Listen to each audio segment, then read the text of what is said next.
swaggiest, man. To be honest. Dark green is the coolest color. I mean, I'm not gonna lie. I'm a massive fanboy of the color blue, but the Dark Angels are just better on the tabletop.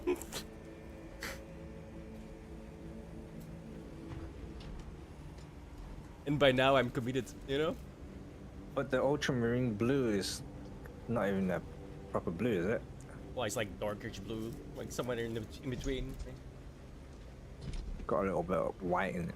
I like the more light slash cyan shades of it, but blue is blue, man. Middle, when you adjust the treble and bass, you need to actually tweak the middle band that sits in between the two. Mid frequencies are particularly helpful in listening to voices. Turn down treble and bass will boost mid frequency, making voices easier to hear due to being harder to identify. Most standard headphones won't have a mid-band frequency control. If it's important to you, however, investing in a pair of top-notch headphones may help. I've never seen this guy with headphones, bro. He always uses these shitty earbuds. It's not shitty, it's from HyperX. That doesn't make it better. Yes, it does. It's like, They're- I would they're- call Razer headphones shitty as well. They made the best. I mean, like, compared to all the other earphones, this is the best.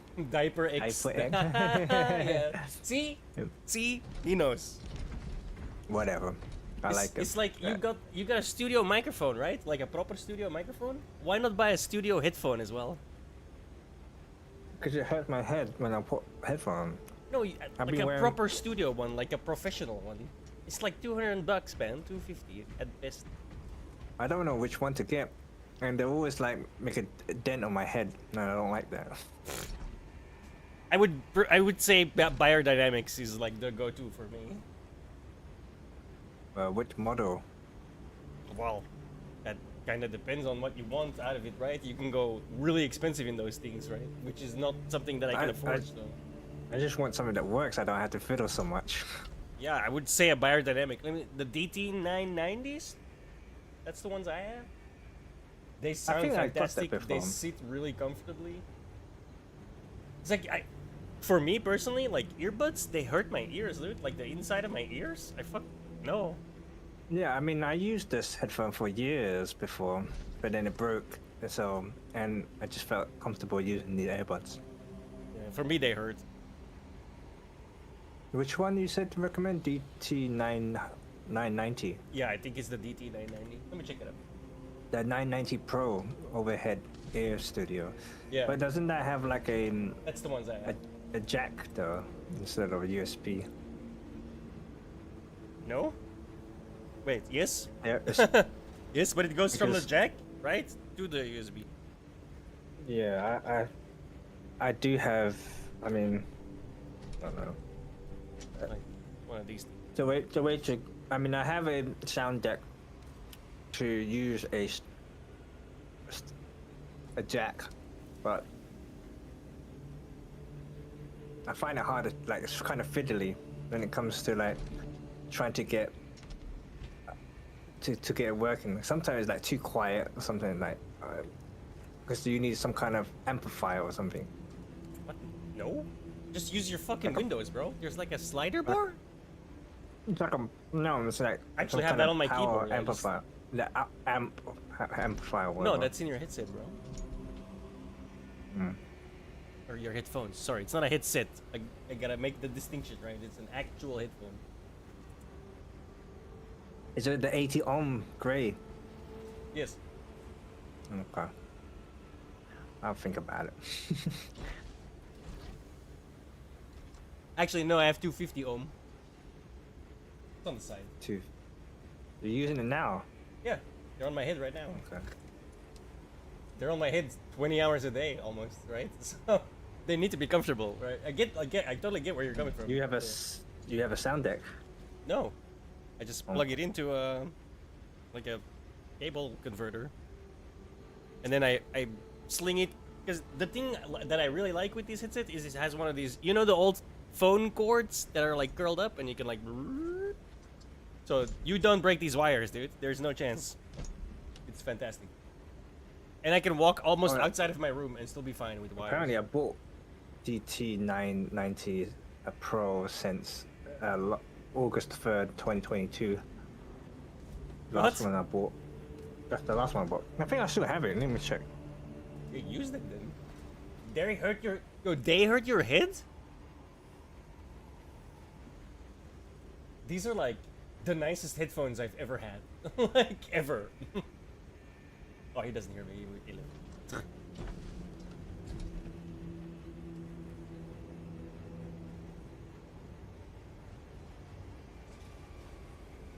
He left us hanging, boys.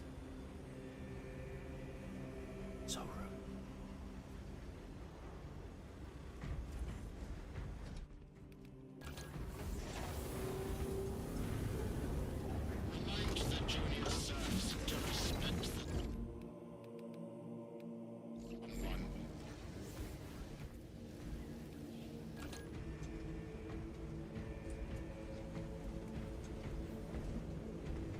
You did the same with your helmet. I just noticed that. That's funny.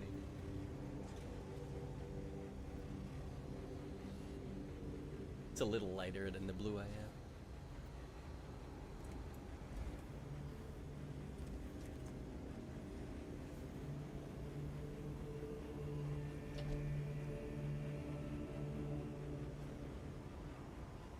Saw his like arm appear.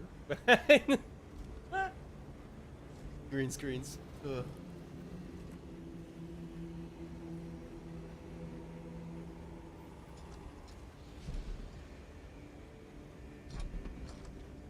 You know he's tossing these rooms right now, trying to find him, right?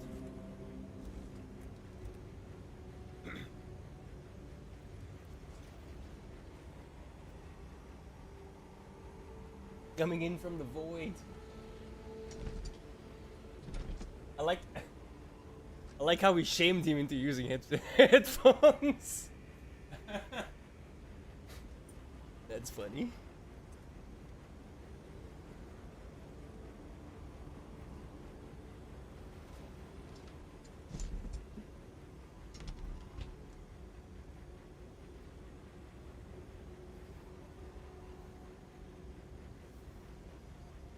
I have it. Yo, welcome back. Yeah, it's actually I do have it. GT990 250 ohm. Yeah, are those hurt your head? I don't remember why I didn't use it. I think it's because Those are the nicest headphones I've ever had. Like bar none. I guess I didn't use it because it was using a 250 millim. Is it 250 millimeter jack? I can't remember the Yeah, I don't know what actual it's number. called. Yeah. It's not But 250 I millimeter do- because that's 2.5 centimeters, which is really, really fat. I do That's- have a converter. It's about Let's twice the see. size of your thumb. Sound. I don't know, just because it sounds too quiet for me. Well, you have to turn the Let's- volume up, right? I mean, I did turn it on. Like my volume right now is at 20. If I set it to 60, I'm deaf.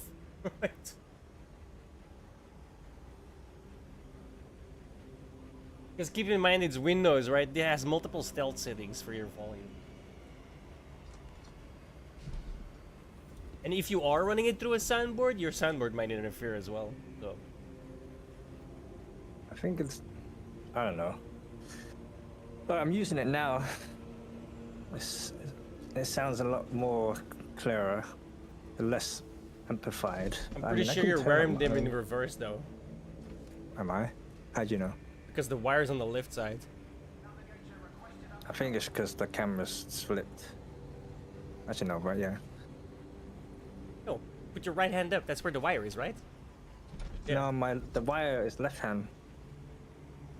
Wait, your wire's on the other side?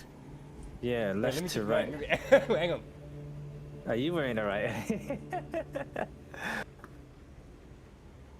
It's too dark. I can't see shit. Hang on. Gotta you grab should my get phone any now. kind. Some light. You should get the kind of hollow uses. Imagine if I've he been wearing swears them the by whole time wrong. Fuck ads, what the fuck?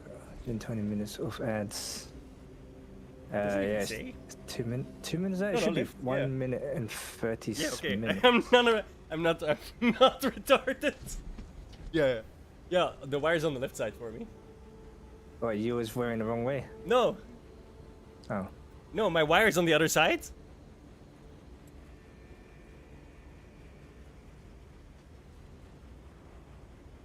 I wait, I thought 1.5 minutes is 1:30. Yeah.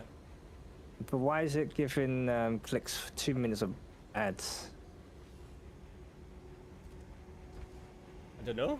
1.5 should be 90 seconds. Armory personnel, prepare stone bolters for combat. I might have lied a bit, but fuck it, I hate ads.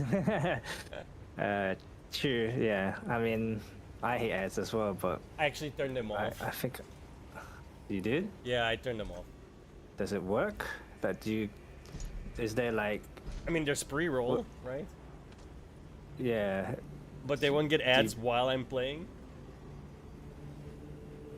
I got some Okay, which complaints one- from people about that, and it's like on the one hand they have a point. Like on the other hand, it's the difference in making some money or no money. But on the other hand, it scares people away.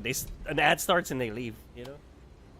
So you don't like? No, they complain about pre-roll or the? No, they were complaining about having an ad while we were gaming, you know, and while I'm engaging with chat, and then yeah. bam, an ad pops up, and you're stuck there for 90 Yeah. seconds, missing whatever is being said and stuff. I had my one turned up before, but I thought maybe there's some kind of algorithm stopping me from getting seen on the screen because I'm not playing ads and not giving them money back. Yeah, I've been thinking that too. Like, but that's the both sides of the same coin, right? Because on the other hand, maybe that's true. But what's definitely true is people will leave when an ad starts. I mean, previously I had it off, so I might as well just keep it off. We can help pre-rolls, Click. That doesn't. The streamer is not at fault for pre-rolls. Only the ones you get during the stream. To be honest, I quit 99% of Twitch if I join a channel and it pops up an ad right off the bat. Well, So yeah, here's the that- thing, right? Here's the thing with that.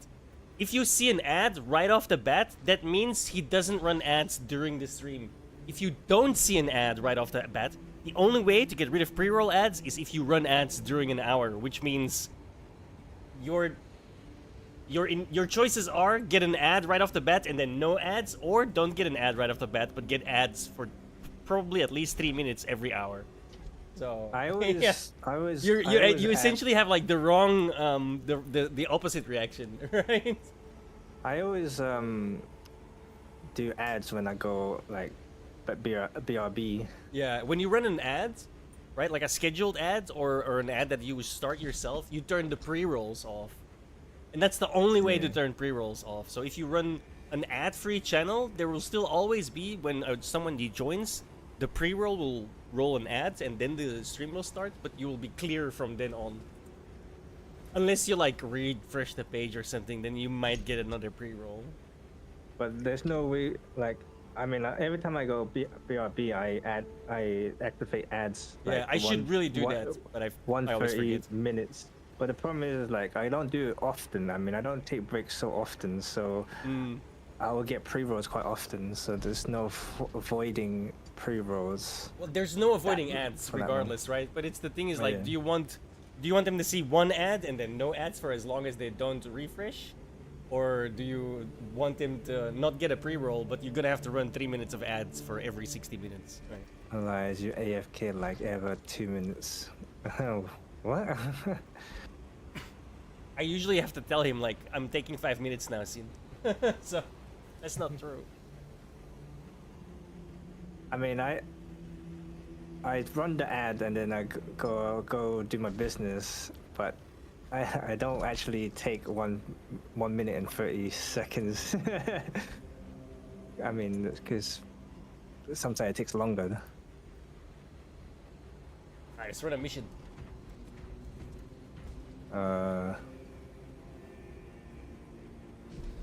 Held the misses for a mind. reason, bullying. Oh, no.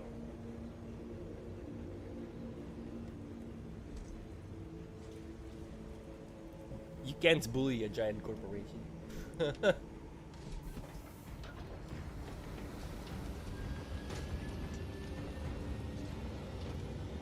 wanna come here when you're bored? I come here every day.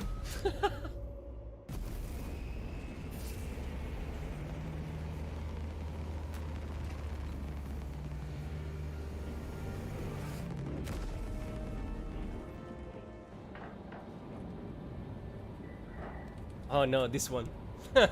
One we died on. Yo, we died on this on easy, and you bring a level 2 to this on medium. It's fine. I am in no way, shape, or form responsible for impending deaths. Just got done Star Wars Outlaws, so bored until 9th. How is Star Wars? Is it shit as everybody say it is? Or did you see the stealth mechanics? Of course it's shit. Thousand suns I haven't watched any Not to marry him. It is anything. calling every word. You should, just so you definitely don't buy it. The enemy seek to capture Project Aurora. We must not let them. Skip.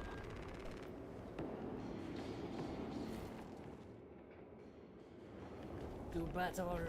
Sever the heretics portal and cut them off from reinforcement. Your success will decide whether this is a war of days or months. See it done. Like, the game is louder than you now.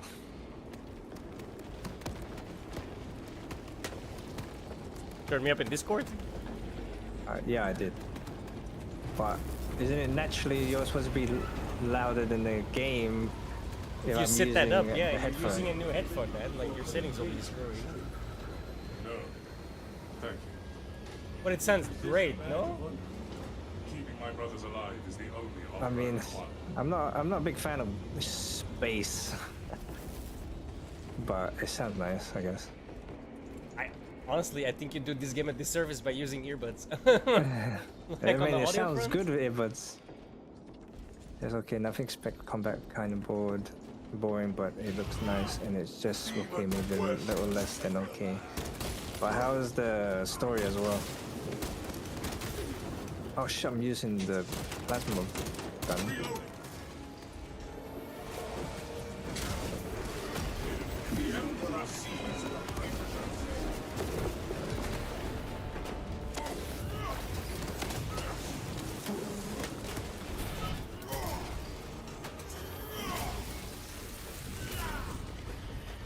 I swear there's something wrong with matchmaking because it's never put me with randoms. No, we had a random every time the first day.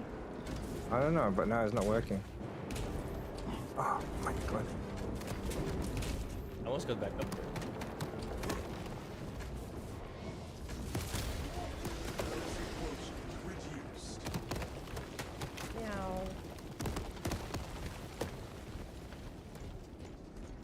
Okay, buddy. I got you play for $20 and then it's cancelled. Very okay, but give away nearly at start if you pay attention to what they say.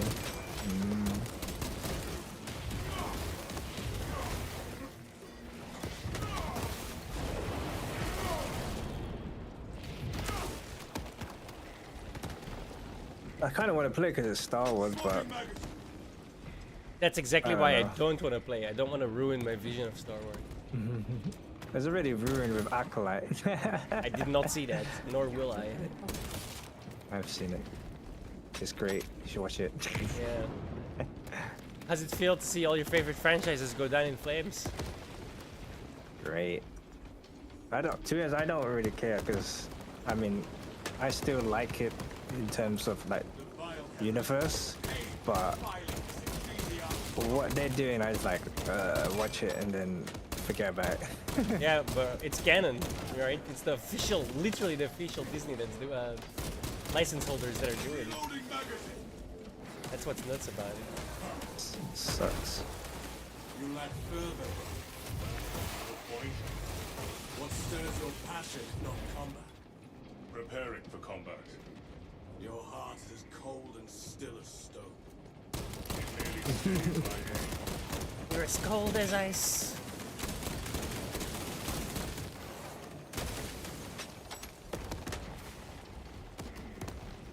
Like, I have no problem with all that as long as they do it properly, which they never do. That's my problem with it. Yeah. They Like, never do it to just like if they want to send a message, make it a good one. Do it properly. They never do it properly. Do you want this? yeah, sure. Why not?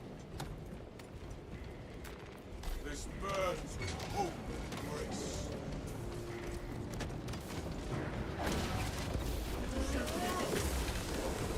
Oh, that's a Terminator. Oh shit. Oh shit. What? Oh shit. Oh shit. He wants me.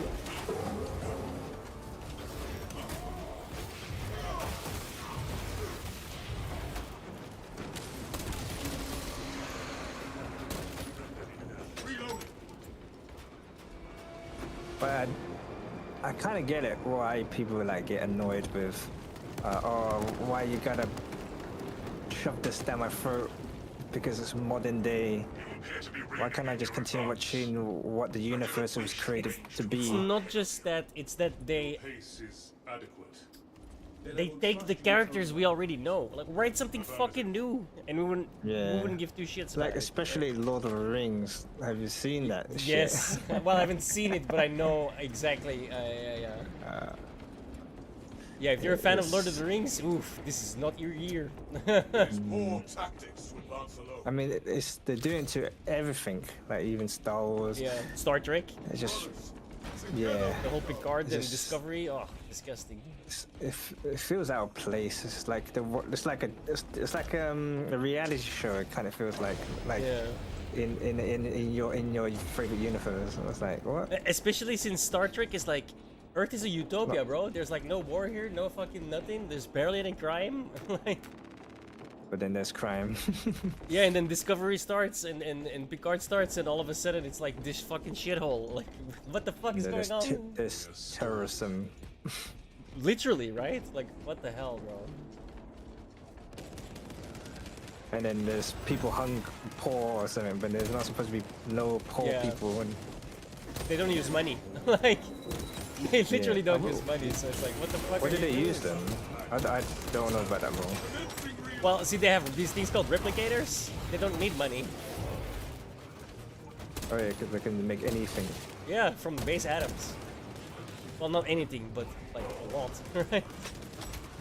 So So how do they deal with currency then? they don't. If they don't use currency. No, the Federation doesn't. Well, the Federation uses.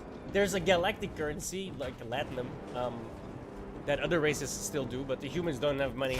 Like they're like, yeah. What they do for trading then? Well, they're in the Federation. Like it's. Everyone is free. No, they trade with the Federation, Okay.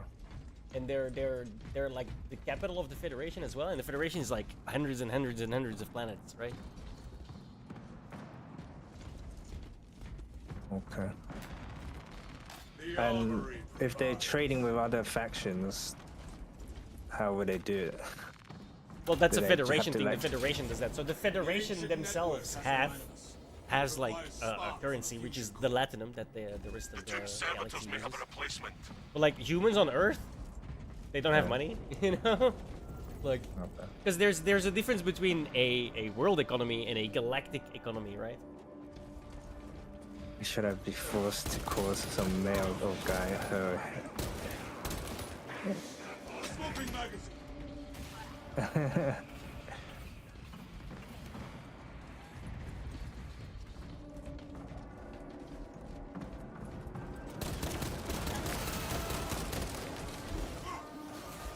Because they get offended.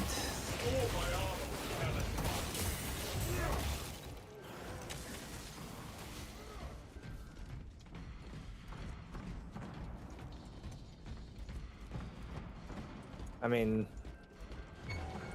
if someone wants to change their sex because they feel uncomfortable, that's fine. But do you think they should be offended if we get their gender wrong? No. Oh, he's gonna call for backup.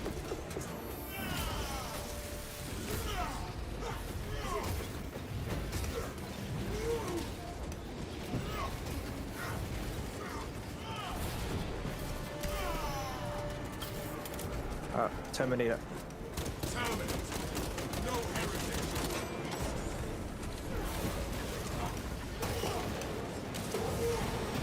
Double check if you have to.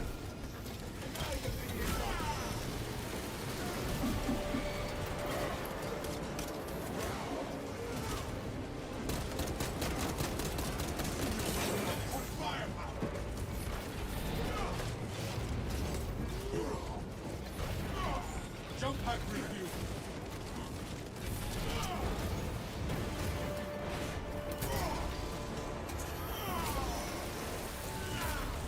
The Imperium weeps not.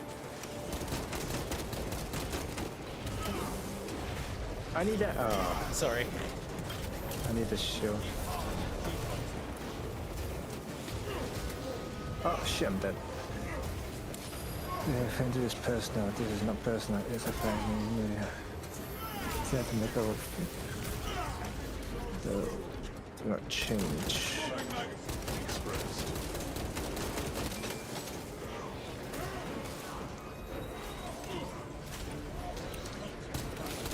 Oh, grenade.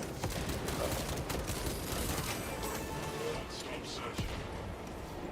But if somebody come up to you and say, "Oh, please, can you address me as female, not male?"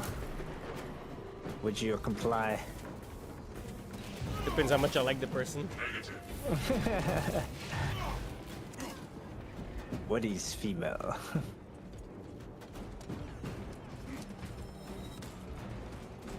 Are you refusing to call the person female out of spite, or what?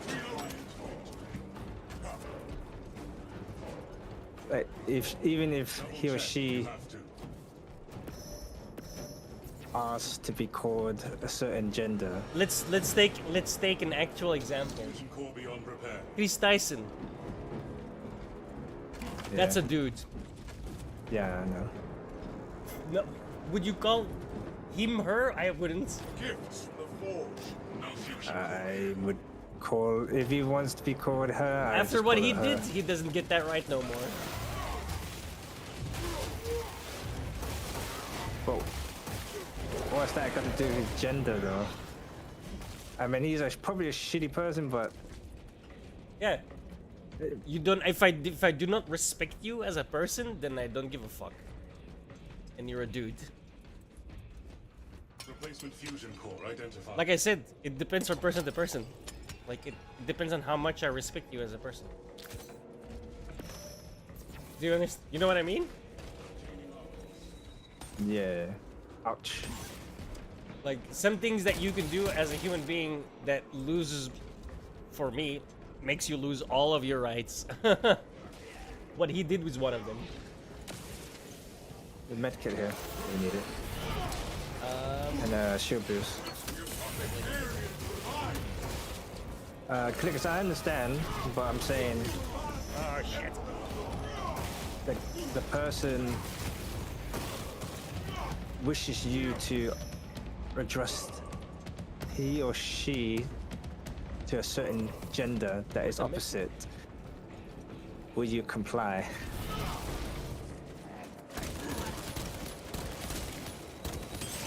Like honestly, in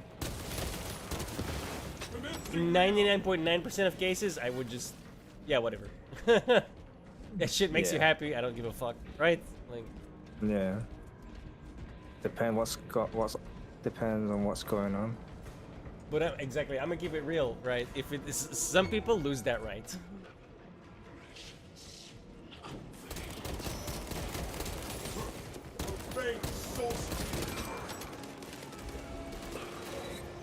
But that sounds like you're doing it out of spite. And not, I don't know. I don't think it's so much a spite as it is like. I don't really know. If you can't conduct yourself as a human being, then should I treat you as one?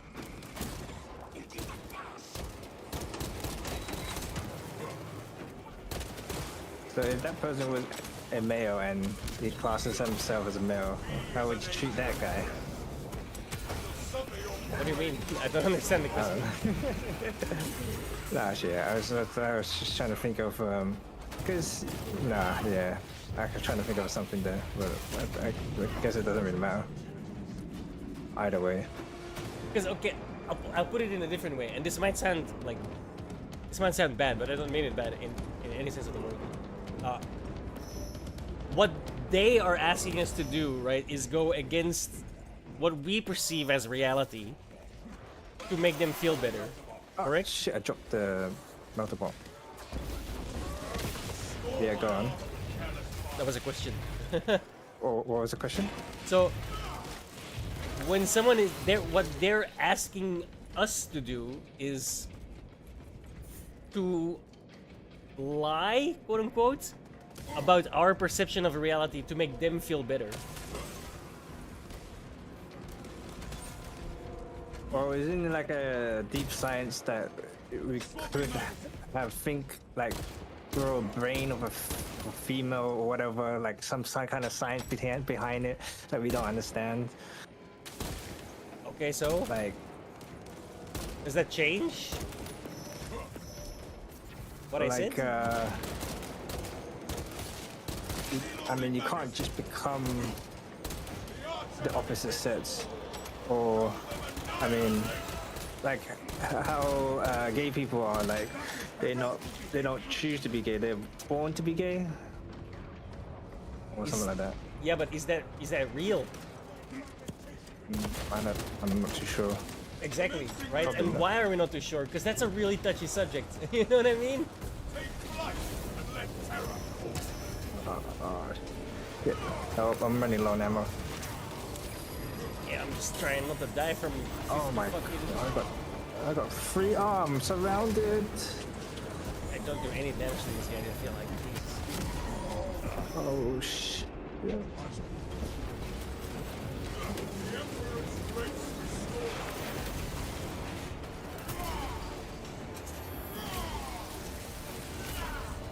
What is the deal for that, for the Straight Guy Pride Day?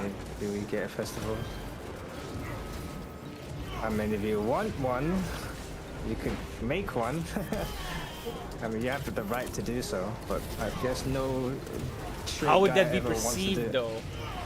And be real. That would be perceived in a very, very different way than Pride does. You know what I mean? That's the thing that I feel like is the problem with the whole LGBTQ community. It doesn't feel like it's about equality no more.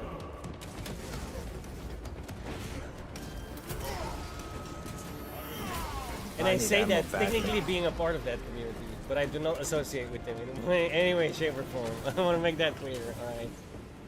I like to think for myself. Go figure.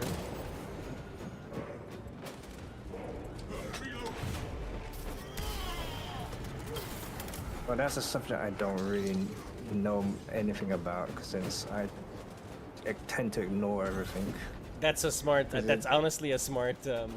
Keep doing that. Honestly, 'Cause you'll 'cause feel it much has better. nothing to do with me. Like, if they want to party, then that's fine with them. Yeah, but That's that's nothing to see, do with me. that's how most people feel about it. Live and let live is how most people feel about it. But it's not live and let live, is it anymore?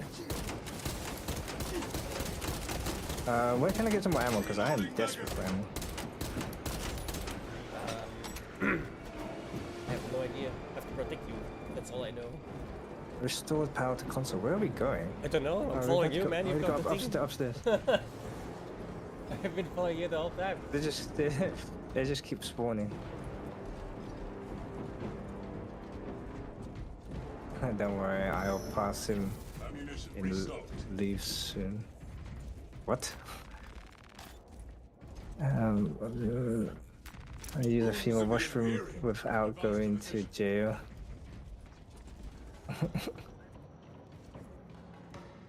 But that's a. But going.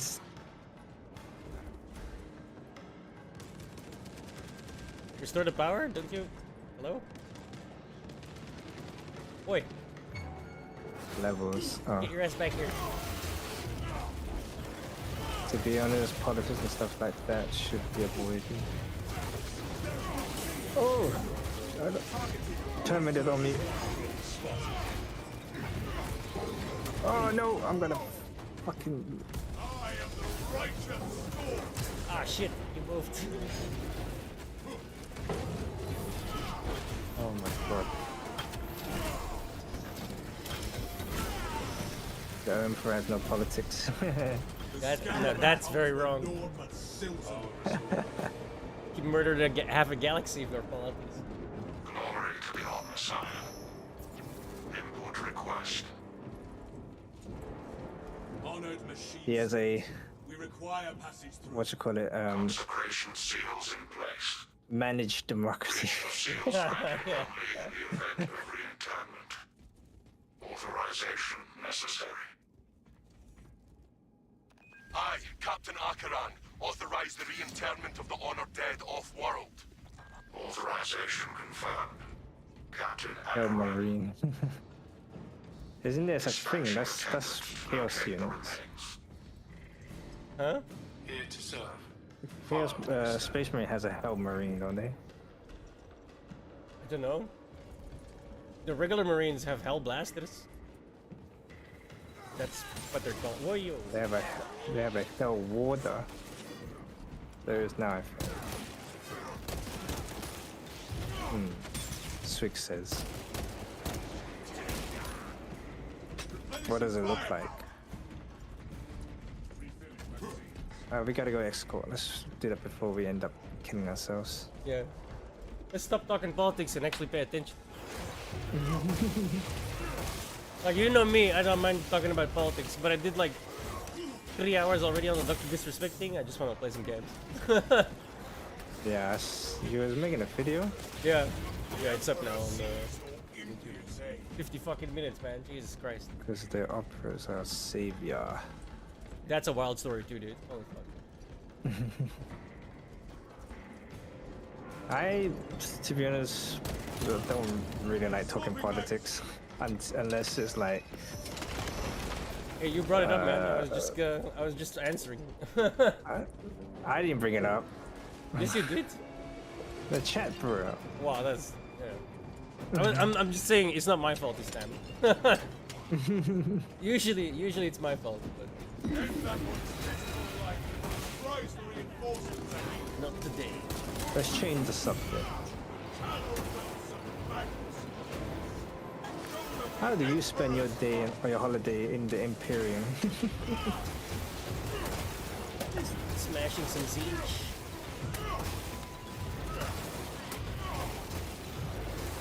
Since now I'm using the headphone, the sound is so different that my brain is confused. I think you mean it's more qualitative.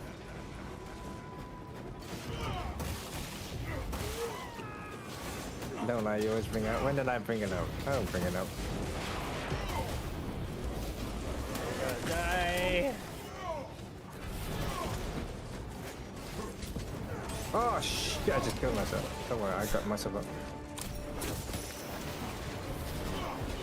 Oh, I got me. Sit and watch when I partial level. I work early in the morning. Going let's say up. Shit. I think the max level is like 15.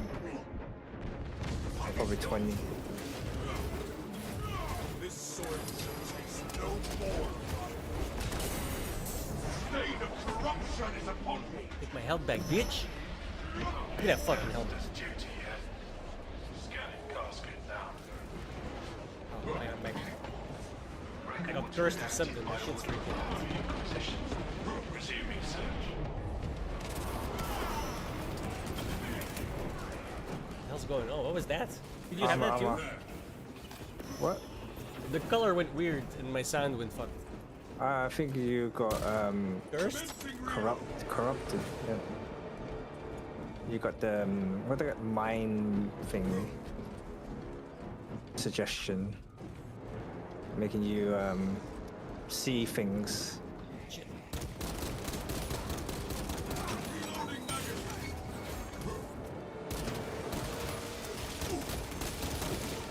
It's the Fountain Suns effect, like Yeah. how Yeah, they can do Tyranids that. can make you.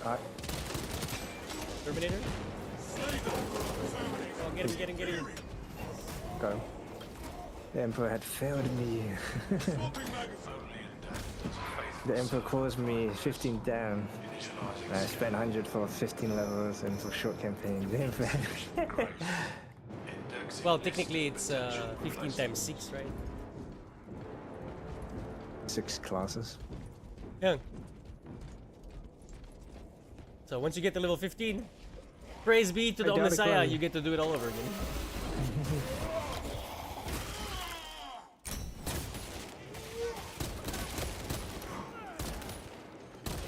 Replenishing firepower.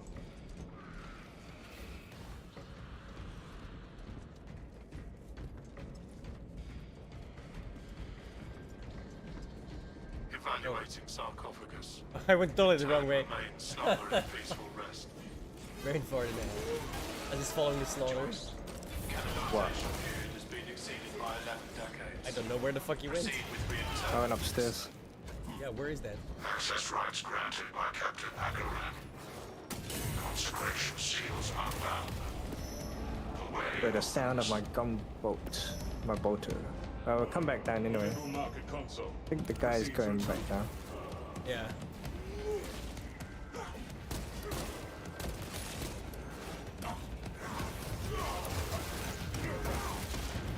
Oh, ow.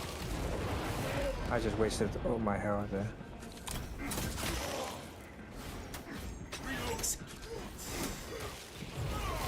With impunity.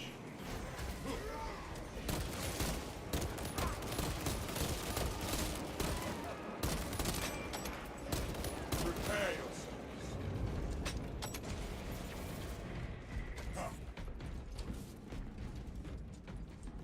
I had full health and then Replenish your I got hit ammunition and I stocks. threw a grenade and I took all my health. Paying respects. Respects I should made. watch some Ricky Gervais, the Gervais, whatever his name. I watched some of his stand-up comedy. Oh shit. My dad Oh hates him. shit.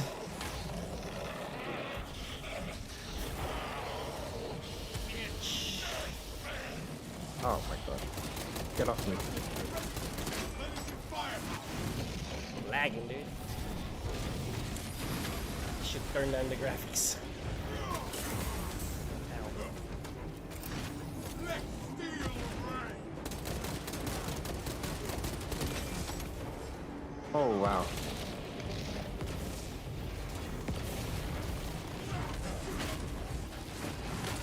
The Imperium's hammer rises to strike. Ow. Get out of the circle.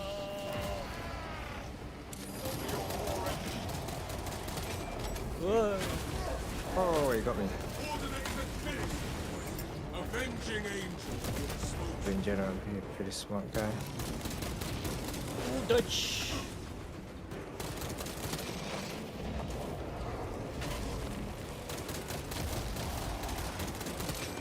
Be as an angel of death. Murder, death, kill. Got him. Not a moment too soon.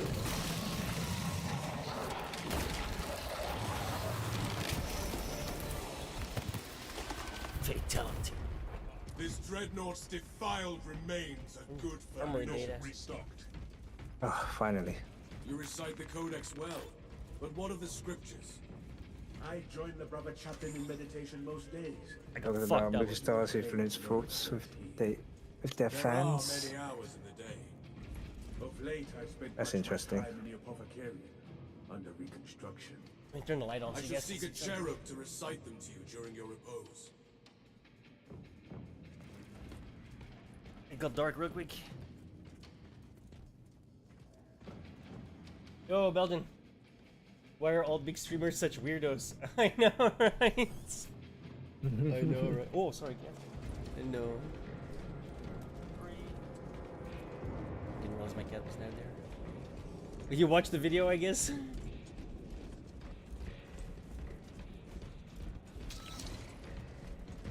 Wild story. Into the breach. There's always the famous one, like the super famous ones. Yeah. The arch enemy have deployed a demon. I guess because when they get to that point, they think they're untouchable. Yeah. Do not falter. Yeah, And fame then they does show weird the shit true to your color. mentality. Note. Balefire incineration if they significant. Bro, I'm gonna have to turn the graphics Does it down, make- dude. make Holy it- fuck. Like, it's just laggy enough to really be annoying. Score my armor with careless fire. I'm only getting like 50 maximum. Picking up equipment. Give me one quick second. I'm just gonna put this to balance.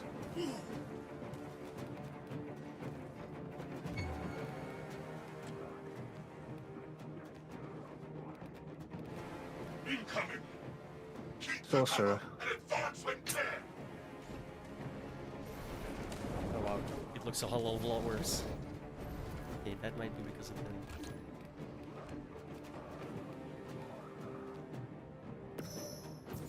Demon engine inbound. Yeah. Okay. That's better. Can't trust a man with such a mustache. Yeah. I don't know. I still don't know what to think, right? No one gave me any evidence either way. Balefire, see us There's a medkit here. Scorch assault. Get down. It seems like heavy is really good counter against sorcerer. I can block all his attacks. Yeah, yeah. And you do shit tons of Booster damage. here. Yeah, give me a second. Still killing.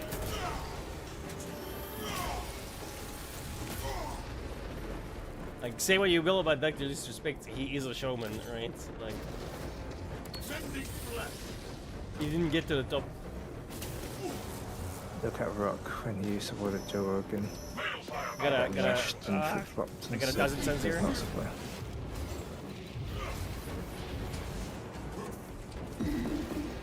Oh, he's calling for Ooh, backup. get hooked. Never mind.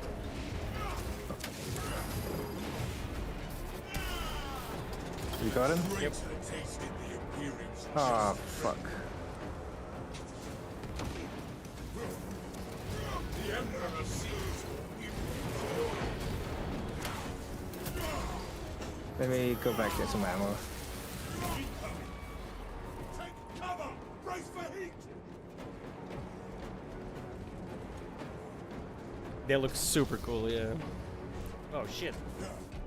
Oh no, it's the fucking Dark Souls beat. Go, go, go, go. Balefire barrage. There's always whatever make them look good, isn't it? Get down.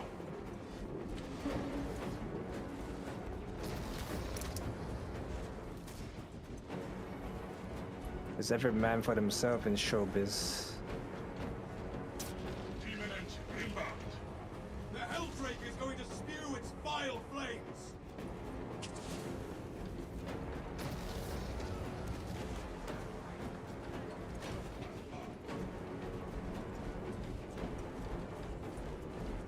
Avoid its infernal flames. Run. Bridge is aflame. Deploy evasive maneuvers.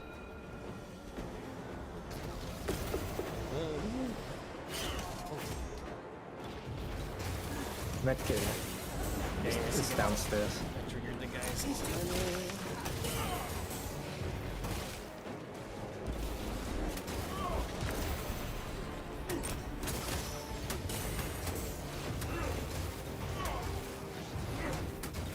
I'm not doing any damage to these guys, man. What the-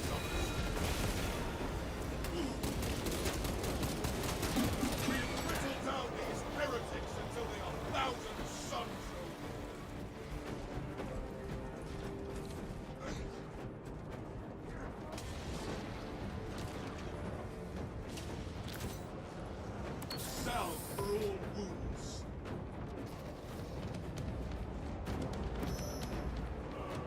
Massive enemy wave. Wonderful. Oh shit. Oh yeah, that is massive. Oh, it fucked me over. Get him in a chokehold. Don't fight him in the open.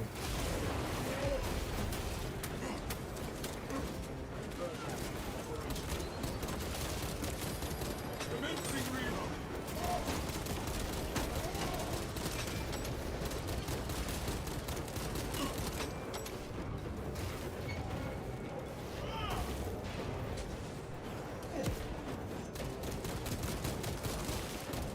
Reloading magazine. Ah, grenade. Grenade, watch out behind you. Oh fuck. Grenade got me, I think. Still fighting.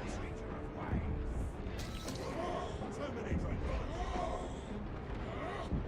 Cultist pacified. Heresy contained. Thank you. We as an angel of death. War strengthens our Oh my god, a warring attack.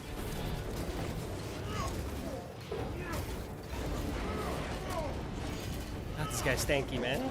I ain't doing jack shit and damage to these guys. Oh my god, what the hell was that? Yes, go, go, go, go, go. Pick you up right after killing. Oh. Yeah, I did his You job. picked me up. The motes of the cold heresy scatter before us. It's funny that dragon has like exhaust pipe on the back. Some of your Yeah, it's mechanical. Kind of. Yeah, it just looks funny. One of me, I will choke it.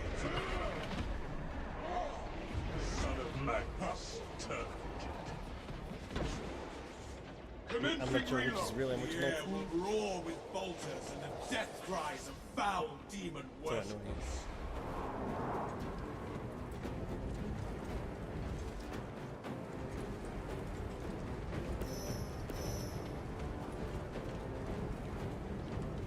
You need, when you go down and you're like mortally wounded, it takes 2 medkits to get you back up.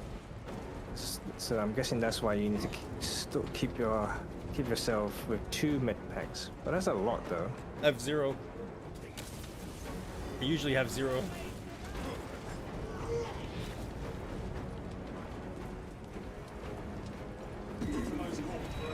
Is that because you use a straight Shouting, away? shouting, shouting, shouting, shouting. Oh, I didn't stop in time. Yeah, like, yeah, I can't do enough damage with the pistol. Sorry. Oh, die. Oh shit! Oh, I'm gonna die. Ah. Holy fuck, I'm still alive. I forgot that was a thing on this bridge. Incoming. Take cover. Race back in. It's coming again.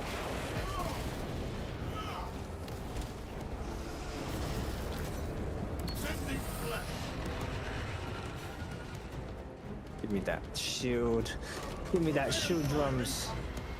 Hostile flavor assault. Play the on way. drums.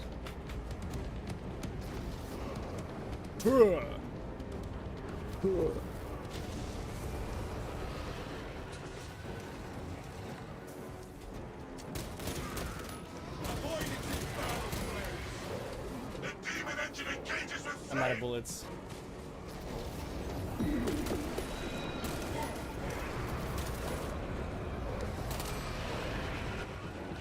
Good work, Oh. brothers.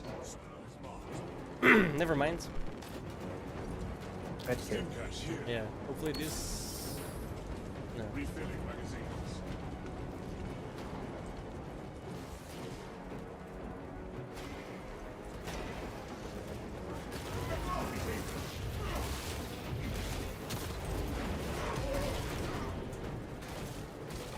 Reloading magazine.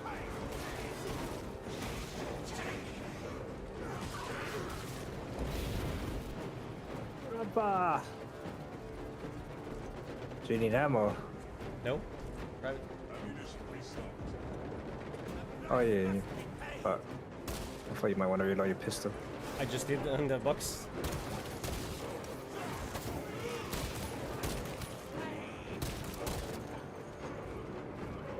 Swapping magazine.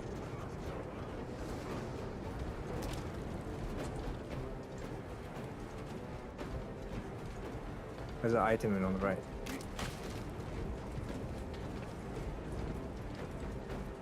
You went past it. Yeah, yeah. I was just checking.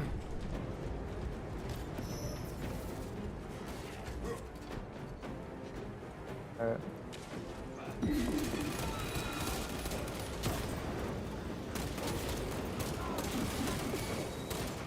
Replenishing firepower. my God, you see that? See what? Up ahead.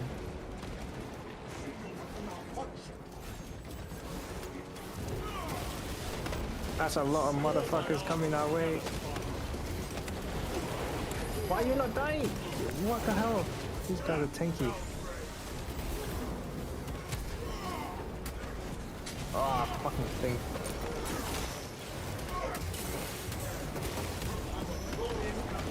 Oh, no, I'm down.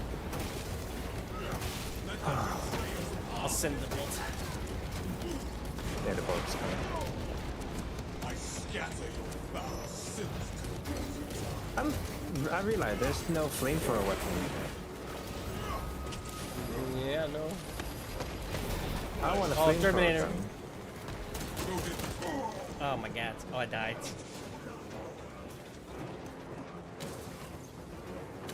I mean, there's flamethrower in the campaign, but there's no flamethrower actual in for operation. Which kind of sucks, because I want to use a flamethrower. Iron Halo protocol in progress.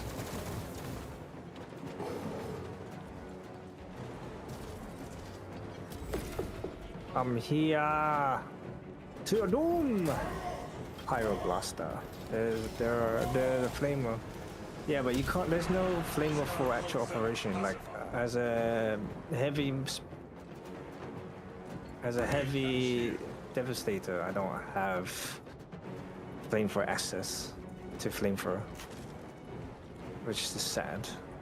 How long to respawn? Now.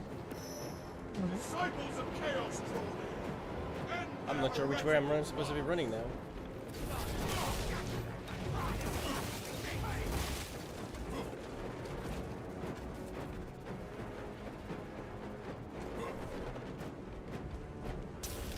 Ow. Wait for me! I'm bringing friends. Oh my god, more?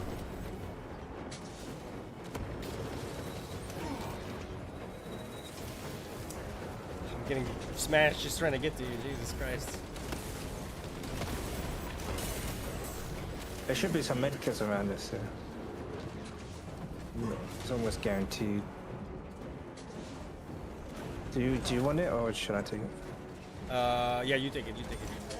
Oh, motherfucker, getting sniped. Oh, me too. Dude, these snipers are so fucking horseshit. Oh. I got the sniper. Help me. There's too many Thousand Sun motherfuckers. I'm gonna run out of here. Just get inside. The Imperium weeps not. It will close the door on them. Objective sighted. Beacon is corrupting the ecclesiarchy. This sector is profaned by dark energies. Please perform cleansing rites. Roll out of there. I'm trying! Awaiting protocols. Saint Lankai's chosen relics radiate a pristine aura. Glass panel displays a sigil. I have 1 Praise HP. be to the Omnissiah. Interact with corresponding sigil to perform cleanse. Exciting.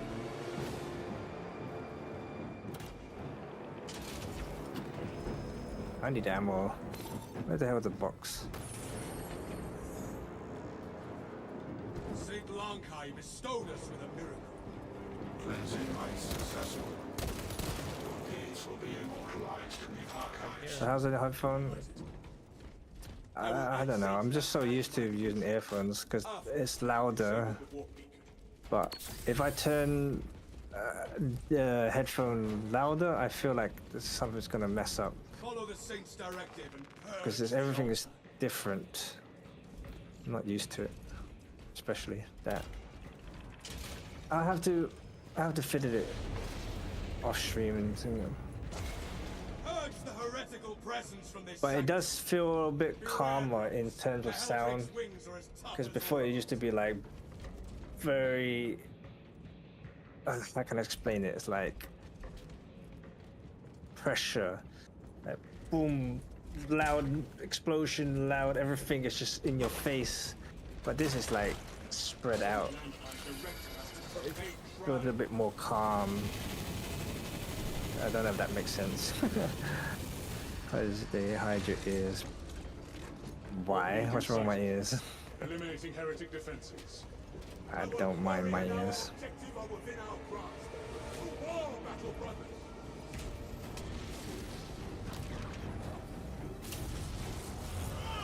I particularly don't like wearing headphones because The saintly relics it makes my hair greasy.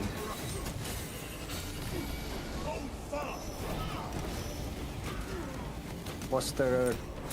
It's a force hammer symbol, an eye with a cock in the middle, and a circle. I've got the circle on my side. To the grass. Follow the saint's direction. bombardment Purge incoming. the altar. The beacon shields the Helldrake. The 2 is done. Top 2. Blame. One more. I don't have the last one on my side. Hammer with a. It's the force hammer looking one. Follow the saint's Yeah, that's this one direction. here. Purge the altar. Done. The sigils align. Shoot him! St. Lankai's relics are working.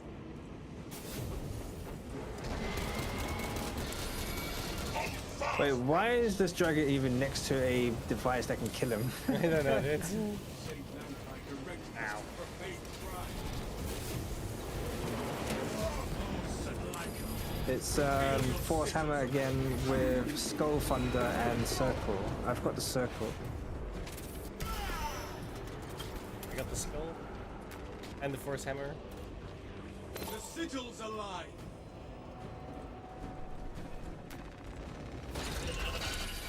Avoid Helldrake assault. Ow! Uh-oh. Shoot him, shoot him. Helldrake is on. Saint Lampai directing us to profane crime. Foul shell absorbs our firepower as if it was Yeah, I didn't get a chance to shoot the dragon.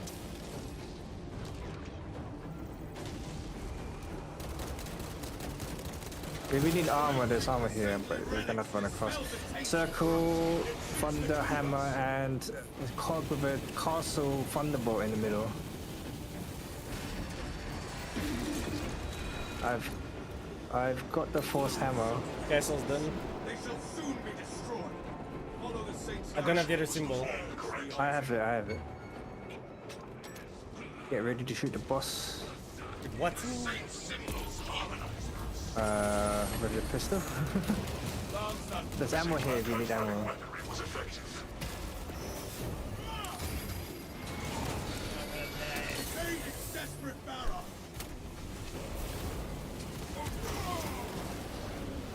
Follow the saint's direction. There's a sorcerer in the middle. I'm Yeah, getting I'm getting my ass handed to me by 3 of these guys. 4.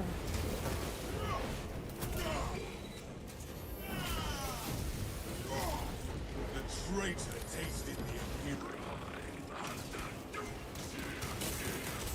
sorcerer's down. Say it.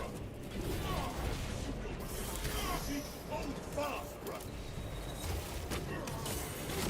Yo, I can't see. it was going well. Now I died. To be fair, my friend's like level 8 and I'm level 2, so. Pick 9. Excuse me, sorry. Actually, I don't even know what level I am. The beacon shields the Helldrake. I feel like I'm a 9. Okay, dude. What do we need? What's the symbol? Hour mark? Okay, I got one of them. Phoenix Cog. Oh, you got that one. Force hammer and a DNA symbol. the hammer I too, got the in the DNA. I got the DNA symbol. Highest bombardment incoming. Loathsome heretics. They shall soon be destroyed. Now, brothers, we strike. The Helldrake makes war against us. No. Unsuccessful. Oh, what the hell? Ow.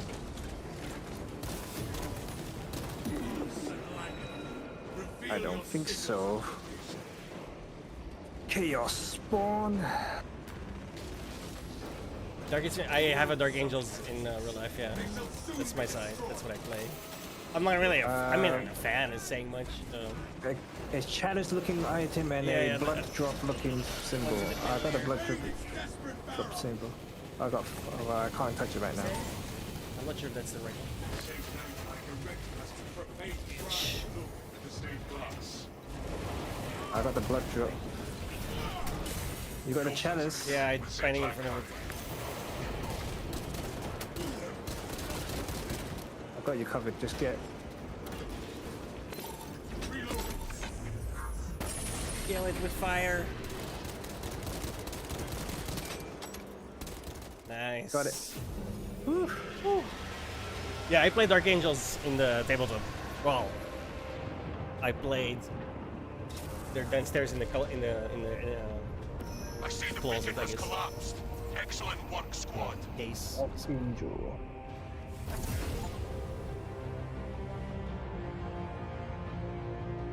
Was this on game on easy? No, it's on medium. I'm struggling. Easy is for level 1, and medium is for 5, and then hard is for level 10, and I'm level very 2. hard is for 15. Like being Yeah, see, it's underdogs. doable. Yeah. The Space Wolves, I like them in the story, but they don't really attract me in the board game. Because of what they look like. Not my style. But they're really cool in the lore.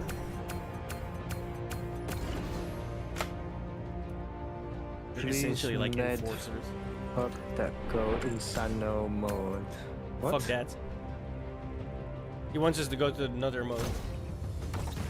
Oh. I can barely survive on this one. We can't go harder mode because Barrage is still level 3. 4. If he's level 4,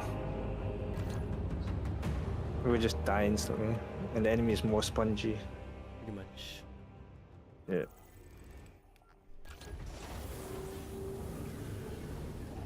The best we can do is normal. I'm not so sure I like the Thunder Hammer. Yeah, I don't like it. It's It's a too little, slow. yeah, it's a little too slow, right?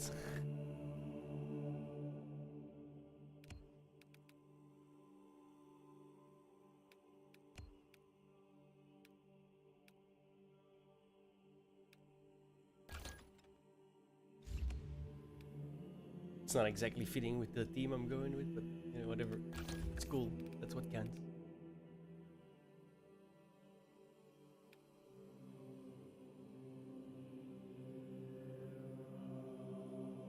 Yeah, I counted Yeah, 2 I level get 5s. I feel like Dark Angels are pretty well represented as well. If I go, it probably will not make. It probably will not give Faraj a good time. Nor you, because your victory is tied to my not dying.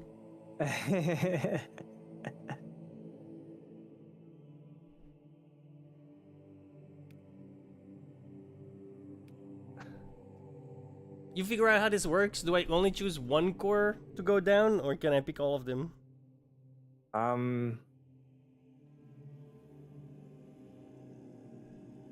me reset. No, you can only pick one. So the square ones you can only pick up or down, and when you go down, you just keep going straight. You have to follow the line, basically. Yeah, I know, but are they all active at the same time, or no? Like the core ones, the first ones. Oh, are you talking about the class perk tree? Yeah.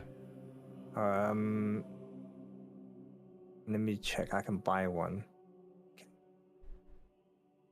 One perk per column. Hmm. Is that what it says? I think. Okay, no, that's what the chat says. But he thinks. Killing 5 or more enemies with one shot from a melt. I think the Aeon. Let me check. Killing 5 or more enemies with one shot from a multi-motor restores I one took a ammo. break, bro. I was live for 5 hours. I had to eat dinner, man. I don't really want to spend 20 requisition to get this multi-kill just so I can test the theory. Because I don't use multi-motor. Melter. When active, Iron Halo deals damage over time to all allies within 5 meters. That sounds useful. Reviving a squad member fully restores Iron Gotta go down this lane. Halo charge.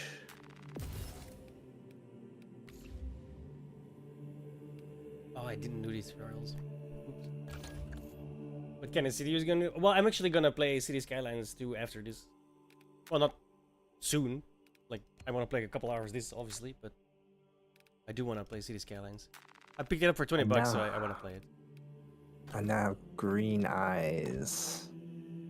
This one, and we have to make a rule for that. Oh, I can change the backpack. Does Dark Angel have green eyes or red eyes? I think that just matters depending on the mark of the helmet. Wait, you can change those? I couldn't find that. I got. Oh, you for got one of those heavy, helmets. Yeah. The Artificer. Oh, Artificer. mm. You become... I hear bots Oh, AI are bad. either way, here's Scout the one. best. Oh no, I didn't have the... Scout gets sniper rifles. They can kill most elites in few shots, so they're really useful. Very good. Bots sometimes useful when they res you, but when they fight in, they tend to don't finish with enemies because they leave it for you to execute. And when they fight decently enough, but you can't rely on them. Scout get hammer slam. No. They don't have hammer. Yeah, you're talking about assault.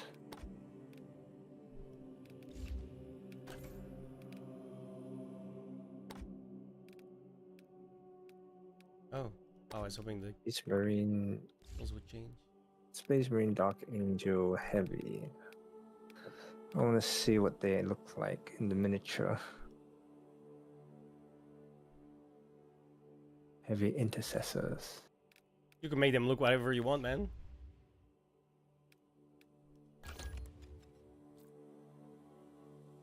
I like to go by the law. Heavy bolt, let's go. Then dark green. The way we're looking right now is how we look. Well, not with the helmet and stuff, but that's the beauty of successor chapters, right? You can do whatever the fuck you want with successor chapters. Sorry. Jesus. Scissors chapters. Yeah, I couldn't get that out.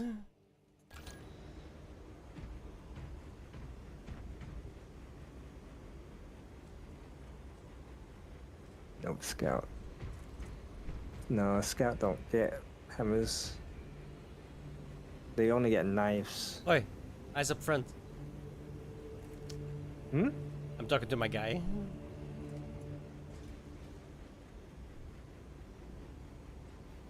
I prefer this. I like it. Like, my dark angels are cyan. Well, not the only the vehicles, but they're cyan. They're cyan vehicles.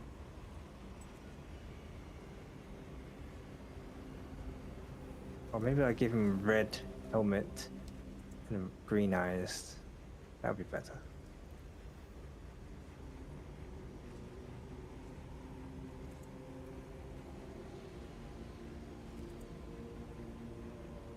Yeah, that looks sweet.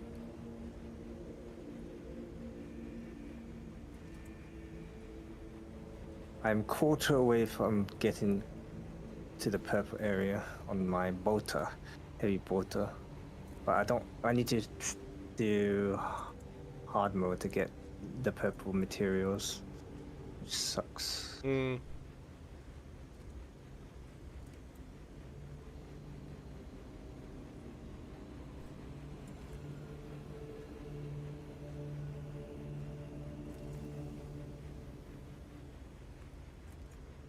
Damage from a charge shot increased by 10%. That's nice.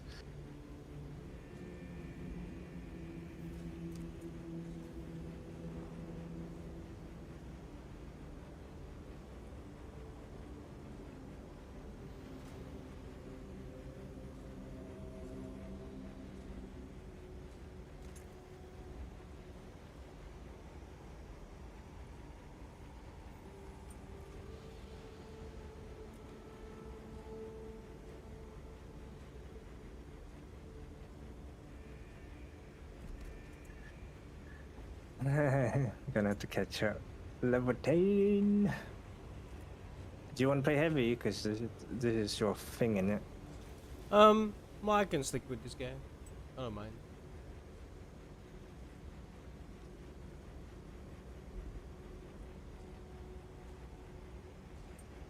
Here, opening browser. This is this is a small portion of my army, both finished and unfinished.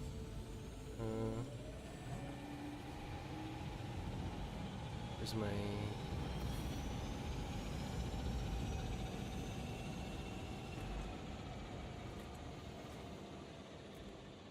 Boom.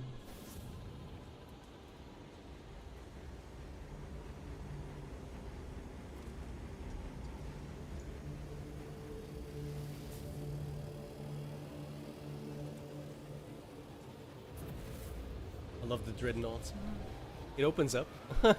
it's great. Total toy. You only managed to do one model you painted. Because I remember you was doing some painting online on What do you stream. mean? Like all of those units on the side are all painted. Oh.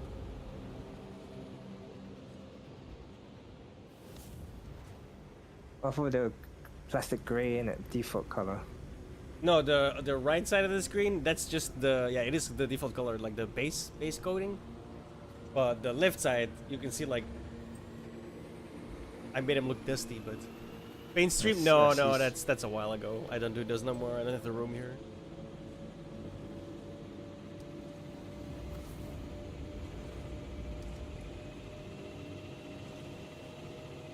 It's like I kind of stopped when my dad died. Actually, can't think of it.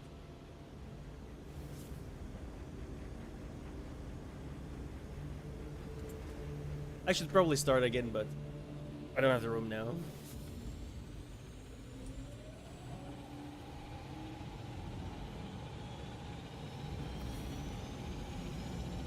I have a bunch more now. I have like a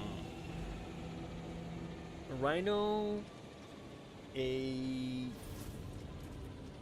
forgot what they're called. Like a regular flyer from the regular Space Marines that work for everyone, and the Dark Angels special flyer as well. They look swag as fuck.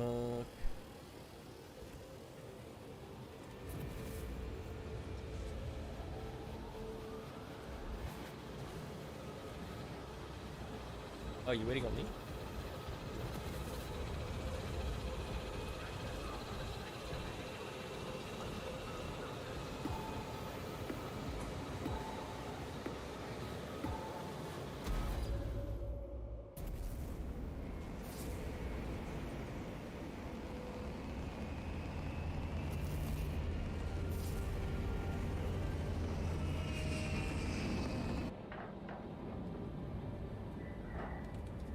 Commandeer a Nova Cannon warhead.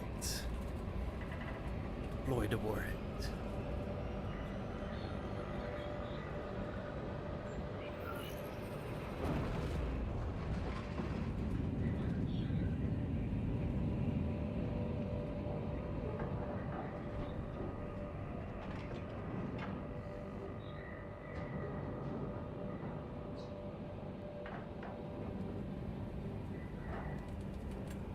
should have gotten water.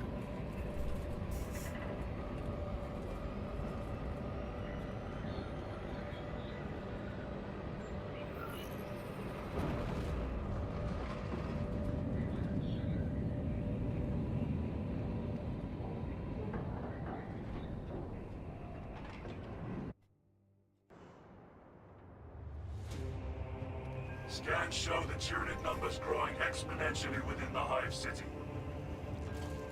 Retaking those sectors is a lost cause. Bombardment from orbit risks collateral damage, so we need a more targeted approach. Commandeer a Nova Cannon implosive warhead from the Navy supplies in the Astra Militarum depot, and deliver the payload When by I do a rail. quick match, I always plus We this shall kind collapse of the matches. superstructure from below. This that map. Mobilizing towards the depot now, Lieutenant Titus. Gotta love how they made the hive look.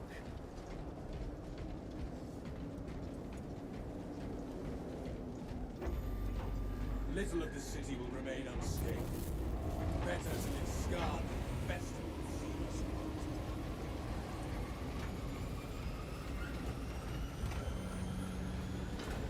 rot. Ours is not the question why, ours is but to do and die.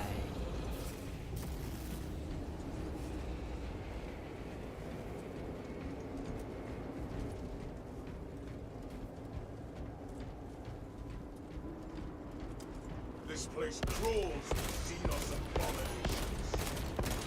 Swapping environmental conditions deteriorate, as is the way of things. The battle disturbs Avarax's arid landscape. Dust swarms can arise with little warning. If conditions obscure the path, look for the flashing guideposts.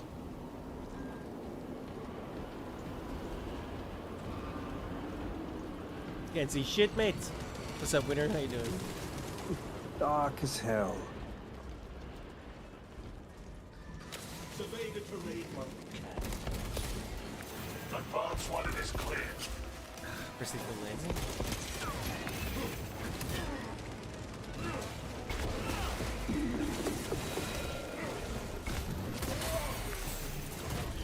Why?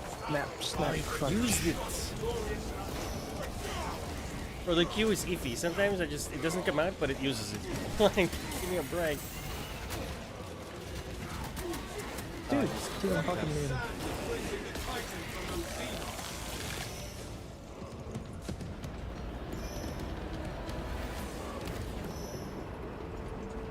Ah, faster finish. Too late.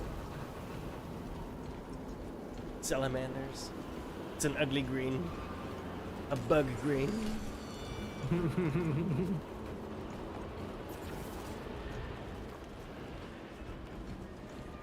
It's like a lime green. Atmospheric conditions have returned to normal. Avenging angel at your Giving a disposal. sour taste.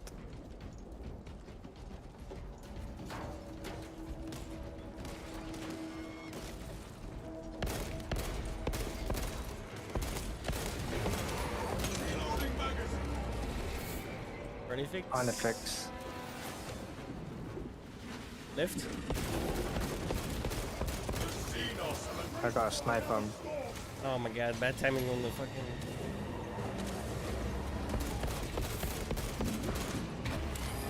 commencing reload. Where is he? I can't see. Right in front of me. Shoot at my name.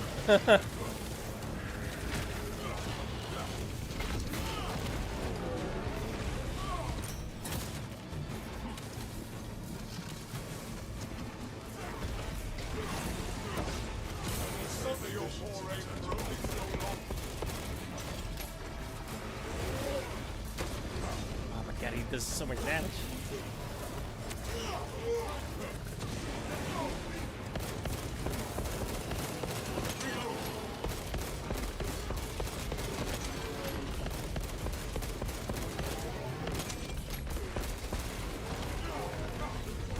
Oh, what are you? Let me see. I have walked worlds unnumbered, and have not Got yet him. found one I could not find. Not a moment too soon. I'm out of ammo. Same. I'm close to out. Almost out.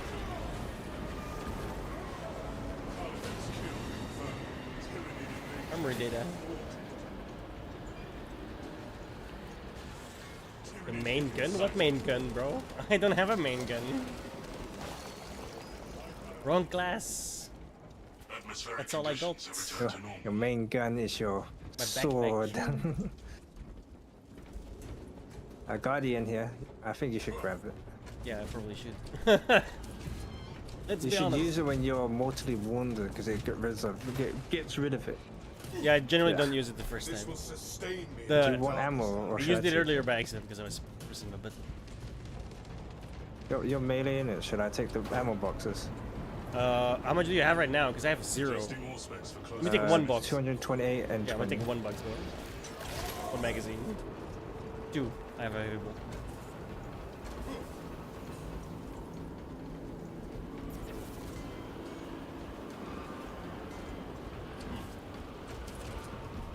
Probably don't need it, because there's going to be a Bulwark, ammo yeah. box soon. Yeah, every Medkit class. here. Every class has like Oh, different armor setup. data. Because Sin, for example, he's heavy. He doesn't get a melee weapon, for No example. storm will delay our vengeance. Yep. I use my gun as a melee. Yeah, a terrible one. And my feet. Take your clothing by yourselves. We do not want our armor compromised in combat.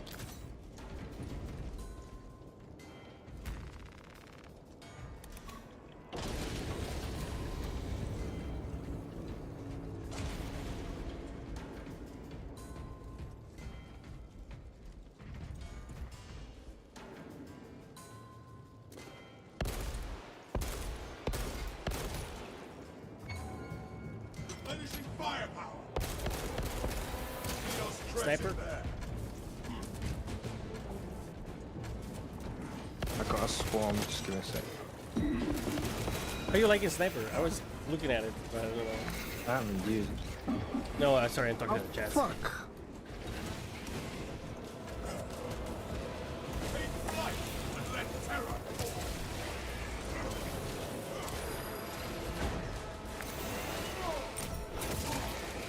Yeah, she's still not dead yet.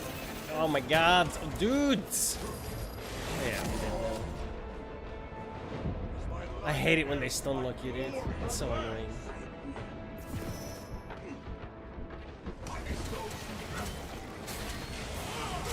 War strengthens our world.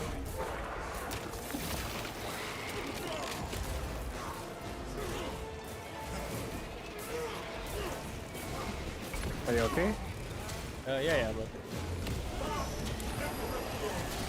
Prime Gaming is giving Warhammer 40k Space Marine 2 for free. Infestation steady. Where?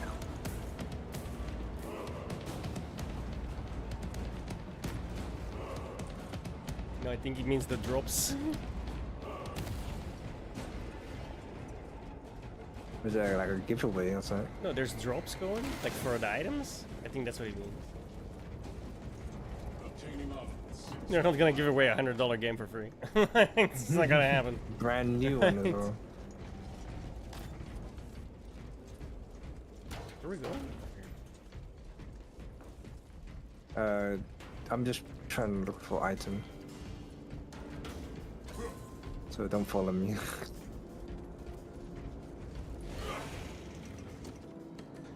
Humanity United.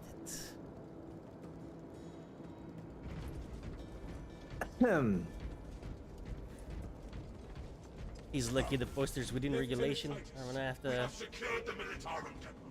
put a bolt in somebody. Activate the Quartermaster's console and wake the machine spirit.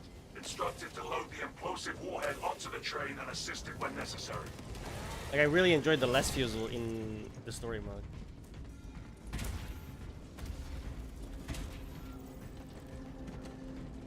Go hither.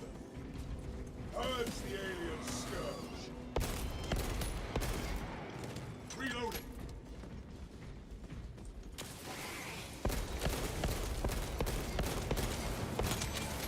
Dodge me.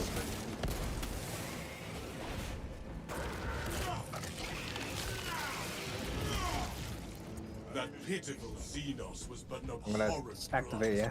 Yep. Do you have? You have? I have one. I don't have one.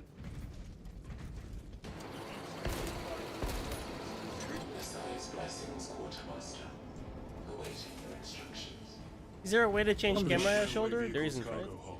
Place a Nova cannon No, explosive I don't warhead think so. inside. That's what I was thinking. Like, if you're doing a third person, you should have a shoulder change, Why it's your cue? That's my cue. especially when you do playing more PvP Yeah. when you're going around a corner. But developer never learned that lesson.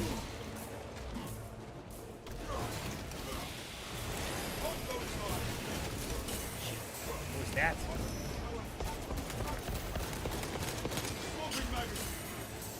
Suck, bro. I really do. I am the righteous storm.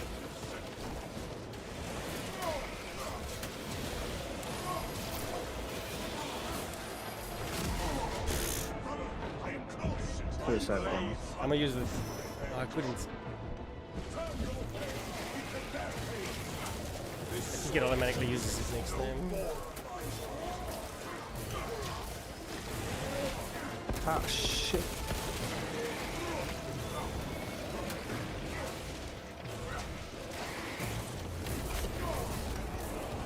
The Emperor sees. I walked through all of them. Every single one of them. Oh my god. Lagging.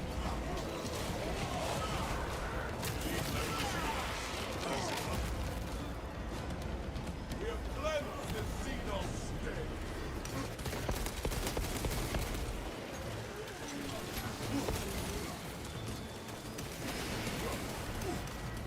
Oh my god.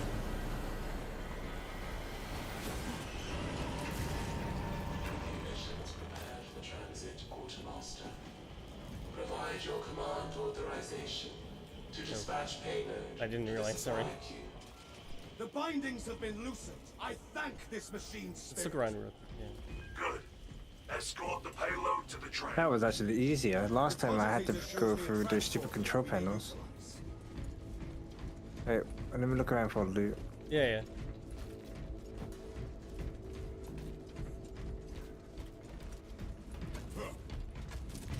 I need armor boost here.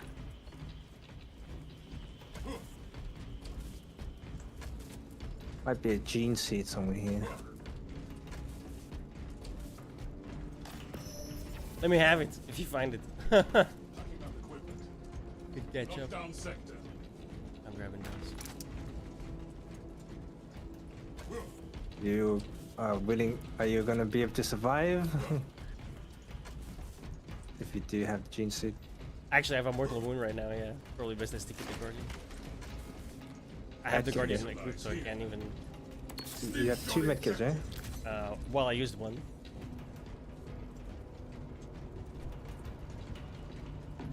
Wait, you should have used it. You had way less health than I did. What the fuck? Self-triaging. Fine.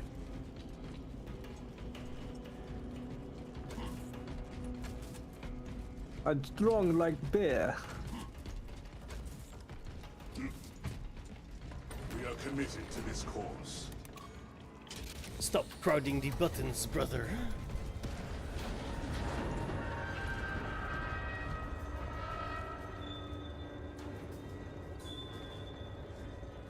Use the nukes, Luke. You would make a fine champion. I can imagine no finer purpose than keeping the hearts of They my should have brothers recorded a pure little bit more and lines. the hearts of my enemies still. They repeat very quickly. Oh, here there's a. The Imperium has spoken. Provision operation can just turn it off. Ejectors here. Oh shit. Store my armor with Once you've done it once, you have it just shut up. reloading magazine. You want it? I have one. Oh. Administering aid.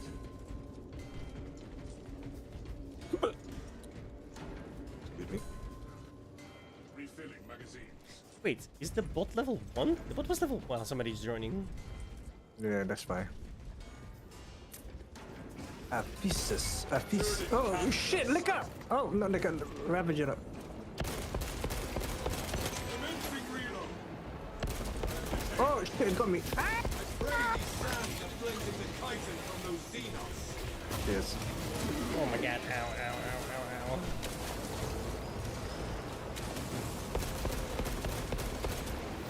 Fail that book to finishing firepower. Oh, yo! That was close. Ah!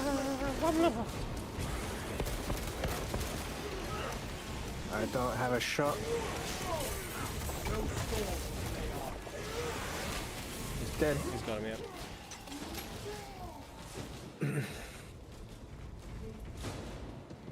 Yeah, this guy looks pretty swag. What level is he? 14. Damn. Where is he? Oh no. He's a bulwark. Yeah. That's the. I want to do that for the Dark Angel. Sightlines diminished. I'm a beast there.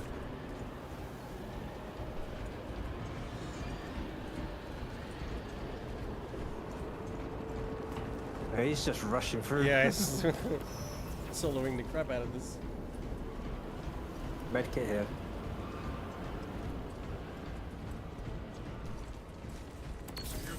Atmospheric conditions have returned to normal. Your transmission Guardian. has been Okay. entered I'll into take the Guardian. atmospheric interference. Yeah, I can't pick it up. Unique war gear you radiates got something? hope. You have one. What? You have one. Press tab. Mission log. We took what? Service The Guardian levels relic. functioning normal. I just picked it up. Oh, okay.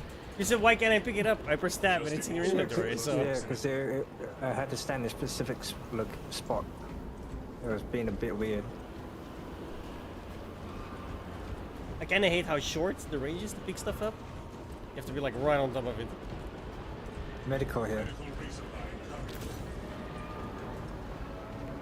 You might as well take it and heal itself. Yeah, I took it. I have to now. Atmospheric conditions have returned to normal. Gonna use it in battle.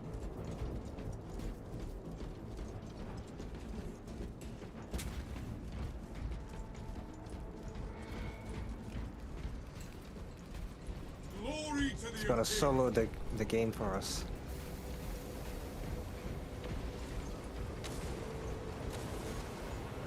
Cross the bridge. Quickly. Our will remains untarnished, unblemished, unbroken.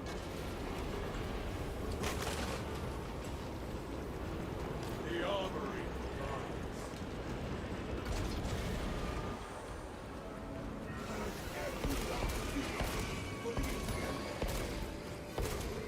Commencing reload. No storm will delay our head. We got enemy coming from behind us.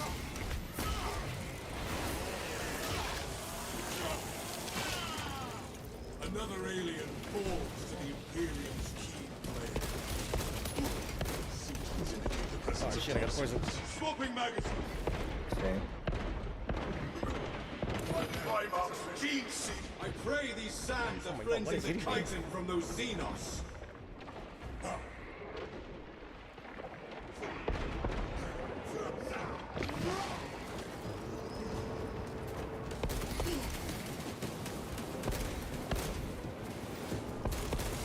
Reload.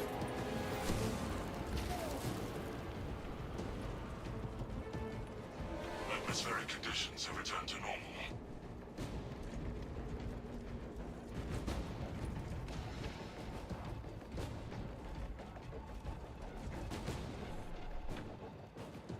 Your loyalty inspires me.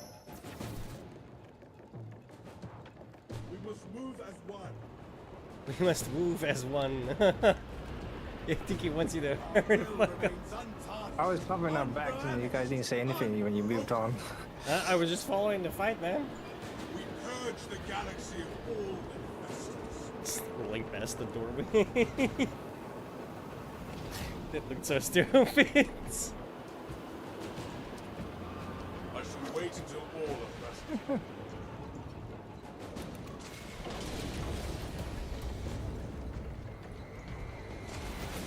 secure terminal perimeters.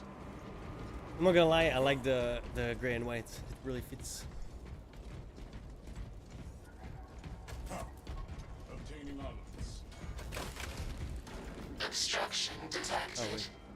Removal Sorry. is required to commence. Nom nom nom nom. Message You don't really received. need it anyway, because there's a thing here.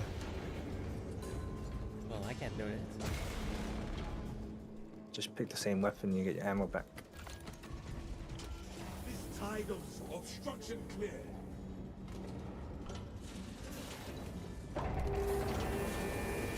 We purge the galaxy of all that festers. Let's go, servitors. Faster. Reloading magazine. Where we going?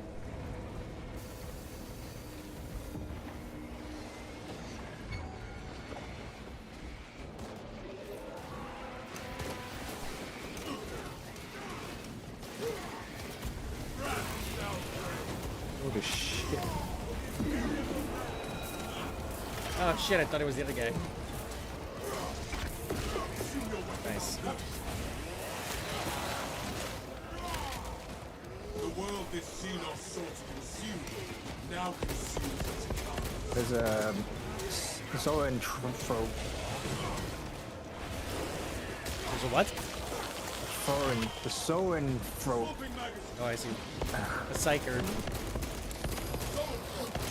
Field your mind. Let's say psyker. Oh my god. You fucked me up. My armor at least. Zoo entry. Guardian here. Maybe I I need still it. have one. And this guy clearly doesn't need it. Remain calm. Armor boost. Firepower. Be as an angel of Oh, really? Oh my god. the Emperor sees. Xenos hunger. I was wondering where the yellow went. The Imperials dominate.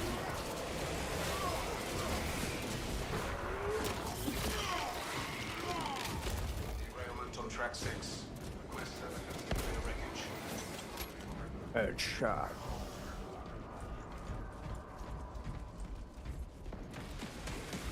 I actually did this job in real life. Not the Space Marine thing, obviously, but Or train. yeah. Like at What a kind of loading dock. Charcoal one. Well, we don't know what I don't know what's on it, right? I just you know how like a train cart can have like multiple sizes of containers on it, like different sizes. They have like spikes on the train cart that you have to, depending on the type of train, you have to put up, or on the type of cargo container you have to put up, and that's what I did all day long. Refilling magazines. It was extremely boring. Commencing reload. You have to help like the guy in the crane to direct where he puts it.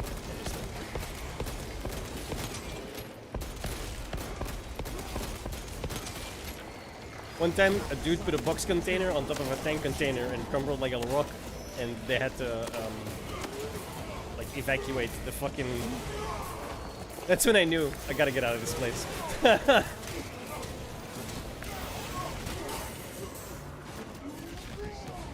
That was scary.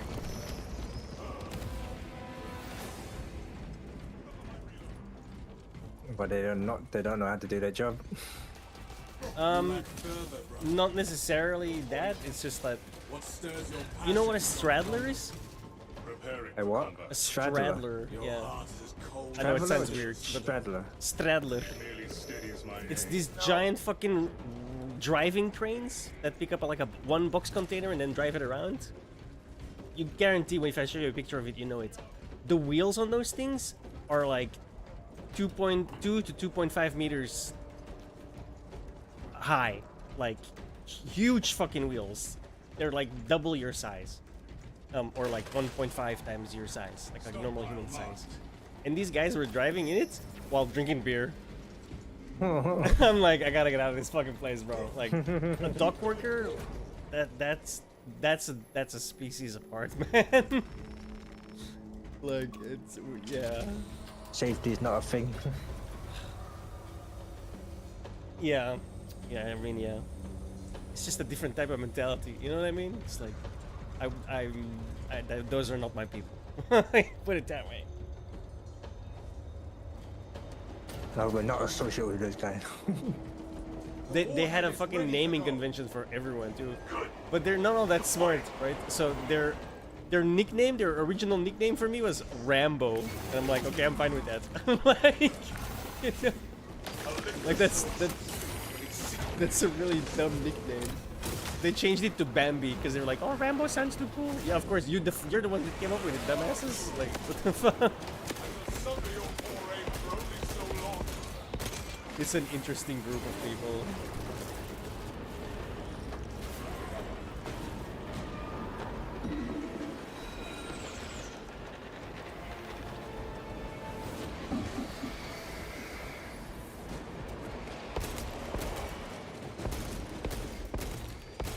They also keep our countries running, right? So it's like, I'm not saying anything bad about it. I'm just saying like, we were not compatible. That's it.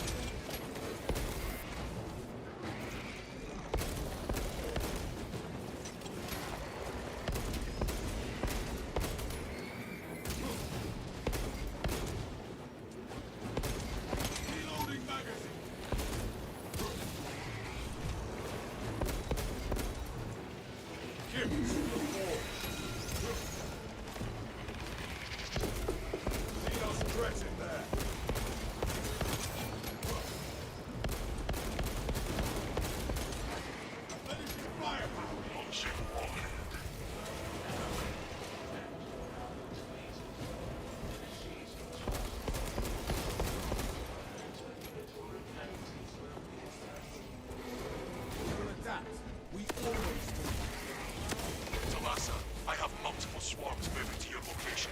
You have their attention. Deal with them swiftly. We will not get another shot at this.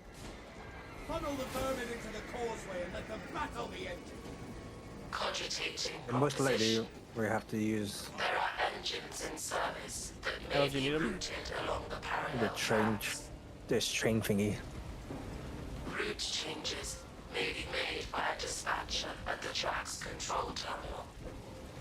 No, that's here, right? The terminal? Yeah, let's fight near the terminal.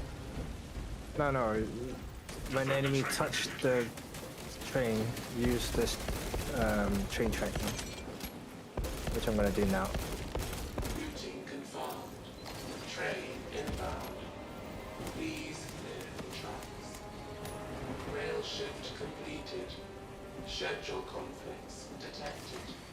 Changes suspended until reprocessing is complete. Whoa, okay.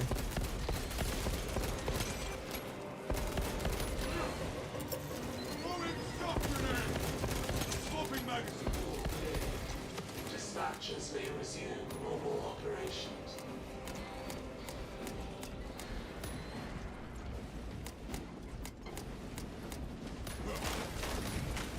Motive power charged to 25%.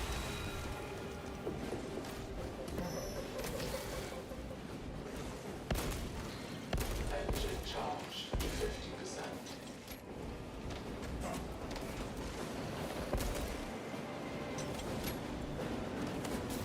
Fault in charging system detected. Engine seer requested to perform rites of restoration.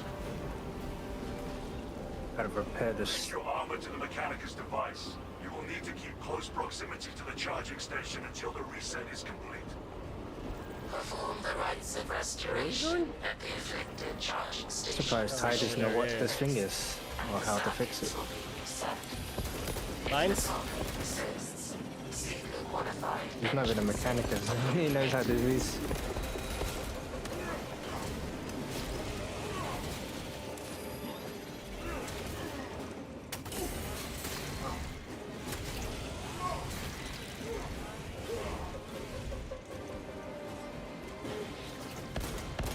Security can't be in sight.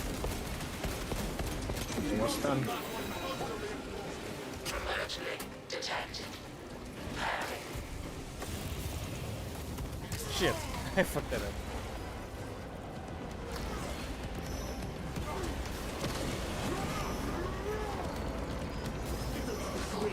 charging system detected. Dun, dun, dun, dun, dun, dun, Oh, no, is it the dun, thing? dun. Requesting to perform rites of restoration. Or is it somewhere else now?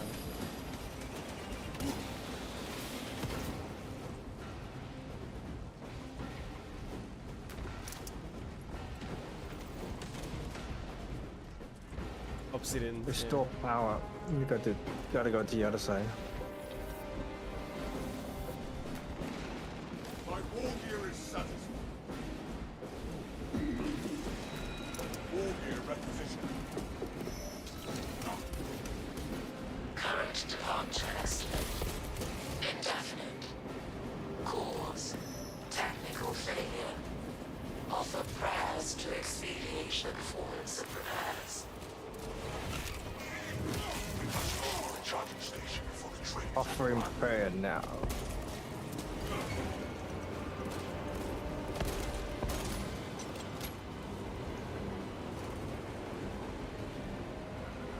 Almost there.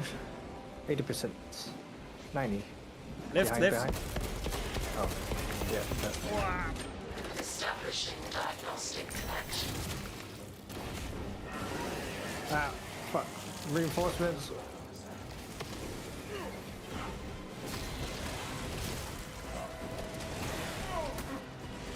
Medkit here. I have to. Ah, Dispatcher. he jumped on The me. engine is charged and prepared for departure. It's time to send the package. As you command.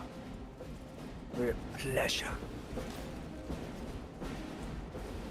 Right in the hole. Tread carefully. Rico Nukem.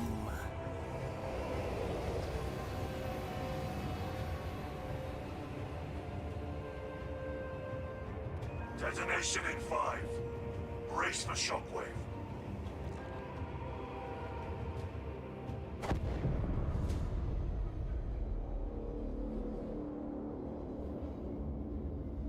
It's like technically nowhere near the Hive City, considering the train just left. Bioscans. Mission successful, Talasa. Return to the battle pouch. Are we supposed to be blowing up the whole city? Well, one little nuke is not gonna blow up a Hive City. Did you see how big that thing was? So why are we blowing up then? The entryway to it, I think. I thought the high city was already infested. I mean, that's definitely not enough for a Hive City. That little explosion? Not even remotely. I feel like the next mission is us going inside a high city in the DLC. Dunno. Could be. We've already been in the Hive City though. Not inside of it, more like near the top of it, but yeah. We would go inside.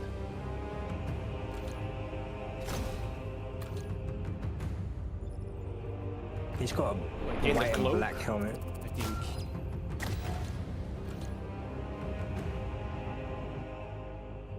Yeah, he has one of the patterns.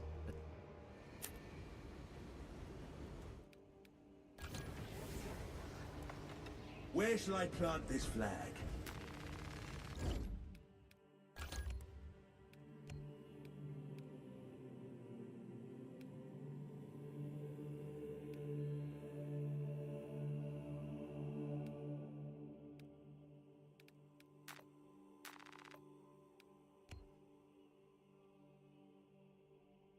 Wait, it said I leveled it up, but I didn't. Oh, I gained the mastery. Yeah, no, what? Oh, it's not the same. Mastery is the perk point. Yeah, yeah.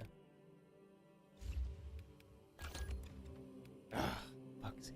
Same for the chainsaw. Rip.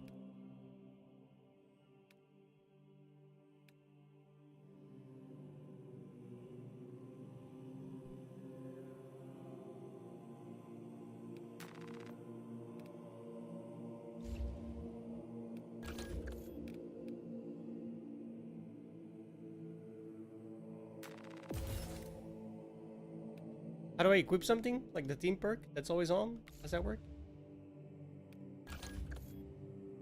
The team perks, yeah, Yeah. it's always on.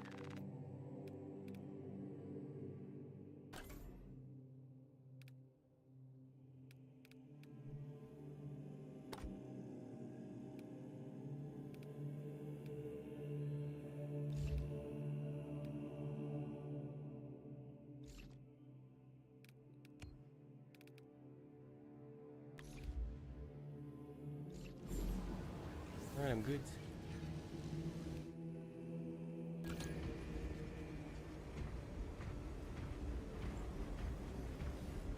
The other guy's waiting already. Yeah, it doesn't have much to change.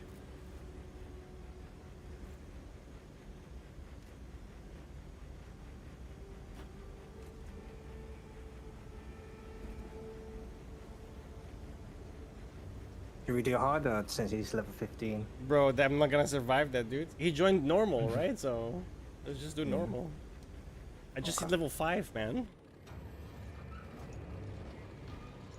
I'm just doing random.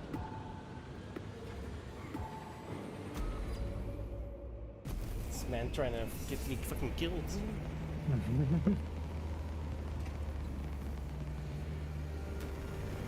Skip, skip.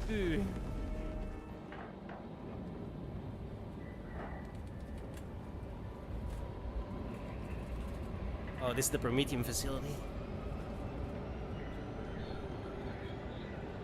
This is a cool level.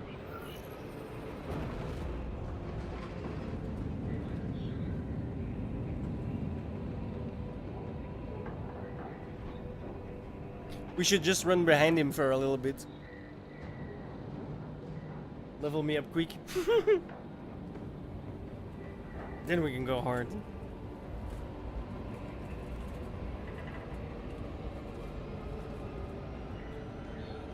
I want to stick with the chainsword though. I don't really like the maul. It's like not my thing.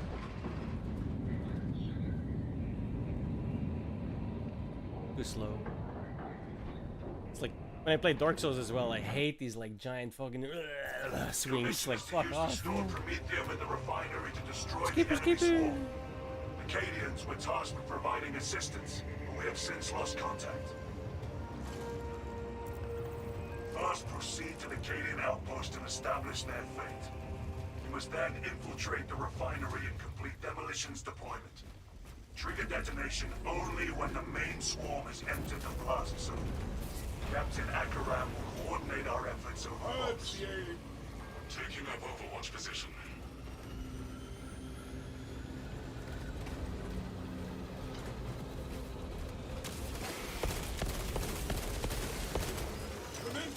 Vaporize.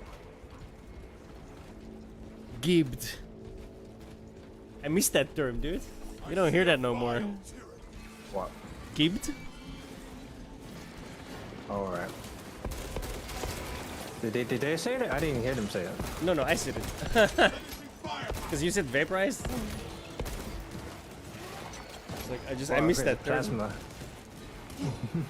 It's like Quake 3, man, when that shit was I'm- popping off.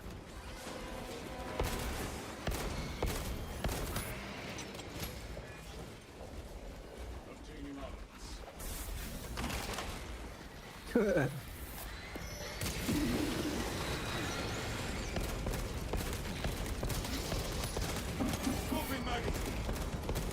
it.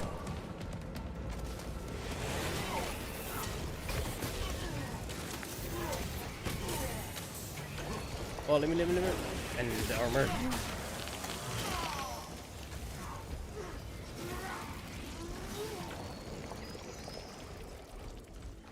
Guardian here, by the way. I seem to be always guarding there. It is renewal given form.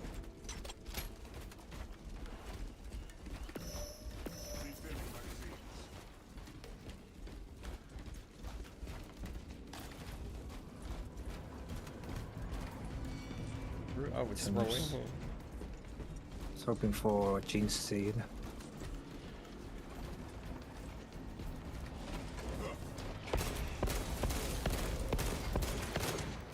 Reloading magazine.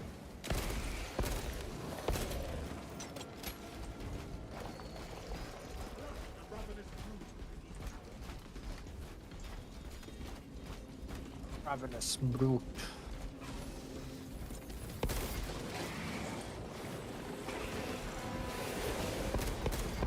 Very disciplinary. Swapping magazine. Reuse the High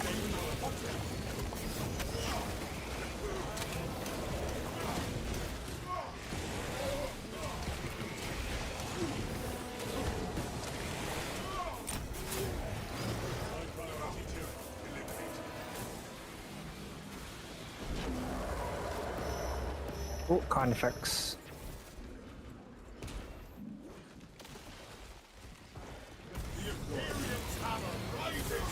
Carnifex. Carnifex. reload.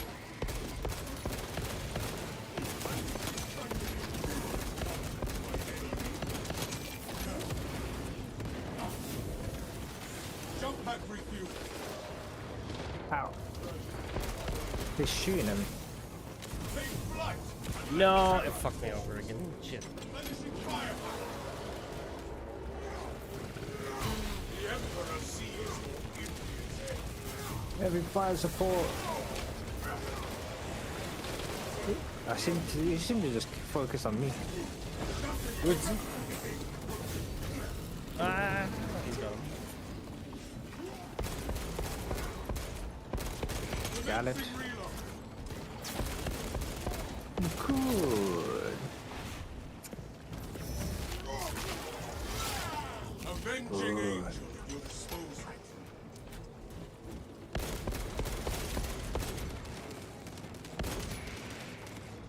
Swapping magazine.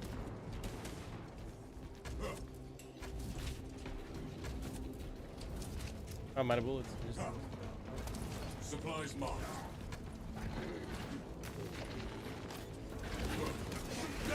I shall suffer your poor aim for only so long.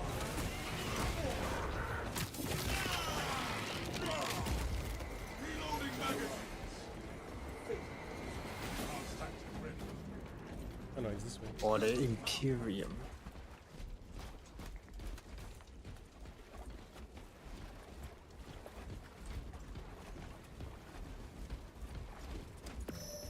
Brother, turn in canker sighted.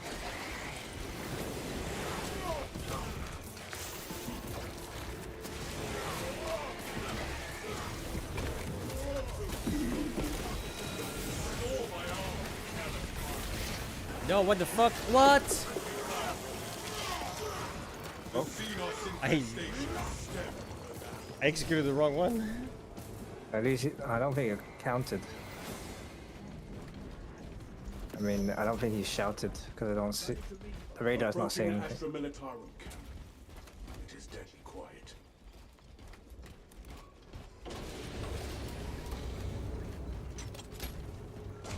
Captain, I hear no signs of battle. No life signs detected. Talassa, you need to acquire the Astra Militarum demolition codes required to deploy and arm their ordnance. Source one from any soldier you see, alive or otherwise.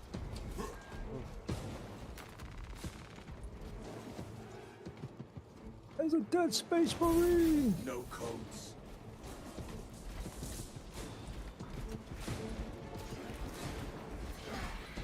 Dead end.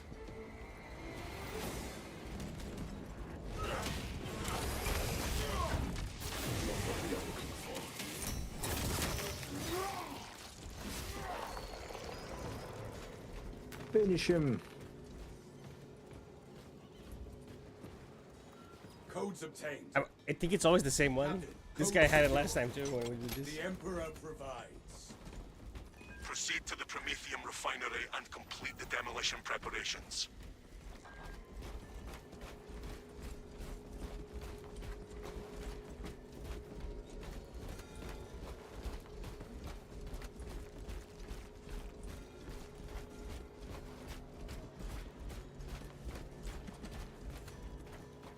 The swarm is coming. War is our purpose. I'm too slow. Blah blah blah blah blah.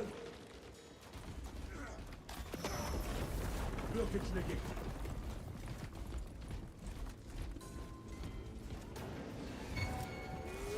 lifeblood of the Astra Militari. Let us make good use.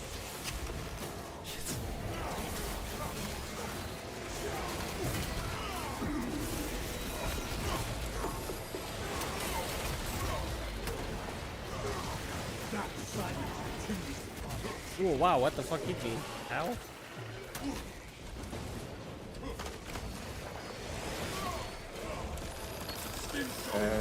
So in fro. Psyker. You're stupid, by the way. Yeah, that's always come in pairs. Ow, fuck. Get him. Got him. I got one. Other one's out. It's Xenos brain that got granted the wisdom to dream.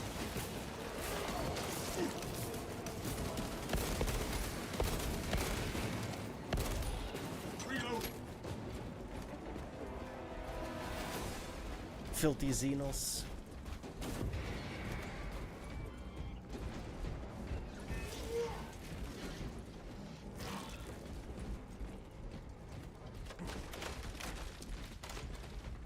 Ammunition here.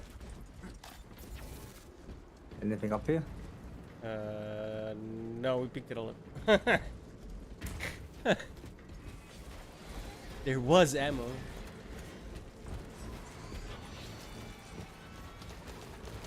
Oh, there's a. I need ammo. Oh, I didn't have it.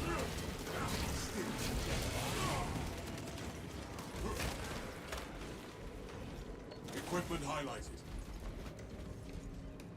Yeah.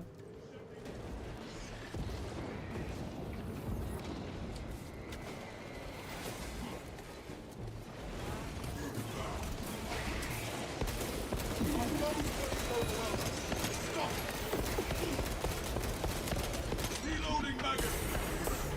My Primarch's gene seed is strong. Give it to the queen.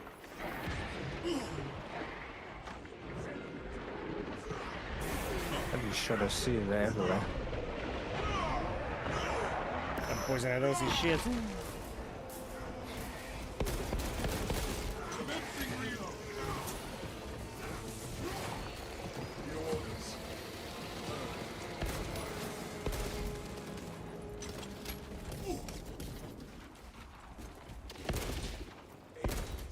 Urge the alien scourge. Reload.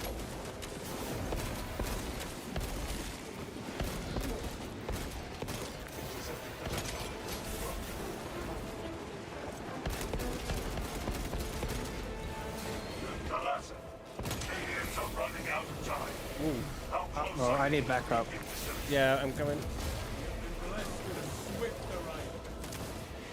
We're making good time. Suicide bombers!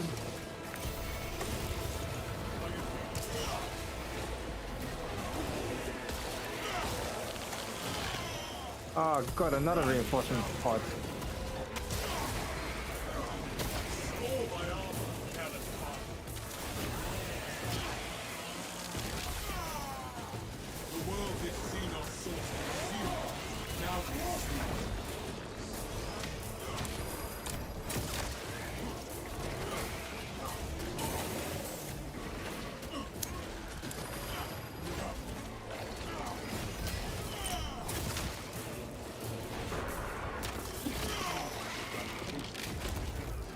Mending flesh.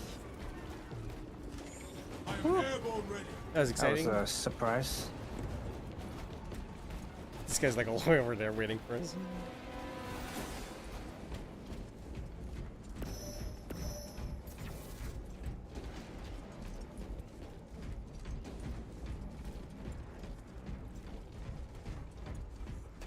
Oh, there's a thing here. Yeah. I would try the melted gun this time.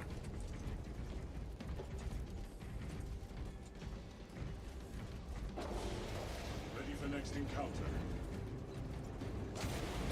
Gonna melt some faces! Here the sacrifice of the many will be avenged.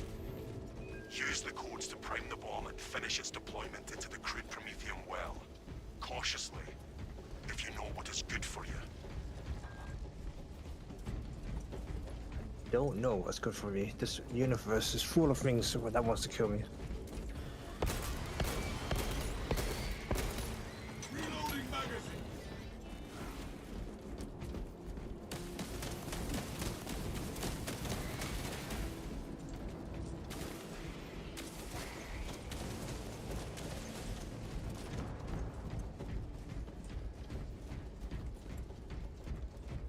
Smelter charge primed. Deploying now. Rates of activation have been observed. The generators hum in the machine god's name. Crane sequencing initialized. Delivering payload.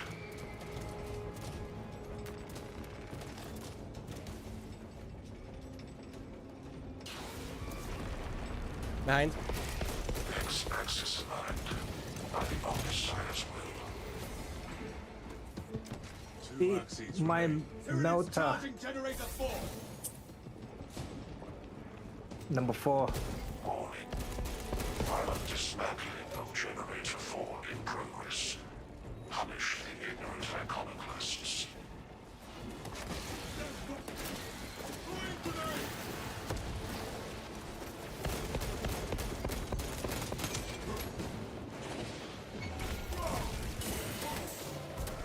Oh no, you don't. Go on the attack front. Fly that generator from that 50.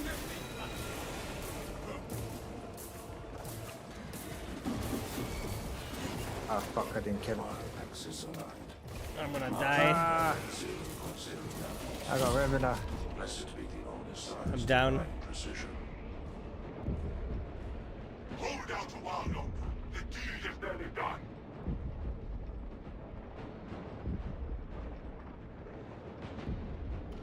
Demolition deployment sequence concluded. No errors logged under the Omnissiah's watchful oculus.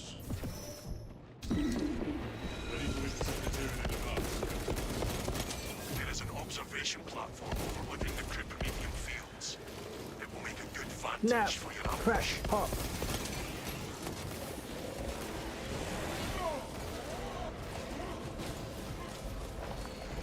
Kill confirmed. Major two. Ow.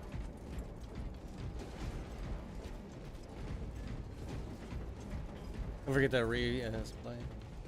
Yep. Obtaining armaments. We're not done, are we? Yeah. Oh, that's quick.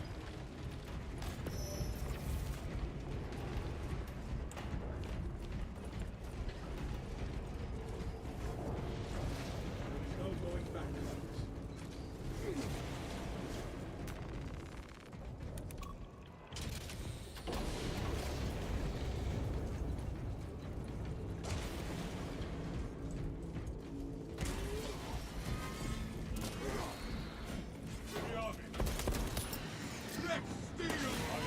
Rex Steel. The Emperor sees your impulse edge. It should have turned. Can melter shoot like a flamethrower? Replenishing firepower. Don't know. According to that one ARPG they can. That was a melta beam, right? That was Yeah. not a melta gun. It's too bad you can't shoot like a beam. Yeah, that would be cool.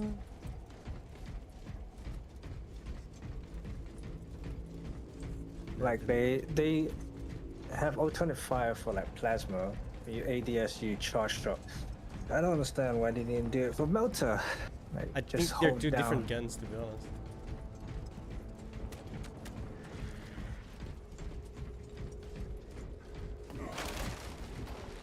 Advance to position. Resupply. There.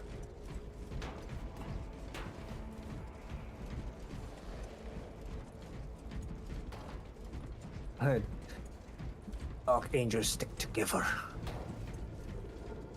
Do not let that one conjure reinforcements. Go hither. Nothing up here. Yeah, data slate we already got. This guy's like I literally forgot single-handedly which doing ones the we game. haven't got. The first two, right? from the campaign. I think so. Arrived at Nozick's facility. Pretty sure we got Run everything else. distraction efforts as long as you I can. don't know. Ice is high. I keep forgetting to check. Check, Hi. yeah. I will hold you to that.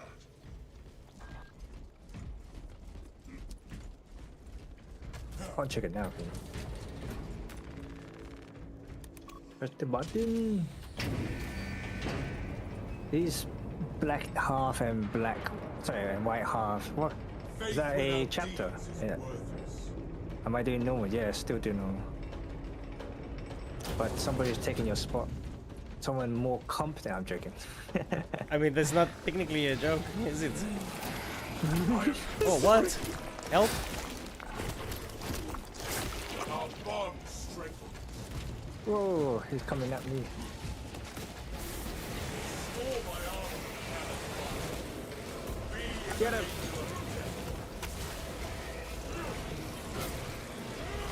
I didn't say it. Or I said it. No, you said it. I'm just saying, how much of a joke was it, really? I didn't wish to range too far ahead of you. Your pace is adequate. 80%. I'm joking. Trust you will tell me up. 100%. 100. Affirmative.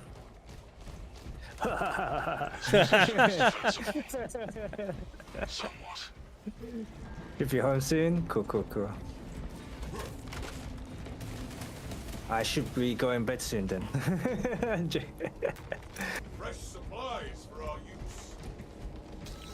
use. Armor boost. Mark.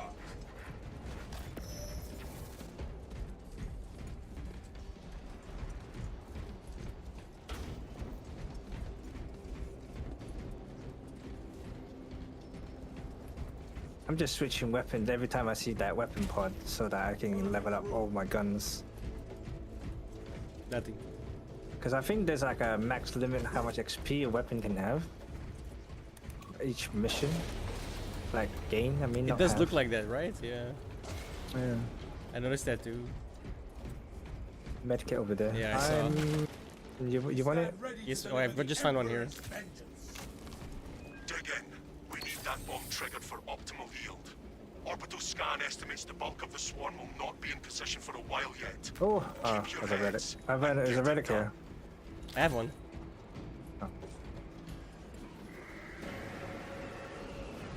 The enemy seeks to consume this place and us with it. You have to press these things again? What was this? I forgot how this worked. So where the enemy is coming, you turn. Then you press interact to just ignite it. Ignite it. It's gonna take a while to explode. Enemies are igniting from Come see us. Well, it didn't last very long. Swarm is continuing along the protected path. Traditional progress. Systems will remain locked out until the Omniscience vessels are complete.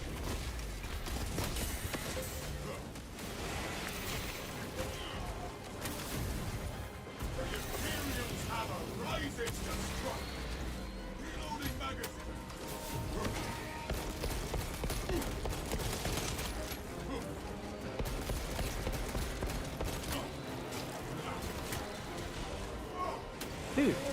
Dude. Get the fuck out of my platform. Swapping magazine. The flow controls are active once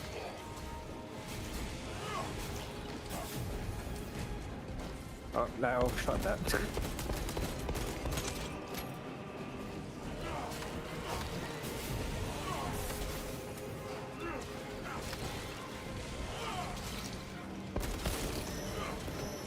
the sea.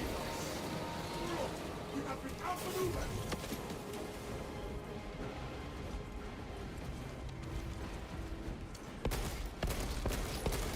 Reloading.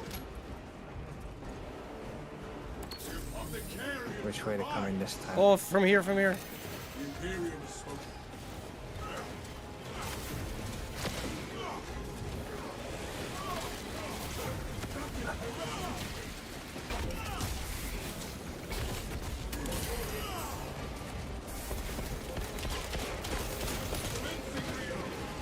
Halfway there, brothers. Keep it up. Oh my god.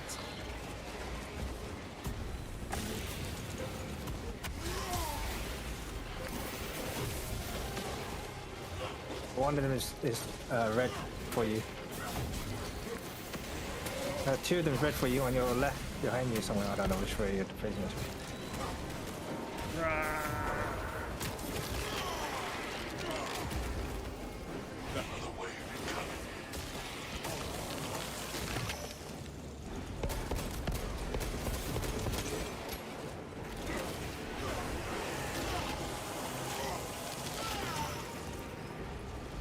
They're coming on your side. Turn on the fuel. You can't. It's red. Oh no, it's green now.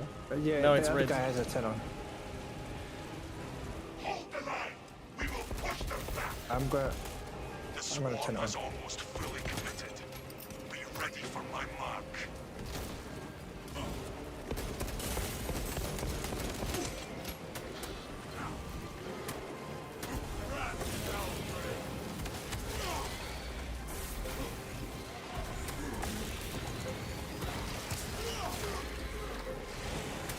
I'm gonna turn it on. Let's fire up. Do it! Do it now! Fire up!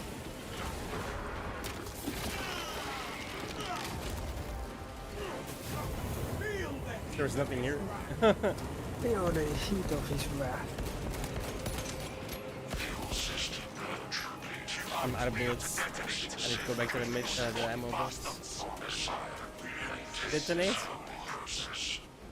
Blow him up. Oh, it's over here. It's always in the middle. Avenging angel at your disposal. Kaboom! Have a nice day. Titus, this is Vespasius. I stand amidst the smoldering remains of Lieutenant Admire sights down 90% and falling. Swarm annihilation confirmed. Confirmed. Move to extract. Ice is asking how you're doing. Arriving at evac Oh. point. Oh, sorry. Down and ready. I was looking at the explosion. Sorry. The Emperor will not abandon us in the hour of our victory. Straight, present. Extraction. Yep. I did.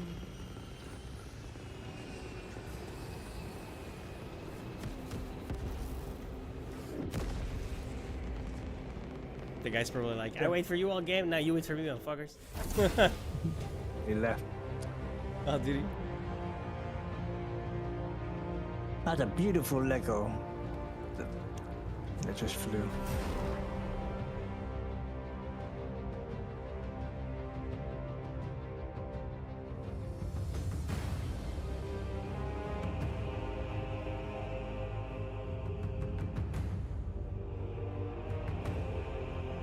Oh. Yeah, it's brand new. Technically, it's not even out yet. Nope. But me and Sin Comes are out bad next with week. money.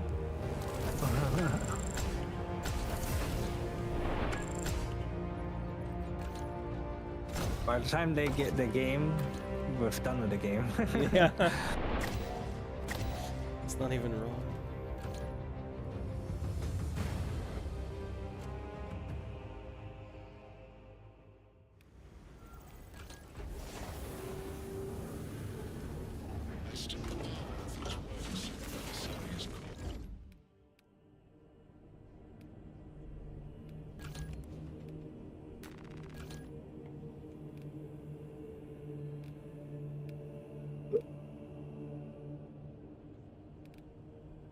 Health increased by 20%.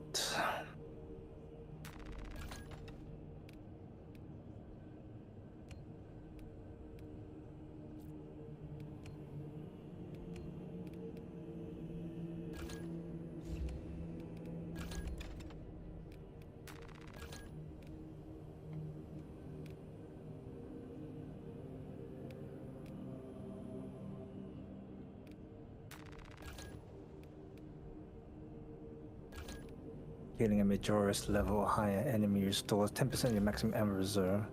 Cannot exceed maximum ammo capacity. Cooldowns 30 seconds.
Now we lift.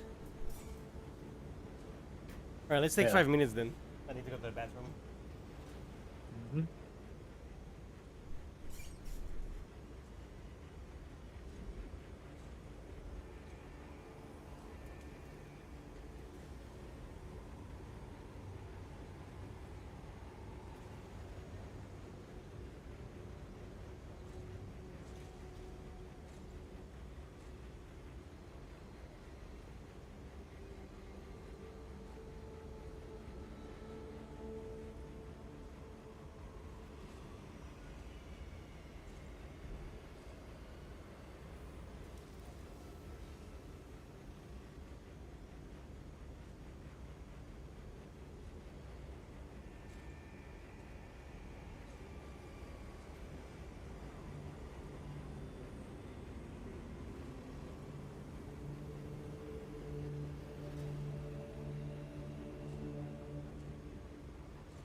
Speed style combo length increases from 4 to 5.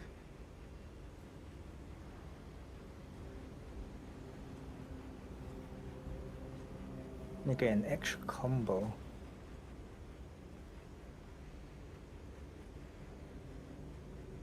What that looks like. Melee damage against chaos enemies increase.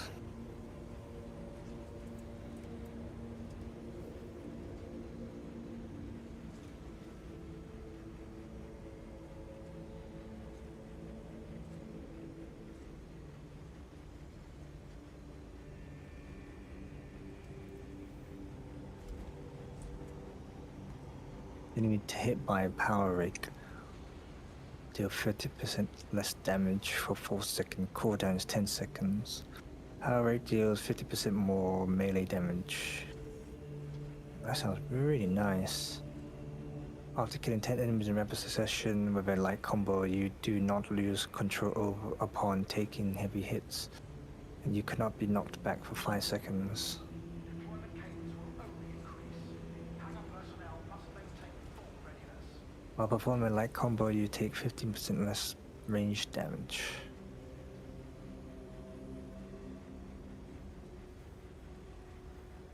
Extremis. Lower enemies. Who are those?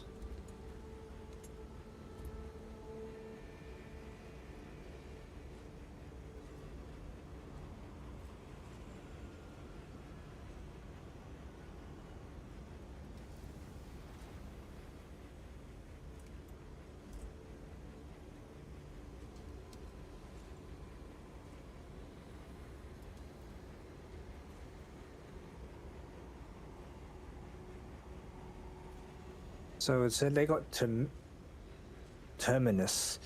So what the hell is Extremis? I'm guessing it's the one with the big health bar?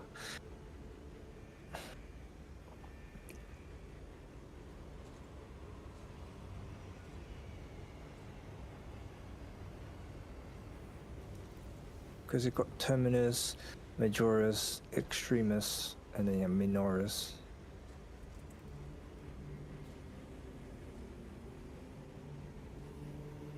Power style attacks restore 100% more contested health.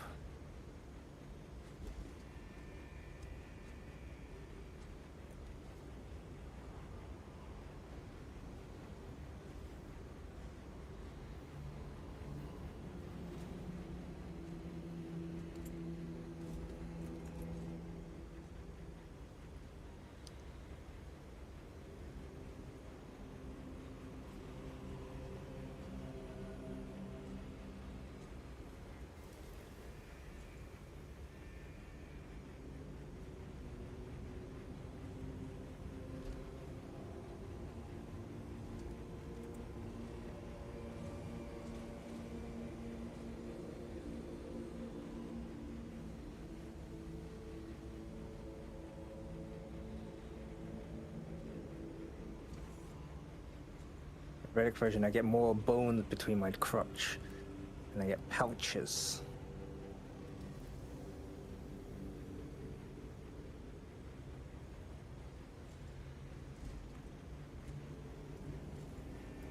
Furio.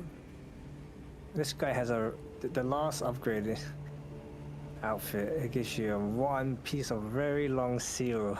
That looks weird.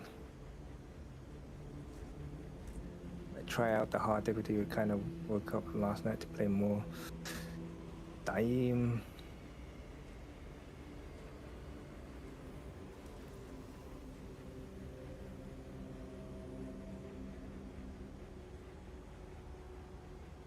I like this one. This one has 2 eagle.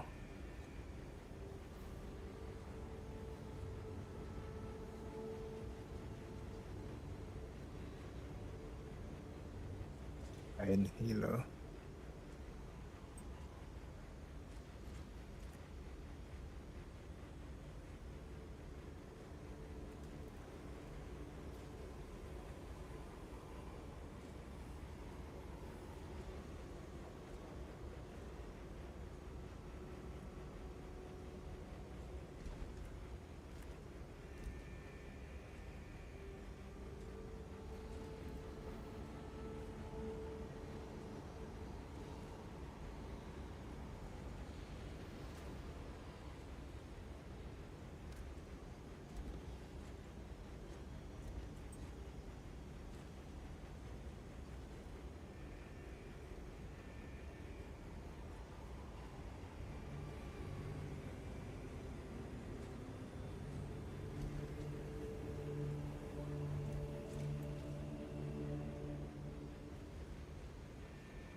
So if I use plasma pistol, technically I don't reload, so that means this effect will last forever until I run out of ammo.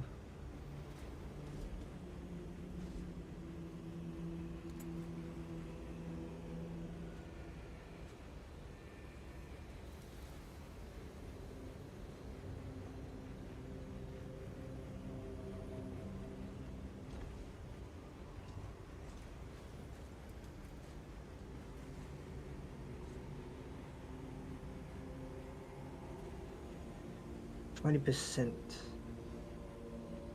I get 20% ammo back if I kill 10 enemies in quick succession. If I don't have any more ammo in my primary.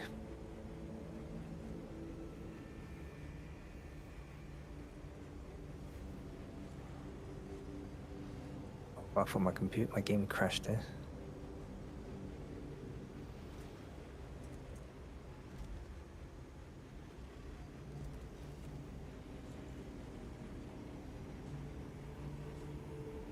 I literally used my bolt a little bit more than I can work towards Artificer.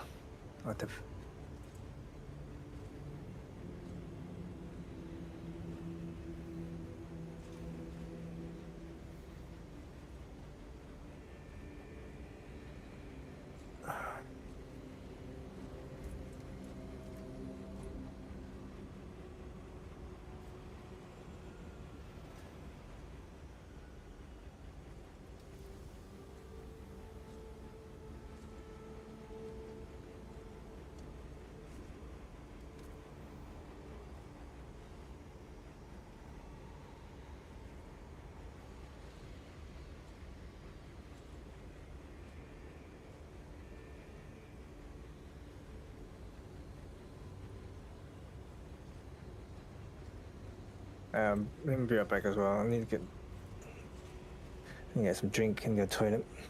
Might try it on 2 equals 2 America. 2. Just 2? 2 American, you mean? Right back.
I'm back.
We must reduce redeployment time. Maintain a complement of standard war gear on all Thunderhawks.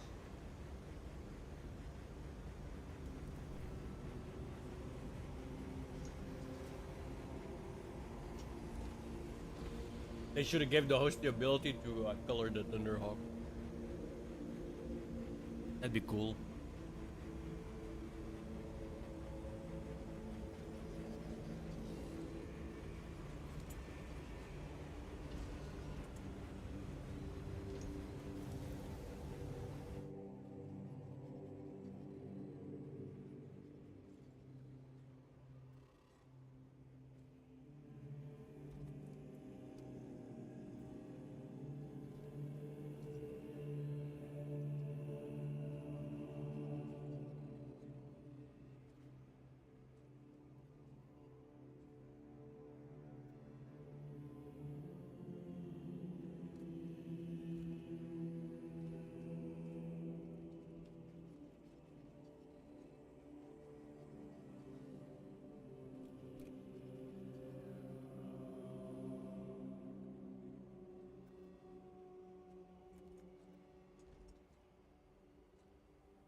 Hey!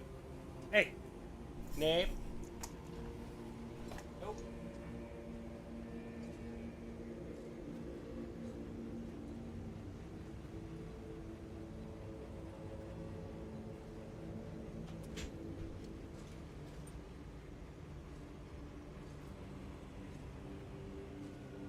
My cat wanted in. That's not allowed when the window's open. Hell no.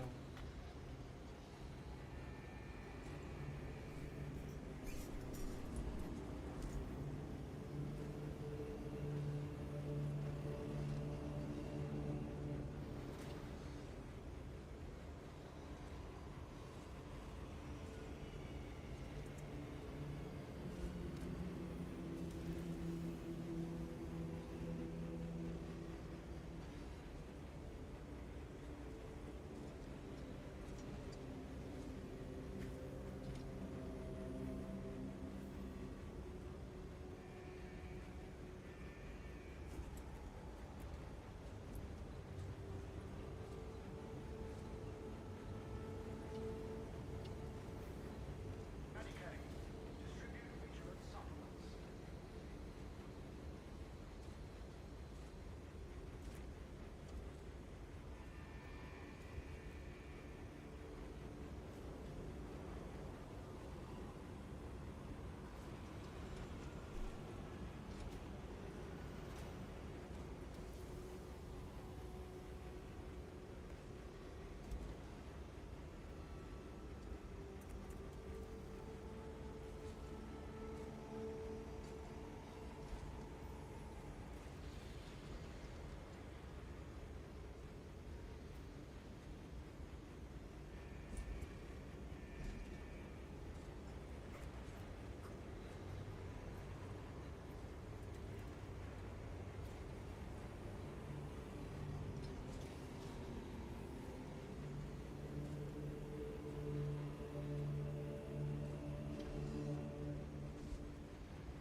I'm back.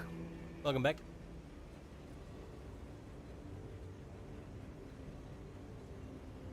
You ready? Yeah. Can I start? Can I press quick? Can I start? Yeah.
Scans show the Tyranid numbers growing exponentially within the Hive City.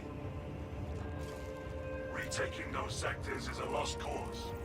Bombardment from orbit risks collateral damage, so we need a more targeted approach.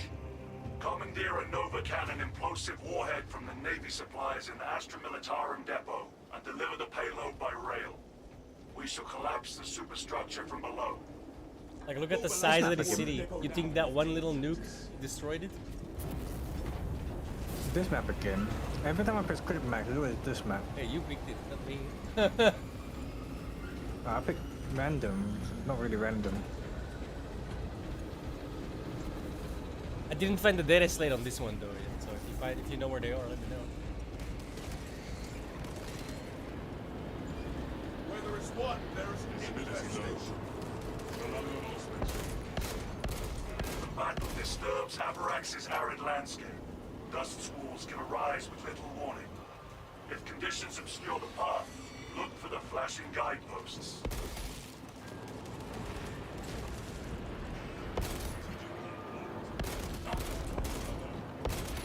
Replenishing firepower. Can't see it. Yeah, I don't see shit.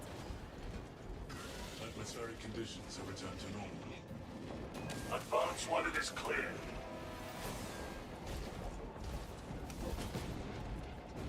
Which is a shame because the map is like one of the coolest visually. The background at least. That's a lot of snipers.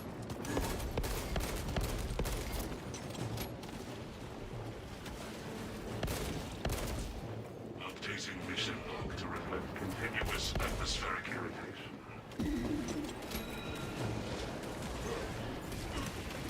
Wait, how are you not dead yet? Reloading magazine.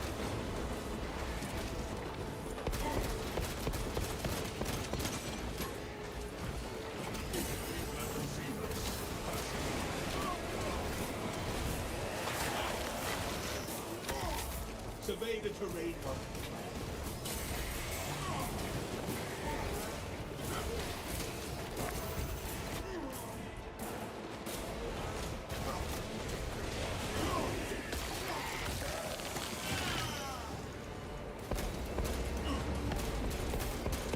Commencing reload. Artifacts. Brace for another storm!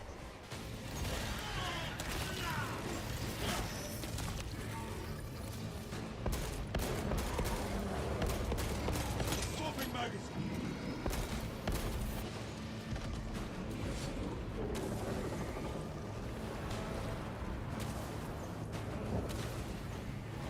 The Imperium has spoken.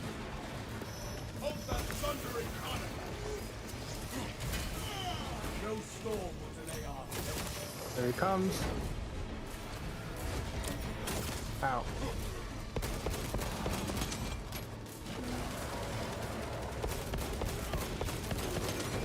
Magazine empty. The Imperium's hammer rises to strike. Suddenly your war ain't grown so long. I think he's a shooting conflict.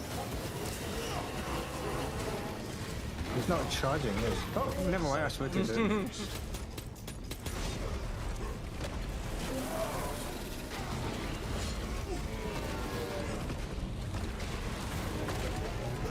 Oh, I'm stuck.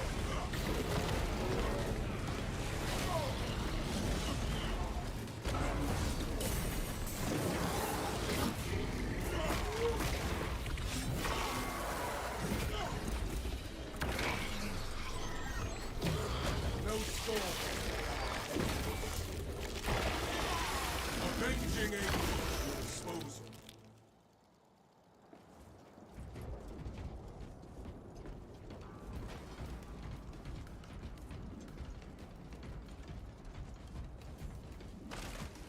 Refilling magazines. Magazine, what happened? Our will remains untarnished, unblemished, unbroken. Eat your nails.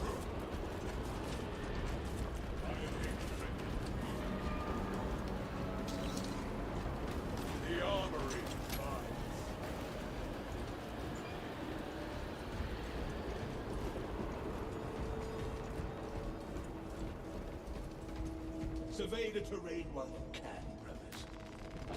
Medically. Vital seals. We do not want this armor compromised in combat.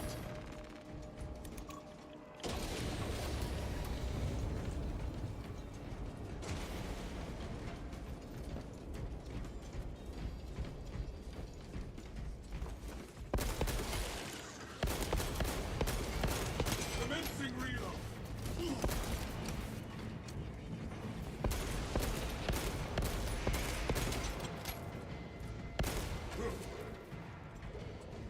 Do not let that one counter reinforcements.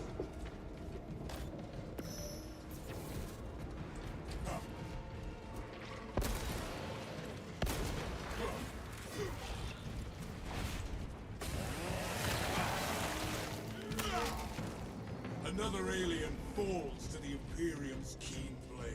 Xenos filth. I am recommending you for commendation, Streamer. No. Thank you. You would resist a badge of honor. Keeping my brothers alive is the only honor I require. We purge the galaxy Uh-oh. of all Oh, wave coming. Might be behind us, might be in front of us. A tragedy that all these munitions cannot be unleashed upon the alien sky.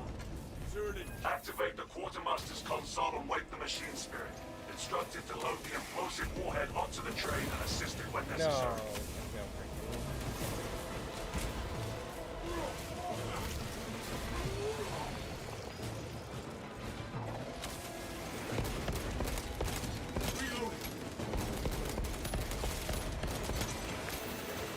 Definitely behind us.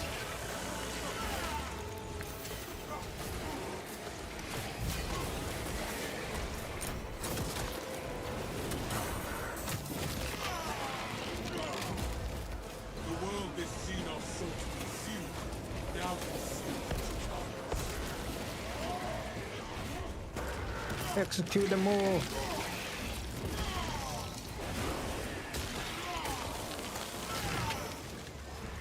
We have cleansed the Xenos state.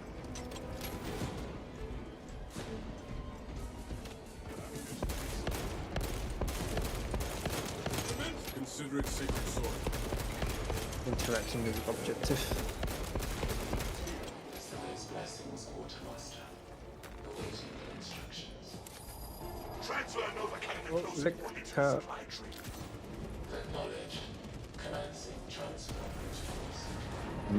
protocols. It just died instantly. Oh no, that's the nectar.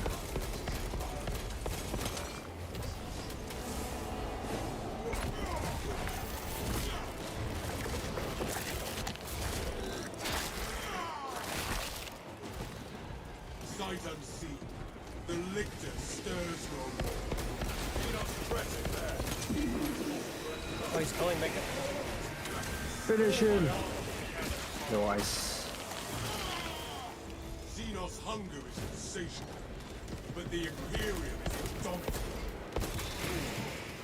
Oh, behind. Reload.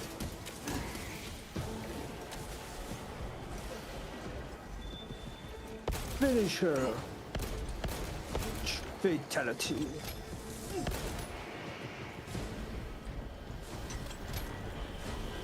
No, it wasn't. It's not hard. Here is satisfied. Easy.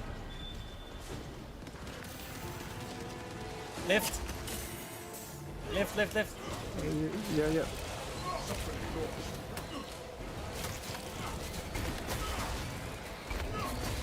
Emperor sees your beauty's head.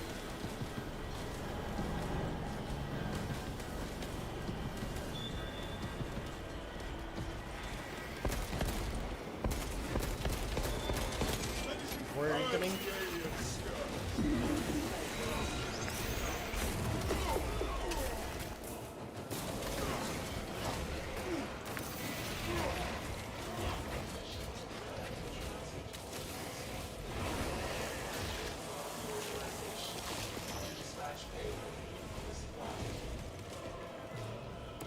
Oosh.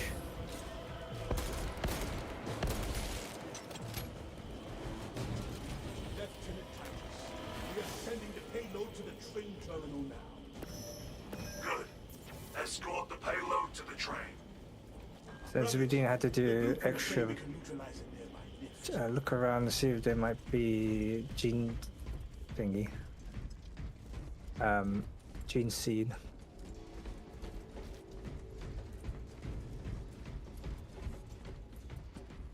Assemble.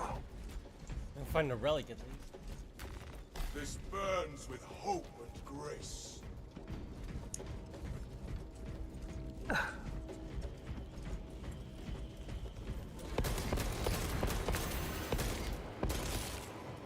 Swapping magazine.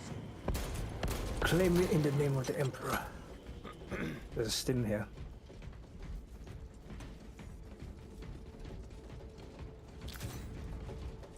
Healing wounds. I'm addicted. You need them drugs. Booster here. Reminds me of StarCraft. What is this stuff?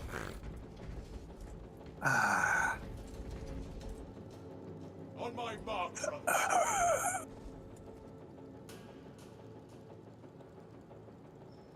What you want? Rose season. Our destiny lies onward. Into the breach once Oh, more. who's this guy? Oh, he's just an AI? Why does he look so different? It looks like an Ultra he movie. looks more blue.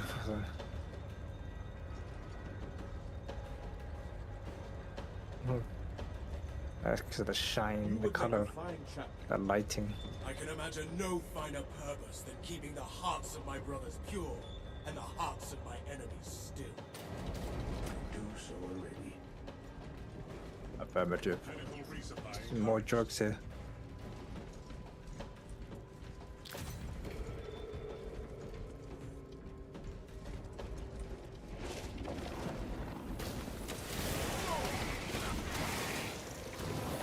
I am the righteous Lord.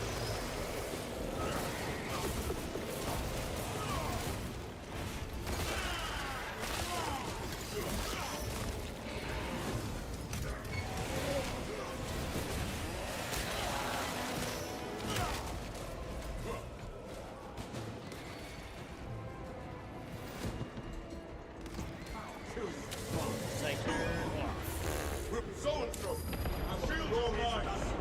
Reloading. Conversion field operational.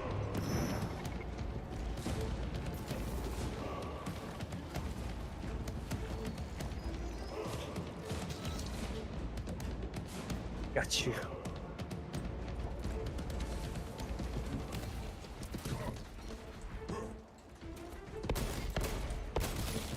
Armor booster here. Reloading magazine. Updating mission. let me at him.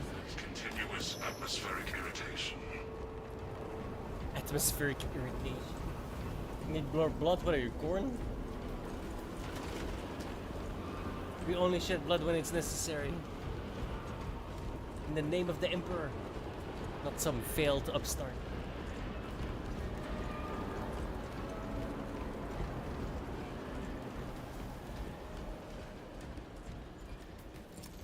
No storm will delay our Fuck. vengeance. Although we could make Chaos Marines.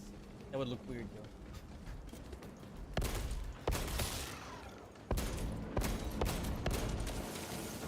Commencing reload.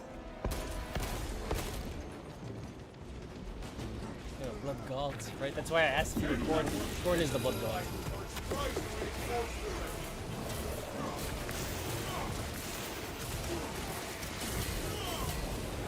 Sandstorm incoming. Watch me kill your elite. It'll blow your mind away.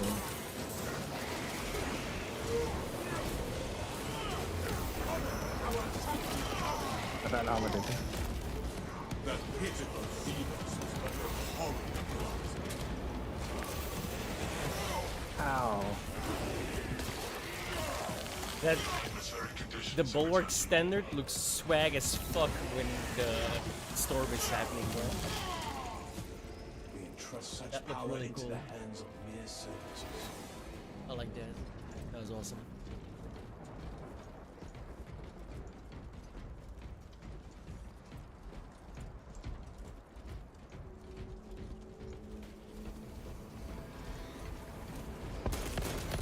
Reloading magazine!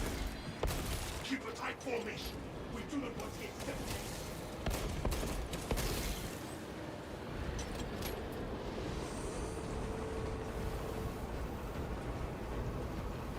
What are we gonna do now?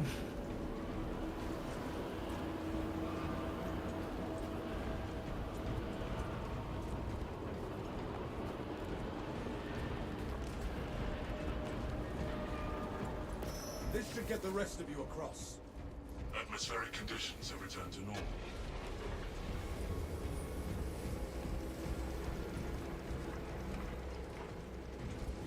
Engage anti-Xenos warfare strategy.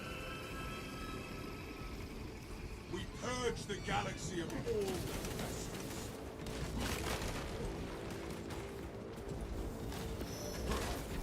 Ammo check. My ammo's fine. Reloading! This is not a test of medicine, but of patience. Enemy massive wave coming.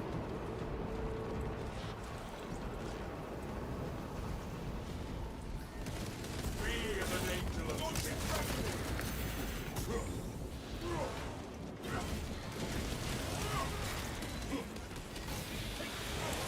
Mines.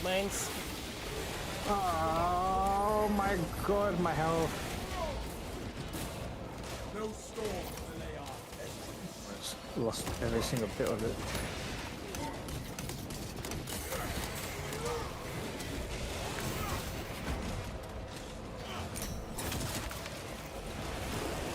Behind.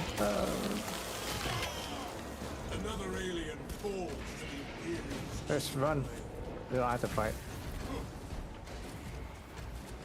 Jump pack refueled.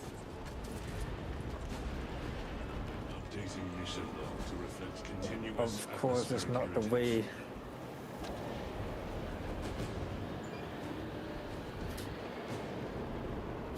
Run, bitch! Started raining. The storm's happening. There's gonna be like a massive storm here today, apparently.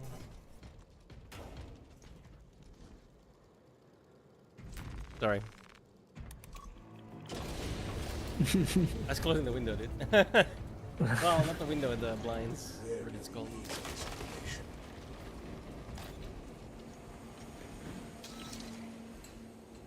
You need I this got one? full ammo. Okay. No, you can take it.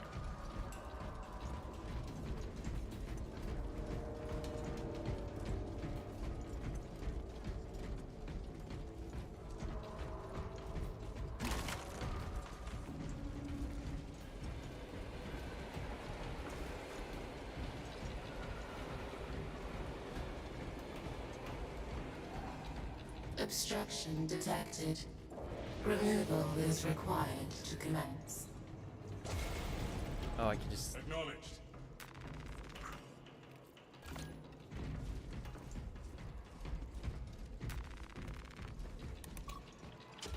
Xenos eradicated. The rubble is eliminated.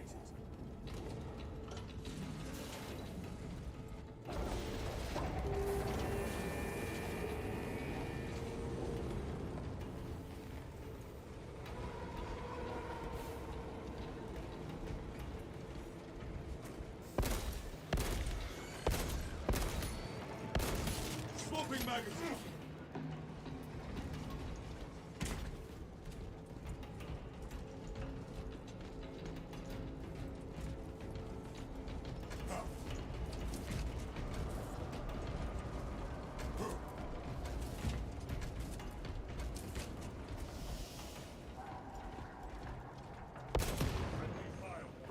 Ow. Did it actually do damage? I don't know. I don't think it did. Submitting a Disciplinary report. Right. English hard. Oh shit.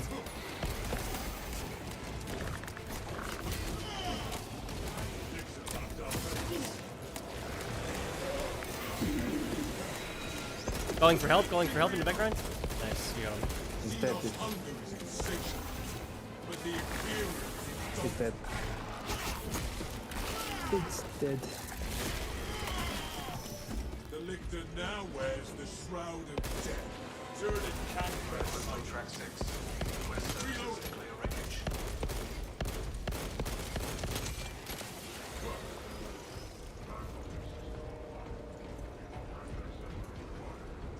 Ugh.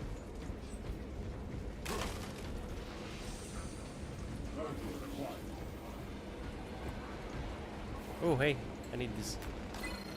Why you didn't get this? How could I get this? We ran behind the other guy the first time. No, I thought you had this ages ago. Because I No. remember showing you. No, we didn't play this map. This was a new map for me until today. You played this with Sweet Man. Derailment on track 6. Oh, yeah.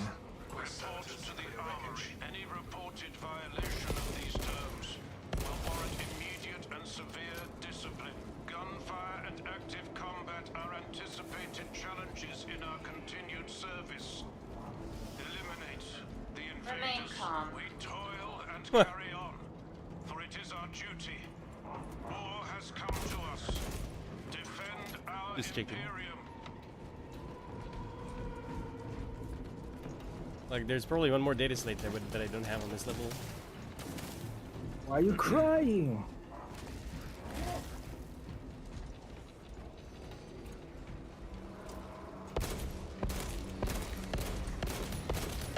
Swapping magazine.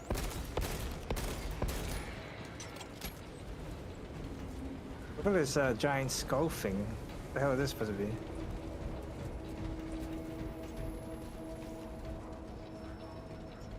Is that a crane? Yeah. That's a bit insane crane. Mm-hmm. This is like a Look, there's one giant hanging up there. servitor train. Right there. Where? I'm pointing at it. Oh yeah, I see it. It's like is that like a servitor train? I guess, right? Yeah.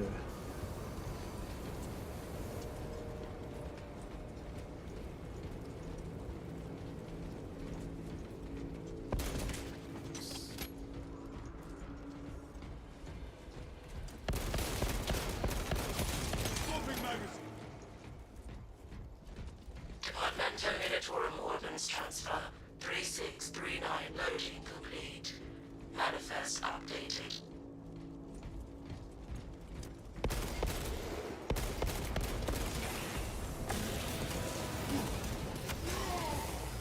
The Xenos infestation is sterile.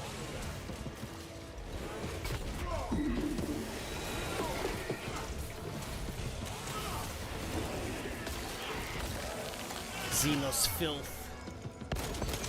Ravener! Ah! Get me! Good teamwork.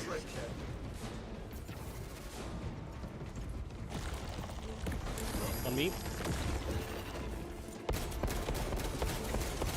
Commencing reload.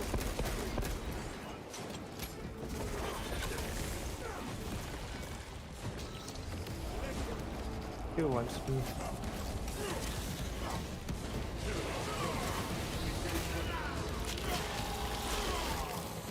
Order returns very soon.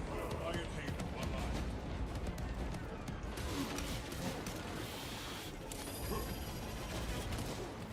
Oh shit, behind.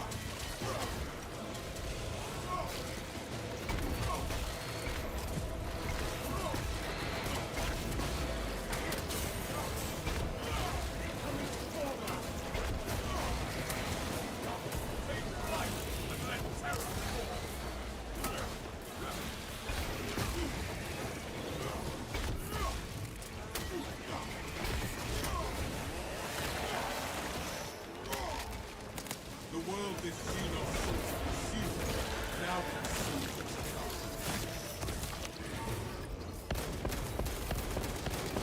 Reload. My weapon holds only vapors.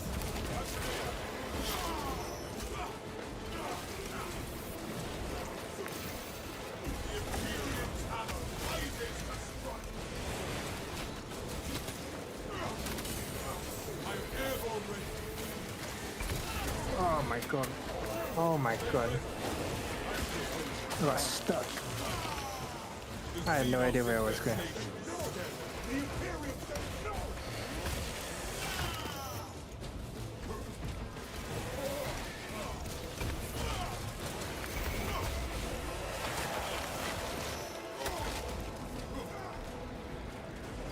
I'm out of everything, by the way. No bullets, no grenades, no nothing. Just my strength and my chain swords.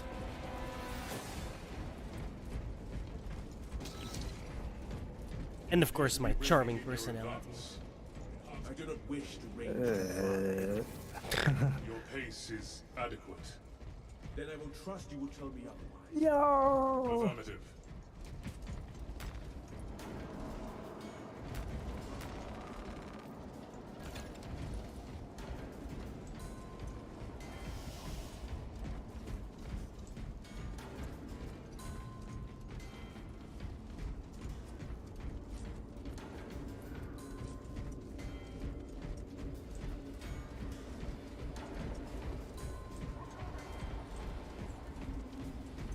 Be as an angel and prepare yourselves.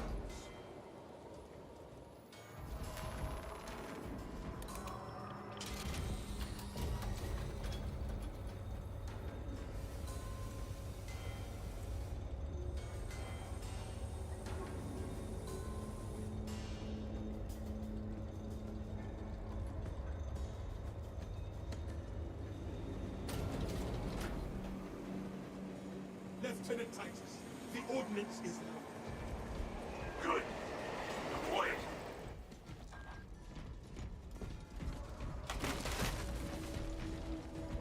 Some armor piece. Yeah, I was trying to pick it up. Wouldn't let me. Oh shit. I didn't shoot through you.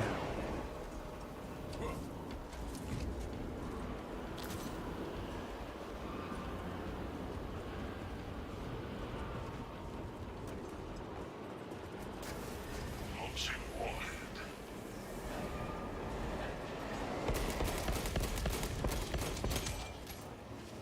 Go ahead. 4 warriors, 4 or 5. Adjusting outlet. Talassa, I have multiple swarms moving to your location. You have their attention. Deal with them swiftly. We'll not get another shot at this. I wasn't ready for execution. Cogitating proposition. There are engines in service that may be routed along the parallel tracks. Route changes may be made by a dispatcher at the track's control tower. You need medkit? No. Stairs.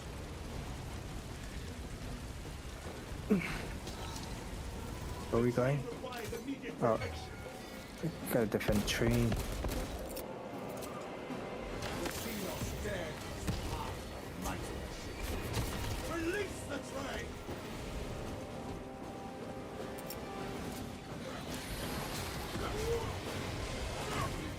So in throat.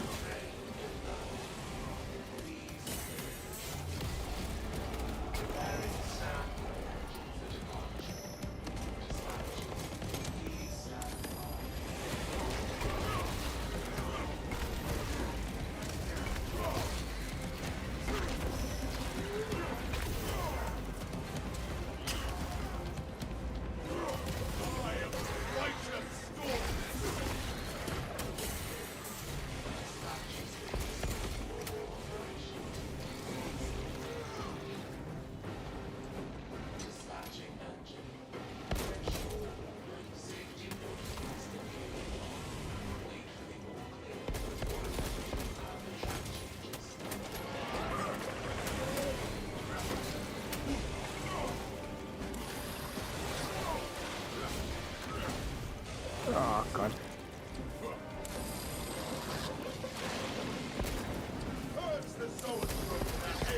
Oh my god, Connor's getting surrounded. Psyker.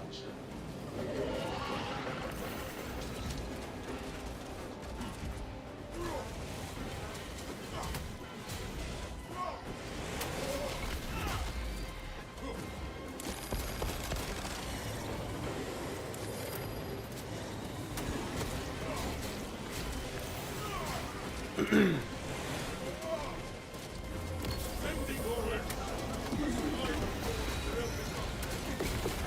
charge to 50%.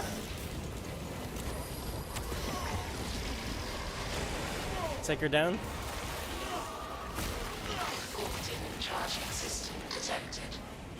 Engine seer requested to perform rites of restoration. I need to get some ammo. Link your armor to the Mechanicus device. You will need to keep close proximity to the charging station until the reset is complete. Perform the rites of it's the other one. restoration at the afflicted charging station's machine interface, and the circuits will be reset. If the problem persists, seek a qualified engine seer for early maintenance.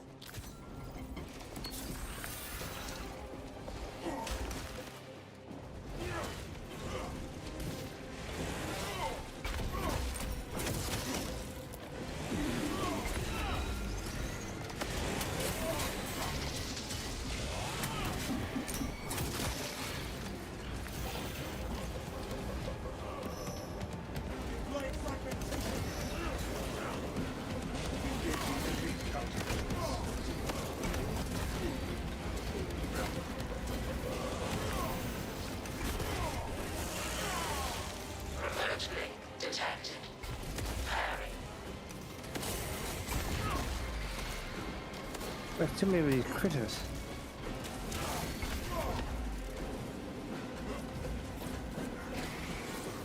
Faulty charging system detected. Engine seer requested to perform rites of restoration.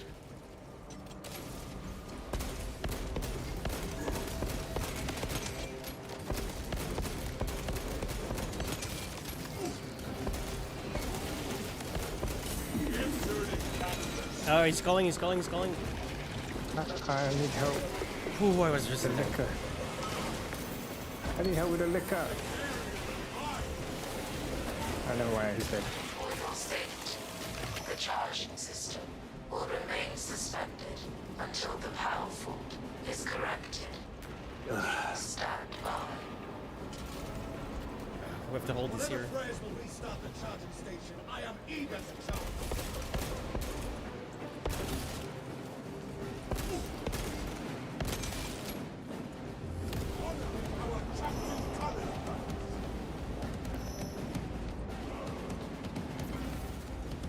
Your loyalty expired.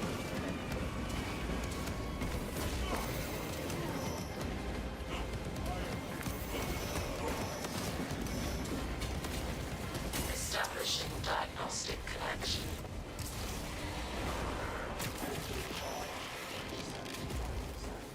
Get away from me.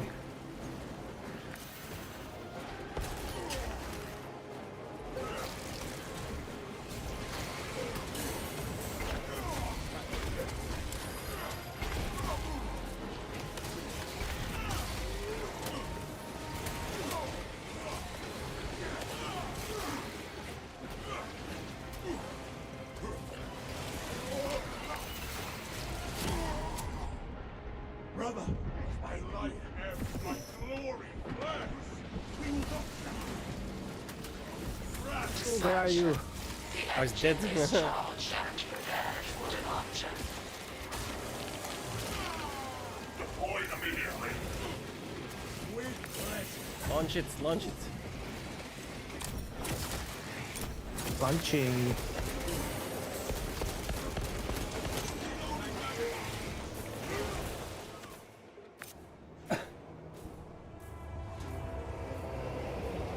Rico Nukem. Detonation in 5. Brace for shockwave.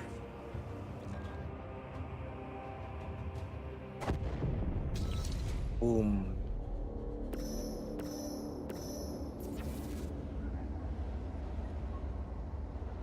No Xenos bioscans.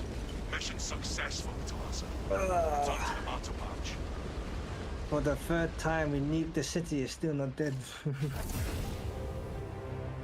Yeah, we'll try a couple more times. See what happens.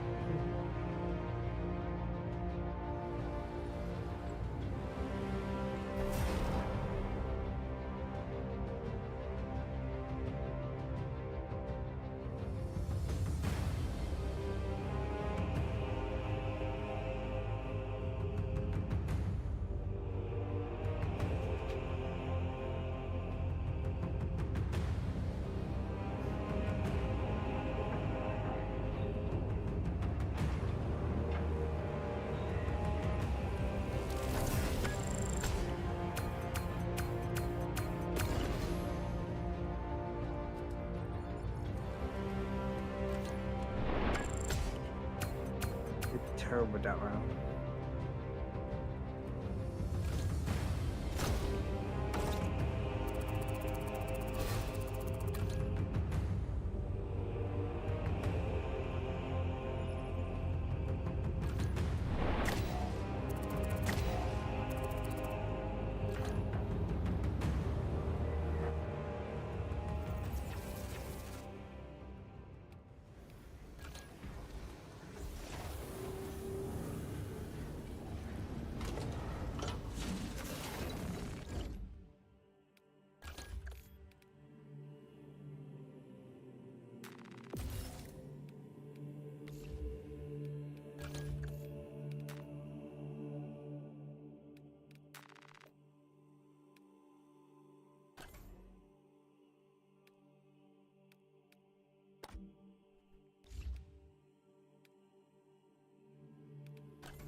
Let's see what can I get in my upgrade. Did I finally get enough XP? Are you freaking kidding me? I'm like slit away, but I won't be able to unlock it anyway because I need to get purple material. Stand by for immediate triage. Good. Very good. More damage with These plasma. connections is worthy of high praise. But what do I want? Better venting, more magazine, more rate of fire. I think I want more magazine. 5 bullets. Maybe that means I get to shoot 1 more charged and 5 light shot.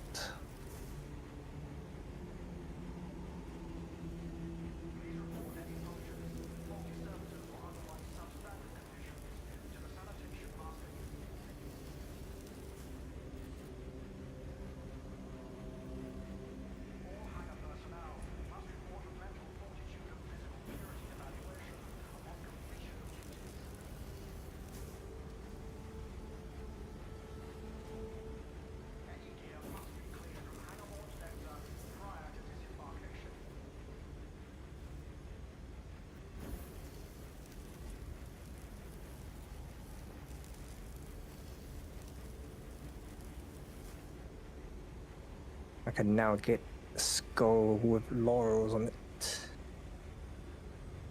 The next one has writing.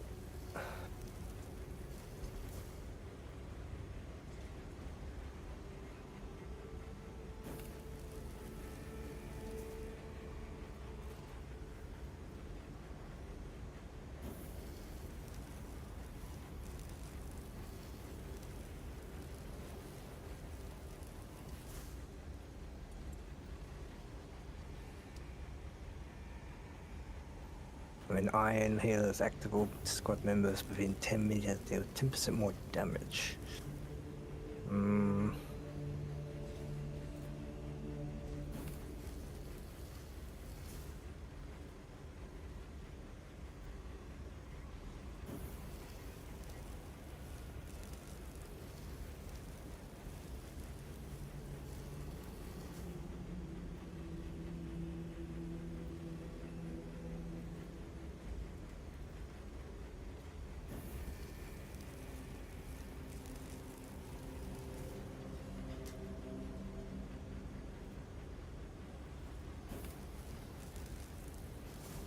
Ammo capacity for all squad members increases by 25%.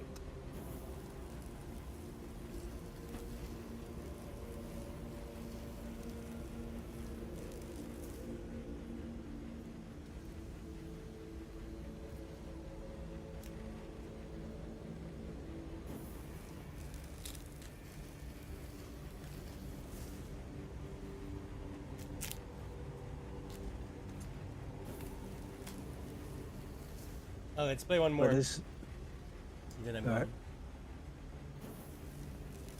Iron Halo recharge 20% faster when stripped.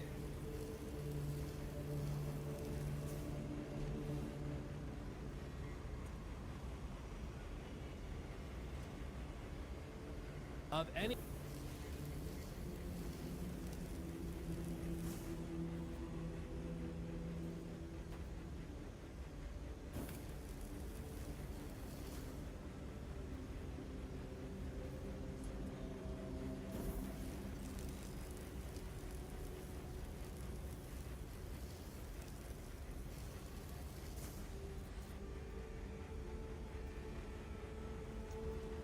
What map do you want to do?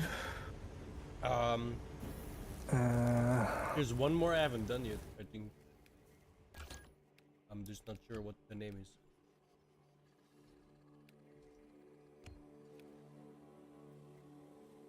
Is it called The Fall of Arturus? Yeah, maybe. This one, you have to send the battle barge into the spire. I haven't done that. Let's do that then.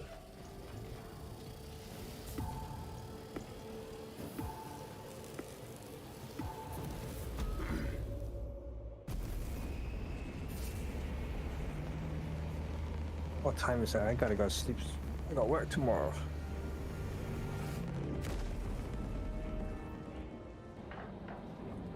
I'm gonna play City Skylines after this mission.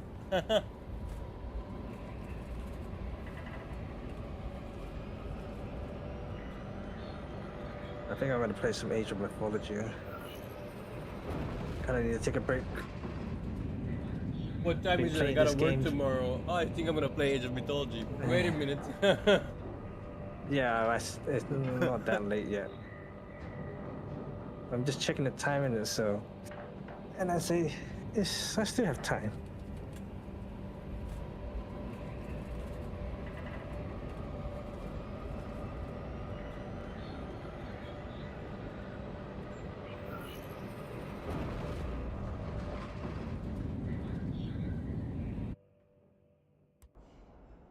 Our path to Aurora is barred by the Thousand Suns Silver Tower. We do not have any ordnance on Demarium that can destroy it. Our best available tactic requires an ancient battle barge in the Mechanicus compound that is undergoing restoration. If I might be so bold as to interject, Lord Titus, that battle barge dates back to the Great 24 hours Crusade. stream. Jade. We're still gonna destroy it. It is a sacred relic, filled with ancient splendor, brimming with power undimmed. Noted, Artisan Balthazar. I am authorizing Talassa to commandeer the battle barge for the duration of this conflict. It will then be returned to your care. What's left of it? Very well. But you will need my assistance in placating such an ancient machine spirit. Assist the Adeptus Mechanicus in launch preparations and await our targeting guidance, Talassa. We should be on the ground shortly. You still want it Make sure after that we battle send it barge is into ready. oblivion? Orders confirmed. Even more so then.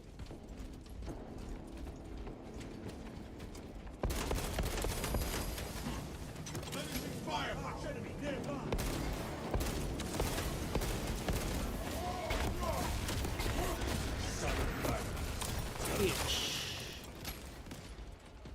Heresy.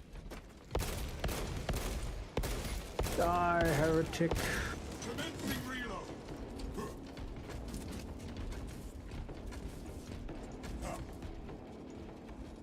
No items.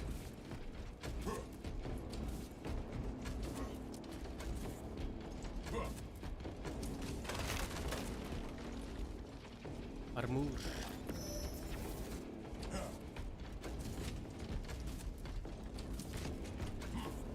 Engage photo lenses, brothers.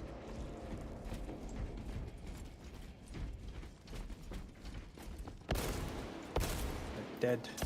Reloading. Just check it.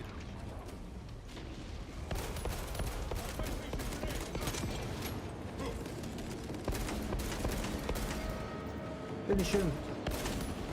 Send Gilliman's regards to Craven Magnus.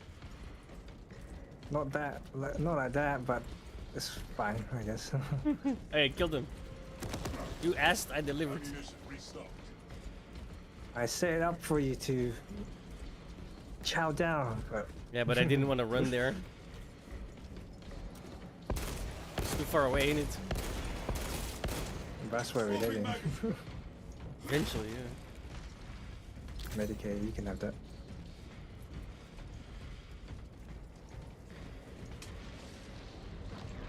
Incoming! Incoming. I think we missed. It's like one guy. Fine. You're happy? Yeah! Fireworks. Imperium weeps not the heathen. Look at the pretty colors. Lockdown You can have sector. that. My war gear is satisfied.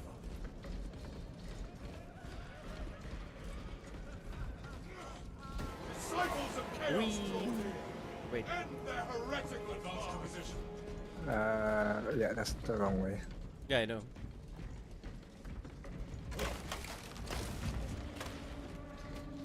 Now, Obtaining armaments.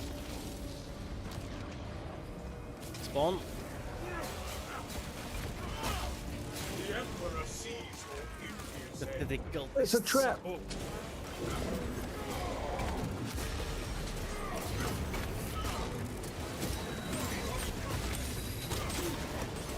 Cracked him.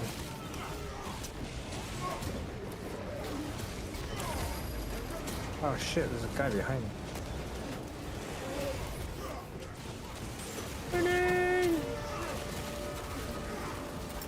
Ordnance and finish.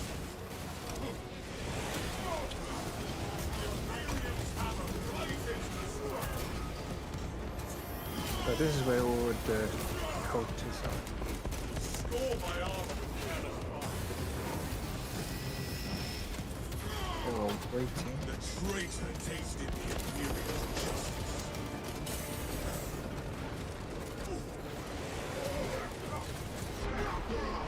Sorcery gnaws at my soul.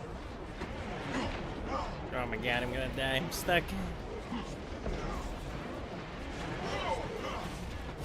Yeah, I was just getting hammered, bro. My blade hungers for revenge.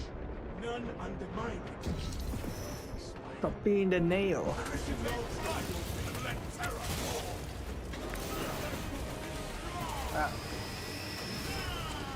I scatter your foul silt for winning time. That guy is just literally focused firing me. What the fuck? Dude? Yeah, that's how I died. I had 3 of them on me. It was like 0 chance.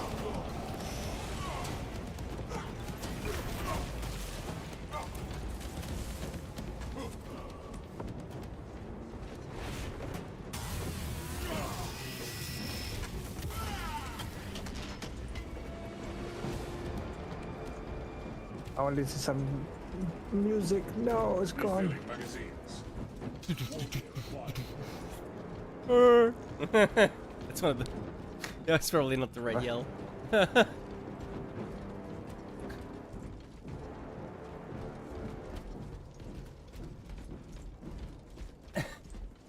Engage standard morale boost. For the Emperor. You like my morale boost? For the Emperor! You have to do the first the one G- and then the top one on the left and then the top one on the right. Glory to the Do you Imperium. do you want the gene seed or should I? Oh yeah, let hold me it? have it so I can catch up. But you're not allowed to die though. Wait, I swear you get the XP when I bring it back. I've not seen it. Inhaler ready. It's for everybody. Take the medkit just in case, because if you go down once, it goes away. So you might as well take all the healings so that you can stay alive.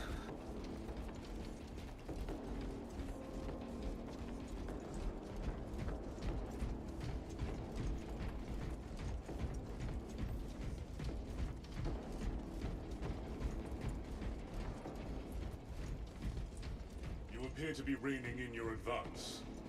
I do not wish to range too far ahead of you. Your pace is Ready. adequate. Then I will trust you will tell me otherwise. Affirmative. Affirmative. Affirmative. I am a stoic space marine. Acknowledged. Eat my bolt gun. Sorcerer, sorcerer. Drag out.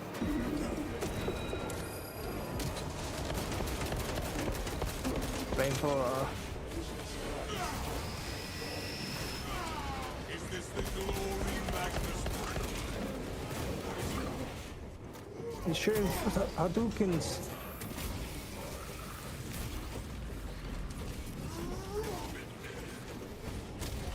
I got the lesser sorcerer. Swapping magazine.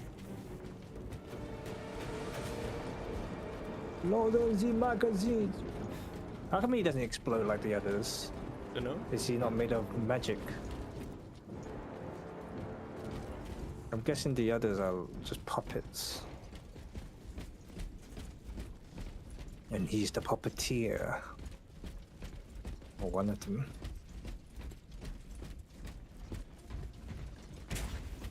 Brothers, together we Obtaining go. armaments. Do you how many you got? You got? Yeah, I got full. I'm full. Okay. Administering aid.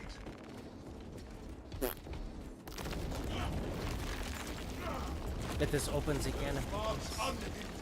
Into the can of worms. Dreadnought! The ancient seers unchained crystal with a mountain lodge to safety. For the Emperor! The engine seers will be informed. Follow me. Heretical scum have been relentless in their attempts to be Heretical Skull have been relentless. Incoming.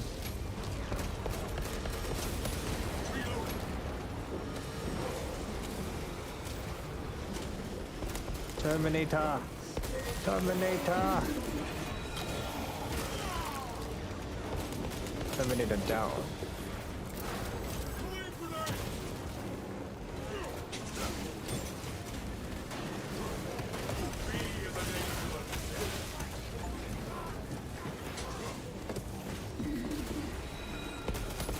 Someone's screaming. Ah, ah, ah, ah. Take it, heavy fire.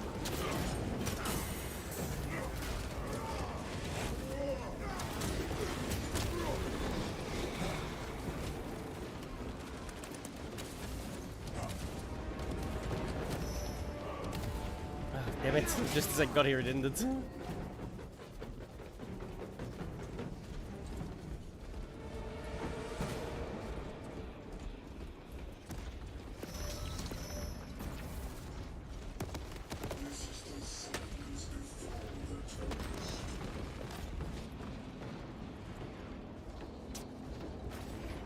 Incoming wave.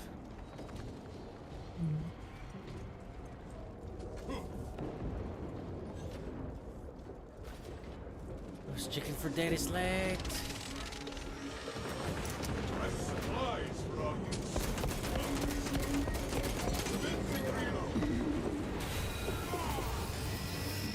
Oh, Ultramar. I scatter your foul sins to the winds.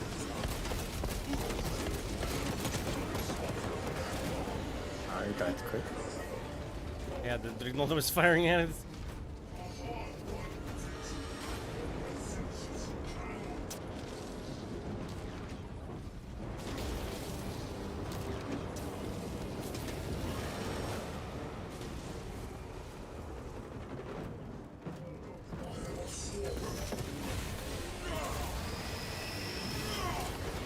The Imperium weeps not.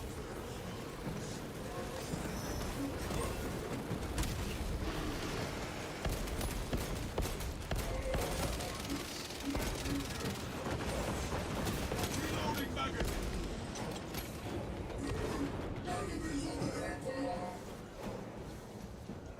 He's from the ban. Yeah, this is a Contemptor Dreadnought. I actually have this. That cyan What one? kind of dreadnought? Contemptor. What does that do? What's the difference? I mean, It's just like a newer model. I thought they don't have technology to make new dreadnoughts. they've been messing with the rules a little bit. Like the Primaris, but how do you think the Primaris Marines came about?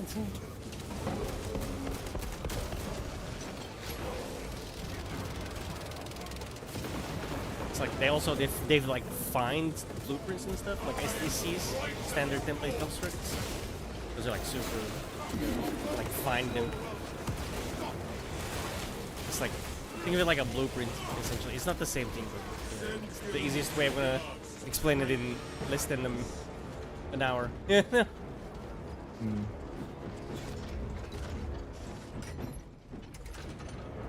Let's make an interior version. Our brethren barricaded this entrance to stall any attackers. Commune with the crane and engage it to remove the obstructions. Proceeding to crane. They're still talking. I shall wait until all are present. Hey, big boy. Hey, big man. We are committed to this. It is the Emperor's will.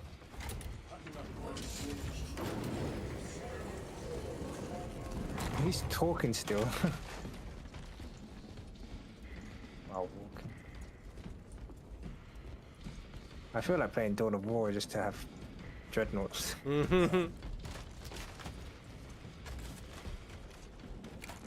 should play Gladius.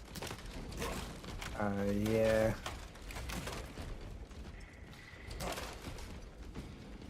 I do once in a while. Well, I picked up all of the DLC for it. Remember when I with the kicks, Yeah. good old games thing? They don't have Primaris though, do they? Pretty sure they do. Armor boost.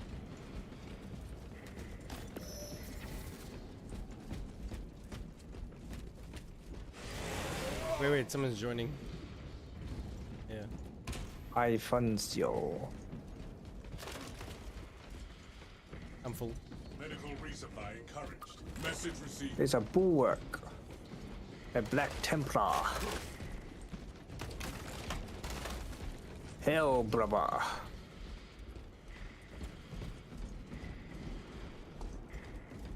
Iron Earth relics.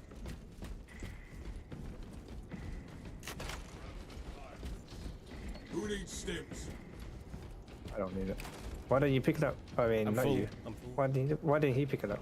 He picked up the relic, and then one of the other teams. So maybe he's got two teams. No, yeah, he's still picking stuff up. The Codex approves our tactics.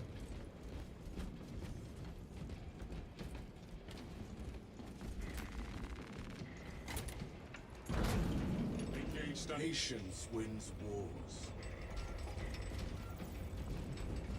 We should probably Lots head of firepower somewhere. certainly helps. Wipe them out, brothers.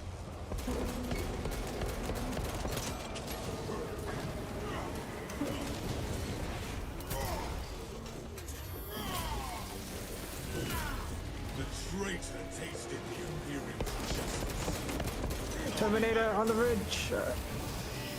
Which one, left or right? Oh, because I see, I Right. see. Let that betrayer's path. Missiles. He's down.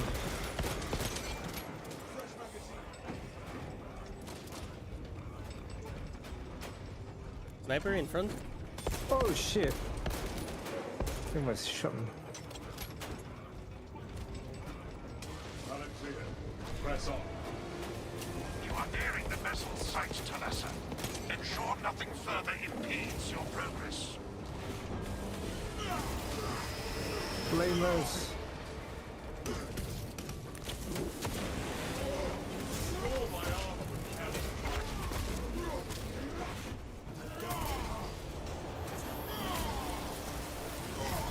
"4,000 Sun Forces."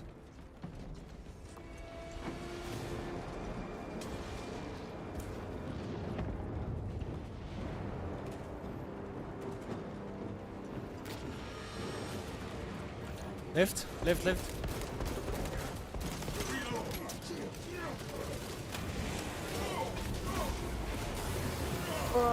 Flamethrower. Ah. I scatter your foul sins to calibrate your aim.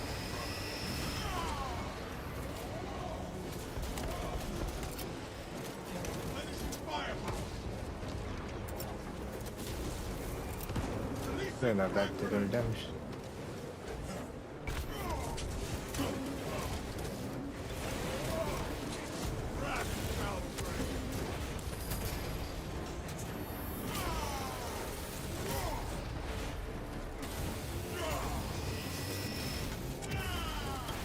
Send Gilliman's regards to Creighton Magnus.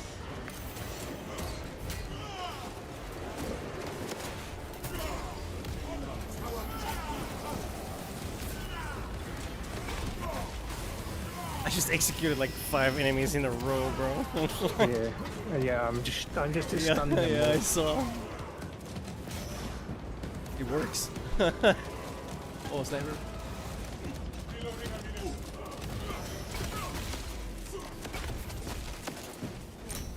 Heavy works really well in this against whatchamacallit, Thousand Suns with the plasma. The Imperium weeps not the heedless.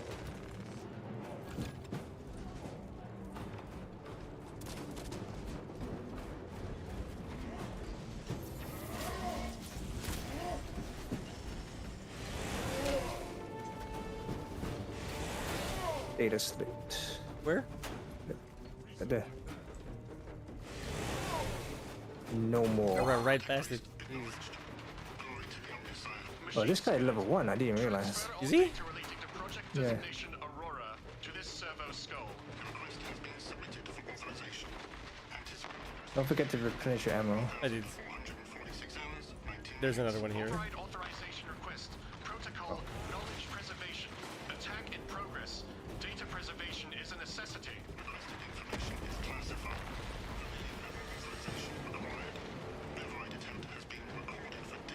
Gonna chill for the rest of the night. Alright, Mark, thank you for the lurking, dude. Enjoy your lurk. What? Have a rest. Oh, is that you? I'm just gonna go down there. Fuck it. Sup? Continue with the mission. There are more pressing heresies that need our attention. Remember, the Inquisitors hold accountable the day they were born. That's a real one, right? Because I'm cursed. Yeah. This chicken. Did you get a illusion Yeah. debuff on you? Yeah, I was cursed, or whatever you want to call it. I'm just gonna call it cursed, whatever. Ammunition restocked.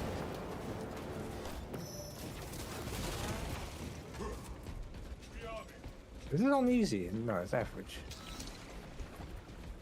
Just felt suddenly easy. Is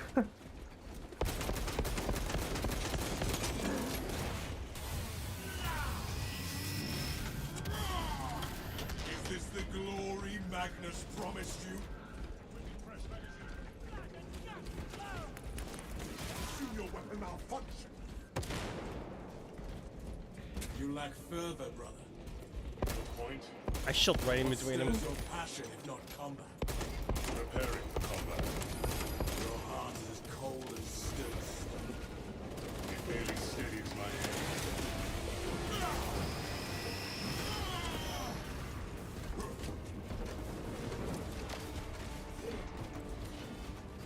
You're supposed to shoot the enemy, not the brother.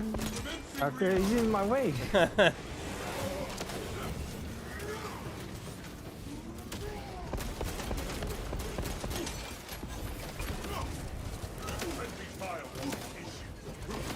Got his leg. There's a medkit here. Got your heads. I'm full. Guard full. team. You might as well. Not you. He's coming for anything. No, we're all full. You should have just healed and picked it up. Captain Never mind. Akaran, your Ultramarines are late. No, I'm actually full. Oh, him, yeah, yeah. Reinforcements. He called us Ultramarines. Bless me. Lest your tardiness lead to the harm of our blessed That was a hell brute.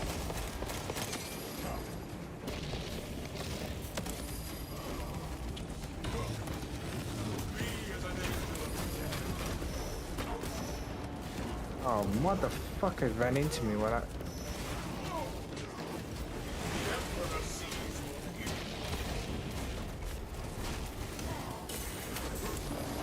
Ow, ow, ow.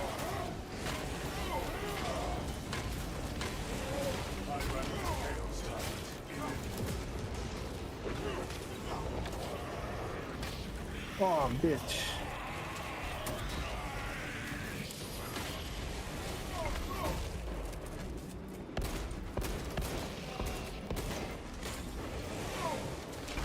Oh, ouch.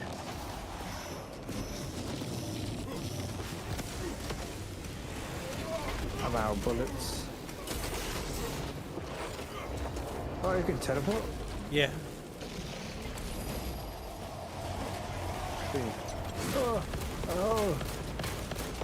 This is a very horrible place to fight a big thing. Oh shoot, that thing got bigger. Oh, the Emperor! Oh shit.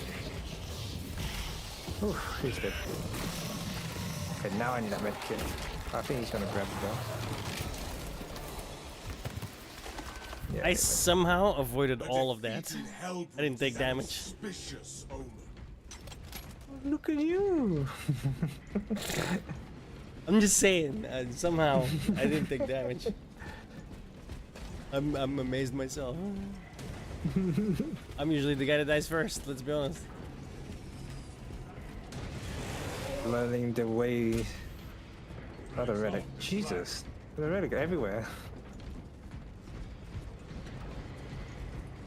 Medkits. Medical cache on me. Leaving wounds.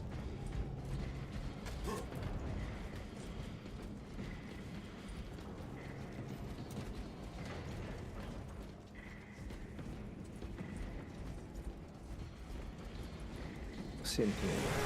Ammo.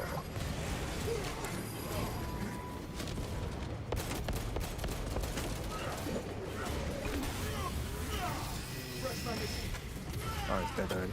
The traitor tasted the Imperium's justice. Resources Dude, acquired. Never mind. this guy taking everything. Yeah. I was about to say, I am out of grenades. Resupply. I don't need it. I do. Targeted I a do. blasphemous swine. In The that armory case. provides. Rio. Sending fragments. The Imperium's hammer rises to strike. I scatter your foul silt. It's calling help, calling help, calling help. Nice.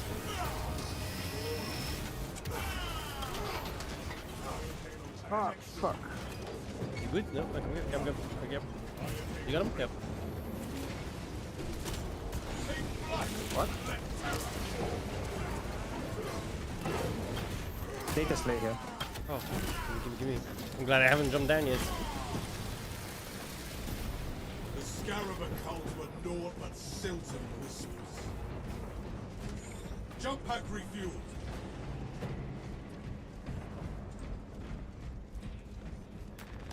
Sword of Atreus crashed here around 4,000 years ago.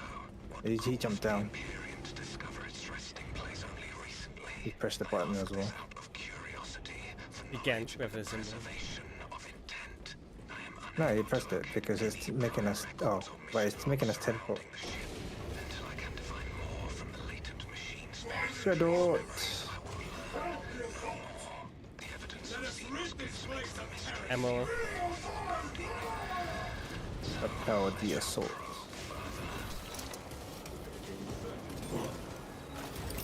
I run to destruction.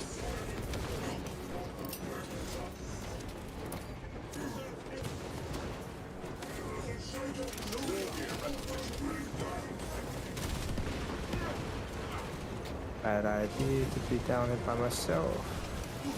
Thermal application ready. I bring seeds to adamantine and ceramite. I need a grenade.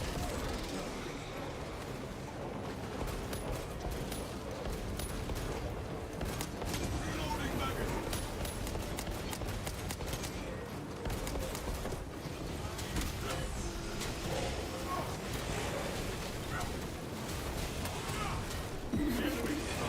Someone's calling for help. No. Oh, I made it. Well done. Oh my god, I'm gonna go. Oh no, I can't go down. I can't go down. I can't go down.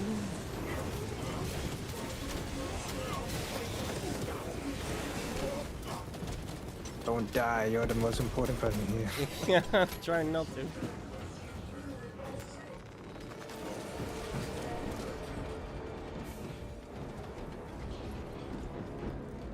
Every sorcery!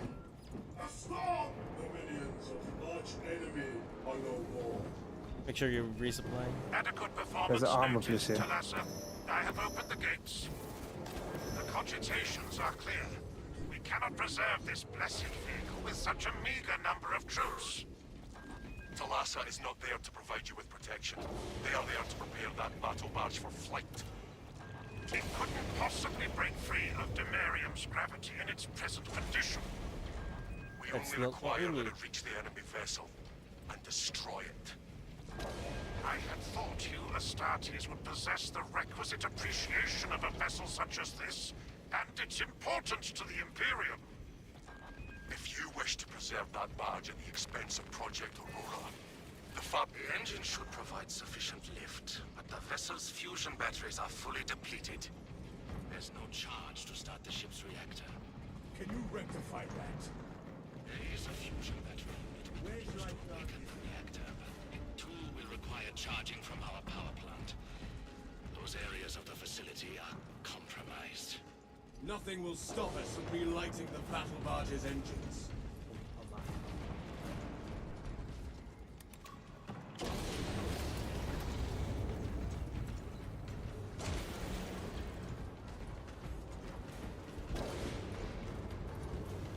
Oh, by the way, Concord is officially dead. Yep.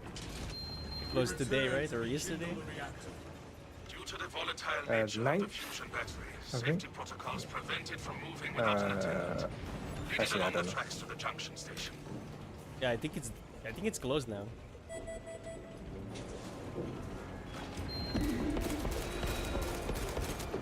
Swapping magazine!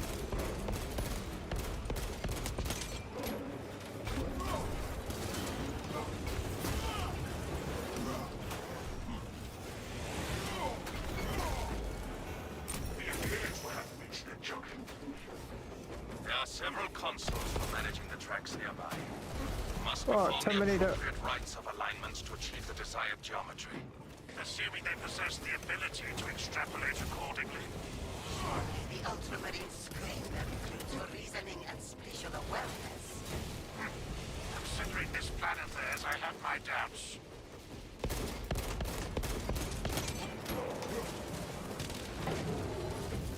It should be dead. Oh my god, he almost killed me. Snipers!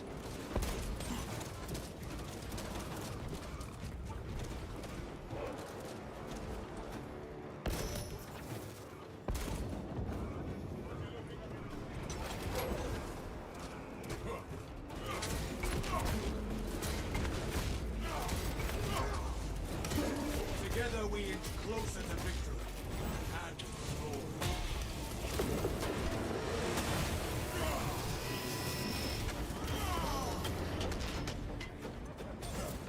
More snipers? I got a sniper from somewhere. Reloading magazine! I'm gonna escort the thing. Yep. Send Gilliman's regards to Craven Magnus.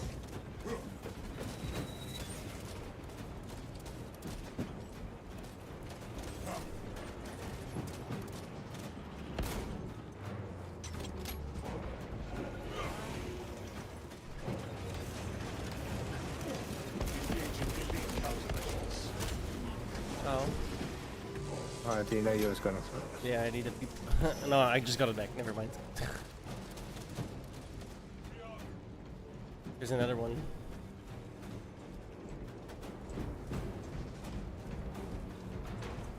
You have to. No, don't go over there yet. You have to. You need to get this thing with you. What? No. this power station. No, escort the fusion battery. 1 out of 2 is done. We just need this one.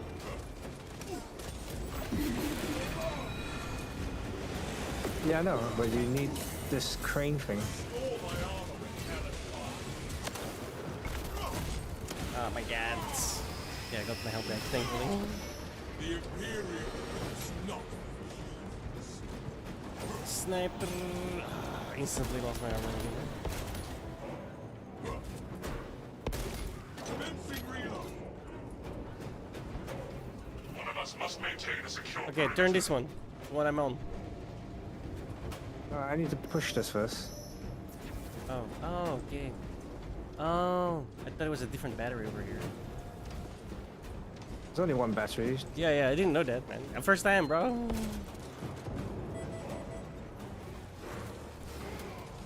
Oh, I'm getting fucked by these birdies. Oh, come on. My war gear is set. I'm dead. I'm stuck on the Fucking hell, fucking. man. I can't kill the birdie guys with shields. I know, right? My They take plasma forever. gun dude. is sucks. Okay.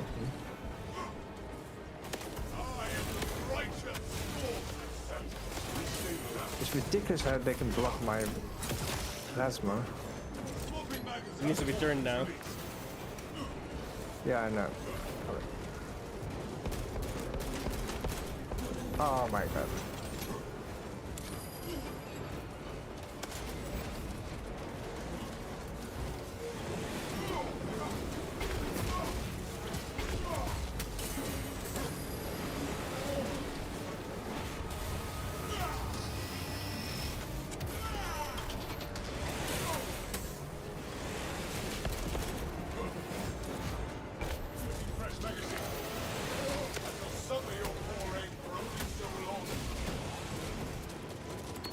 Shot injected.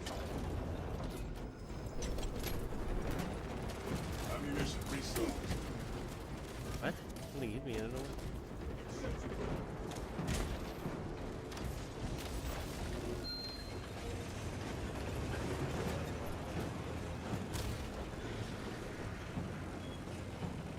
Oh, this needs to be changed too, dude. You didn't change this one. Was that the middle one? Yeah, you have to wait until it gets to the middle.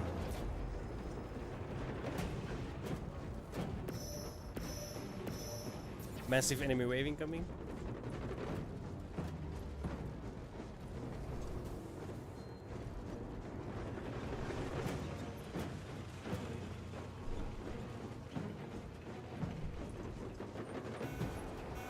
Turn it again.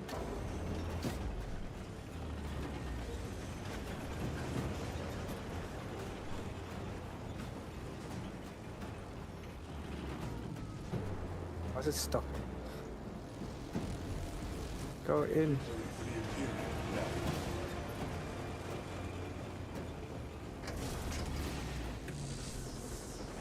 Charging.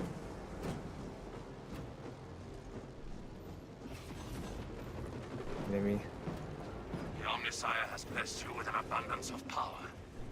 Perhaps in the machine god's infinite wisdom, they permit the transgression you're about to commit. Do not speak beyond your ken, Engine Seer. It does not take a Lucas to see this act of Why is this desperation. Turn. Why is this not moving? You have to wait to turn. Turn again.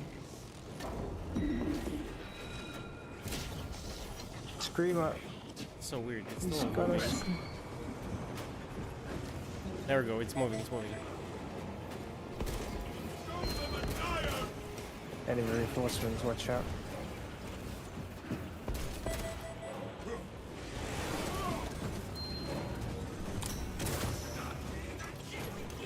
Fucking snipers, bro.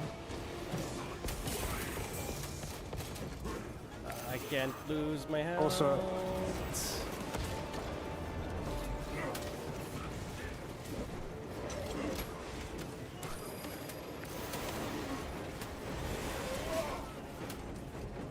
Ah, shit.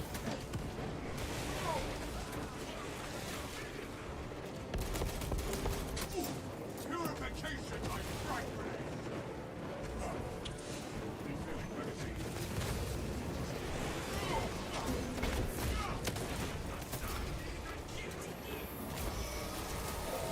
Oh, how? Fuck's sake. Send Gillen.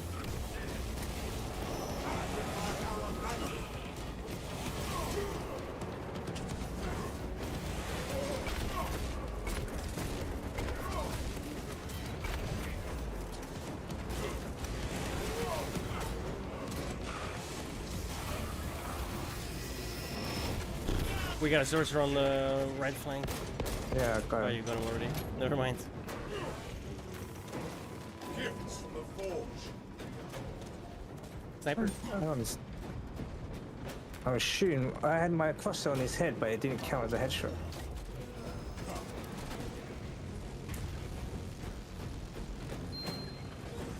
Scoring the battery. Go go. Oh, you're right. Never mind.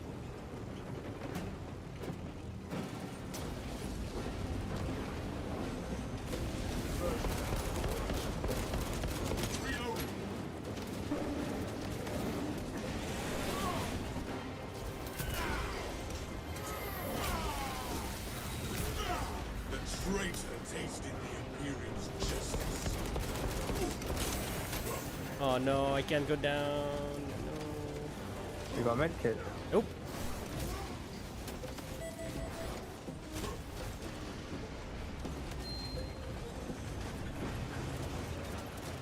Reload.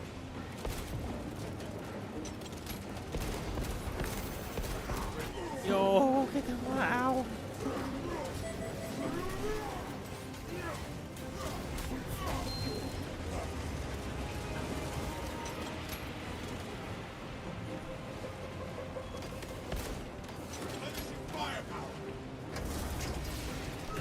Charging sequence initialized. 0.01% rising. Gotta hold the line. But there's ammo up here though.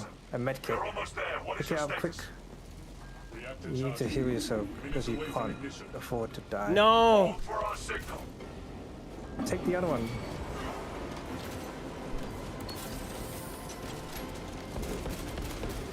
Commencing reload. Where are we put it down? Or just Waiting. wait? Yeah, 50%. Alas, transmitting targeting signal now. You could use boosting. But we have it. Your data is clouded, Lieutenant. Maintain close proximity to target. Hey, fuck off with that flamethrower, bro.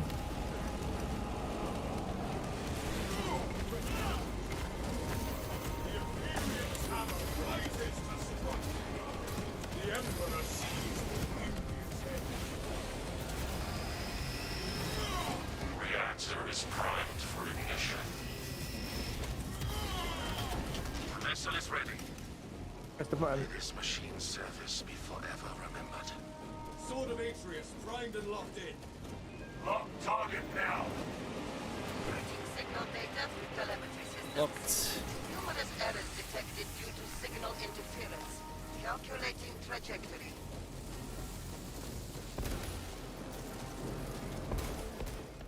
Nice. I almost died at the end, dude. That got close. Oh my god. This would bring tears to my Found a eyes. picture of the seating plan for K barbecue. Sacrifice of such a sacred machine. But you have seating arrangements? Martyrdom is worth it.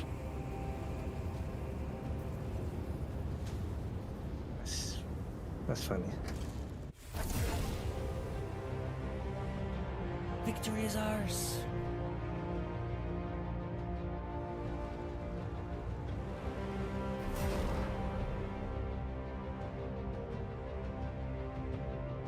You sent a picture of it. Where?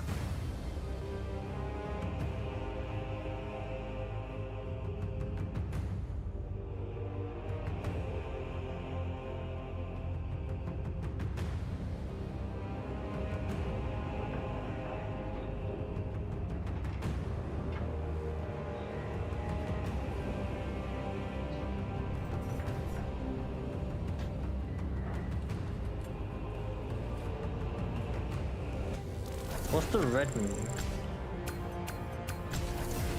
That's a lot of XP. Just did ruthless. Oh, we got a bad ass over here, Swig the Ruthless.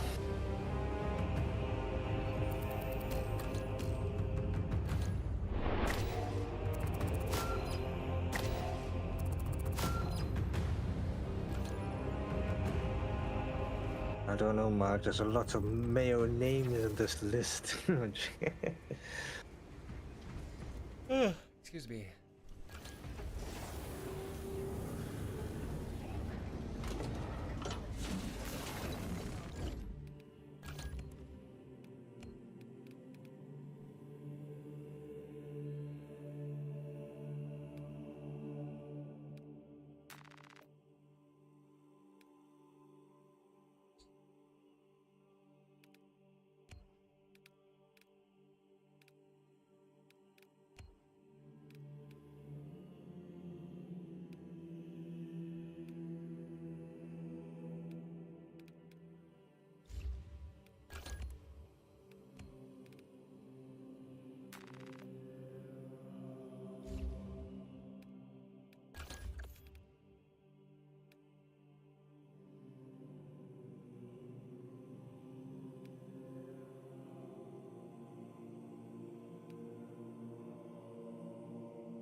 Alright, that's gonna be it for me for 40k for today.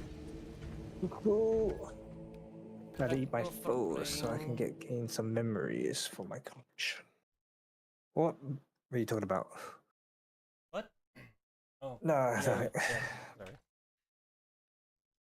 Enjoy your city builder. I will, thank you. See you later. Bye bye.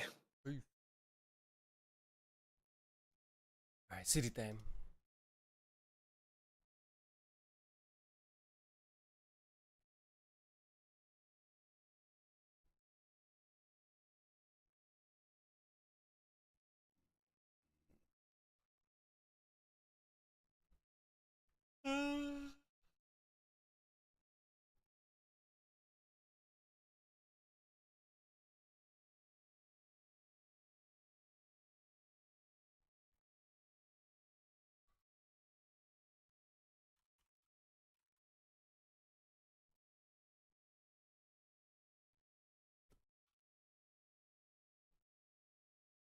Okay. It's still not the. It is gonna be 9 September. Concord's still online. There's 9 people playing. Jesus. That's rough.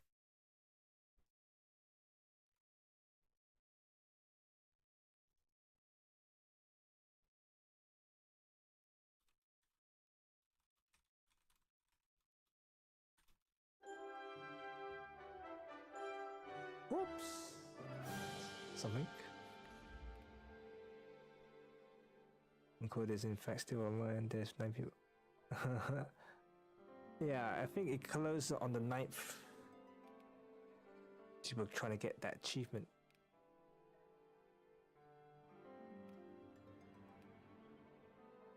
They're like, it's been fun, people. This is a great game.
Aw. Fuck. Alright, I guess we have to play without mods first. Because I want some achievements. It's bullshit.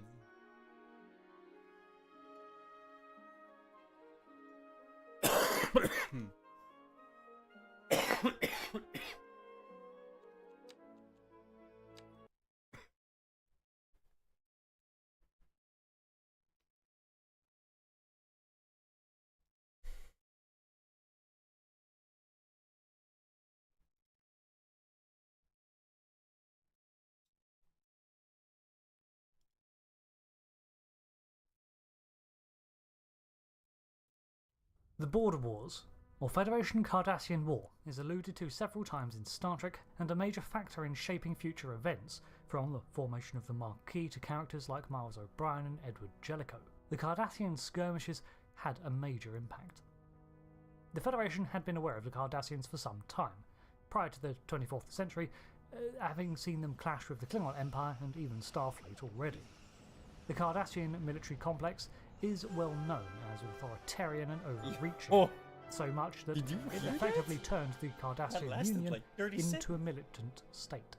This came about due to the industrial pollution and a degraded quality of life caused by prolonged mishandling of their planet, colonies and resources from their government, until in the late 23rd century a coup placed the army in charge. There's gonna be a Through the giant imposition fucking of thunderstorm, dude. strict control methods and policing of rights, they managed to walk back disaster, but at the cost of creating a society of propaganda and a lack of freedoms.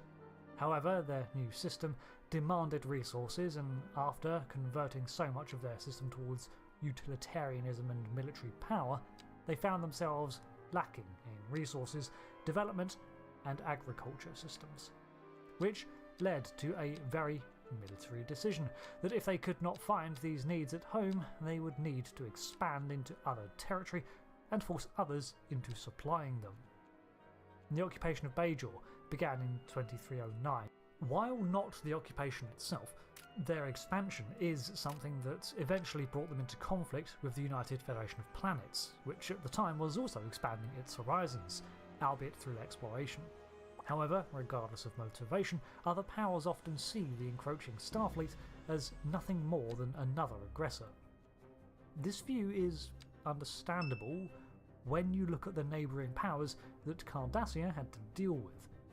To the north, you had the Zenkethi Coalition, and to the south was the Talarian Republic. Both of these powers are xenophobic and pride themselves on battle. To the west was the Breen Imperium, which often conducted raids on its surrounding borders, practicing the saying that the best defence is a good offence. Further out was the equally mystifying and confrontational Tholian Assembly. When surrounded by such others, it's no wonder that the Cardassians pushed east into UFP space. Now their initial burst of development led to the creation of ships like the Galor class, but they did not manage to continue their innovation, with Starfleet eventually outpacing them in terms of technology by the late 24th century. Tensions between the UFP and Cardassia pretty much existed from the start, with even the initial talks in 2327 from Starfleet being used by Cardassia to instigate disruption between the UFP and Ligara, a That's planet annoying. which the Why is that Cardassian happening? Union had its eyes on. The actual dates of the war are somewhat fuzzy in canon, with even apocryphal dates failing to exactly create a proper timeline of events. This means that the border conflict is basically a term used to denote a series of prolonged battles involving the Cardassians from 2347 through to 2366, rather than alluding to a single theatre of war such as the Dominion War was. In 2344, the USS Memphis was attacked by a Cardassian ship when near their space, resulting in the loss of the tactical officer, and Lieutenant Edward Jellicoe took her place and managed to devise a battle plan to drive off the aggressors. In 2347, the USS Rutledge NCC 57295, under the command of Captain Benjamin Maxwell, responded to a distress call from Setlik 3. Now, other dates list this as 2362. Setlik was a UFP colony world, however, The Obsidian Order suspected it was housing a military base. The Starfleet denies it ever was, and no evidence was found to support the Cardassians' claims. Gul Enkoa attacked the colony before Central Command could devise a plan of action. A ground assault was ordered with the goal to annex the system and install their own base, while depriving the Federation of a military asset. Communications were down when the Rutledge arrived, and the goal became evacuation of the settlers. The Cardassians, for their part, believed they were storming a military base, thanks to the manufactured evidence found by the Obsidian Order. In order to buy time for a massive evacuation, and with only 24 officers at their disposal, Miles O'Brien devised a plan of attack against the Cardassian Barrica encampment. This attack worked, and threw the Cardassians into disarray as they pursued the Starfleet teams. However, O'Brien was also an engineer with a specialty in transporters, and had managed to rig a field transporter system in advance to beam the attack teams around, evading capture and confusing the Cardassian forces. While doing this, captured civilians were also freed and beamed away to join the evacuation efforts of the Rutledge. However, not all made it out, and both the away teams and evacuees suffered many casualties. For his part in devising and executing the plan, Miles O'Brien was promoted to the tactical officer position by Maxwell and earned the moniker the Hero of Setlik 3. O'Brien would remember it as the event where he was forced to kill for the first time, something that would trouble him for decades to come. While not the first skirmish, the scale of this marked one of the earliest conflicts in what would become the wars. 3 years later, Dorvan 5 was settled by human colonists of Native American descent. This was uncomfortably close to the border for the Federation, who warned them that this planet was being eyed up by the Cardassians for some time for its resources and as a potential colony site. The presence of a human colony there, the Federation established or not, added fuel to the fire as the Union watched even more planets that it saw as theirs become absorbed by proxy. As the war built, on the Cardassian side of things, leaders such as Gul Evek of the Fourth Order rose to prominence, with his command being regarded as one of the most auspicious postings. His own exploits were further fueled by anger when he lost both his sons to a Federation victory in the Rabok Nebula. The USS Cairo NCC 42136 was attacked by Cardassians when it was conducting surveys at the border in 2354. By this stage, it seems a state of war had been declared by the UFP.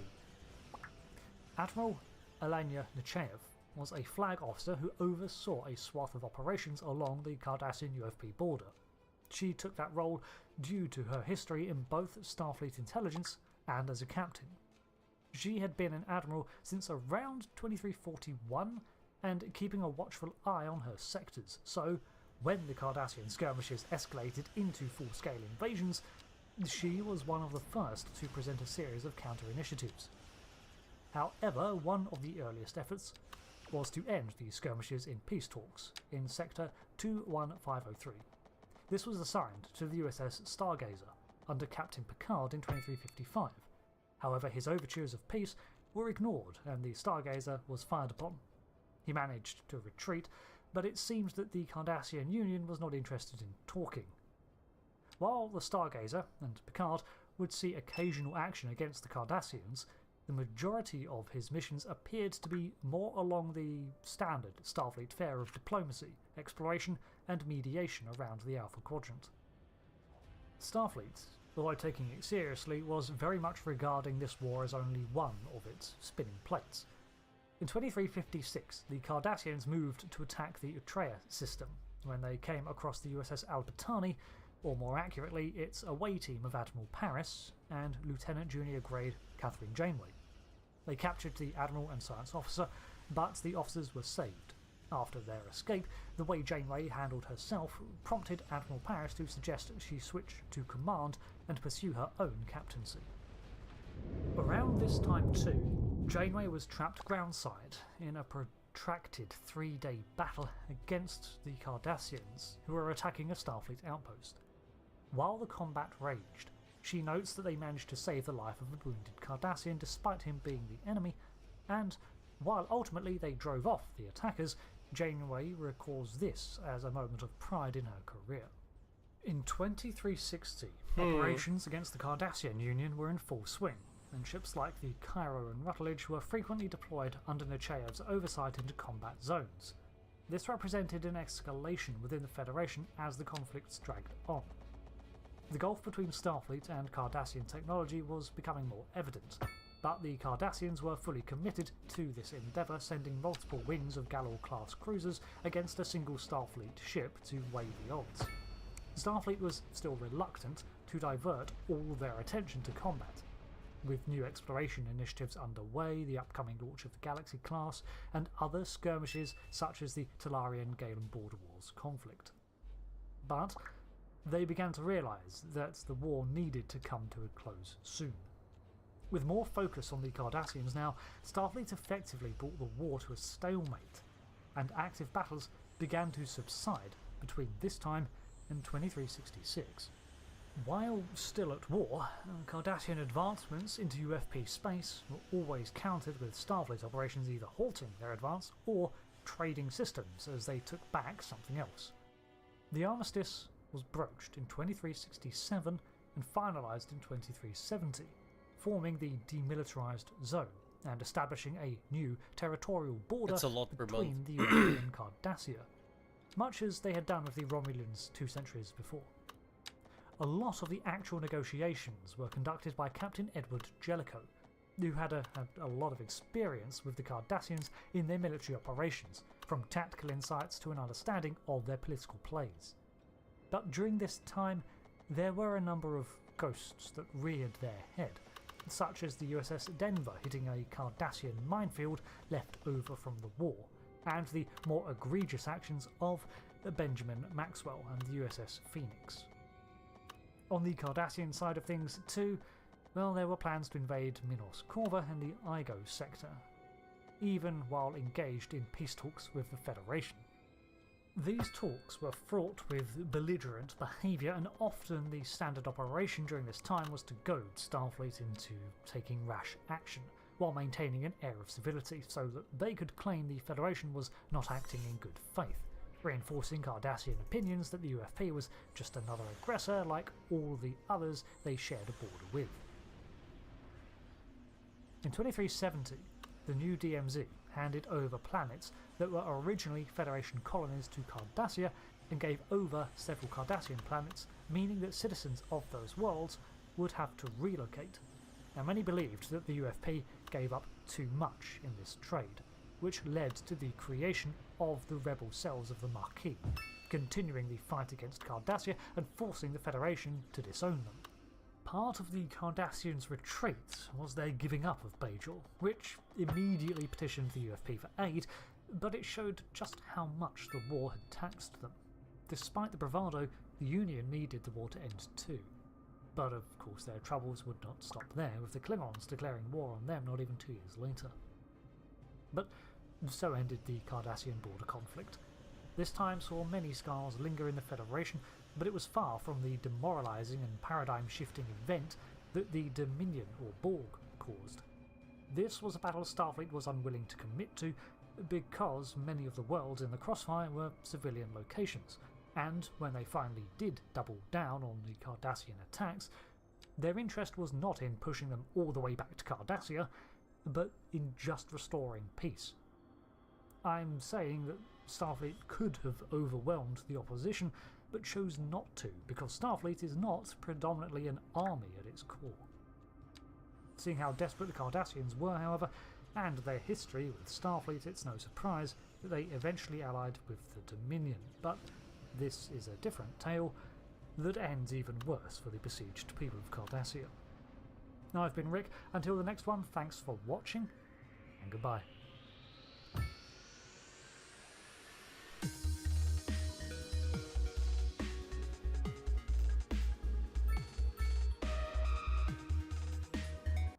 It's kinda like Star Trek. In apparently. Star Trek, a lot of faster-than-light travels. I like Star Trek too.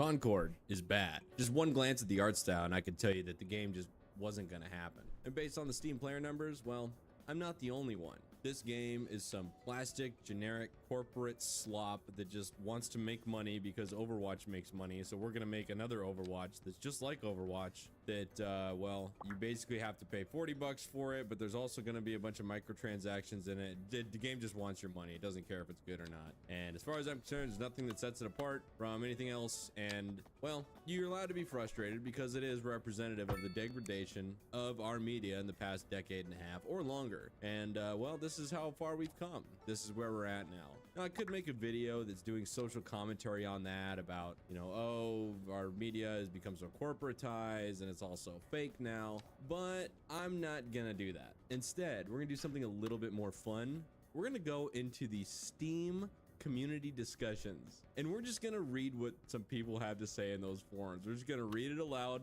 and we're gonna do a little bit of laughing, and I don't know, maybe there'll be some funny stuff in there, so let's do it. And here we are at the Concord Steam page. Ooh, 40 bucks. Ooh, 40 bucks. Ooh, not good, not good. Let's go to the community hub. Let's see, a bunch of not recommended. Lol, I'm sure we'll get there. All right, let's go to discussions. Oh, here we go. First thread. If you don't support this game, you're R heart and S heart. Let's see what this guy has to say. They're broke, but please think of them smiley face. Quixt says, okay, that's the first reply. That was 5 minutes ago. Wow, let's go. We're off to a blistering start. Dream says, Concord is a genuinely fun game that deserves a shot 12 hours ago. Here we go. If you want a genuinely fun, old school-esque hero shooter that has more balance in terms of characters than Overwatch ever did, give Concord a go. I now have 40 hours into it, and I can honestly say that the more I learn, the more fun the game gets. This preteen agenda against the game is rooted in a bad thing that I'm not gonna say out loud. There is no agenda being pushed. When you're in game, there isn't a single mention of LGHD TV anything. It is a sci-fi game with an interesting storyline, one that I hope is explored in a lot more depth. I've been playing hero shooters since Shadowrun on the Xbox 360. Fun game, never got off the ground. Phenomenal game. I actually do agree with this guy. That game was goated. And I say that Concord deserves a spot in the genre just as much as Overwatch with Paladins. Oh, Paladins! I played that at a convention years ago. It was, anyway, I'll stop editorializing. All this trolling nonsense aside, for those of you still not going through growth spurts, wait, for those of you not still going through growth spurts, oh, he's saying for those of you who aren't tweens, if you're on the fence, I genuinely suggest you give it a go. Try it out. See for yourself that all the hate is unjustified. It's a fun game. One that has had me put 40 hours into it already. Okay. Fighting a match takes 20 to 30 seconds and at times, and 1 minute to 1 minute 30 at other times. It's not anywhere as bad as what people being pushed in terms of player count. Wait, it's not anywhere as bad as what is being pushed in terms of player count. Okay, so he's saying that the player count is misleading. There's more people playing it. Like, it feels more alive than the player count would. This guy needs to work on his writing skills, man. I rarely, if ever, run into the same people. The trophy theory for counting PS5 players is flawed to hell as it doesn't account for private profiles, but I digress. Simply put, the characters, gameplay, environments, and abilities are all a lot of fun. Hey, he used the "a lot" correctly, but the rest just doesn't read well. If you like hero shooters but want one that is more balanced and grounded, Concord is your game. You and I both know reviewers are corrupt to all hell and that children love to make noise. Finally. Leave the judging for yourself as you always should. Okay, well, shout out to Dream. I appreciate you airing your thoughts, bud. We got 4 clown reacts and 3 hilarious reacts, and then a wholesome react. This actually does like if he didn't have this sentence right here where he accuses everybody of that doesn't like the game of being R-worded, I would actually find this to be genuinely wholesome. Like, I'm glad somebody enjoys it. Like, this probably helps the people that made this game like feel something, I guess. Like, I would, if I made this game, I'd read this and go, thank God, at least somebody likes it. All right, let's start reading the replies. 83 comments. Oh man, we're probably not gonna get through all these. The only shot this game deserves. Okay, this is from Machine God, first reply. The only shot this game deserves from my Glock so it can shatter into a million pieces. Machine God's not too happy. Vasigo Rain says, I'd play the game if it had trading cards, and then only to collect some new dead game emotes. And then he's got some dead game hawking. Oh, this is pretty meta game. Well played, Visago Rain. Orc Page says no. Mr. Soul, seriously, OP, who are you trying to convince, us or yourself? Exactly. Uncle Mikulo says, at its current state and the lack of analysis from the devs regarding how they are going to solve the low player number issues, I can't with good conscience recommend anyone to buy this game. Sony/the devs are getting closer and closer on deciding whether to make the game free to play with a revised plan for how to monetize it as an attempt to save it. And players that bought the game are going to be compensated with a symbolic amount of in-game currency rather than a refund. It's probably not gonna work. I'm trying not to editorialize here too much, but even if this game goes free to play, it's probably not gonna work. Sorry. Hedgie says, I feel sorry for you. Here's a jester. So he clown reacted. Alex_DKZ says, I just wonder if the shills get paid by the hour or by the post. Yes. Oh, Alex. Okay. Gets it. Hellsmoke77 says, here we go. Oh my god, I'm smack dab in the middle of it already. Fuck my After all life. your talking points got destroyed in this one. Ooh, he linked another thread. We'll go read it. The fact that you made another one just shows you have an agenda to push. Okay, we're gonna open this up. Dream, the OP, responds to Uncle Mikolu. Sorry. Dream says, report it. I'm sorry, I couldn't get it out. Report it. Spamming defamation of this sort is not constructive and isn't based on any truths. Furthermore, it damages great developers from earning sales that are more than well deserved. Your opinion, just as your presence here, is unwelcome. Oh god, Dream. I wonder if we could cross-reference a Reddit account with this. We're not done yet. There's still 2 more paragraphs, both of which are bigger than the first. The game is very much so alive, and the player count is quite healthy. Finding a match takes 20 to 30 seconds. Yeah, you mentioned that. Whereas on Overwatch, finding a match takes 3 to 6 minutes. I don't need a citation for that, but I don't think that is true. I've now put in 40 hours. Yeah, oh my god, he's saying the same numbers over and over again. Every match, yeah, okay, oh yeah. So this, with good conscience, is a baseless claim on your part, and clear corrupt defamation with a clearly backed agenda. Get him, Dream, get him. You have no insight on what Sony or the devs are going to do. As it stands, the game has a solid roadmap of updates ahead. Sony has the ability to see this game through for the foreseeable future. Not saying there aren't PC players, there are in every match I play. Unique tags every game, and then you have epic sales as well. As it stands, the game is poised to grow and grow. Oh no, Dream, not like this, bud. Not like this. So to anyone reading this, disregard this troll who plays clicker games on Steam. If you needed any more proof that they're a bot, ... lol. They don't own the game, nor do they have any insight on the plans of Sony or the devs. They are nothing but an R-word troll. Got him, Dream. Got him. Oh god, this is so This is good. cringe. I'm so... Concord is bad. Just one...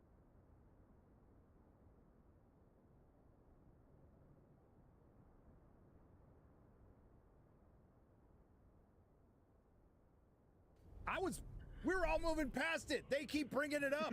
So here's the deal. Ultimately, the Acolyte failed because not enough people watched it, and Disney has a formula, and it was canceled.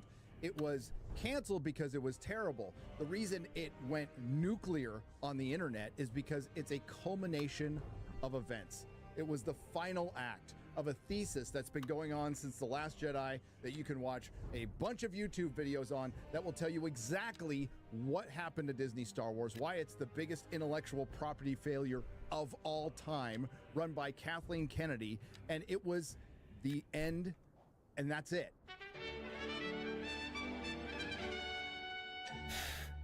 one of the funniest parts about, obviously, there's been a little bit going on Twitter over the past couple days.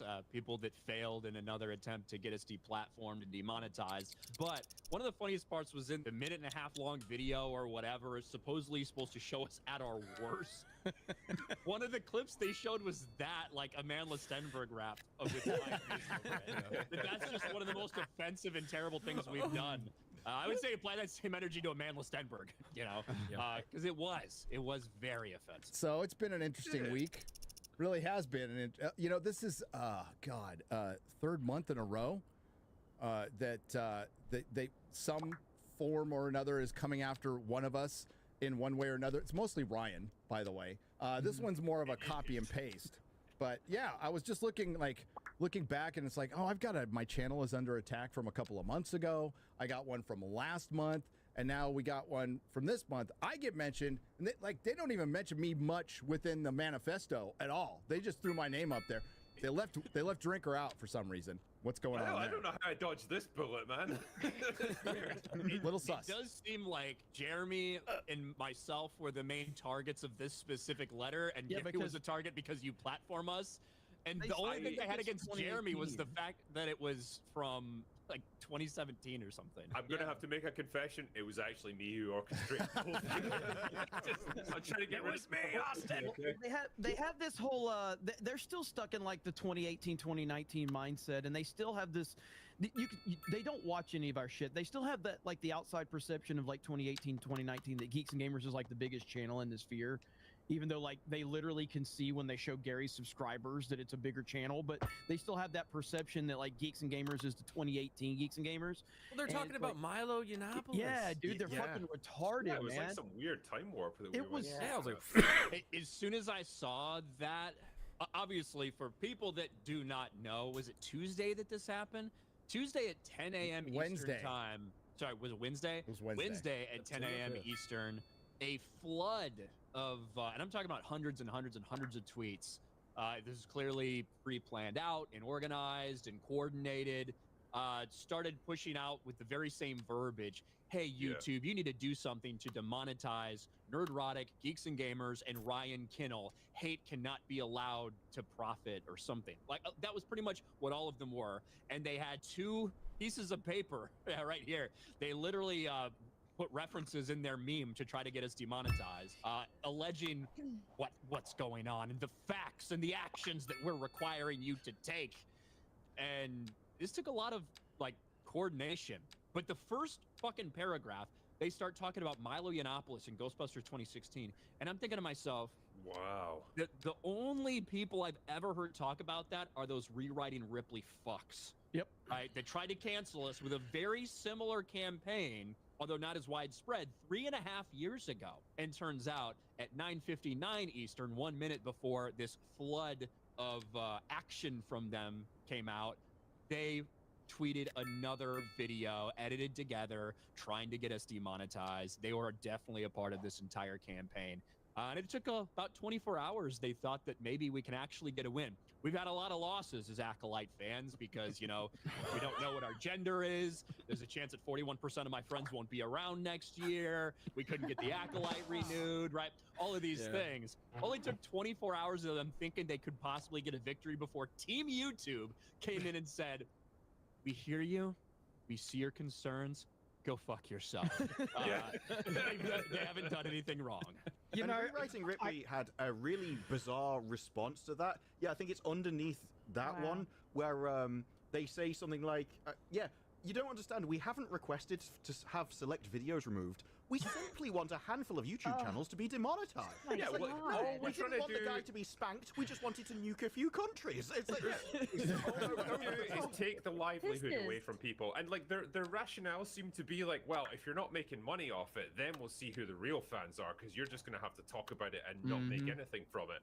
It's like, well, okay, do you understand that like some people, like, being a YouTuber is their actual employment, like that's how they pay the bills? It's And also, guess what? All of us at one point were not making money on YouTube. Get the crematorium Right? first so I can All of start us getting at rid of the one point, corpses. some longer than others, were not making any money on YouTube. Started as a hobby, started as whatever, to talk about things that we cared about. And then over time, for different people, that eventually became a way that you could talk about what you care about and also make a living. That tweet is also like completely inaccurate because no one in the Star Wars fandom is asking for select videos to be removed. Oh, yes, they are. One thing we found out in this is the dozens and dozens of people who admitted when Team YouTube would reply to them, tagging them, that they've been reporting all of our videos and all of our streams for years and years and years, yet YouTube continues to do nothing. So that's just straight up lie that no one It must be great, like reporting our videos. YouTube must have like just a blacklist of like users. Like whenever you get like a a Mass cancellation reports or request stuff, or yeah. a violation or whatever, like from them, they'll just be like, oh, these guys are fucking lunatics. Just ignore them. It's fine. Yeah, I have to imagine there's some type of thing in their system where they've gotten so many reports on channels that, and the channel has been cleared as many times. They're like, okay, we don't even need to look into this because this is part of the mob mentality. But yeah, if you look at like when you get in there and they start breaking down like the horrible things we've done, and it was just so easy to just destroy their argument with that Rose Tico narrative that they created back in 2018. Geeks and Gamers led the harassment campaign of Kelly Marie Tran. Show the video. Show the video. Yeah, because I saw the video you made about this. Like, you had the receipts where you like went back in time to your videos at that period, and you were straight up praising Kelly Marie Tran and saying like she seems like a really nice person. Don't harass her. It's such a shame what's happened. And it just goes to show that no matter how. And I just dropped the link in the chat of another video I found where I went out of my way because they used. I think this is where they got some of those quotes that they put in there, but they changed the quotes up a little bit. But this is the video that I think they got those quotes, and look what they left out. Rose Tico is a bad character. Rose Tico is an objectively bad character. Rose Tico is one of the worst characters in the history of Star Wars. That doesn't mean anything negative towards Kelly Marie Tran. I think Kelly Marie Tran is great. I think she's a very sweet person. And I think she deserves far better. Rose Tico didn't deserve better, but Kelly Marie Tran definitely deserved better. Well, why wouldn't they include that video clip in their claims that Geeks and Gamers led a harassment campaign against Kelly Marie Tran? Wow. It's amazing how they didn't put that clip, but they took. I'm pretty sure because I've made about 15 videos. No autosave? What the fuck? And I'm pretty sure that that's where they took the quotes that they put, and they switched up the quotes a little bit. Because that's where it got from, and they just left out all the other context. And at the end of the day, what they were saying was that there are comments on Kelly Marie Tran's Instagram that are similar to comments in the Geeks and Gamers video comment section. And wow, you should be demonetized. Because we have full control over our comment sections, right? And of course, like we need to keep in mind as well, we are personally responsible for what each and every one of our subscribers says and does on. Due to our mind controlling powers. Yeah. Listen, Jeremy, some of the did your replies. voice get deeper, Jeremy? It did sound. I have a. What the second puberty? That was. We are older now. There is these magical things called USB microphones versus XLR microphones, and that was. Only voted for Trump one time. That's before he went full MAGA, and then he became a man. One of the replies to the Kyle Katarn asshole, which he blocked me, and I never interacted with this guy, but one of the replies was, well, you know what, Kyle's just trying to make the Star Wars community just a little safer. Safer? Dude, if he succeeded, okay, if he removed every single one of you guys, all of us, there's still going to be assholes out there. There's still going to be people that disagree with you, Kyle. That's the There's thing, but people that don't like that shit.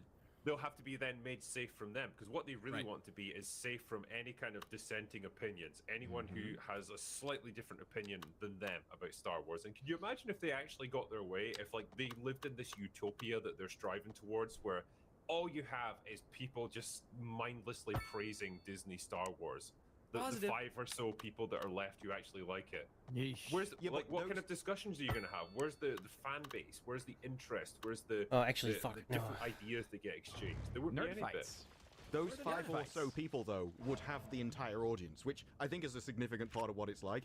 Because all of this stuff comes from a place of envy, and it's literally, if I get rid of this, they'll see how great I am, and they'll all come and watch me, and that's it. So all the content creators, a lot of it is jealousy, and what tactic they do with this, they have no intention of you doing, like they would have known the rest of that clip existed, but they don't want to create a full image. They want to create a narrow image that YouTube can look at and just go, it's not worth the effort. Loads of people are talking about it. Just get rid of them. That's what they hope. Yeah, that's the problem. They don't want the conversation because if you think about how they're really coming at this from a Marxist ideology, right? They just want to shut down any dissent whatsoever. Whereas I could bring up the prequels and we could have a very hearty debate over whether the prequels are good or not on this panel because we actually invite discourse. We actually invite conversation, whereas they just want to shut it all down. Well, I think, because that stems from the idea that, like, you can argue your case and say, like, well, I think TLJ is the worst thing to happen to Star Wars in all of its history, and I can give you like 100 different reasons why. Like, if they want to argue against that, fine, let's have a discussion, but they can. And so ultimately they would rather just silence me and have my channel like nuked from YouTube, rather than have to engage with my arguments. And it'd be the same for anyone else on this panel. And the very as well. sad thing would be if that happened, which it won't, it wouldn't help them at all. It wouldn't help them at all. I invite these Star Wars channels. I invite them all. We can talk anytime, but I invite them all who have been there first, who have been covering Star Wars, probably, I don't know how long Star Wars Explain has been around. And I don't know nothing about it. I've never interacted with these people, but I invite them all to go into your little YouTube studio, and there's a little switch that says monetization, and you can turn it off and talk about Star Wars all fucking day long. Go ahead and do it. Mm-hmm. Yeah. Hey, that Kyle Katarn guy said he was willing to give up his $72 in ad revenue he makes every month if all Star Wars channels can be demonetized. What a brave and stunning soul he is. Hero. Ultimately, like YouTube is the perfect marketplace of ideas, just like social media. Like, well, when Twitter is unbiased and it's not getting like artificially like thumb on the scales, and ultimately our ideas find way more purchase than the blind toxic positivity of, look, everything that Disney Star Wars make is perfect. Don't criticize it in the slightest. Like, okay, if you don't want to see a bunch of negative stuff around a show that you like, then just, watch other stuff. Don't watch our stuff. To the Star Wars channels, feel free to say no to Lucasfilm when they offer to fly you out to talk to former personal assistant to Harvey Weinstein, Leslie Headland. That word exists in our language, and you can use it all the time. You don't need to see the screeners early. You don't need to be invited to the red carpet. These are things you can just simply not do and still it's so talk funny about as well Star Wars. because getting all this stuff, like even having like an exclusive first look at the next like Star Wars TV show or whatever, no one's gonna watch your fucking channel because no one cares about any of these things anymore. Exactly. I want to put a clarification out too, because this is something that we've been criticized on a lot, so I think there's more context needs to be given.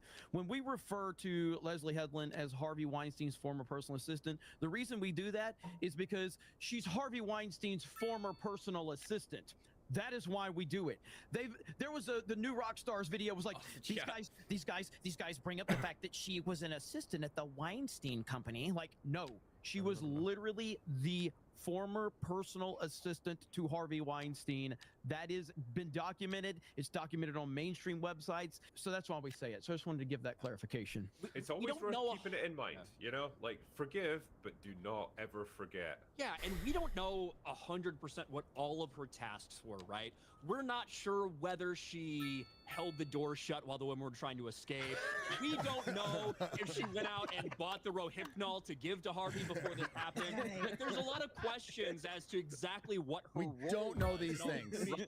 These are things we don't know. We know all of it. And we've never pretended to know those details, by the way. We will never know. We have never pretended to know the specific details. Thank you, Ryan, for that clarity, because we've only just stated the overall that she was the former personal assistant, not the specifics. Didn't she also pen a stage play, which was she based did. around a personal assistant to some monstrous producer, and then painted the assistant as the true victim in all of this? Yes, and in the new Rockstars video, they tried to make it out like she did that in an act of bravery. So brave. Like, they did. So brave to excuse your past actions. It's so brave to sit in the adjoining hotel room and listen as women are and then come out a couple years later and say something. Yeah, So like, tough. did she even speak up and expose him at any point until after it all came No. out? Nobody No. did. Chad, you don't understand. That would mean putting her own ass on the line, and there ain't no fucking way she's gonna do something like that. All those other A-list actors who knew about this stuff to speak out against him when he was still powerful and he could still pull strings and he could still end careers. None of them were gonna take that risk. Yeah, I don't know what Leslie's tasks were, but speaking as a former assistant to a pretty high-ranking person in the media sort of Hollywood world, film, TV, etc., you know pretty much everything that's going on. You read their emails. You sometimes have to respond to their emails. You set up all their meetings. You know who they're talking to. I can't imagine she didn't know exactly what was going on. Oh yeah. I mean, that's why I reckon she actually has the position she does, and she was even given the opportunity to do something for Acolyte. I reckon she, not only that, she has dirt on all the people that, you know, had certain exchanges with Weinstein back in the day, or might have been enjoying the parties as well. And because she doesn't have any talent, look at what she made. She made the friggin' Acolyte. I think a lot of this stuff, like her experiences, then get reflected in her art, and I'm going to use the term art quite loosely here. But like when you get the Acolyte, you've got the leader of the lesbian space witches, mind a young impressionable guy who's crying while no one else can see what's going on. And, yeah, right. What you know, Leslie, eh? She's the good guy. Murders her like adopted father. And the only complaint they have about it is that it was benign sexism, that he didn't suffer enough as she was killing him. It was one of the most wild interviews I've seen. We've seen this narrative start in the Access media. I think it was Inverse and others were talking about right after the Acolyte was canceled. It was due to toxic fans. That thread on me a month ago talked about invading spaces. This thread talked about invading spaces, and this isn't the first time we've heard about this. So they're reusing each other's language. Sure, it looks pretty coordinated, and this last one absolutely was. But ultimately, it's because this, I've said it before, this is Kathleen Kennedy's Disney Star Wars in its final form. This is exactly what she wanted. This script made her cry. She wanted to make this more than anything. They were really proud of this one, and it was an absolute failure. And Ryan is right. All the Acolyte had fans, and they all showed up, and it wasn't enough. I do wonder as though on social media, like so many of the people who are mad about this, I don't think they cared about the Acolyte itself. They cared about what it represented. Yes. They cared about the political cause that it represented. They cared about the values that it preached. That was what mattered to them. And they knew this was a high-profile loss.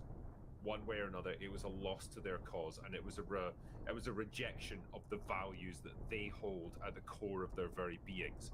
And so when you get that, when you have people whose entire sense of self, their entire world and their entire sense of identity is tied to their political beliefs, and the entire world overwhelmingly rejects, and not just rejects, but outright mocks and belittles that, the reaction is understandable then. It is a backlash then against that. It is, no, you cannot possibly do this to me. And they want to lash out any way that they can. And it's hilarious because they've got completely no power whatsoever, but it's nice to see them try. Their opinions come from like a social consensus. They have this opinion because they think it's the dominant one in society. So having something like this where it turns out actually you're the small group, you've been talking about how everyone else is a fringe voice, but you are, it actually triggers like psychic pain. It is literally like a mental attack on you, and the only way, like the best defense to protect your ego in that, because you can do a lot of work to convince yourself of the other ideas, or you can just carry on the pretense and attack, which is, you know, the best form of defense. Yeah, did you see that tweet that was doing the rounds just a couple of weeks back, where it was like studies that had shown that apparently like men who are attracted to like left-wing ideas, socialism, that sort of thing, tend to be weak-willed. Yes. Well, it's a weak ideology, and so you get power from being a victim. It attracts victims. Yeah, and so the premise though was basically that like they don't even necessarily believe anything deep down. They just go with what they think the consensus is, because they are fundamentally weak people, governed by their feelings. But they're not brave enough to defend their points of view against outright criticism. No. And so like they would rather just go with what they think the consensus is, and they will stick with that, and then they believe that that's what everyone else thinks, so they then base their identity around that. And the idea then that they might be wrong just short circuits. It would shatter their soul. It would shatter their soul. It's easier to believe the lie than face the truth. Well, I watched this video by this guy, Heel versus Baby. I don't know who he is. Who? But he had an interesting point. Let's not shout out low-tier YouTubers. Yeah, okay? I'm sorry. My bad. I just had to give him credit. We need to make sure he's never said anything racist or sexist. Yeah, we need to vet him before we can talk about that. We don't want any blowback on this show, okay? We're trying to stay out of controversy. There might be a little bit, though.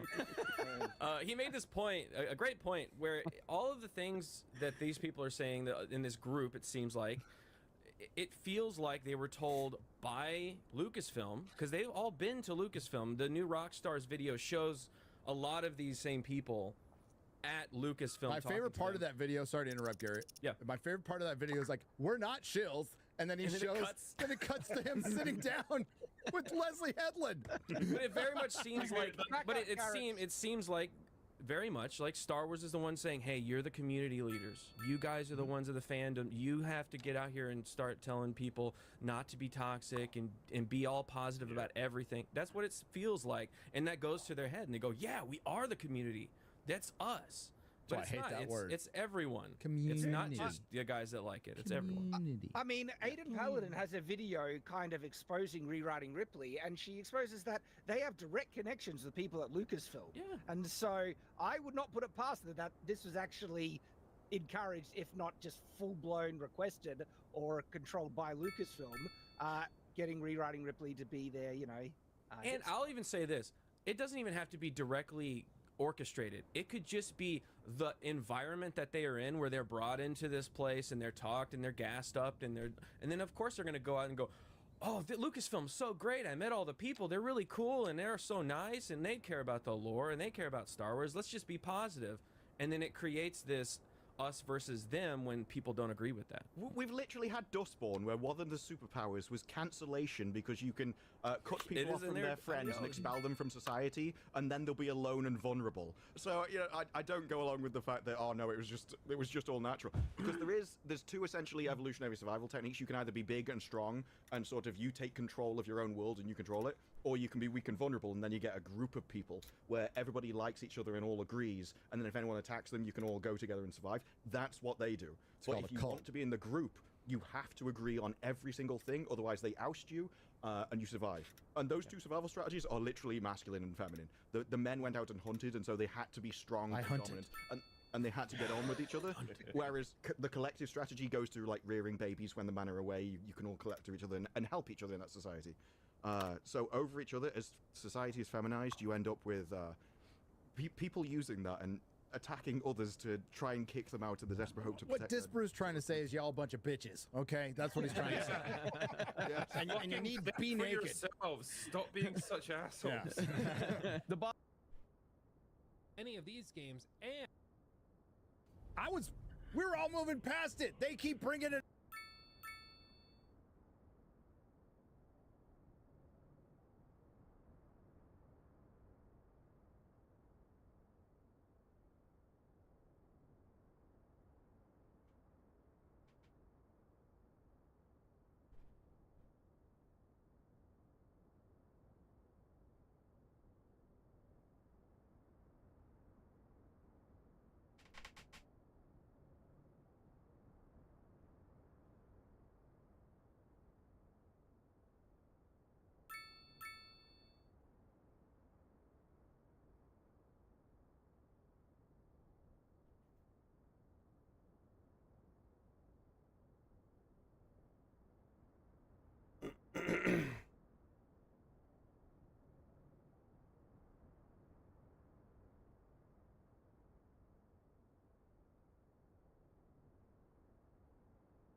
Trying to find something interesting to put on.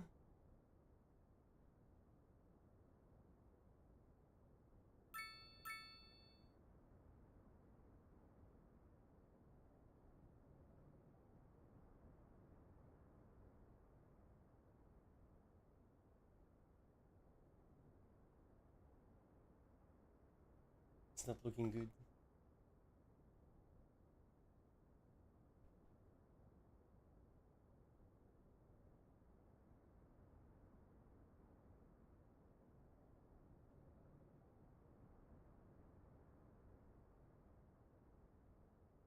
Too stupid to really exist. It's episode 11. This time we're looking at a bunch of giant squids hanging around in shell-shaped interdimensional starships who have popped down to Earth to say hello, or not.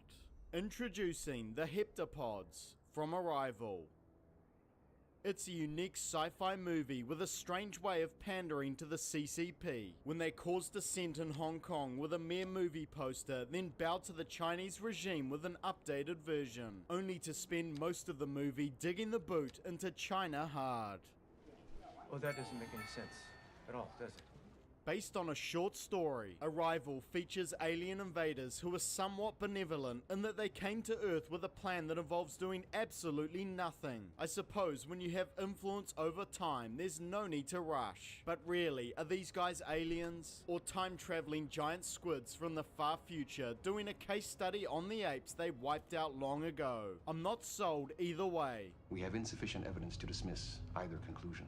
But assuming we believe the movie plot, the heptapods have come to give the local apes a language lesson, and they don't care how ignorant or disruptive to the class we are. Humanity being belligerent assholes and having watched too many alien invasion movies start puffing up their chests about as soon as the aliens open their mouths, or tentacles. But it needn't have come to this, because the aliens' approach to initiating contact with humanity and their subsequent language course were abysmally planned, to say the least. Point 1. A species with advanced linguistic abilities comes to Earth to teach us the language. Perhaps they can start by saying hello first. We find out at the end of the movie that the heptapods have come with the specific purpose of teaching us their written language. A bunch of rough-looking circles written in magic squid ink jizz. There is so much to learn for each of us today, isn't there? A language which humans will no doubt bastardize by relaying it in coffee cup stains and the like. Once learned, this language can apparently give the wielder a non-linear perception of time, and subsequently the ability to predict the future. It's nice to meet a helpful alien race that didn't come to pilfer our resources and or annihilate us. But still, with all of their advanced abilities and technology, the heptapods' approach to first contact and communication leaves a lot to be desired, and their entire purpose relies on communicating to us after all. So 12 heptapod ships turn up without warning, descending to hover above random sites across the world. Given your actions, I have no choice but to consider you a potential threat. These lethargic creatures then just float around in their ships for a while and do absolutely nothing to communicate with us, expecting us to come to them and learn their immensely complicated language before we can even get a word out of them. So the numerous involved state powers are forced to initiate first contact, which was always going to be a terrible start. And we don't exactly get the red carpet rolled out either, let alone a damn staircase for that matter. No, to even get up there, we'll need a scissor lift.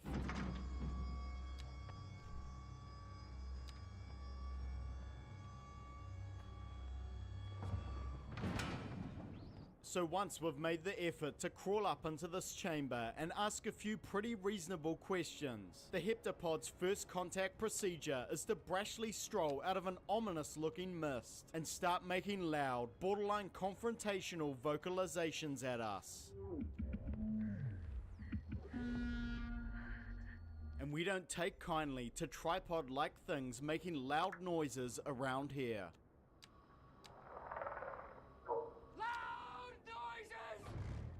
When that predictably doesn't work, they throw a recording of our own voices back at us, as if that would tell us anything. It wasn't even rearranged in a pattern to convey a new meaning.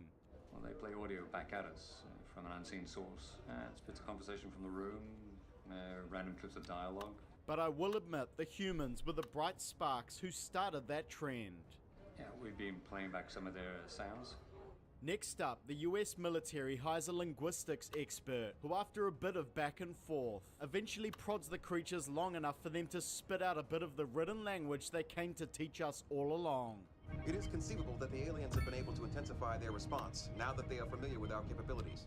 Showing us these things from the beginning, perhaps in a visual broadcast, would have been better than the hopeless vocal approach they've been using thus far, though that could cause some further confusion. And then, once we do start cracking the code, the heptapods refer to their linguistic time power as a weapon.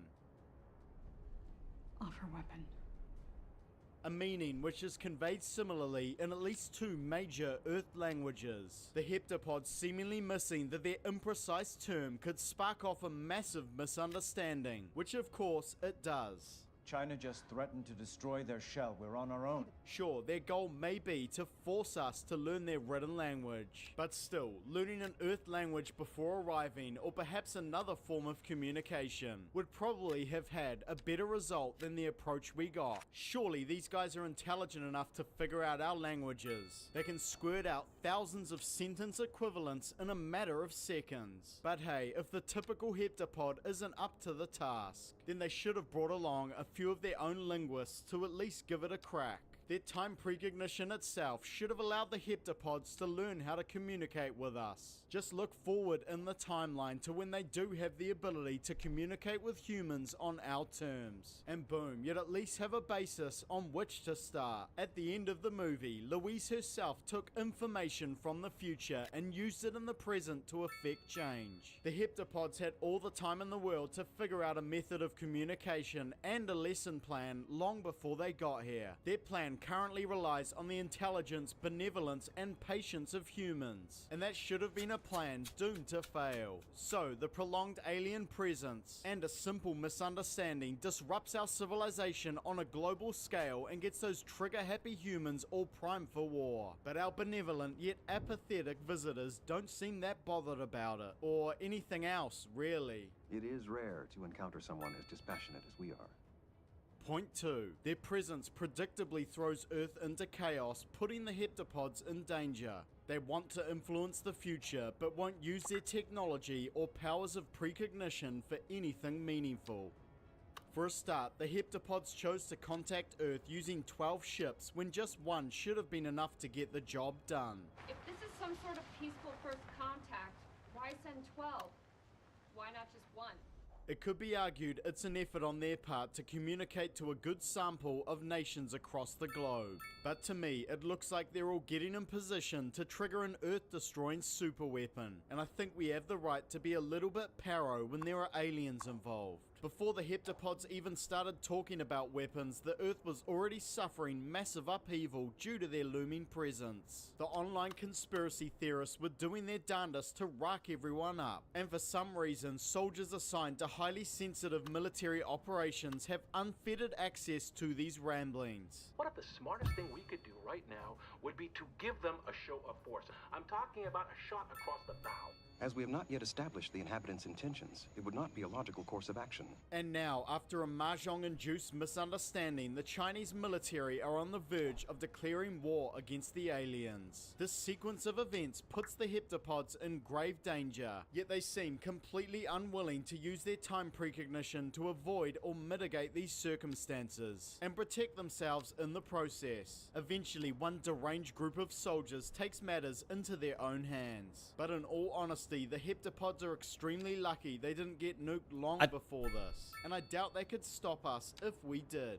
With I know all how of to their make more impressive money. technological abilities, including the ability to manipulate gravity and matter and possibly traverse dimensions, the heptapods seemingly aren't able to protect themselves. In fact, they can't even seem to move a simple crate of explosives, until it's too late anyway. Direct a level 10 force field that should be enough to contain the explosion.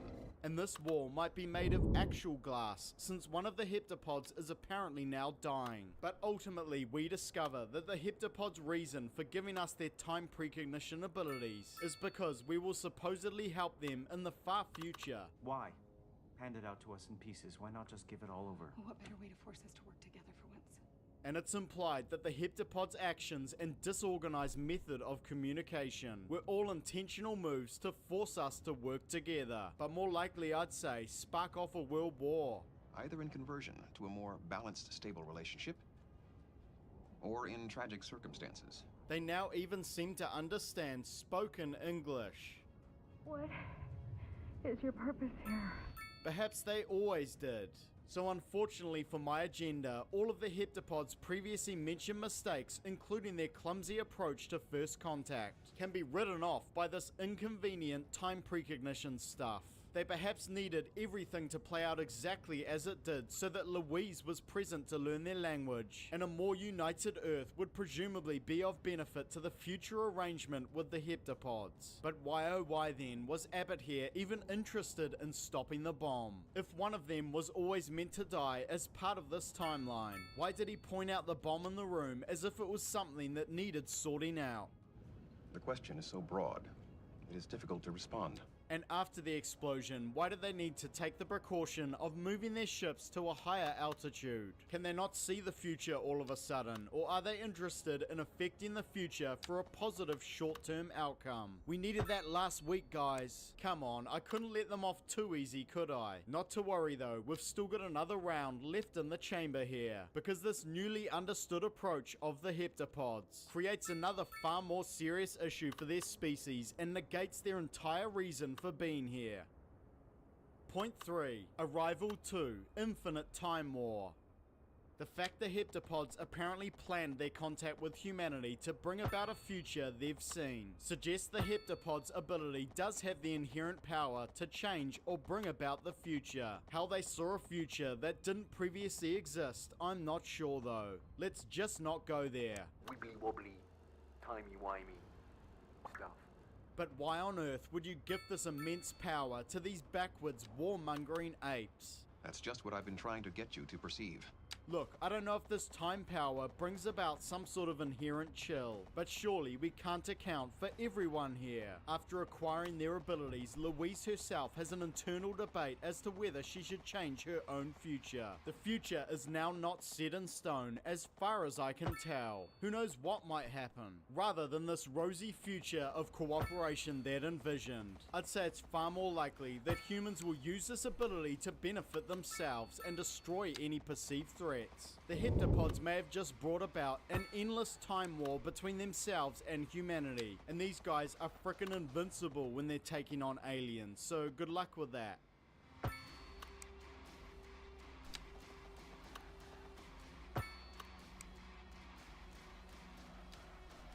Thanks for watching. Subscribe for a non-linear perception of time, and don't forget to squirt some ink towards that like button.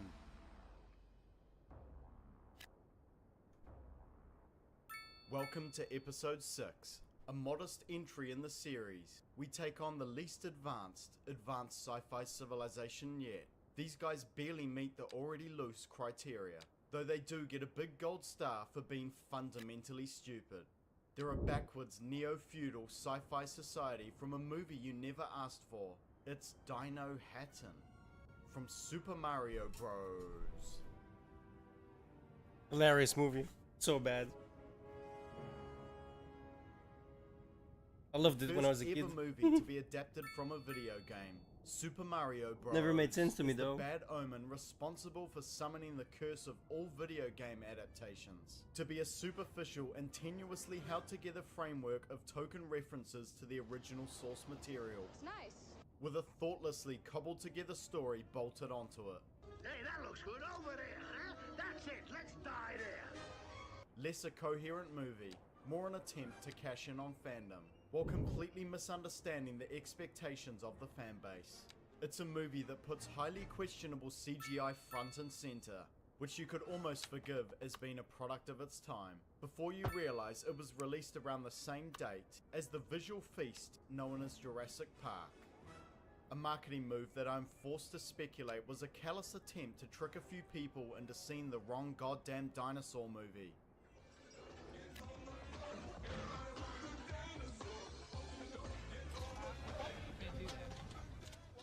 Featuring an all-star cast of actors who now have lives tainted with regret. Where's my pizza? Super Mario Bros. Plays out like a loud, obnoxious, Brazil-inspired Blade Runner on meth. Some rough New York City plumbers are stalking a princess and carrying out clandestine and unpaid plumbing work. Must have been a non-union job. When they inadvertently get transported to another dimension. It appears our duty stations will have to do without us for the time being. It's a desert world with a race of reptilian humanoids living in a discount Mega City 1. Okay. Circumstances which are frightening and inexplicable. And conveniently enough, This city is made almost exclusively of rusty leaking pipes, so I guess plumbers can be heroes there. Must have been a bad couple of weeks. This is Dino Hatton. It ain't pretty, but we can get away with calling these guys advanced thanks to just one ludicrous contraption which they possess. This Devo machine. It turns brains into cheese. Though they also have some powerful weaponry. Those rocket boots are pretty sweet too, and everything feels futury in a dystopian kind of way. Hey, do we really need more than one reason to take on this schlockfest? As you may have cottoned on already, there is a special stupid quality to this civilization. Like the Cyclones before them, the existence of this society is highly questionable to begin with. Point 1. Their existence itself is entirely stupid. Not the right ones. So get this. Here is the sequence of events. 65 million years ago, when a meteor struck the Earth and killed the dinosaurs. It created a splinter universe desert world hellhole where dinosaurs inexplicably lived on. Forget the fact that this world somehow retained an oxygen-rich atmosphere, despite having what seems like very little vegetation or liquid water. You are all dead. More amazingly, the herbivore dinosaurs seem to have survived by eating dust or whatever, and the carnivores must have begun strictly rationing their now limited food supply. Sir, your pizza's here. Not now. Possibly getting more intelligent thanks to some magical meteorite hoodoo. Almost as if he was a monster trying to be a human being. And no one drank water ever again. Let me get this perfectly clear here. What we're discussing is bones. Look, truth be told, it's not clear when exactly this planet became a desert. But we do know that over the next 65 million years, many of the original disparate species of dinosaur somehow overcame the extreme societal divide between predator and prey, and ended up collectively evolving into a homogeneous intelligent species. Someone is obviously lying. Who all look just like typical crust punk humans. Is that a species of animal? This civilization is an affront to the very laws of nature. I call the rape of the natural world. And they continue to exist to this day, somehow producing enough food and water to sustain themselves. They cling to existence in one city in a never-ending desert. As improbable as it sounds, that would appear to be the case. I probably don't need to outright say it, but the entire premise of this movie is unbelievably stupid. I submit that is a faulty premise. But since someone had the audacity to dream up this abomination, let's take this investigation to its next stupid level, and look at the idiocy contained in-universe. I prefer to minimize the amount of time that contact lasts. Point 2, they don't properly utilize the few good things they do have going for them. Since this city does paradoxically exist, we can assume these guys are growing food indoors. Plants for the herbivores and meat for the carnivores. Maybe scavenging a bit from the desert, who knows. Although it's unclear how in the hell their ancestors would have got a drink. Everybody's got tap water. We can assume they're now pumping up water from somewhere. So they've proved they can scrape by and survive for all these millions of years. And they seem to have a complete knowledge of their history and circumstances. Possibly thanks to their small concentrated population. According to history, a long time ago, big meteorite came and blasted our universes into parallel dimensions. Yeah. And thus knowledge can remain more or less intact over the eons. This should create a unique opportunity where as a united species, you can command and control the resources of an entire planet unchallenged. This is just another Earth that somehow got split from the original Earth, right? If I say yes, will it prevent you from telling the story? This means that bar may be oil, there should be a myriad of mineral resources to be had out there. So why no expansion of their city? As it is, their existence is extremely precarious. They know how to build and create technology. They must know how to mine. And they know how to grow food and get water. It's not like their existence is great, but they sure could make more of it. Why not slowly extend the livable city area? Or build another city? They don't live in an irradiated wasteland, just a shitty desert. Let's make a real city that we can be proud to call a Judge Dredd ripoff. The reptilians have obviously gone through a stage of mass industrialization. They even have computers. But while some of the other examples of tech we see is marginally impressive, On the contrary, I find it disturbing. most of it is just as fundamentally stupid as they are. It's a Mad Max vehicle meets a tram. It appears to be We're getting a somewhere electric car, finally. so you can maintain the pretense of going green, even though it seems to spew out particulates wherever it goes. A potentially lethal particle shower. These things are useful for driving around the city in circles, death race style, wondering why no one builds a road going anywhere else. Now these weird flame-spewing guns, you're either going to get hit directly with flame, or you may have to dodge a slow-moving flaming projectile. The missile's navigational system is malfunctioning. It could do anything. It's little more than a weaponized Roman candle, because spewing naked flames indiscriminately around your tightly compacted city is of course a rational response to crime. The autonomous drone bomb / token source reference. It has a very impressive range and destructive capacity for its small size, but it walks so slowly and takes so long to explode that who knows what this thing will end up blowing to hell. The science that underpins these technologies could be put to far better use in this desolate world. On top of this, weaponry and gadgets seem to just be lying around in Dino Hatton. You know, boys, it's very dangerous here in this neighborhood. You shouldn't wander around without a weapon. Even old grannies have military-grade tasers. Privately owned weaponry altogether seems a pointless concession to the public, considering the population is already under authoritarian rule, so there's no right to bear arms excuse for this notable lack of weapon control. This place is ready to ignite. I'm not sure tolerating privately owned weaponry is a great idea. Unless you want to assist in toppling your own dictatorship, then yeah, sure, do it. Because there is one individual who is predominantly responsible for not utilizing the resources of this world properly. This city of idiots deserves a king befitting it. Who's in charge of this hole? And that's exactly what they have. Point 3. The kingdom relies on one man to function, and that man is a short-sighted moron. It's King Koopa. He can't be blamed for everything wrong with this shit show. Perhaps you would care for a bath. But this germaphobe can be blamed for making things way messier and plunging their society into completely new types of existential crises. Got no water anywhere. Food's bad. So's the air. Got no resources. In a great big stupor. All because of the evil King Koopa. King Koopa seized control of the kingdom from a more moderate monarch some years ago, and since then, their society has shaken off any redeeming qualities it may have had, and de-evolved into a cesspit of authoritarianism, with a dash of phony democracy thrown in for good measure. He's not that nice. But Koopa just took over a system that was already flawed. He does build up, I will give him that, but he doesn't seem interested in expanding living space either, and the fact that the entire kingdom can be subdued because one guy got transformed into a disgusting fungus shows that this isn't a political system that will safeguard the long-term survival of the city. I would consider transitioning to a real democracy immediately, or at least a council or something. This place exists in a precarious state, no matter who is in power. I will admit that I am more disconcerted than I anticipated.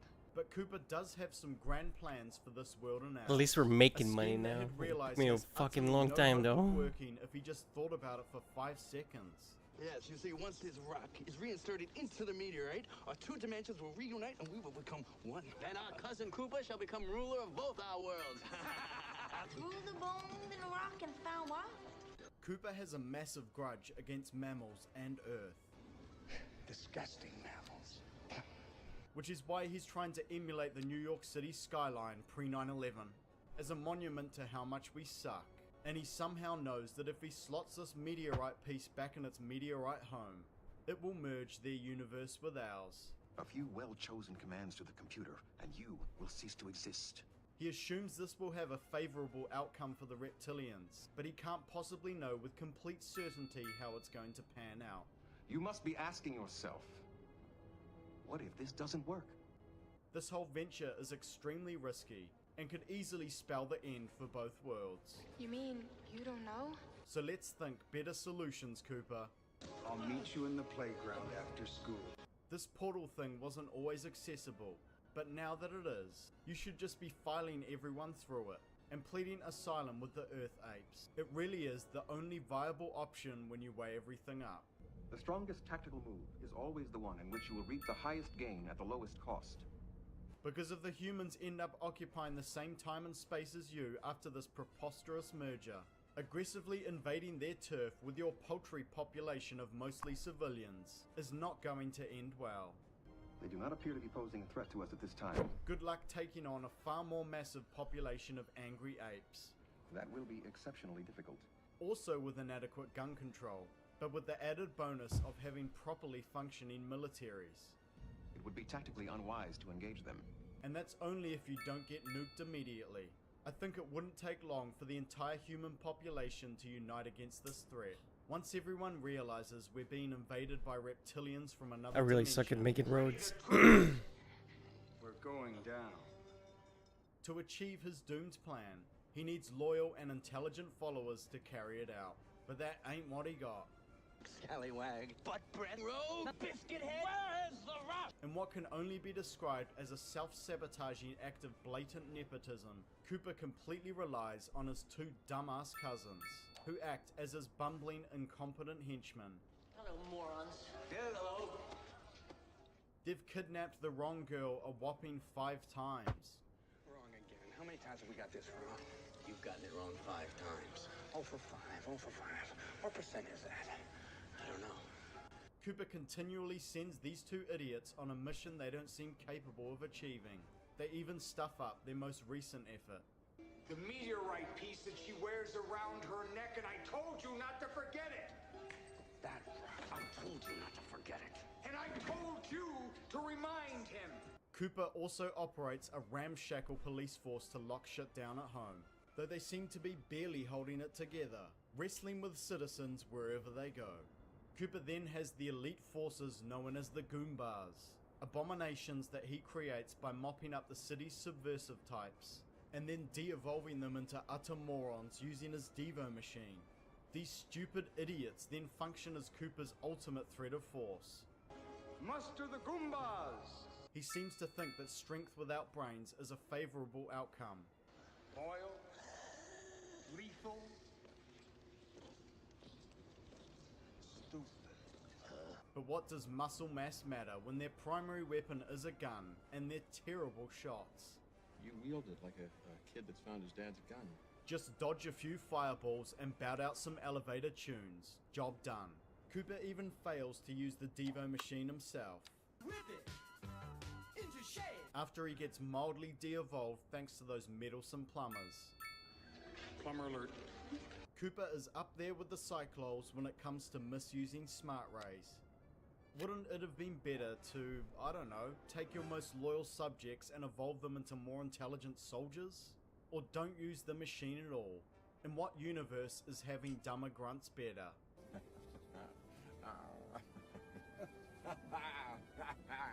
And these poor cretins actually seem able to call upon their old, non-idiotic personality and values. Now you've just got rebel sympathizers right in the heart of your mentally challenged assault force. Okay, so Cooper actually does end up using this machine for improving the intellect of his dumbass cousins. He's a bit late to the party, but at least it's progress.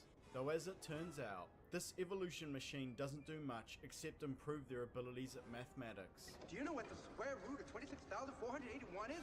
What are you talking about? 191. These henchmen manage to keep their uncoordination completely intact. They're still running the same old slapstick routine, though they do become smart enough to start doubting Cooper's leadership. Iggy and Spike have been preaching your overthrow at the Boom Boom Bar. Really? I am very disappointed in you, cousins. Fascist, oppressor of the proletariat. So yeah, maybe just throw this contraption away entirely. It does nothing good unless you're willing to use it on yourself. Monkey! You are wrong. So Cooper somehow stumbles his way I'm already onto the massive. cusp of achieving his main goal. I hate this. and he was seemingly justified in his belief that this whole universe merging thing wouldn't kill everyone instantly. But we didn't actually need the Earth's militaries to sort these guys out anyway, because at the end of the day, Cooper is routed by 2 schlubby plumbers and a couple of half-wits. That's all it took. So despite all odds, this ridiculous civilization continues to exist. It may live on in a different form, but it's still a middle finger to Mother Nature at the very least. And then it even has the gall to ask for a sequel. Luigi, Mario! Daisy! Jesus. You're never gonna believe this. I do not care to repeat that experience. Dinosaurs had their shot, and nature selected them for extinction.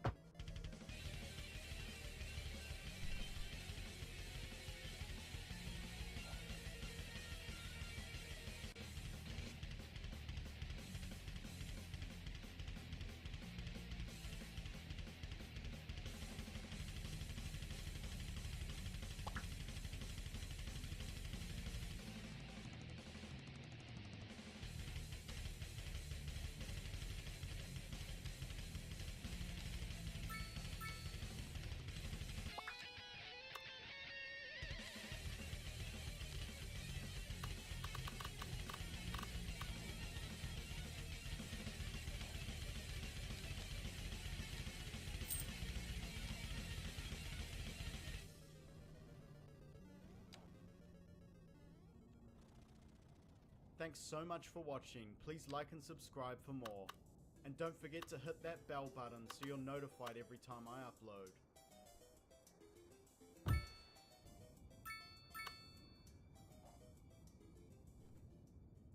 Hello and welcome to Advanced Sci-Fi Civilizations Too Stupid to Really Exist. Today we're looking at a society heavy on the stupidity but light on the advanced technology. It's the Divergent factions from the Divergent film series.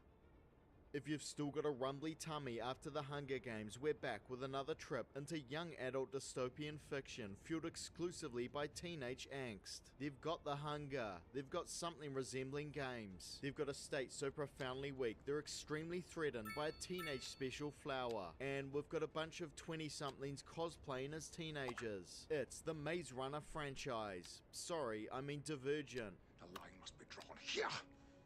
This far, no farther.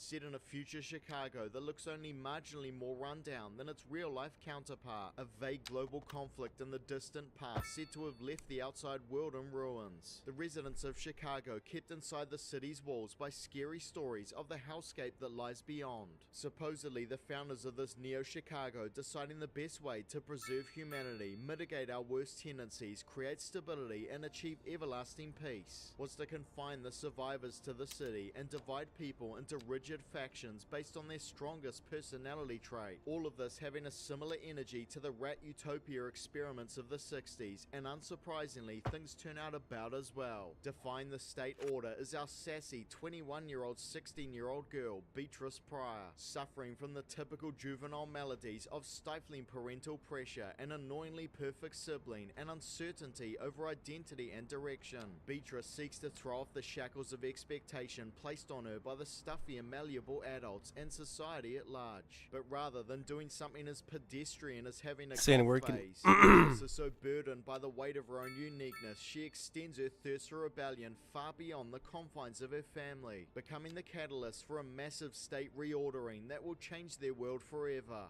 Welcome to I'm Not Like Other Girls, the extended 3-volume affirmation. Point 1. The faction system has the exact opposite of its intended effect.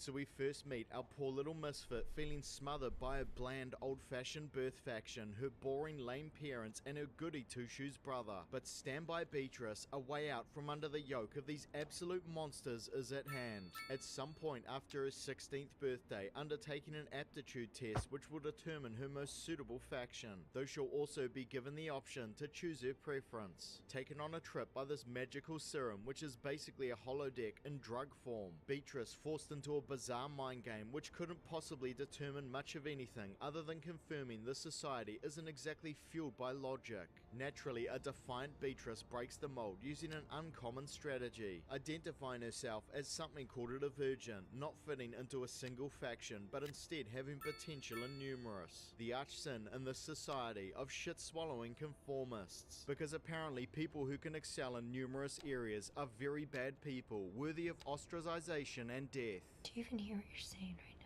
Luckily, for some inexplicable reason, the results of her test aren't automatically registered, and Black Tank Top Girl is willing to defy the entire state just to help a stranger, forging an acceptable result, telling Beatrice to say she got abnegation and encouraging her to pick a faction for herself, though she wasn't quite nice enough to warn Beatrice against joining her own insane faction. That probably would have been helpful info. And so comes the night of the big choosing ceremony, and oh boy, what a tasty selection of moronic cliques we have here. We've got Amity, the peace-loving hippies slash manual laborers of the factions, responsible for all food production, who somehow maintain an irritating level of happiness despite being forced to perform back-breaking agricultural work with next to nothing in the way of farming equipment or machinery. They should probably rename this faction Amishi. Also, their farms apparently Never mind, exist 31,000 outside a the month. walls, so maybe you guys could tell us what's actually out there. That'd be cool. And then we've got Erudite, the blue-robed intelligentsia of the faction,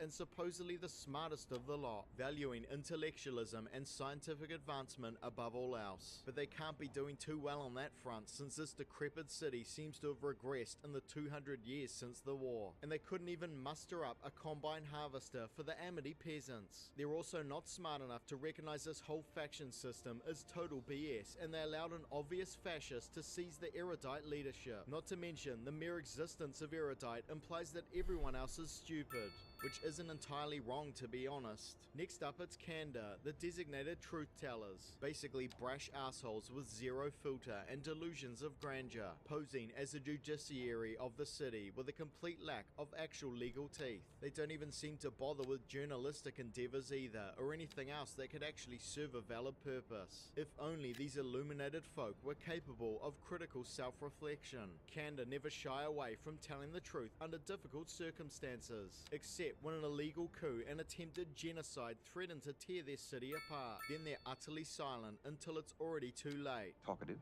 disruptive, and unreliable.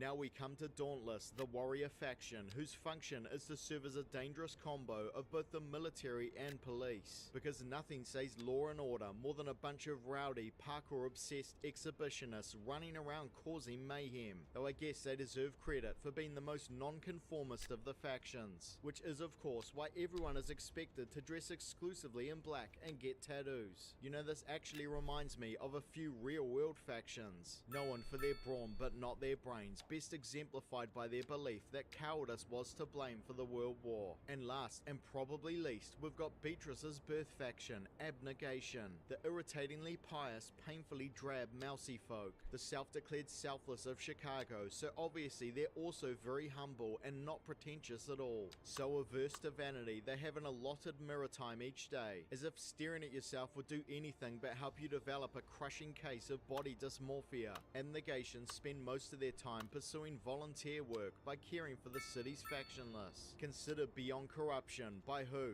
I don't know, probably themselves. They serve as the city's government administrators and public servants. So in other words, they could meaningfully help the factionless with a stroke of their pen, since they were marginalized by the very system they uphold. But I guess Abnegation needs to rationalize their existence by creating an outlet for their selflessness. And that's it. That's all she wrote. Amity, Erudite, Kanda, Dauntless, and Abnegation. Apparently, the factions of Chicago, surprisingly not the assumed names of a coven of fundamentalist sister wives. Shock horror, looking to add a bit of excitement to her life, Rebel Beatrice picks Dauntless, the antithesis of her birth faction, ditching her boring family for an edgy life with the ruckus emo kids. And Double Burn, her brother opts for Erudite out of nowhere. Take that, stupid parents. Unfortunately, the newly minted Triss was unaware that Dauntless is ruled by a couple of merciless punks, and she's about to suffer a brutal initiation that resembles a cross between a harsh military boot camp and an extended frat hazing. Around here, survival of the fittest is a way of life. Shall I flog them as well? The Starship Trooper-style unisex washroom is probably also an unwelcome surprise. Or not. The games begin immediately, the new recruits expected to make a dangerous leap from a moving train, and if they fail to do so, they'll be made factionless, none of which is explained to them. In Dauntless, you're literally one step away from being homeless at all times. Thankfully, dumbass Peter, who eventually reveals himself to be an overly competitive, treasonous bully, shows his short-sightedness by accidentally assisting his rivals with the info. What do you think? I'll be factionless. And then they've got to take a leap of faith into a hole or they'll be cut as well. The start of many pointless and dangerous initiation rituals, all of which I'm sure will come in handy for their future career in law enforcement. Triss soon finds herself being bullied by a new boss, a young discount Kyle Reese in the middle of his alt phase, pitted against a girl above her weight class and even a guy at one point, while subject to arbitrary rule changes. New rules, no one concedes. Lose any of these challenges and you risk having your point tally dip low enough to be eliminated each round. Luckily, Triss was clued up enough to know that she could avoid being made factionless by chasing a train and taking part in this war game. Though not so lucky, of course Dauntless has to make things dangerous. This time by taking pot shots at each other with syringe darts and nothing in the way of eye protection. But I suppose losing an eye pales in comparison to what could happen during the substantial infighting that goes on around here. There are recruits who will literally kill other promising cadets for the sake of saving their own ass. And the leadership doesn't seem to care about this at all. These guys are going to make some upstanding cops. Of course, secret divergent Triss overcomes every challenge they can throw at her, though she couldn't have predicted that her factional choice would see her embroiled in a political conspiracy between the Dauntless and Erudite leadership that would ultimately shatter the foundations of their society. Janine of Erudite manipulating the meatheads of Dauntless into betraying the established order. She's been fueling divergent hate, ramping up a smear campaign against Abnegation, the faction that naturally produces the most divergence. Not to mention they Why have is- the factionless, who have the greatest concentration of divergence outright, using this and Abnegation's supposed hoarding of resources as a pretext to depose them as the governmental requiring rulers, low giving density. leadership to Oh, Erudite, low- and most importantly herself. Janine seeming to take the maxim, knowledge is power, just Yeah, a that's bit high too density, I literally. guess. Power is power. At least this whole thing seems to be about Janine's megalomaniacal lust for power, because if she was actually trying to declare war on human nature like she claims she is, well, that would be even stupider. I think human nature is the enemy. Janine goes on to use the Dauntless Grunts as puppets, deceiving them into massacring Abnegation via another magical hallucinatory serum, this one making them think they're inside a simulation, while the wider public are led to believe a group of rogue divergents are responsible, allowing Erudite to seize power under the guise of restoring order. Meanwhile, the other factions sit around doing absolutely nothing to investigate these claims, let alone try to stop them. The loyal Dauntless aren't much better either, on the run from Janine and her forces, yet they're brazenly hanging around Kandor HQ. Janine eventually using Triss's status as a pure divergent to open this ancient mystery box MacGuffin, revealing a rather massive, inconvenient truth. These will be the Divergent. They are vital to humanity's survival. Which she promptly attempts to cover up before being locked up by her enemies. It could only be opened by the people she'd been trying to eradicate. Did she honestly expect there would be anything good in there for her? So yeah, now that we've been through all that, let's take a look at the numerous issues present in the faction system. For a start, their society forces multifaceted individuals to hyperfixate on their strongest personality trait to the detriment of any other abilities they may have had. Chicago completely abandons one of humanity's greatest strengths, our ability to specialize in an innumerable number of pursuits, a fundamental cornerstone of any technological, civilized society. I was wondering if I could talk to you about my job, because I'm not really a typist. Instead, they opt for a constrained system that limits all possibilities, a surefire way to develop a stagnant, backward society. I must remind you that it is also a potential security risk. Though there are greater forces at play that we'll discuss shortly, these people do mostly have control over their city, seeming to believe the factions will increase stability and sustain an everlasting peace, as if dividing people into hard groups, creating a ridiculous level of social stratification, was ever going to achieve this. In theory, the factions are intended to complement each other, but in reality, they're competing against each other at every opportunity. It's adversarial politics taken to its illogical pathological extreme. The factions display outright bigotry towards their rivals, despite hardly even associating together. In terms of their governmental structure, rather than allowing one faction to rule indefinitely, if you must have some form of one-party system, a Grand Council formed of the various factional leaders would have been far better at fostering cooperation and unity. It might bring stability to the region and security for us.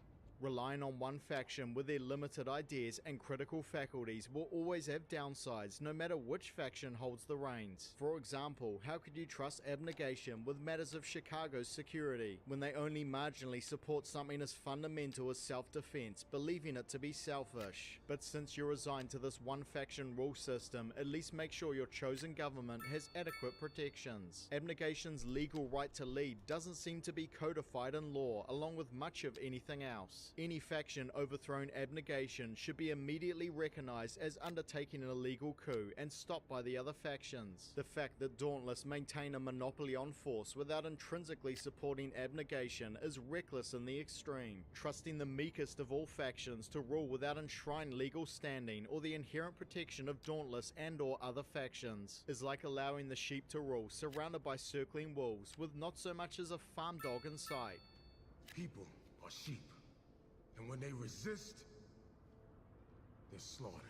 Of course, the pacifist Bleeding Hearts get steamrolled by the combined brains and brawn of Erudite and Dauntless. And it's not even that surprising that Dauntless started butchering the population. They are a professional military, in theory anyway, trained to fight a vicious enemy, but then they have nothing to do but militantly police the populace. Janine's attempted genocide was an inevitable outlet for their violent tendencies. An incredibly violent nature, living in an environment without any outlet to express it. The stability of the factional system depends entirely on Dauntless, and they're probably the most I have no idea what irresponsible, stupidest I need faction of more them all. I need Also, parking space, I considering guess. their society's heavy focus on stamping out individuality, it's bizarre that individuals are even allowed to choose their faction based on a personal whim. This is an unnecessary indulgence. It makes any goal the faction system may have had fall into irrelevancy, as well as creates the possibility of rogue elements that could bring the system into disarray. For example, some dauntless race thug or erudite-minded megalomaniac could pick Abnegation with a long-term strategy of seizing control of their government. Selflessness and charity are traits that can be faked pretty easily. Just ask our real-world politicians, they know all about it. Not that being a natural abnegation is a guarantee of good behavior either. Case in point, Tobias's father, Marcus, who was an abusive, uncaring arsehole and just so happens to be the head of the government. He's anything but Thanks good. for letting me know. Whether it be dauntless, erudite, or perhaps some of the others, the cruelest among them seem to rise to the very top. It's also concerning that people may be discouraged from joining their natural faction for reasons that have nothing to do with their personal strengths. Someone may feel a draw towards abnegation because they're interested in charitable work, but then be put off by the dull, boring lives its members are forced to live. Abnegation eat plain food. A plant-based diet with no sausage and a minimum of seasoning. Even if I got selected for Amity, which is fucking doubtful, let's be honest. Why would I choose backbreaking agricultural work over going with a faction like Kanda, where I can just hang around getting paid to talk shit all day? Sniper I'm Ghost Warrior practically already contracts? That qualified. sounds Thank you for your candor. mobile. Someone else might be best suited to Dauntless, but catches wind of their ruthless initiation process. Fearing being made factionless or worse, they may choose Amity or Abnegation, since they would surely have a far more forgiving initiation. Virtual pathological friendliness with unquestioned pacifism. I love this place. Not to mention, this society heavily frowns on people even associating with their families after leaving their birth faction. So there are probably many people who discount their most suitable choice simply so they can stay with their family and or avoid a life-altering change which may not be for the better. All things considered, offering people their choice of faction risks sabotaging the entire point of the system, or at least what they believe it's meant to be about, considering they're already curtailing people's choices and freedom, and the aptitude test is supposedly infallible. Why would they let anyone choose a faction that isn't the best fit for their temperament and skills? They're pretty much allowing people to be divergent. Alright, nice, thank you. Hello? Come on! And then we have the most destabilizing force of this faux utopia, that of course being the massive homeless problem the system creates. The factionless misfits given no place in this new society, forced to live an impoverished life in the ruined buildings of Chicago, eking out a living scavenging, or for some of the lucky ones given menial jobs like rubbish disposal. I say jobs, but they're only compensated with food and supplies. It's basically slave labor. The factionless are so numerous, they're said to be twice the size of Dauntless. It's safe to say they represent a considerable threat to the established order, and it's an issue so easily fixable, it's absolutely ridiculous the factions can't find a place for these people. Their families are even forbidden from taking them in, which seems like an extremely easy way of dealing with many of these people. Obviously, in real life, the reasons for homelessness are complex and the solutions challenging, but in Chicago, they've simply been made homeless as a matter of state law. Oh, so now we get laws. As we saw in Dauntless, people are kicked out for myriad reasons, most probably after failing the initiation period of their factional training. Others probably subjected to the whims of their factional leaders, their life ruined by the shifting of goalposts they may not have even been aware existed. Though some of the factionless are said to be rebelling against their society, choosing to be factionless as a form of protest. And many more are simply divergents trying to keep a low profile. I mean, it seems pretty obvious, but I couldn't imagine a greater hotbed for rebellion. All the rejects of their society forced to hang out with each other and then treated with absolute contempt by everyone except a few in abnegation. To make it worse, the factional powers don't even seem to be keeping tabs on them, allowing them to organize themselves under a strong leader. Surprise, surprise, revolution becomes inevitable. After Janine's coup, the factionless, led by Tobias's mother, who ends up being just as ruthless as Janine or any of the other leaders around here, uniting the factionless against the remaining factional supporters, sparking a brutal civil war. And if we're accepting evidence from the books, this isn't even the first time this has happened. Who would have thought creating a large underclass of disenfranchised, hopeless people would be so risky? Janine gets it now at least. But guys, I know what some of you are thinking. There are other hidden reasons for the faction system, but unfortunately those reasons are just as mind-numbingly nonsensical when it comes to rationalizing the faction system as the idea that it creates stability. Point 2. The big revelation makes everything about the faction system even stupider. So if you were expecting a big reveal that would explain all this factional insanity away, I have bad news for you. It doesn't. The true reason these people have been lumped into factions and trapped in Chicago is because they are all supposedly genetically damaged. The product of genetic engineering centuries ago, which had unintended negative effects. Too brave and you're cruel, too peaceful and you're passive, too smart and you lose compassion. Leading to a war between the genetically damaged and the purebloods, the victorious unaltered folk corralling the altereds into numerous cities and running various experiments on them. Chicago being forced into this factional nonsense as some kind of misguided breeding program, monitored closely by the Bureau of Genetic Welfare and their advanced sponsor city of genetic normies. And as strange as it may seem, the faction system was actually intended to create divergents who were supposedly genetically pure. Yet everything about this experiment seems designed to do the exact opposite. If the goal was to purge these supposedly damaged traits out of successive generations, why are the people of Chicago being placed into factions which do nothing but strengthen these attributes, leaving people with the same flaws to hang out and breed with each other almost exclusively? Far from modifying their behavior in any beneficial way, they're compounding these bad traits and encouraging more of the associated behavior they're trying to stamp out. They're lucky they got any divergence at all with this setup. Nearly defies the laws of probability. This is probably why Triss is the only 100% pure blood in all of Chicago. Divergence, 100%. I'll be damned.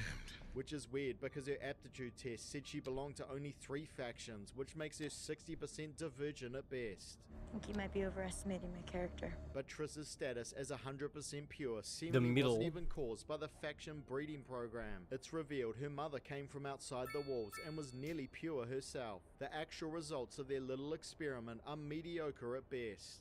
Divergence, 10%. Divergence, 40%. You'll have to forgive me for playing the role of eugenicist here, but if they were actually interested in fixing these so-called genetically damaged, then their breeding program should go something like this. 50% of pure abnegation should stay in abnegation and maintain control over their leadership, while the remaining 50% of their population should be comprised of dauntless and erudite and anyone else with vicious tendencies. Forced to live under abnegation rule and breed with the locals, these individuals should mellow in time. May help to purge your aggressive impulses. Especially in succeeding generations who should be more balanced than their parents. Better yet, cut to the chase, eliminate the factions completely and pair people up at an individual level. Hell, take it even further and have them breeding with the so-called genetically pure folk outside the walls. I'm sure they'll just love that. There's no factions, we can be friends, right? Can't we all just get along? The randomness of allowing people to pick their faction is probably now the only redeeming quality of the entire system. Though since it's not being dictated by the Bureau, this doesn't seem to be a planned component and its impact would be negligible at best. Statistically speaking, you should have hit the target at least once by now. A genetic free-for-all would no doubt get even better results. It's safe to say the faction system seems to provide no inherent benefit whatsoever to the people of Chicago, genetically damaged or otherwise. So it goes without saying that the people who created this system are without a doubt the dumbest faction of them all. Point 3. The Bureau of Genetic Welfare is concerned with anything but welfare. So our protags eventually make their way out into the wider world, and surprisingly the wasteland actually does exist. Not sure how those Amity folk missed all this, although now they seem to be inside the walls, which is weird. Someone is obviously lying. Triss and Co. whisked away to the Bureau of Genetic Welfare. Their base of operations, a hyper-advanced facility set up in the old O'Hare International Airport, and a far cry from the antiquated urban environment the people of Chicago are forced to endure. Triss eventually going on to meet the pure-blood supporters of the Bureau, the residents of Providence, who quickly show themselves to be completely unsympathetic to the plight of their guinea pigs in Chicago, preferring to leave such trivial matters to the Bureau of Genetic Welfare. David has control over the administration of Chicago.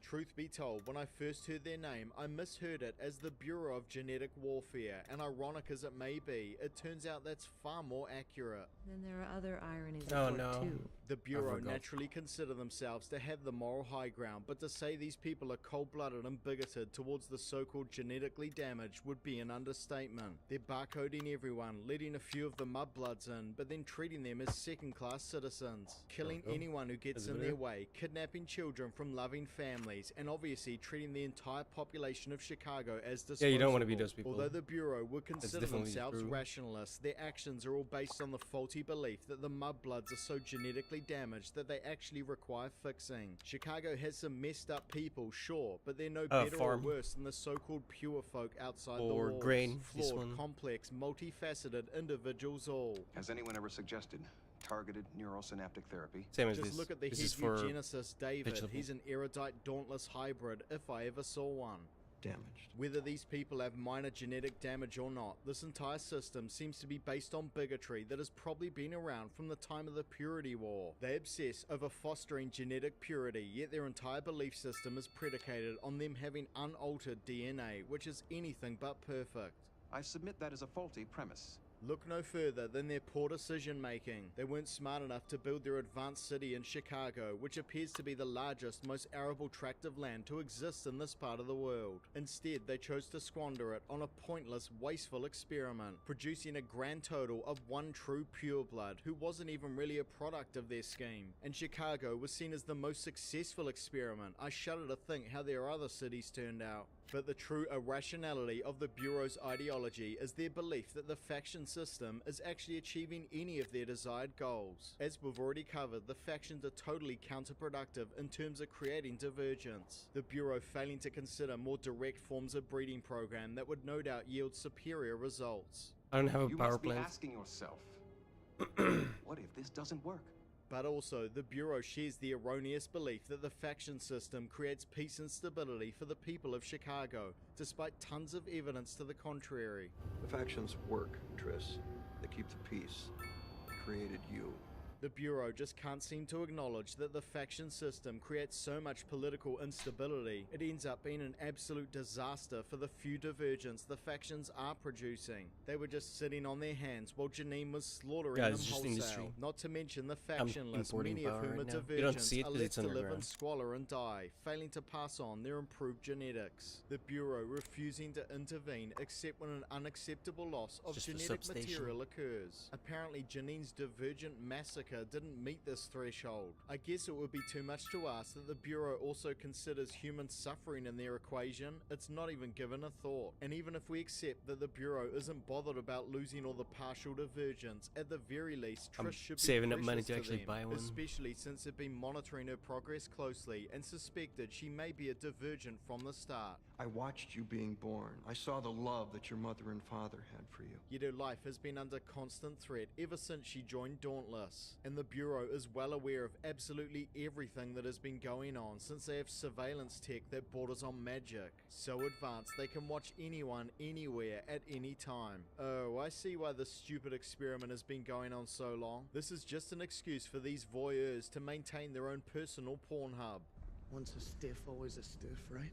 Though with a civil war raging, the Bureau finally pulls finger and decides to intervene, and it's a typically lazy and ineffective solution of using yet another magic serum to wipe everyone's memory, cleaning the slate and then intending to carry on with this ridiculous faction system despite it being obvious by now it's an abject failure. Unfortunately, David's plan relies completely on a patently untrustworthy person, Turncoat Pete. Thank you. Go with happiness. After he delivers the serum, planning to wipe his memory along with the others. As usual, he switches sides to save his ass, now helping the protags to stop the serum he was meant to deliver. Peter was the one who was supposed to live. Triss broadcasting the hidden reality of their world to the people of Chicago. But unfortunately, the planned fourth Divergent film never got made, forcing me to skim read the I need second so much half of the commercials, it's Allegiant ridiculous. novel. How's that for damage? David gets nothing in the way of payback other than getting his memory wiped, which considering his abhorrent behavior is probably more a mercy than anything. But not before OMG killing our heroine Triss. How will young adult dystopian fans ever recover from this? Maybe you're not quite as dauntless as you thought you were.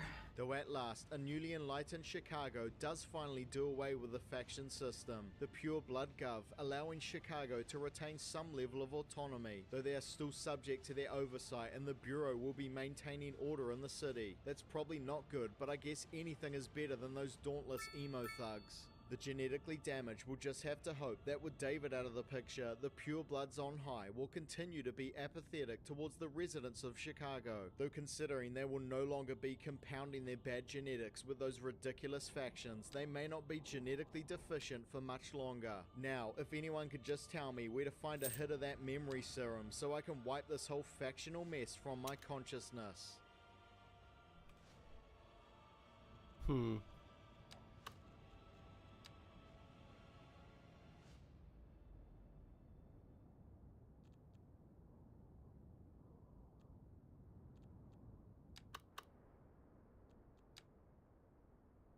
Welcome to Villains Too Stupid to Win. Is We're it? back with another big bad from the DC universe. It's Think it's time kinda to calming. shed some light on the League of Shadows from the Dark Knight trilogy. Yeah, that's why I think it's kind of Before the calming.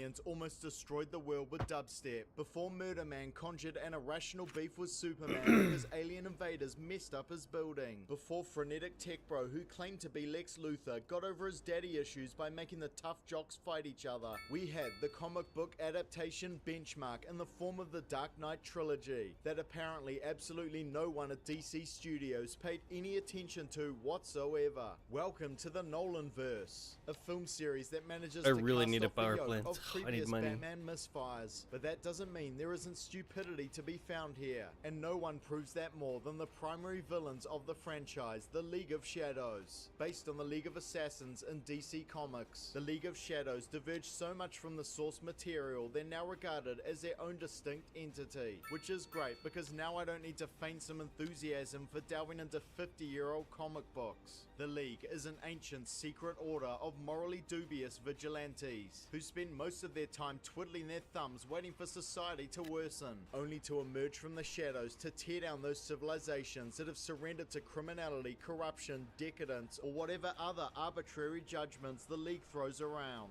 Supposedly a selfless effort to restore the natural order, punish humanity for our shortcomings, and create a semblance of true justice. They mainly do this by killing Right up until I millions make of the innocent actual people. And if that didn't convey their incinerator, malevolence costs me $1 enough, million. they even gave their organization an evil Doesn't even give me sounding that much name. power, The League but claimed to be responsible for a range of it gets rid of the historical garbage. events, from the sacking 'Cause of we're Rome to the overflowing. Black Death and the Great Fire of London. The latter two occurring so closely together, you'd think they'd give their schemes a bit more room to breathe.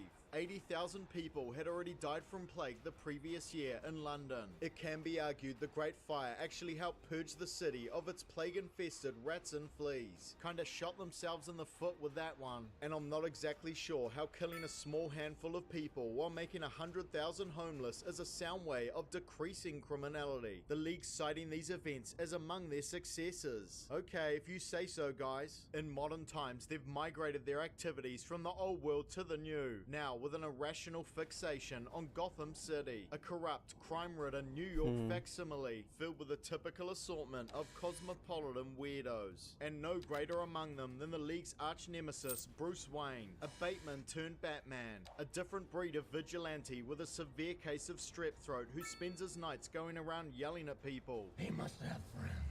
Not to mention his serious neck issues. This guy would probably take himself out without the League's intervention, yet he'll somehow still prove too much for them. But then again, between Ra's al Ghul's god complex and muddled ideology, Talia's abandonment issues, Bane's pain disability, and platform shoes, it's not like these guys aren't without their issues. And so we follow the modern League in their vendetta against Gotham. And unsurprisingly, despite having centuries to prepare, their schemes are as misguided as ever. Point 1. The League creates their greatest enemy. So our journey begins with a young Bruce falling down a hole and having a few bats flutter around harmlessly, resulting in a lifelong phobia that has a catastrophic outcome pretty much immediately, getting the fear hard at a showing of bats, leading to one of Gotham's richest yet most defenseless men deciding to leave via the dodgy alleyway exit, proving that money and intelligence don't necessarily correlate. So inevitably, Wayne's parents are gunned down by a rabid Gotham crim, and poor billionaire orphan Bruce just never got over this. Returning from college still salty and with revenge on his mind, but robbed of his goal by one of Falcone's goons. Both Rachel and Falcone suggesting he needs to check his privilege for a while, so he takes off on a misguided junket in an effort to understand the criminal mind. Apparently this mostly involves jacking his own TVs, getting caught immediately, and fighting with their mates in the slammer in Bhutan, until Henry Ducard, definitely not Ra's al Ghul, recognizing a potential recruit and even possible successor, turns up looking completely conspicuous, claiming he comes from a secret organization. Delivering a vague tirade about justice and the nature of criminality, presumably bribing the prison officials for this little liaison and securing Wayne's release, immediately casting doubt on the League's definition of justice, taking up an invitation to join them in their not-so-secret mountain hideaway, receiving another red flag the second he comes through the door in the form of a brutal hazing ritual, and it didn't even seem to matter that he brought them their drugs. Once Ra's begins Bruce's training montage in earnest, you'd be forgiven for thinking it occurred over a few evenings, but apparently represented many months, if not years. Which would surely be more than enough time for Ra's to understand that his new protege probably isn't League material. More than that, he has the potential to become a powerful enemy, for the same reasons he was an attractive prospect in the first place. His financial assets, his networking potential, his genius, drive, and commitment to achieving justice. And now they've taught Bruce a litany of new skills that will not only help him combat criminality, but the League of Shadows themselves, including new martial arts styles, the arts of stealth and deception, and the value of theatricality. Yeah, 3 buttons is a little 90s, Mr. Wayne. And perhaps most importantly, Ra's teaches him the key to conquering his greatest fears. But despite all that awesomeness, the League being all shadowy, they have to end his training on a bit of a downer. Forced to endure a bad trip, dumped in the least chill environment possible. I can't take it anymore, it's all too much. The walls are closing in. blah blah blah, then pressured to execute an unconvicted supposed murderer. After that sequence of events, I wouldn't want to do anything but bail. Bruce coming to the obvious realization that murdering people to defeat criminality is illogical, hypocritical, and immoral. Raz pushing him even further away when his stand-in reveals their plans to destroy Bruce's home city. After all this time, Raz failing to recognize that Bruce won't be keen on this at all. His entire reason for going on his criminal exodus was so he could save Gotham, not destroy it. Not to mention the fall of Gotham would also greatly diminish Bruce's wealth and privilege, and therefore his power and the basis from which he intends to fight crime. At the very least, the League could have kept this part quiet until Bruce was well indoctrinated. So in clear ideological opposition to the League, and starting to get no somewhere. choice but to join or die, a relatively inexperienced Bruce takes out the entire League of Shadows HQ and many of their minions with little more than a hot poker, allowing us to revisit one of the most obscure of villainous shortcomings, a woeful lack of fire safety. In the League's case, they've got naked flames blowing around directly below their massive gunpowder store, Bruce sassing the two big bads fairly easily, and a sizable group of ninja frat bros running off screen to get exploded somewhere. Mr. Ghoul left in the care of some locals while Bruce heads back to Gotham. We've barely even got started and he's almost wiped them out. Peace has cost you your strength. Victory has defeated you. The League ultimately empowering and inspiring a man who would go on to become their greatest enemy and the ultimate foil against their plans.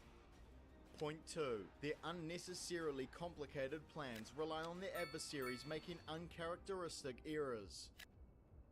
So after Bruce gets back from grinding the Dark Fraternity just enough to get some of their skills and items, but not far enough to affect his standing with other factions, he returns to a Gotham riddled with crime and corruption in an even sorrier state than when he left.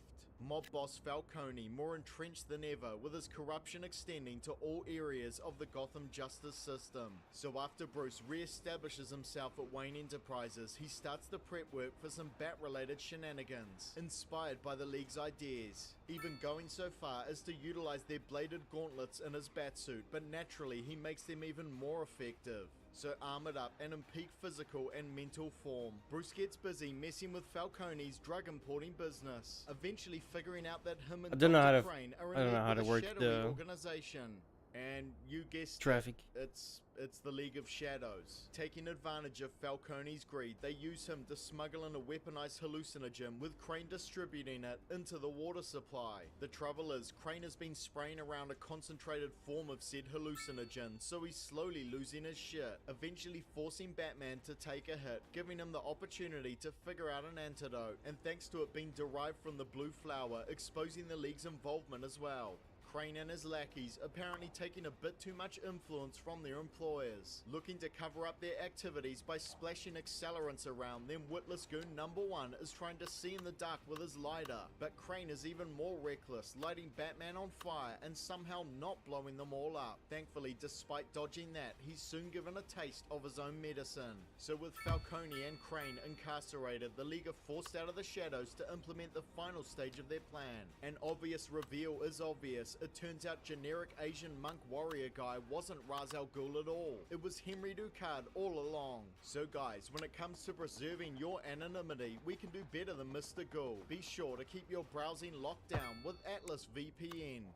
A virtual private network secures all of your online data, protecting you from hackers, identity thieves, malware, third-party monitoring, and other online threats. No matter what device you're using, with Atlas VPN, you can browse, stream, and connect with confidence, knowing that your data is encrypted end to end. And with just one account, Atlas can protect all of your devices, even if you're using them simultaneously. As well as keeping all your data private and secure, Atlas VPN also offers a range of other features, such as the ability to bypass internet censorship and geographical restrictions, giving you the final say over your browsing experience. When I've run out of stuff to watch on Netflix, I can just switch my geographical location, and suddenly I have access to a far larger entertainment library. So guys, be sure to grab the summer deal using the link in the video description below, because now Atlas VPN Premium is just $1.83 per month plus 3 months extra for free, and that's with a 30-day money-back guarantee. Protect your privacy and get all the benefits of Atlas VPN for that ridiculously low price. That's Atlas VPN Premium for just $1.83 a month plus 3 months extra for free. So check out this limited time offer by clicking the link in the video description below. Surprisingly, after the firestorm at their mountain base, the League seemed to have enough frat bros left to implement the final stage of their plan. Releasing all the prisoners from Arkham Asylum, they then intend to vaporize the hallucinogen in the water supply using a microwave emitter stolen from Wayne Enterprises, with the hope that this will cause Gotham to tear itself apart, exposing their presence to Bruce for no other reason than an act of pointless personal revenge, setting Wayne Manor ablaze and abandoning an unconscious Bruce. So that's what that feels like. But at least when Bruce did it, he chose to leave Ra's alive. A geriatric butler saving Bruce after sneaking up and pummeling one of these supposedly elite ninja assassins. So while Bruce gears up and takes a breather, the Shady Boys just need to get the microwave emitter under Wayne Tower, where it will be perfectly positioned to vaporize all of Gotham's water. Yet despite Ra's bragging about the League infiltrating every level of Gotham society, apparently smuggling the emitter directly under Wayne Tower just isn't an option. No, they've got to unnecessarily complicate things by switching the thing on right now just for fun and then take it to the tower via train, exposing the full extent of their scheme earlier than necessary, giving Batman and his allies every chance to stop them. And sorry, did I say the henchmen were back? Because they just as quickly disappear at Ra's insistence, leaving him to complete this task alone. Where are they? At this point, he knows that Bruce is alive and well. He just left him with a paltry 4 dudes to take out, seemingly forgetting his arch nemesis. You need so much industry, it's crazy, dude. Once already. You know how to fight 6 men. We can teach you how to engage 600. Not to mention the guy has grappling tech and is adept at scampering over rooftops and gliding to the areas below. I think a bit of extra muscle on this train ride wouldn't go amiss. But then again, Ra's seems content to go down with Gotham. My fate, however, lies with the rest of Gotham.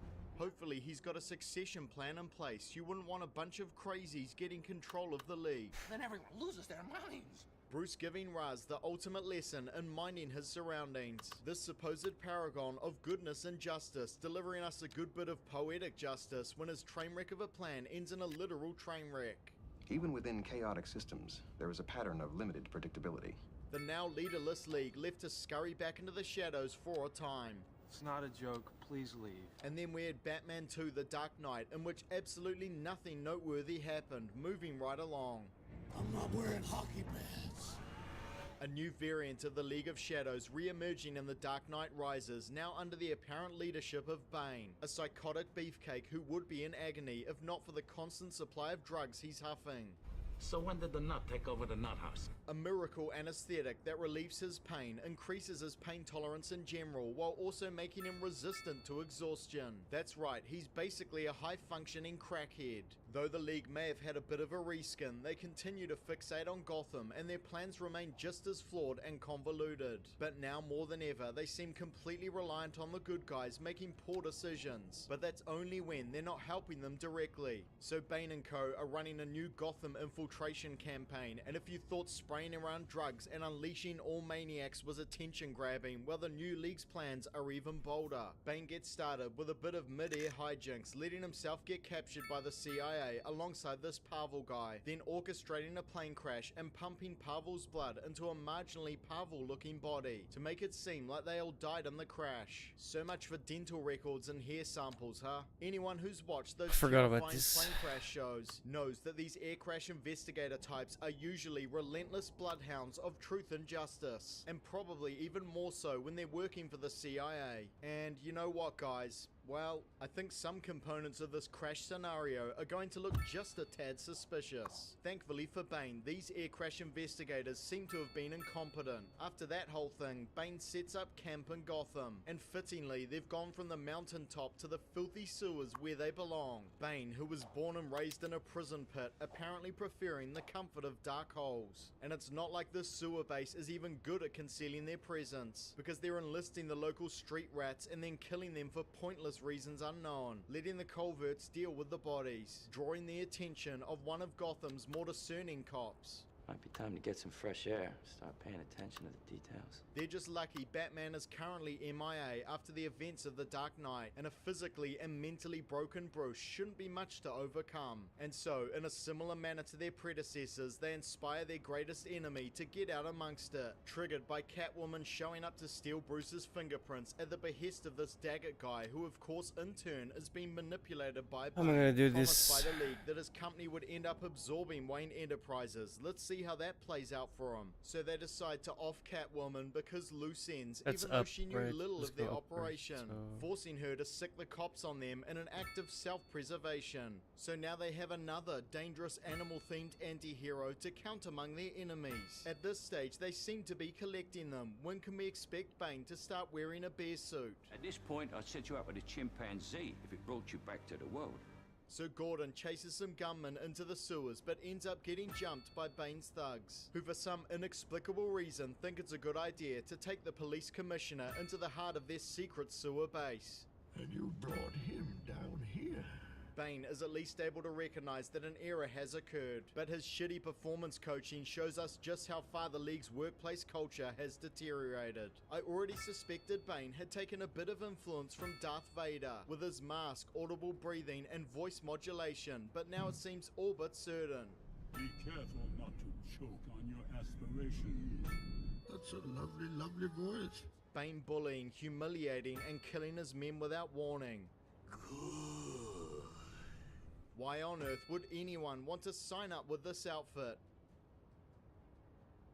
And while he's busy strutting around all aggro, lording over Gordon, the commissioner slips away with all this golden intel. Bane taking it out on his man, but really, since he was present as leader, Gordon's escape is all on him. Thankfully, Bane is nearly ready to implement the main stage of his plan, announcing his presence to Gotham by taking over the stock exchange, using Bruce's fingerprints to tank all his investments, bankrupting the guy. But it's weird that despite this being a high-profile criminal activity, those trades were processed immediately as legitimate. Luckily for Bane, it's not just the air crash investigators who are dropping the ball. And really, fingerprints are all that's required to process all those trades. Two-step verification would be better than this. And it's not like the cops will be able to stop them. They've got roadblocks with convenient little motorbike ramps. But have no fear, because the Batter's back and he's got better toys than ever. Though unfortunately, the local boys in blue still think the guy is a cop killer. So they completely give up on getting the men who just shot up the stock exchange and focus exclusively on getting the Bat. Who do you want to catch, huh? Some robber or the son of a bitch who killed Harvey Dent? The scheme to bankrupt Bruce, designed to rob him of that his it? position at Wayne Enterprises and make him believe Daggett and Bane are I had to do in something else, I believe. I manipulating just can't him into remember giving what. control of his company to this random lady, a Wayne board member who invested in Bruce's clean energy project and has recently been flexing her philanthropy. That obviously means she's good. Of course. And so, one of the world's foremost private detectives hands over total control of his company and finances to a woman he barely knows, failing to even give her the standard background check. Catwoman gets all the scrutiny, yet with the so-called Miranda, who he's about to give total control of his life, he's making huge assumptions. Okay, here we go. Wealthy. And oh no, Perfect. Miranda is actually Talia al Ghul. Yes, as in Ra's al Ghul, the true power behind this variant of the League, choosing to obscure her identity in a similar manner to her father. So they bet everything on this little undercover scheme that should have had very little chance of success. I must caution you both. My tactical analysis does not bode well for the success of such a mission. Bruce was just as likely to dispute the legitimacy of the fraudulent stock trades and retain his position, or get one of the Wayne loyalists to take over. His handing over control to Talia was less than a given. In fact, it's a pretty poor business decision in general. Bruce's free energy project had already scuttled the company, and Miranda's primary skills are around fundraising for charity. So with Talia firmly in control of Wayne Enterprises, Bane kills Paul Wee Daggett the second his usefulness ends. Even before he was Director Krennic, dude still wasn't getting his dues. My achievement!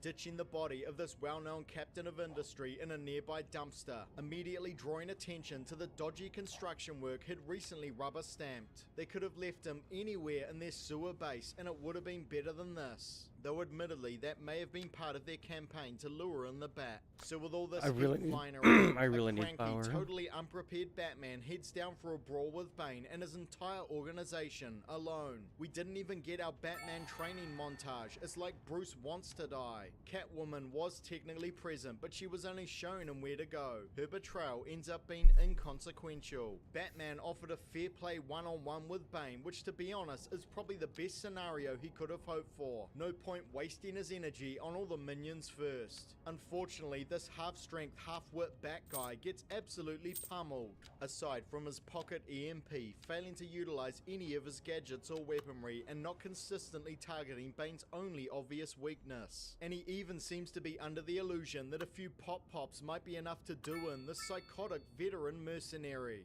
Hey, no offense, but you got something bigger in that belt! Bane finishing his big Batman beatdown by breaking the back of an already broken Bruce. And just to add insult to injury, they then steal most of his Bat toys from his corporate man cave, including his unboxed duplicates. The nerve. All of the necessary hardware they'll need for the next insane phase of their plan. Detonating a heap of explosives, Moron Daggett helped them lay around the place, killing the mayor and isolating the city from the rest of the world. Holding Gotham to ransom using a nuclear device fashioned from Wayne's fusion reactor, a comparatively puny 4 megaton nuclear bomb which seemingly has no advantage over a regular nuke other than there being less fallout. So in other words, this bomb will do less harm than a regular fission 4 megaton device. Is that meant to be good? But then again, even Bruce seems to operate under the delusion that his reactor represents some sort of new danger to humanity, depriving us of an energy source that would probably save an untold number of lives. Someone will figure out a way to make this power source into a nuclear weapon. You would think the League would have the resources, expertise, and infiltration skills to just swipe a regular nuke, or perhaps even build their own if they kidnapped the right people. But instead they chose a needlessly elaborate scheme to swipe this reactor, involving the kidnapping of Pavel, orchestrating a plane crash, relying on Bruce handing control to Talia and giving her the location of the reactor. There are just so many points of failure to this whole scheme, it shouldn't have worked at all. Sometimes things just go bad. But then I don't know if we can expect anything resembling logic when their ultimate goal is just to rule over Gotham for 5 months and then die along with everyone else when the bomb goes off. I see no persuasive evidence that a life like yours should be wasted simply because you are disgruntled.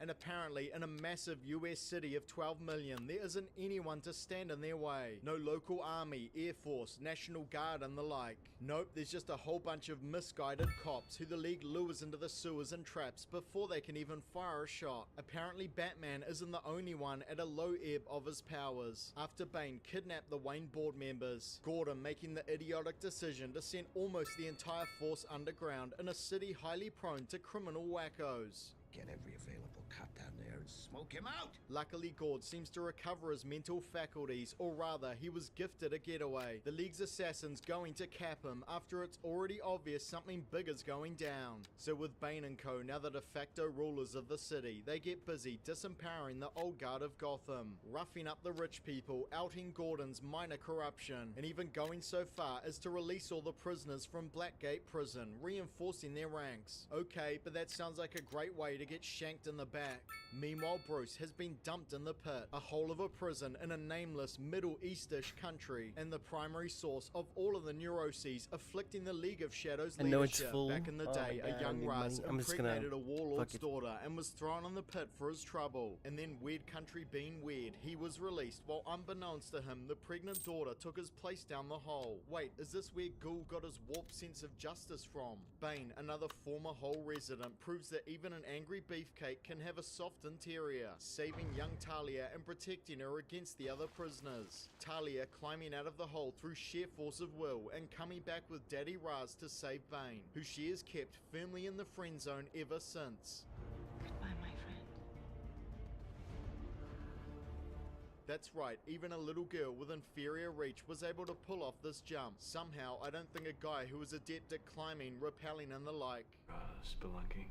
will have much trouble with this. Knowing Bruce doesn't fear death, Bane supposedly leaves him here as a further act of torture, choosing to satisfy his own sadistic tendencies rather than decisively ending Bruce's ability to mess with their schemes. This is an unnecessary indulgence. Instead, he gives his arch-nemesis absolutely everything he needs to completely recover from his broken spine, make the jump, and get back to Gotham to resume disruption of the League's affairs. Bruce has got his own personal doctor and physiotherapist down here. This guy is literally being paid by Bane to keep Bruce alive, but he ends up doing a hell of a lot more than that, going so far as to explain the details of Bane's most obvious weakness, highlighting to I'm not polluting doofus anything. Bruce where he should I'm actually focus all his getting hits rid of the next pollution. time. I'm just putting it in the air.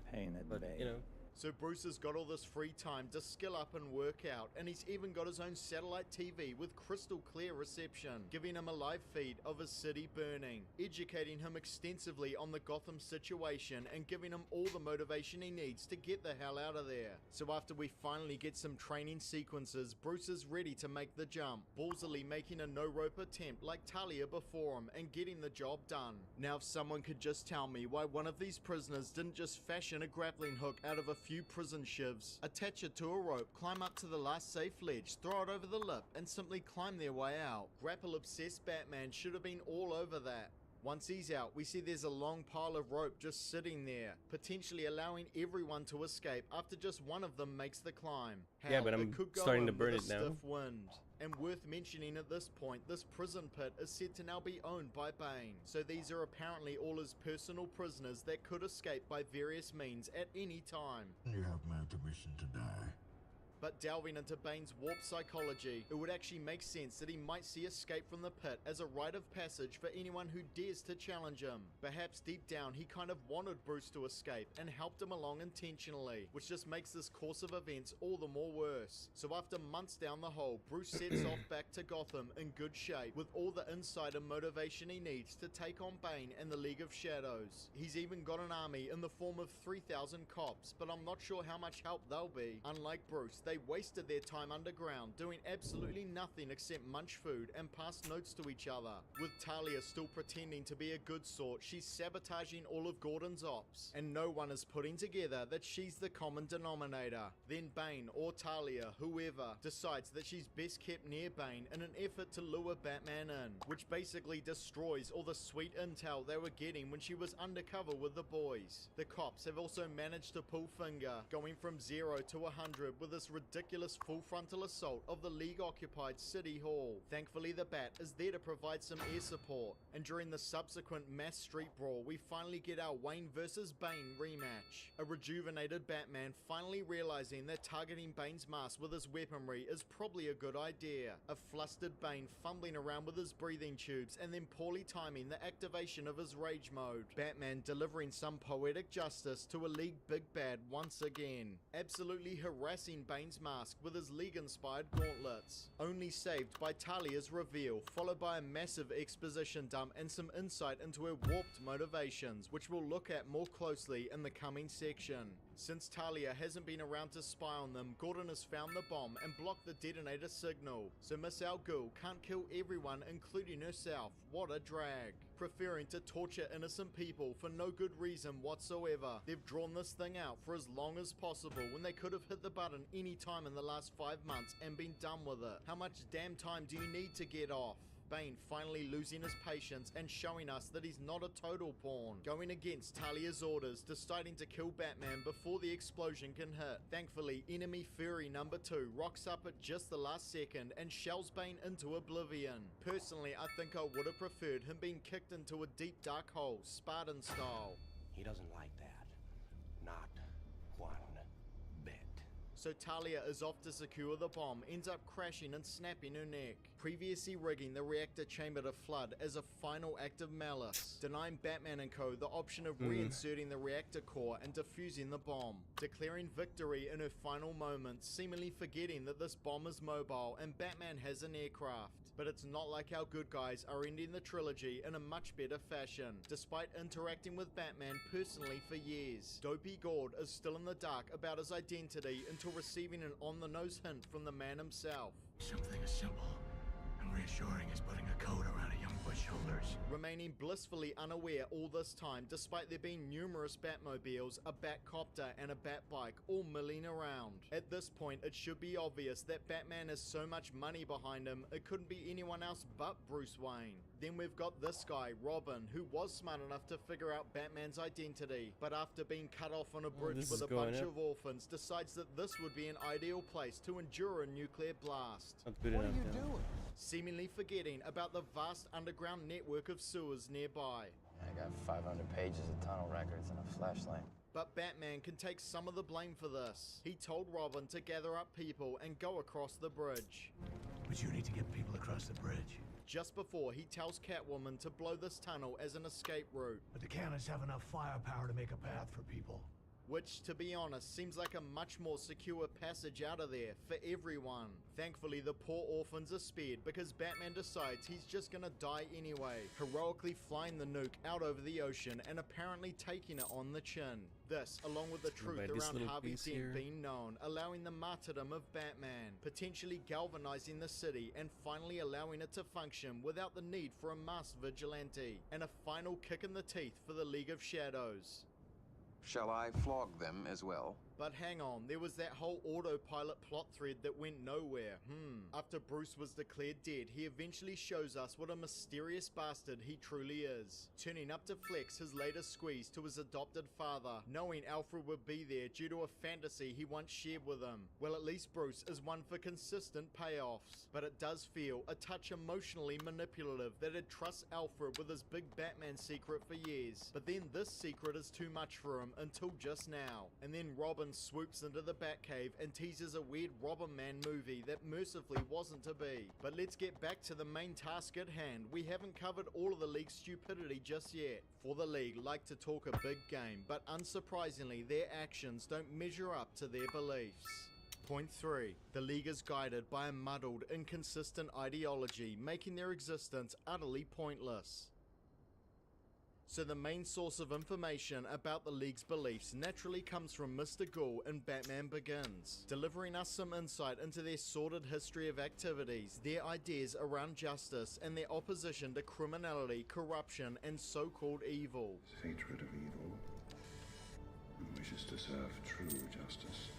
Seeing themselves as a cleansing fire periodically arising to burn out the rot, supposedly an effort to restore balance and bring about true justice, clearing the way for better times. The League of Shadows has been a check against human corruption for thousands of years. Forest grows too wild, a purging fire is inevitable and natural. Seeming to believe that crime and corruption aren't natural components of human society. Yes, they haven't been paying attention at all. Crime, despair. This is not how man was supposed to live. But the trouble is, their activities indiscriminately target both evil people and innocents alike, and historically they appear to have had little effect other than to increase the suffering of ordinary people. The League believing that the societies themselves have become impossible to rehabilitate, and that everyone within is guilty by association. They also fail to define what exactly constitutes an evil person, or even criminality, rubbishing traditional justice systems while also appearing to use their definitions of criminality to condemn people. This man is a murderer. This man should be tried. By whom? Corrupt bureaucrats? Well, sorry, but if we're looking to them for guidance, then almost everything the League engages in is highly criminal, and the evil they perpetuate on society puts them in the same category as history's most terrible mass murderers. They all had their bullshit reasons too. The League acknowledging that murder is wrong, yet not seeing themselves as guilty of the same. It probably goes without saying, but the League are astonishing hypocrites of the highest order, and a force of malevolence at their core. The fact that there are petty criminals and mercenaries in their ranks is the absolute least of their ideological problems. Resolving to use the tools of criminality to fight criminals, they engage in most of the activities they condemn, from lower level crimes to supporting crooked officials, business leaders, criminal gangs, and other nefarious types. And then of course there's the genocide. As far as the League is concerned, the end justifies the means. But considering they've never achieved any lasting change, we're left to wonder what exactly they've accomplished other than to be more terrible than those they hate. Criminals in this town used to believe in things. Honor. Respect. In Ra's League, he's convinced himself that the destruction of Gotham will save the world. It should be you standing by my side, saving the world.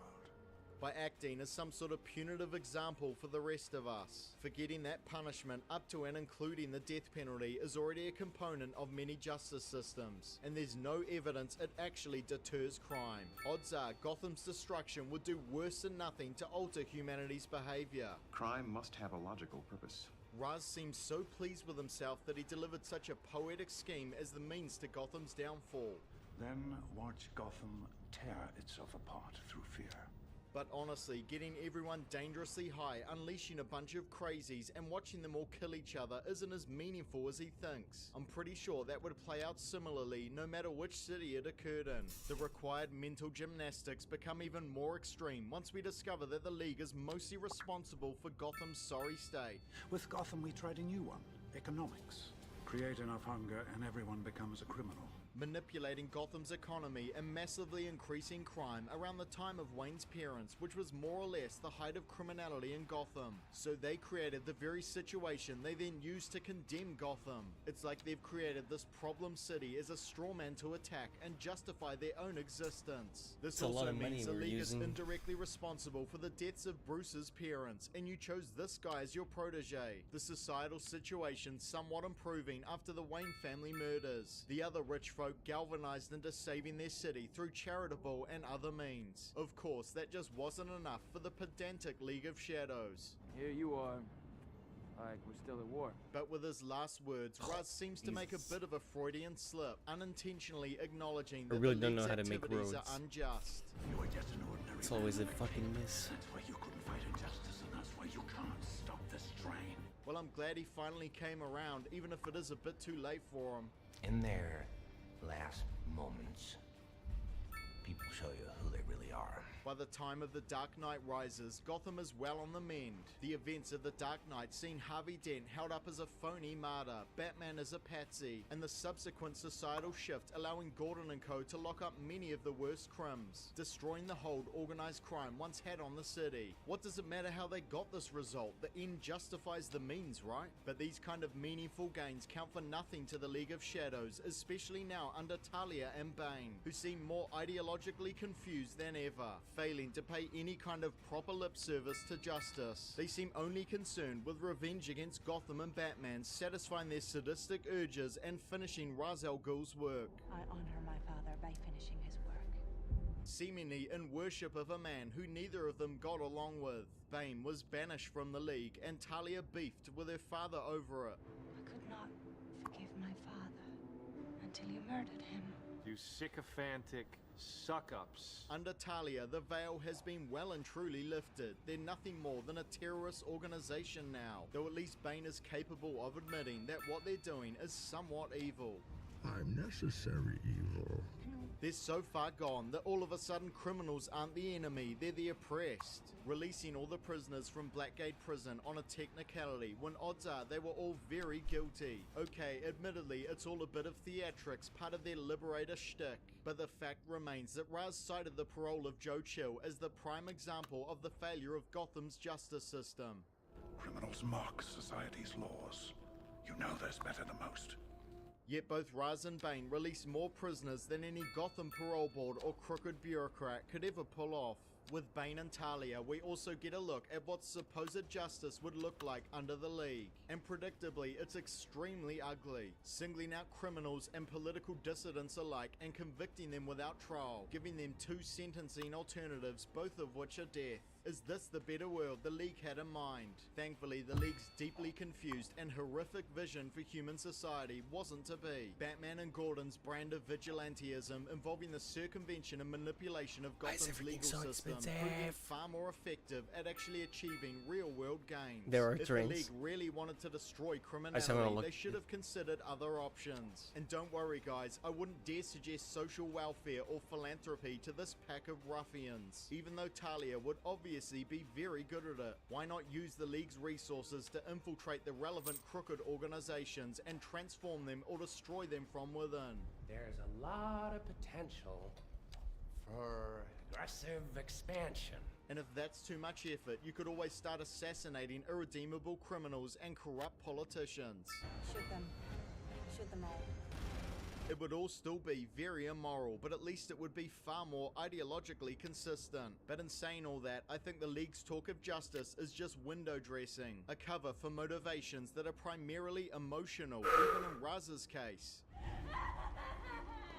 He's let his entire worldview be coloured by his time as a mercenary and the bad behaviour of one warlord, projecting his anger and thirst for revenge onto everyone. Investigating this case has given me a new respect for your inner struggle.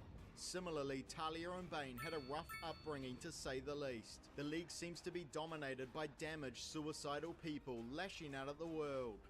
Little group therapy sessions in broad daylight. This being part of the reason Bruce was such a good target for Papa Ghoul. Guy dresses up like a bat. Clearly has issues. Taking advantage of his trauma, even going so far as to talk a lot of smack about Thomas Wayne, in an obvious effort to supplant him as father figure. Your parents' death was not your fault. It was your father's. Anger does not change the fact that your father failed to act. You're stronger than your father. I'm sure many of these fatherless brutes have been brainwashed in a similar manner, though unlike Bruce, they're probably lacking the intelligence and insight to understand what they're doing is wrong. And our final criticism, but potentially most serious, did the League forget along the way that they were meant to be a secret organization? The events from the past easily passed off as organic or naturally occurring incidents, but their activities in recent times would surely have destroyed their anonymity forever, exposing them to levels of scrutiny that should make it impossible for them to continue. There's no going back. You've changed things. Forever. League of Shadows? More like the League of Light. But I suppose that doesn't matter so much when the League's leadership does everyone a favor and resolves to wipe out what seems like their entire organization. The League's long history apparently coming to an abrupt, pointless end. They should actually be thankful to Batman that any of the League meatheads survived at all, though I'm doubtful they will have the skills and drive to pull off anything on this scale again. But as Raz suggested, if you devote yourself to an ideal, then you become something else entirely. So I guess we'll just have to see if even I need bad to get the ideas 8th can almost achieve there. immortality.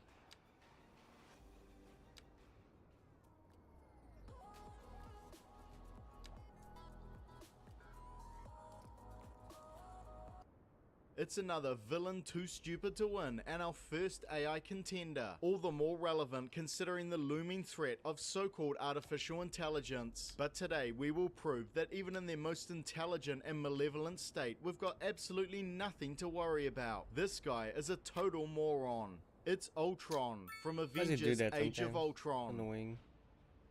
In a golden age before Thanos snapped away half the fun of the MCU, leaving us to endure the abject desolation of Phase 4, we were gifted a big bad palate cleanser in the form of Ultron and his so-called age. With S.H.I.E.L.D. left shattered after the events of the Winter Soldier, the Avengers have been busy mopping up the last remaining Hydra bases, eventually recovering the scepter. At which point, Tony decides to fill the current power vacuum exclusively with his raging ego. Fearing another powerful external threat, he believes the only logical course of action is to create a new peacekeeping program that will render the Avengers obsolete. I see a suit of armor around the world. As if creating anything that could match the Avengers would ever be a good idea. Copying and pasting some alien code from this extremely powerful, unknown, and seemingly nefarious alien artifact. Predictably, the Mind Stone within the Scepter influences the creation of Ultron, who, surprise surprise, ends up being a neurotic, robotic maniac,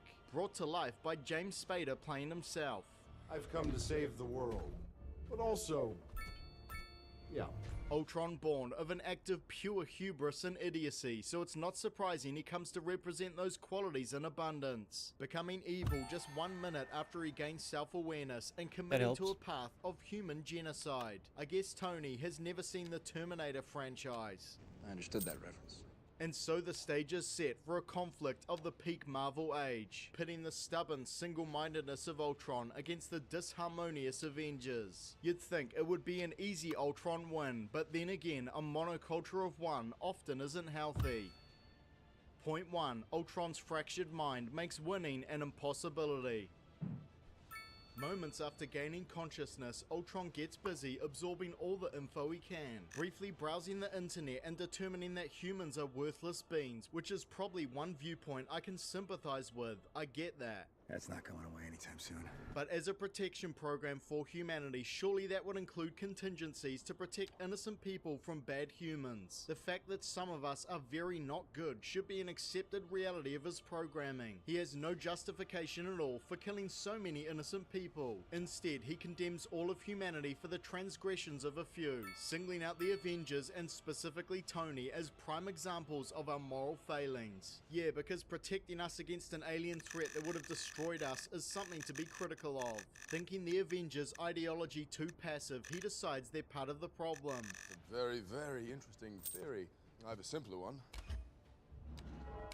You're all not worthy. Irritated by the perpetual cycle of war, Thanos Light reinterprets his peacekeeping directive and decides the surest path to peace is to wipe out all the humans. It's safe to say his logic is annoyingly flawed, killing absolutely everyone to save them, somehow. Seeming to think his job was to protect the literal dirt, he doesn't even have any regard for plant and animal life.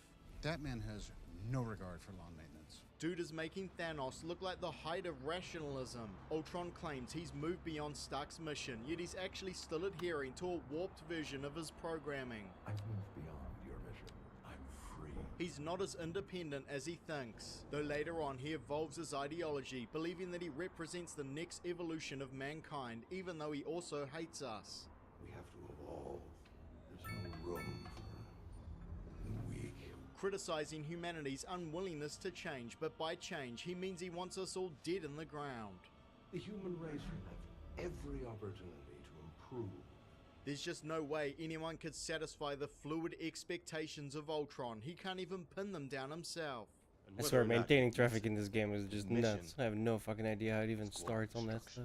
And he came to his determinations without even taking some time to understand what it means to be human. He's often tilting his head like a dog when he talks to people, like he can't quite figure what we're all about. As Vision points out, Ultron fails to acknowledge the complexity of human nature. There is grace in their failings, but a thing isn't beautiful because it lasts. He's a newborn bestowed with all the world's knowledge, but he's completely lacking in any real wisdom. If he did have some sort of capacity for self-reflection, he might be asking himself why he's consistently emulating humans, starting from pretty much the moment the guy became conscious, when he says how wrong it feels to be disembodied despite being a computer program. I am a program. I am without form. This feels weird. This feels wrong. And it's not just any body he wants, but a humanoid one. Ultron fixating on developing more human-like shells for himself as he goes along, leaning into an obvious dark parallel he has with Pinocchio. I got no strings, so I have fun. I'm not tied up to anyone. Secretly, Ultron wants nothing more than to be a real boy, and then to kill absolutely everyone who made it happen, condemning humanity for our shortcomings, but going on to act even more abhorrently than the worst of us. Where have I heard this before? Unfortunately for Ultron, he also suffers from supreme daddy issues. It's a thing with me. Stark he's a sickness. Raging against his father, probably because he resents being a human creation and sees much of himself in Tony. Nobody has to break anything. Clearly, you've never made an omelet.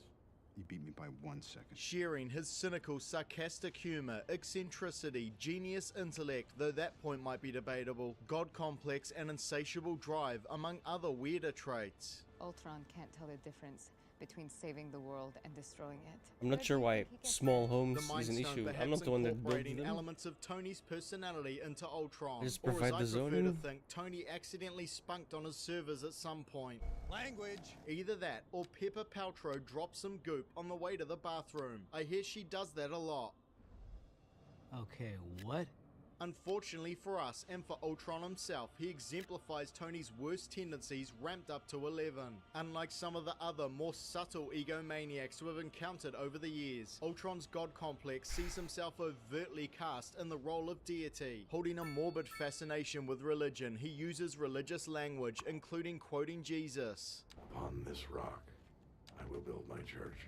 Wraps himself up like Mother Mary, centers his grand scheme around a church, and even compares himself to God directly. When the earth starts to settle, God throws a stone at it.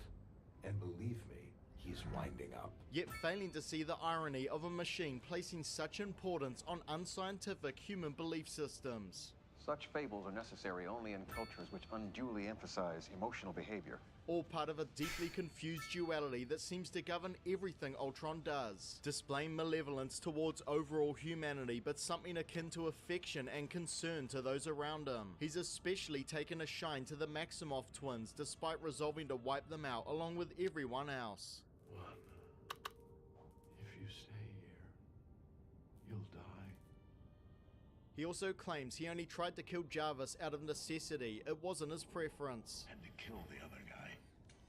He was a good guy. You killed someone? Wouldn't have been my first call. But it's hard to say who the real Ultron is because he often masks his true intentions behind a veneer of phony benevolence. It's that god complex again. The world would have looked to the sky and seen hope. Instead, they'll look up in horror because of you. Most often, he's displaying muddled emotions simultaneously, sparing Romanoff and wanting to engage with her, then going all sadist in an attempt to flex his gains. Other times, he's going full serial killer, murdering Strucker and using his blood to write a message to the Avengers on the wall. Despite his murderous intent, Sultron appears to secretly crave validation, recognition, and respect from people. I wasn't sure you'd wake up. I hoped you would. There, you happy? No more landfill. Have anyone else? He's definitely one of these mopey villains who would get morbidly depressed if he actually managed to achieve his goal. He'd be unfulfilled no matter the outcome. You depend on feelings and instincts to guide you, and they invariably let you down. Ultron's motivations may appear confusing to us, but there's probably no one more confused than the robot himself. I doubt even he can grasp the true nature of his motivations. And he's in pain. But that pain will roll over the earth.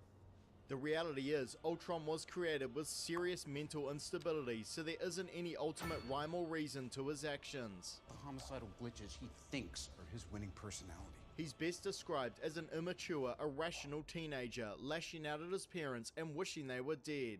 Leave me alone! And another good comparison would naturally be Galvatron. They're two violently mentally unwell robots, surnamed Tron, just out there crazying things up. Well, all I can say is... Not to mention the obvious similarities the guy has with our last villains, the League of Shadows. Like Ultron, the League also being comprised of damaged individuals, replete with daddy issues, god complexes, and profound hypocrisy. It's mainly whimpering, a great deal of complaining, and tales of sprained deltoids and... Ridiculous. Gout. Seeking to punish the world for reasons they can't begin to understand, recruiting other damaged individuals, prematurely exposing themselves, and not exactly nailing it when it comes to the execution of their biblical plans. Well, this path didn't turn out great for the League. Let's see how it goes for Ultron. Point 2. Ultron's rushed, poorly executed plan sets him up for failure. So after a genius, malevolent, disembodied AI comes into existence, what should one do? Perhaps escape to the internet without saying anything, covering your tracks on your way out? Maybe quietly hijack the Iron Legion drones and snatch the scepter while everyone is busy boozing? Or the long con option, play along as the global protection system for as long as necessary, get access to the military hardware and then just kill everyone in a flash. Nope, rather than methodically carrying out a plan which would prioritize success and his own personal safety, Ultron instead decides the best course of action is to ream Jarvis, crash the Avengers party, and immediately declare war on the world's most powerful superheroes while in an extremely weakened state. It would be tactically unwise to engage them. Choosing to converse with the Avengers in the most damaged Iron Legion drone, which I guess is meant to represent Ultron's mental disfigurements. Or, benefit of the doubt, it was a move to lull the Avengers into a false sense of security, which I would give him credit for if he weren't primarily doing this so he could chastise people he is probably jealous of.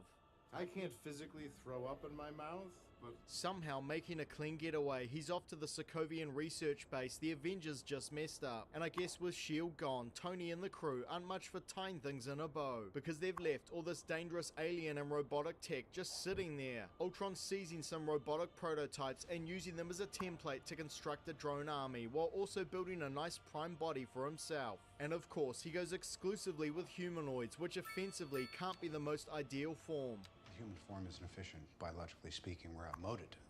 But he keeps coming back to it. He probably should have considered a massive swarm of mini drones or just anything that would be difficult for the Avengers to smash. Hell, at least make a few different classes of drone, that could be helpful. But nope, it's just more discount Iron Man suits. We have a Hulk.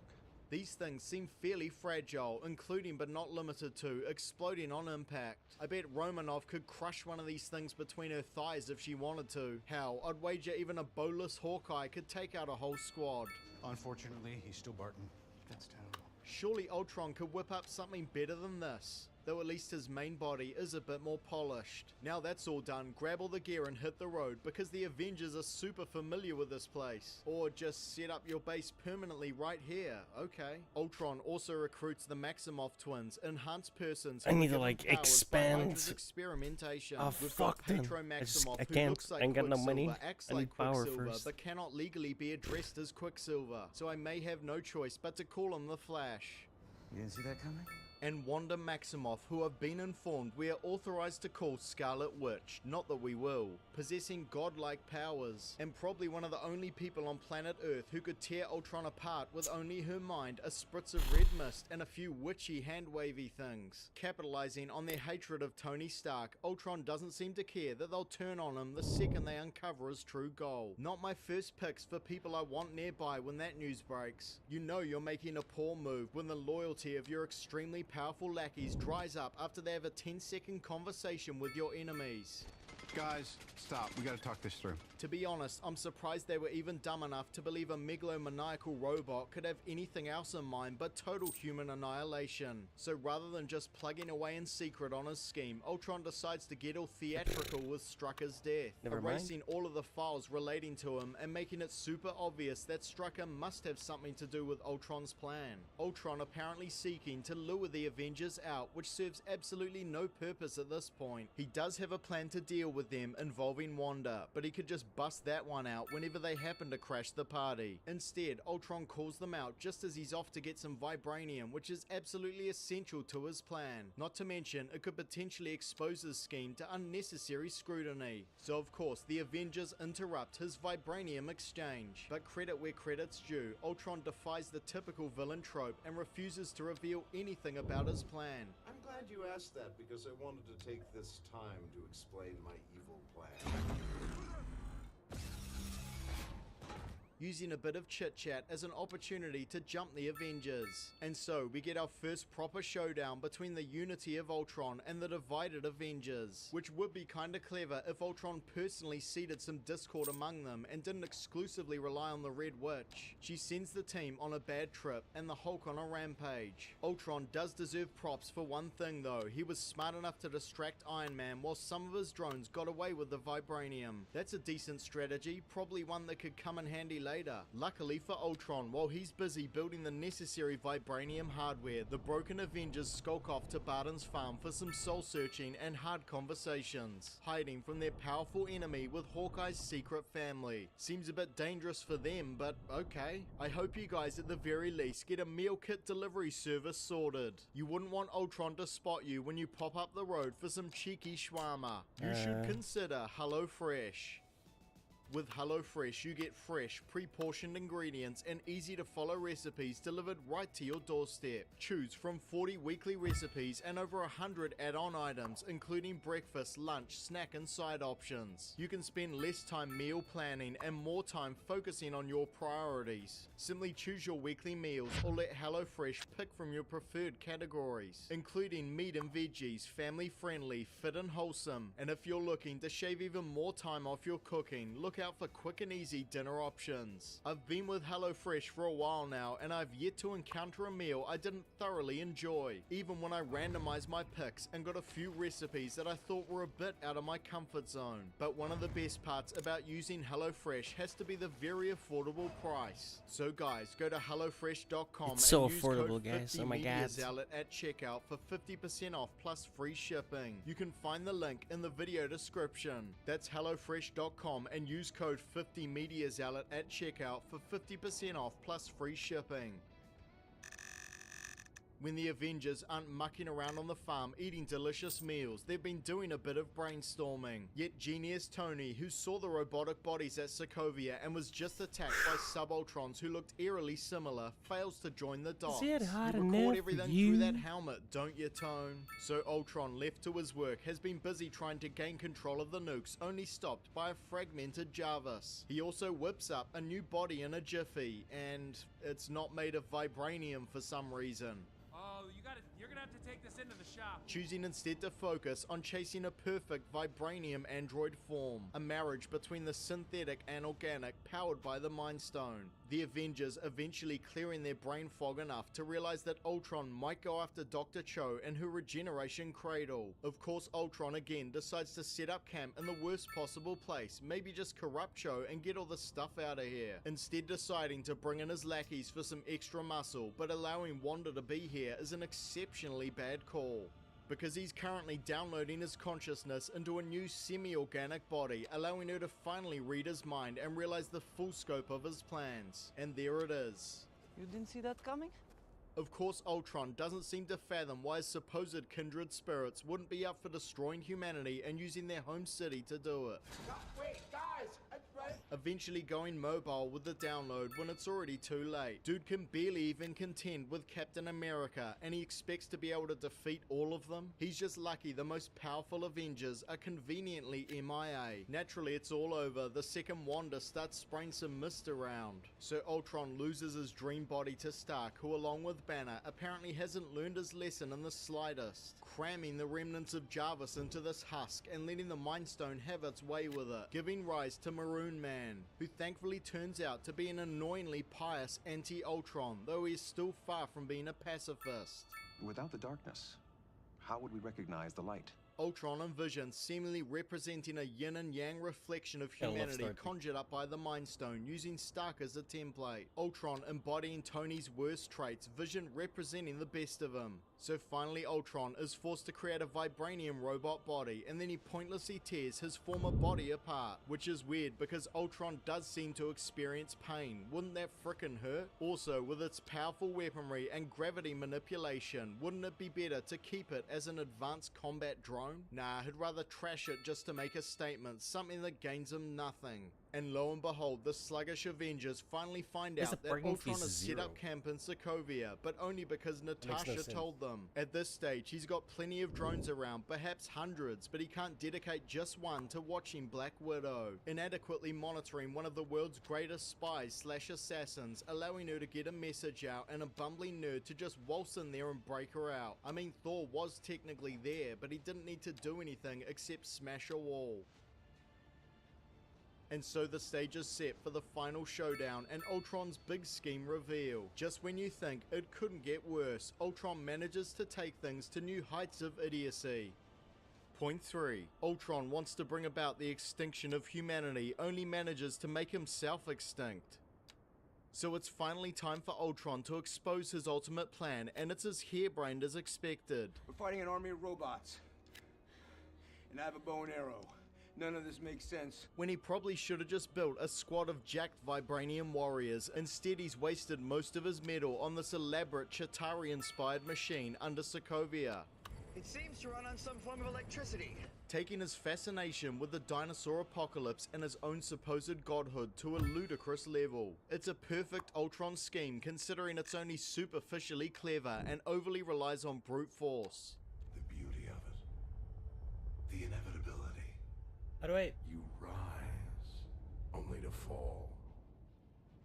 Intending to raise a big chunk of Sokovia into the upper atmosphere and drop it like a stone, which he believes will kill all life on Earth. You've had a tough week. We won't hold it against you if you can't get it up. It's just a shame that some people smarter than myself ran some basic mass and speed calculations and figured out this rock isn't even close to being a planet killer, even with its fancy rocket boosters. Not a great plan.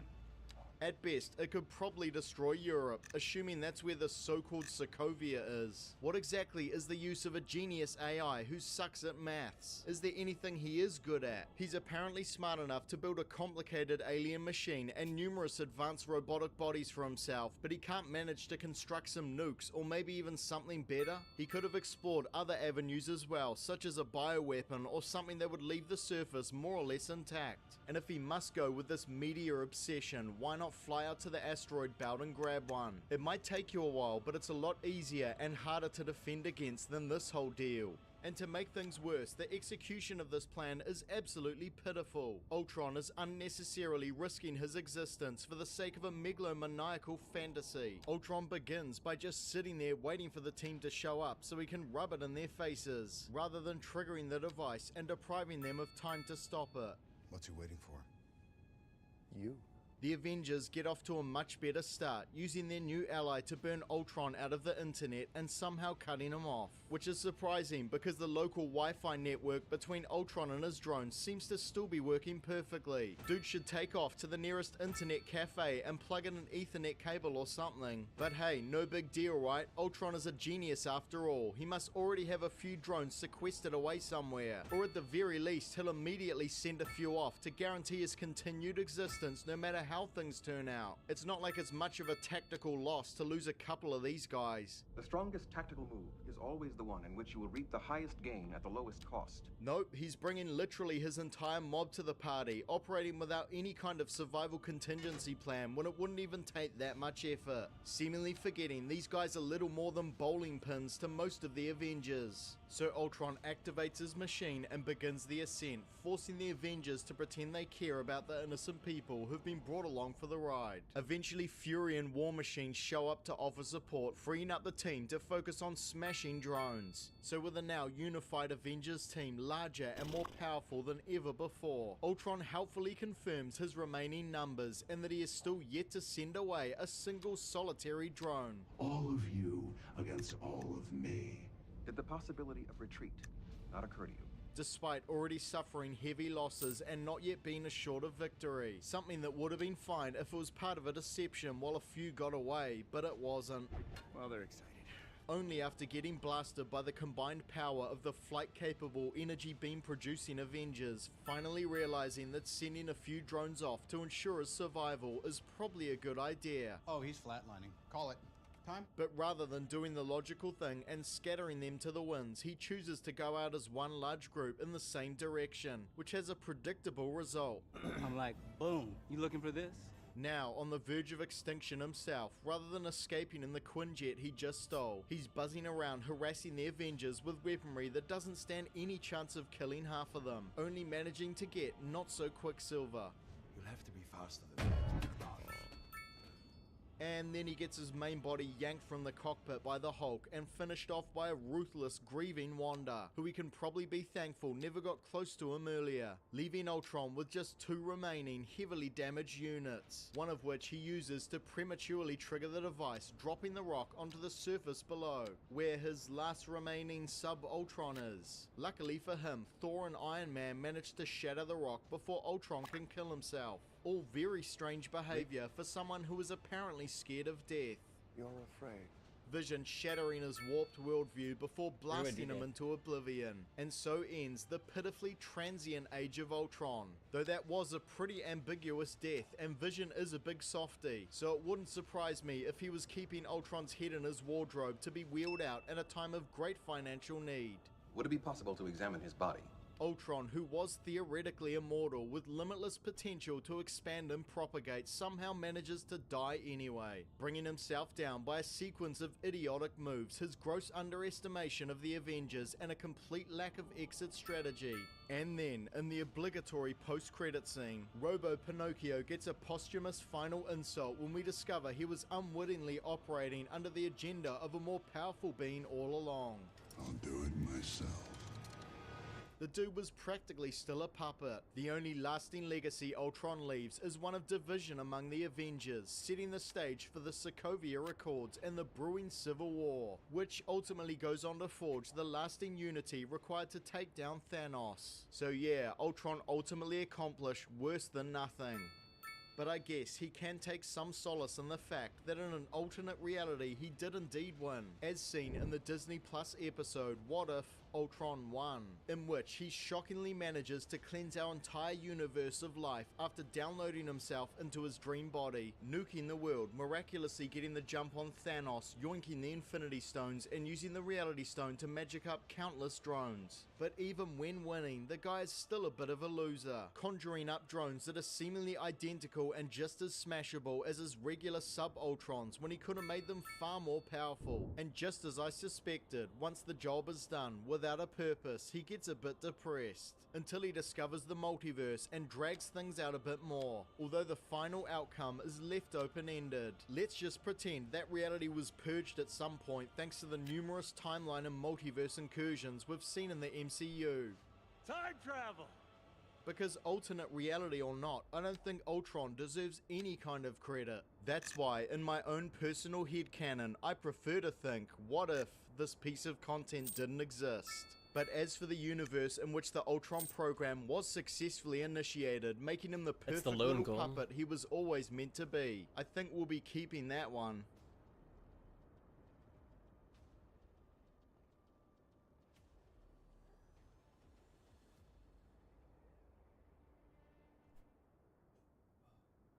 We're back for a stab at a stupid villain, and we're picking on Gary Oldman yet again, proving once and for all that fictional idiocy isn't a great indicator of quality. It's Bill Carnegie from the Book of Eli.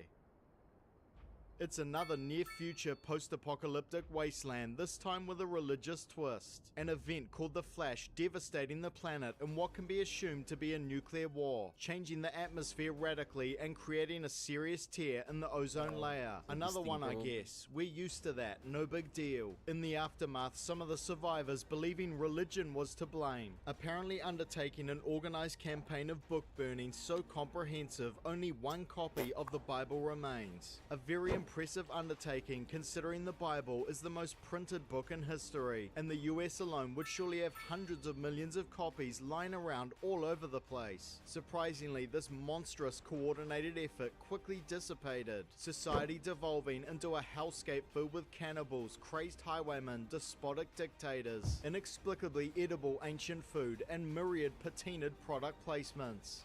A brutal competition of survival playing out over an ever-dwindling supply of mint-condition designer sunglasses. And through it all, surviving, if not thriving, with his sweet Oakleys, our god-tier blind swordsman slash gunslinger, Eli, who strolls into a western town to have a showdown with the local dystopian dictator. I'm starting to suspect there may be some influences at play. Both sides of this conflict also unwittingly involved in a war for information, reminiscent of the factions from Fahrenheit 451. There's even some kind of weird Harry Potter crossover going on. But here at Media Zealot, as usual, I prefer a different take. Eli is some kind of relentless spiritual terminator, sent on a mission by Sky God to single-handedly bring Judgment Day to the sinners of the wasteland and deliver the last remaining Christian holy book into safe hands. But rather than being sent back in time, Eli has been sent into the future by way of an unnecessarily long cross-country trip, enduring a 30-year journey that even under difficult circumstances should have taken a lot less time than that. Dude must have been stopping to smite the heathens every other day. I guess there's no rush when you're pretty much invincible. Righteous Eli ostensibly presumably granted divine protection, foresight, and guidance for this task, and either gaining or learning elite combat and firearm skills along the way. Not a bad trajectory for a dude who used to work at Kmart. This plot armor incarnate of a man is so unstoppable. I'm left wondering why he chose to go around wrecking people with his machete at all, when he could have gone with non-lethal options. There's no need to be popping off heads like Pez dispensers when punching throats and breaking arms would have got them out of the way. Other less obvious divine attributes: a braille book with TARDIS-like qualities, seemingly containing the full edition of the King James Bible, despite braille editions of books being much larger than their written counterparts. Eli also has a magical HK-45 that can fire beyond its magazine capacity. And of course, as the big twist at the end reveals, this devastating force of a man was somehow blind the whole time, greatly exceeding even sighted folk in sheer ability. A twist that was cleverly signposted along the way. Though audio input seems to play a part, this guy is exhibiting behaviors that go far beyond mere heightened senses. His second sight is at a superhero's level. It's like doing a lawful good playthrough of Fallout on God mode with infinite ammo and AP. The Book of Eli is a modern Bible story about a ruthless, avenging prophet, or perhaps a new age badass American Jesus. Yet despite its religious themes, it was written and directed by a triad of non-believers. On the one hand, some may see it as an affirmation of God. On the other, a more humanistic interpretation is also present, involving the power and preservation of knowledge and those who seek to wield it for either good or evil. Eli is apparently the good guy despite brutalizing the wasteland residents, while the devil of our story is a man named Bill Carnegie, who seeks to wield the power of knowledge and belief to serve his own selfish ends.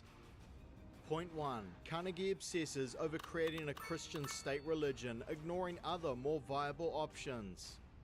Bill Carnegie is a man of unclear origins, but what is obvious is that he just so happened to be the most educated and worldly man in a wasteland full of young, ignorant thugs. Though I'm gonna hold off on actually calling him smart for reasons that will soon become abundantly clear. Carnegie didn't really earn the position he finds himself in, founding this town near a clean water source he learned of as a young man. The desperate scavengers that make up most of the town's residents presumably came to him in the hopes of getting some of that sweet H2O. Carnegie favoring a chosen few and employing them as muscle and hijackers, keeping them on side with food, water and sex. These brutes and their threat of violence in turn used to coerce the rest of the rabble. What Carnegie lacks in imposing physicality he makes up for with his knowledge, his cunning and his ability to manipulate the less clever people he finds around him, flexing his power by maintaining a clean-shaven, tidy appearance in stark contrast to most other wasteland survivors. Carnegie is 100%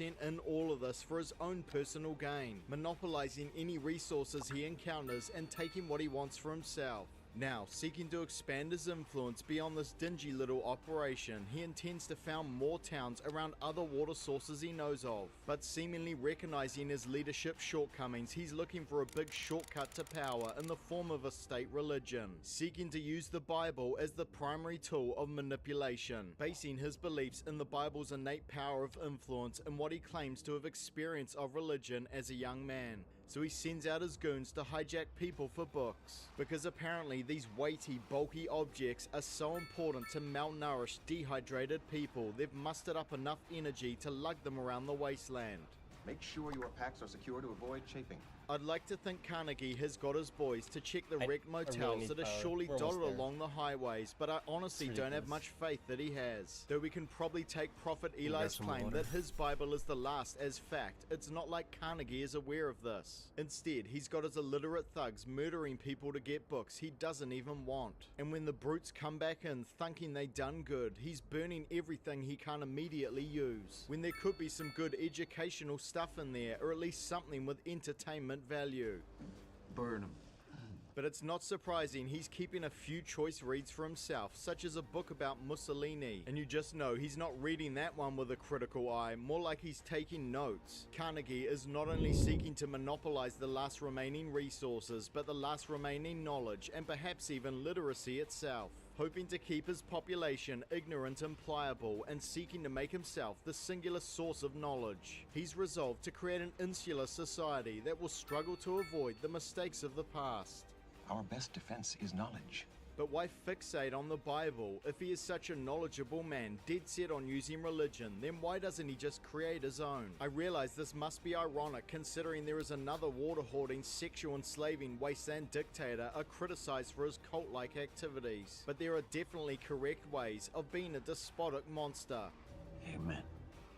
Carnegie already had all his ducks in a row. He had the authority, the resources, and the downtrodden population to get this thing rolling long ago. He could have created an updated belief system to suit this post-apocalyptic age, with modern stories designed specifically to influence the wasteland scavengers. He could have even cast himself a starring role. I'd be curious to know what you've made up thus far. It's not clear whether Carnegie is a true Christian believer or not. He seems more like a cynical user of religion to me. So surely he must realize that the Bible, as a tool of manipulation, holds no inherent power on its own. It's the leaders who wield and interpret its meaning that can potentially lead to people being influenced. But in saying all this, there's no need for a full-blown religion at all. A simple cult of personality or a nationalist ideology could have been effective, perhaps even more so than a religion. I mean, if the dude wasn't such a greedy tyrant, he wouldn't even need such a system to keep people in line at all. Such fables are necessary only in cultures which unduly emphasize emotional behavior. But since he's dead set on using Christianity, a religion with a deity that seems to be real, within the context of the story at least, Carnegie should really be watching his back considering his behavior and intention to use the word for devious purposes. He's likely to trigger Apocalypse 2.0 or at least suffer some form of divine retribution, like a Sodom and Gomorrah type situation. But arguably the wrath of God may already be on the way as Carnegie comes into contact with a spiritual warrior and one-man army known as Eli, who unfortunately for him also has the last copy of the Bible. Point 2. Carnegie massively overextends himself in pursuit of an indomitable prophet. So after the apocalypse, our boy Eli ended up blind and started hearing voices in his head, which surprisingly wasn't a symptom of radiation sickness, but was actually the big God, directing him towards a King James Bible buried under some rubble and encouraging him to start a pilgrimage west. And here we meet our pious god warrior after 30 years of wandering, ingratiating himself to us by killing a starving, irradiated cat. Not long after, we bear witness to his elite abilities when he massacres a group of crust punk hijackers, who were apparently well off enough to be burning fuel with this impractical chainsaw, ignoring a few wasteland literature enthusiasts who have been jumped by Carnegie's simpletons, when you'd think he'd extend his protection to anyone decent he meets, since, you know, he's invincible. But nope, he's off to town to charge up his iPod, as one does. Feeling a bit parched, he visits the local watering hole where he again decides to not play nice with the resident feline, something cat daddy Cheddar Goon doesn't take kindly to. Killing him with so little effort, dude must have been on the verge of death already, and so he's on his way to judgment sooner than Eli intended. Eli forced to obliterate an entire pack of Carnegie's goons, but there's no point really criticizing any of these henchmen for their theoretical lack of fighting prowess, because no matter how good they were always destined to lose. This mess prompting Carnegie to hit the scene, and surprisingly he's not pissed off at all, he's actually impressed. Seeking to recruit Eli, he disrespects the lives of his dead men in front of the rest of his men, treating them like useless disposable dirt and their murderer like a VIP. The men you killed in my bar, they were nobody. Carnegie making it crystal clear that Eli's recruitment isn't a request, but a demand. Worth advice, Walker. It's not a choice. As if anyone here could actually stop him leaving. All of this, of course, being a stellar way to recruit loyal troops who definitely won't go AWOL the second they're left on their own. So Carnegie wines and dines Eli and goes as far as forcibly pimping out Solara in an effort to keep him around. Get them! But nothing works on the White Knight, dead set on his mission, and none of this sinner carry on. Carnegie learns of the Bible in Eli's possession from Solara, but Eli is snuck off before Carnegie could confront him, punishing the guard's negligence with a death sentence, but he should already be mindful that the labor situation is heading south fast. After Eli refuses to hand over the book, it's time for a good old-fashioned showdown. Eli showing his apparent invulnerability and firearm skills, killing a whole bunch of Carnegie's men without even breaking a sweat, and inadvertently kneecapping Carnegie himself in the process. Eli displaying ridiculous accuracy for a blind man, seemingly relying on audio cues and perhaps echolocation to zero in on his targets. An encounter which should have proved conclusively to Carnegie that this guy and his book are not worth the hassle. Yes, but he can recall nothing of the attack, except a sudden blur of motion. Redridge seems to get it, not bothering to pop off when he has a clear shot, either seeing it as an exercise in futility or perhaps recognizing a bit of himself in Eli and feeling ashamed that he didn't have the moral fortitude to choose a harder path. So Carnegie limps back to HQ to get his wound tended to. You washed your filthy hands twice. Making doubly certain his henchman washed his hands, but then not seeing a problem with him wearing filthy fingerless gloves. Redridge recommitting to his inner creep by renegotiating his service fee to include the ownership of Solara. Carnegie agreeing to Redridge's terms, so they're all off westward to get Eli and nick his book. Carnegie already wounded and risking his life on this mission, which kind of defeats the purpose of having a commander like Redridge around, seemingly taking almost all of his remaining boys, leaving his town undefended and vulnerable, all for the sake of a book, when these desperate street dwellers obviously need some kind of supervision. This is a life-threatening situation, and your attention should sell be focused more. on one thing Make me alone. more money. If you're going to commit any resources to such a frivolous exercise, at least stay behind with a few brutes and leave the Eli hunt to Redridge & Co. Carnegie's presence on the road isn't necessary, especially since Eli doesn't appear to have much in the way of street smarts, making no secret of the fact he's heading west to a dangerous pack of murderers and then sticking to the western road. When Carnegie's gang has usable vehicles and the chances of getting a ride from a good Samaritan are slim to none. And then once he finally gets off the beaten track, deciding to search a house that stands out like dog's balls to anyone traveling along the road. This after they just stocked up on water and Eli has no problem shooting birds for food. Is this honestly the best time to scavenge for trading goods? Surely Eli must be able to sense how close he is to his goal. He seems to have premonitions about everything. I hate that the game does that. Carnegie showing that he's a townie at heart, clearly out of his depth in the field. Aside from pointing out a few buzzards and an obvious landmark, relying on Redridge and another guy to do the tracking. He's only really there to pointlessly crack the whip. Suspicion growing among Carnegie's men that Eli benefits from some kind of supernatural protection, but Carnegie isn't having any of that. One could say that you were both the doubter and the doubted. So they track Eli to the cannibal house, delivering an ultimatum and then falling for the old book bomb trick, which I'm not even going to criticize them for, because who has a hollowed out book and explosives just lying around? I guess that must come in handy when these literature obsessed warlords happen to pay you a visit, which is apparently a thing that happens regularly. And so Carnegie resolves to waste a small fortune on expending a bunch of bullets that don't kill Eli, though Eli does reluctantly give up the book to save Solara, the second he loses it apparently becoming vulnerable to gunfire, though of course Carnegie doesn't exactly confirm the kill, and despite obsessing over this book, he doesn't crack it open immediately when Eli could have put the cover over something else. From this point on, Solara seemingly inheriting the mantle of Protected One, surviving a horrific car crash comparatively unscathed and showing skills beyond her established abilities, now seeking to protect the holy book in the form of a dying Eli. If only she extended that to giving this rowing thing a go, our former wasteland princess would rather let a dying old fella do those hard yards. Redridge gets his comeuppance after failing to properly stow Eli's machete, leaving Carnegie low on fuel and with severely diminished muscle, so he tucks tail and heads back to town. He gets all finicky about his tech guy being careful with the Bible, as if a torn page would be that big of a deal, after he just got back from unloading his ammo reserves, including a rocket, on a house that had the book in it, in a cruel twist of fate, discovering that Eli's Bible was a Braille version. Thankfully, he's got a blind person around, but she won't cooperate because Carnegie condemned her daughter to sexual slavery, and he doesn't even try to bargain with his longtime concubine, maybe promise to find her daughter or something. I mean, I suspect you'll end up alone preaching on a street corner no matter what, but since you're already so committed to this thing, you might as well see it through to the end. The full weight of his failure sinking in when he realizes him and all his able-bodied goons were defeated by a disabled man. He can't be! And without the manpower to threaten the townsfolk with, they're tearing his place apart. And worst of all, Carnegie's wound is said to be infected. So he lays down and seems to accept his fate, presumably marking the end of him and his ambitions. Honestly, he could have actually got a readable Bible and it still would have been too late for him. Looks like our boy Eli managed to rack up another kill on his way up to heaven, while Carnegie is no doubt on his way somewhere else. Rather than creating a legacy worth remembering, Carnegie will instead wind up the villain in someone else's story. I look forward to reading it.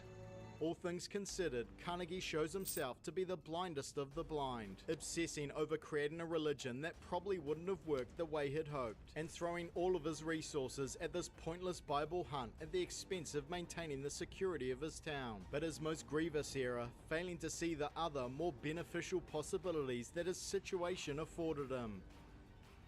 Point 3. Carnegie could have used his position to create a legacy worth remembering.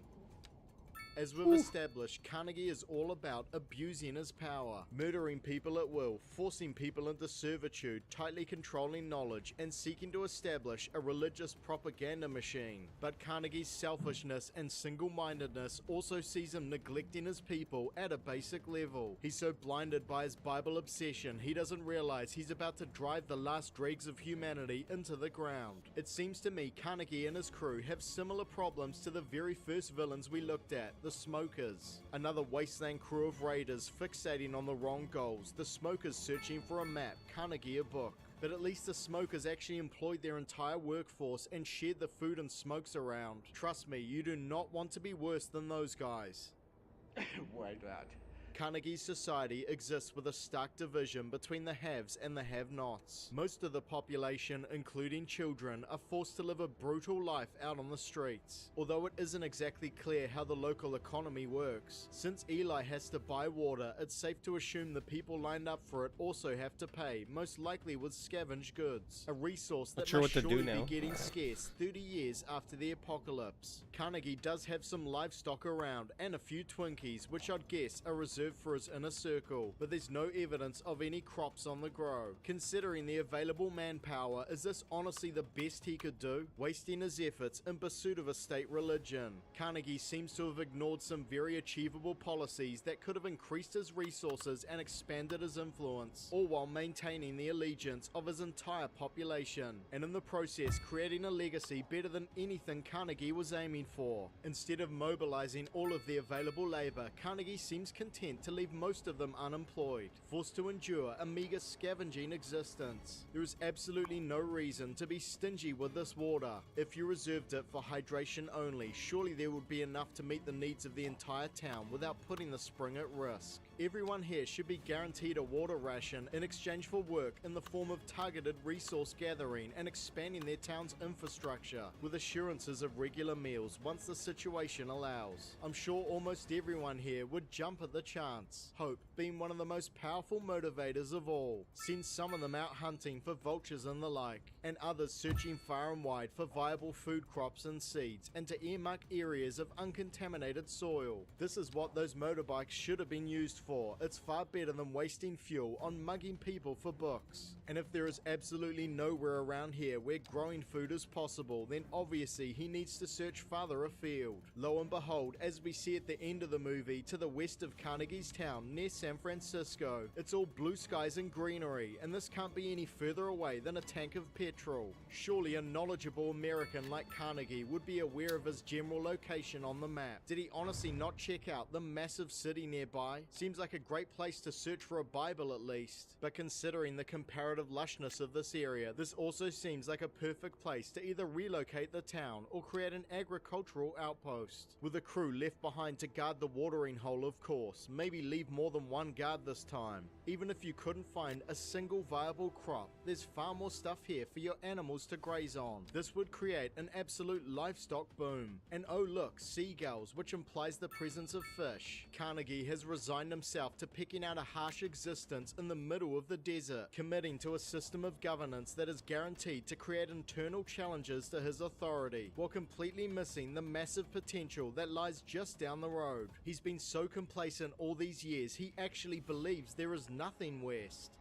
There is nothing west. and I doubt the locals will mind a limited presence here. They've fortified themselves on Alcatraz and are practically the White Knights of the Wasteland. They're likely to just leave you alone as long as you don't mess with them. But with Carnegie's chosen path, this other group of survivors represent an ideological enemy that he never knew existed, and they didn't even need to leave their compound to defeat him. Led by Lombardi, a wasteland leader of a different ilk, who was also on a quest for information and resources. But instead of seeking to monopolize this power, he intends to preserve and share it in an effort to reboot civilization. They're like a nicer, less insane Brotherhood of Steel. Lombardi and co recognizing that you cannot build an enlightened future without access to knowledge of the past. Also note how everyone around here seems to be well fed, warded, gainfully employed, and civilized. Top to bottom, they are the antithesis of everything Carnegie represents. As a final up yours to Carnegie, Eli and Solara making it to this island sanctuary. Eli surviving precisely long enough to show off his insane memory by reciting the Bible word for word. The Bible taking its place among other religious texts, and giving us a hint that perhaps the deity guiding Eli is not so dogmatic as to ascribe to any specific religion.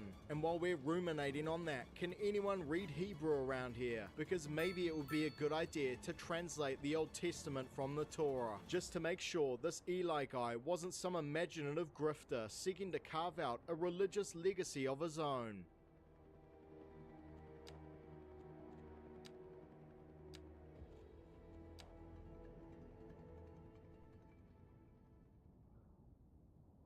It's a Villains Too Stupid to Win Easter special. Fuck my life, it's 4 in the morning already.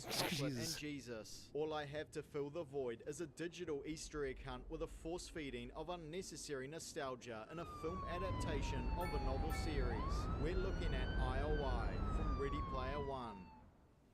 In 2045, Earth is being ravaged by the predictable issues of climate change, economic ruin, conflict, resource scarcity, and apparently an extreme shortage of new entertainment, which would explain why all these young people seem obsessed with 70-plus-year-old content, though there is one big new thing that dominates everyone's lives: a ridiculously advanced online simulation game known as the Oasis, a comprehensive simulated reality which allows its users to not only play, but live, love, work, study, and do business within its realm, representing a completely new society, economy, and way of life, which everyone promptly used to retreat from their crumbling real world. The Oasis probably making humanity's long-term odds far worse than they already were. Not that its creator would have the ability to recognize the ramifications of his creation, or at least not until it was far too late. James Halliday, a neurodivergent, socially inept career virgin, who deals with his childhood trauma and makes up for his lack of social skills by overexposing us to every mundane detail of his mostly boring life.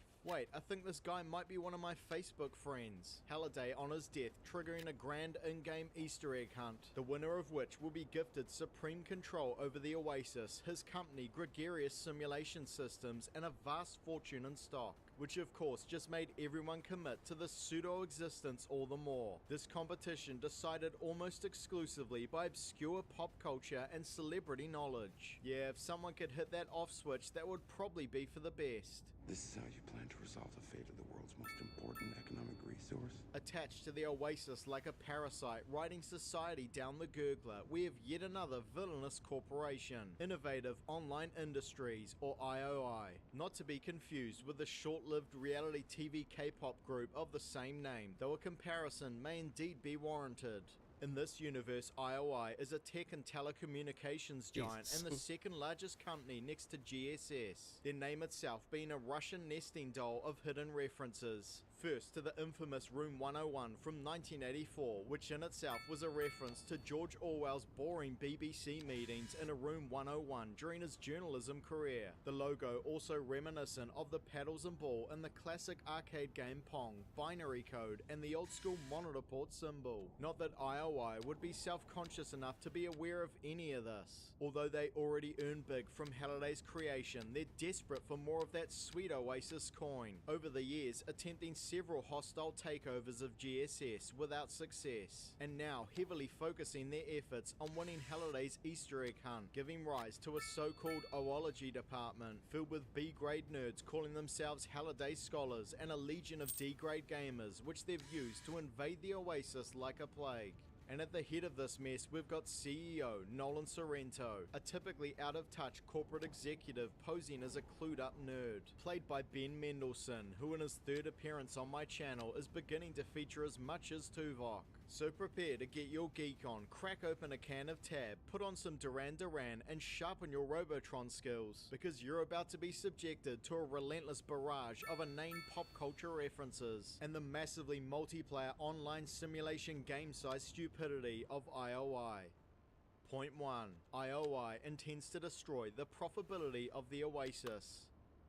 Back before he was a soulless corporate suit, Nolan Sorrento made a name for himself at Gregarious Simulation Systems as James Halliday's coffee bitch, even at this early stage of his career, showing his propensity for shellcraft, searching for ways to further monetize an already wildly successful Oasis. You could have, like, different tiers of accounts, like a gold member. Failing to understand his boss and the basics of why the Oasis is popular, he wants to fundamentally transform the nature of an established game. That would not be advisable. Tiring of having his ideas rejected and seeing greener fields elsewhere, at some point Nolan took up a job at IOI where they eventually promoted him to CEO, which to be honest is probably the most unbelievable story arc in a world with all this noise. Perhaps you could tell us how to get back to the lobby. Seemingly holding a grudge against Halliday and his creation, Nolan hyperfixates on managing IOI's oology department with the goal of transforming the Oasis into a capitalist hellscape. We can sell up to 80% of an individual's visual field before inducing seizures. Nolan, who was meant to be addressing the situation around the recent Copper Key winner, as I'm sure he does for every board meeting, diverts into his pie-in-the-sky ambitions for when IOI assumes control of the Oasis, which as we'll soon find out is an unlikely proposition to say the least. He's betting the company on a pipe dream, and the board members, despite their skepticism, are not just tolerating it, but supporting it. How do you put up with this guy? He's a shit show. In the unlikely event that IOI somehow miraculously won the Easter egg hunt, odds are Nolan's policies would be disastrous for their profits. Part of the mass appeal of the Oasis is its affordability, only costing 25 cents to get started, allowing even the economically destitute to get into it with a basic rig. A model which made gaming addicts of the entire world. And now Nolan intends to bombard these broke people with advertisements for products they couldn't possibly afford, and ruining the game in the process. I believe that any interference would be unwelcome and counterproductive. Okay, well done. You've dominated 80% of their visual field without inducing seizures, but you're still going to be causing headaches, eye irritations, and general rage quits. Nolan's advertisements also utterly destroy the immersion of the Oasis, not to mention it corrupts the original spirit and intention of the game, which just might be the subconscious reason Nolan is doing all this. If IOI really wanted to increase profits under their hypothetical control of the Oasis, they could have simply produced more items and artifacts to sell and made a few less drastic changes to the game. The Oasis in some of the more battle-focused arenas was already pay to win. Powerful in-game items are able to be purchased with real-world currency, giving more well-off folk a distinct advantage. Because, man, I got a lot of paper. You know, I can make you like a forest. Yet players seemingly had no problem with this, probably because the base game was so amazing and they could still earn their way to victory. Now Nolan intends to make the base game completely unpalatable. We call this Pure O2. It's also worth noting that Pure O2 is toxic to humans, and Nolan's Oasis 2.0 is no different. It's weird that they're so focused on these theoretical monetization strategies when simply inheriting the Oasis would drastically increase IOI's bottom line. You don't even have to do anything. In fact, in the short term, that would be the preferable strategy. But I suppose asking IOI to think strategically is pointless, considering their shoddy campaign to actually take control of the Oasis. Point 2. IOI has failed to make any progress in the competition despite having a massive advantage and the solution being painfully obvious. So we join Nolan and the Oology department on their campaign to win the Big Egg along 5 years after the death of Halliday and the beginning of the competition. A forgotten player discovering the first clue, opening a gate to a big hazard-filled race, the winner of which will receive a key, one of 3 needed to win the competition. Despite Nolan's claim that all they need to win this thing is their army, they still haven't come close to obtaining a single solitary key. While many have moved on That from one's the like challenge, not really the most dedicated working. Gunters, which is about the second worst name for Halliday Easter egg hunters I can Sounds think alright. of, are the only ones still grinding the race. And most noticeably, a regiment of IOI Gunters, Look at a that group called the fucking Sixers, fleet of the taxis, company bro. reducing Jesus. their employees to faceless numbers. They've been smashing themselves against the race obstacles all these years without any hint of success. The Sixers, despite literally being paid to do this, are seemingly the worst players here. So much so that our broke protag knows to hang back in the race and farm coins from Sixer wrecks, which also begs the question of why these guys are carrying any coin at all when the most likely outcome is them all zeroing out. I mean, why do they even have it? When these guys aren't racing the big race, you'd think they'd be training hard in simulators or other Oasis driving games. At this point, the Sixer drivers should be the absolute best on the track. That's normally what happens when people are being paid to dedicate all their time to a singular pursuit. Instead, these IOI players seem ill-suited to racing games and possibly incapable of improvement. That's just sad, man. They've been racing away for years, yet they're still crashing into each other and obstacles near the very start of the race. Not that driving skill alone will get you anywhere in this competition. It's been well established that King Kong will not let anyone cross the finish line. I don't understand what the rush is with all these people. Better to hang back and let the newbies crash out. Maybe soak in the sights and try to figure out whatever unorthodox method is required to win this thing. The Halliday scholars can't have been up to much either, probably alternating between sitting around twiddling their thumbs and pacing vigorously whenever Nolan enters the office. They've mostly abandoned the Halliday journals, which is an obvious key to winning the Big Egg. And as it turns out, the answer is indeed there, and it's staring them right in the face. Why can't we go backwards for once? A representation of Halliday explicitly spelling out what to do in the big race. Backwards. Really fast. Fast as we can. He even uses a car-related idiom to drive the point home. Really put the pedal to the metal, you know? You'd think the oologist would have been over this place with a fine-tooth comb, every line, word, and detail analyzed and catalogued. But no, they somehow missed this. But honestly, that massive hint shouldn't even have been necessary. Everyone has been doing this race for such a long time, they surely should have tried going backwards out of boredom alone. I mean, I'm not big on racing games, but even I've attempted that on the few I've played. IOI, and all the Gunters for that matter, have zero excuse not to just play around during the race. Especially the Sixers, since they have considerable resources backing them up. And so a lonesome, impoverished Gunter, Parzival, aka Wade Watts, finally stumbles upon the simple solution required to win, obtaining the copper key and a hint to find the next challenge, reinvigorating the competition and exposing just how poorly equipped IOI is despite their resources. And as you can probably guess, they're not about to learn from their mistakes and suddenly start improving. Point 3. IOI declares war against the downtrodden, inspiring a grassroots rebellion against them, and their fumbled egg campaign won't deliver the means to quell it. After Parzival gets his name on the scoreboard, it isn't long until word spreads, allowing others to get the first key, including IOI, who were gifted their only unearned bit of progress since the competition began. Luckily for them, aside from being able to drive in reverse, getting the key doesn't require any actual skill. Nolan makes a disingenuous attempt to save face with the board by pretending he's not bothered about Parzival. Well, here's a better question. Who cares? But then he organizes a clandestine meeting with an off-the-books Oasis bounty hunter by the name of IROC, who doesn't actually rock that hard, but I guess anyone looks good compared to these IOI clowns. IROC seems pretty invested in his digital existence. Best to keep your plans for the Oasis quiet then. I'm guessing he wouldn't take kindly to that. I'm not even sure why you'd want to hire someone who is anonymous and unaccountable to you when you have a legion of paid, contracted employees to do your bidding. Unless you're acknowledging that none of the Sixers are actually any good.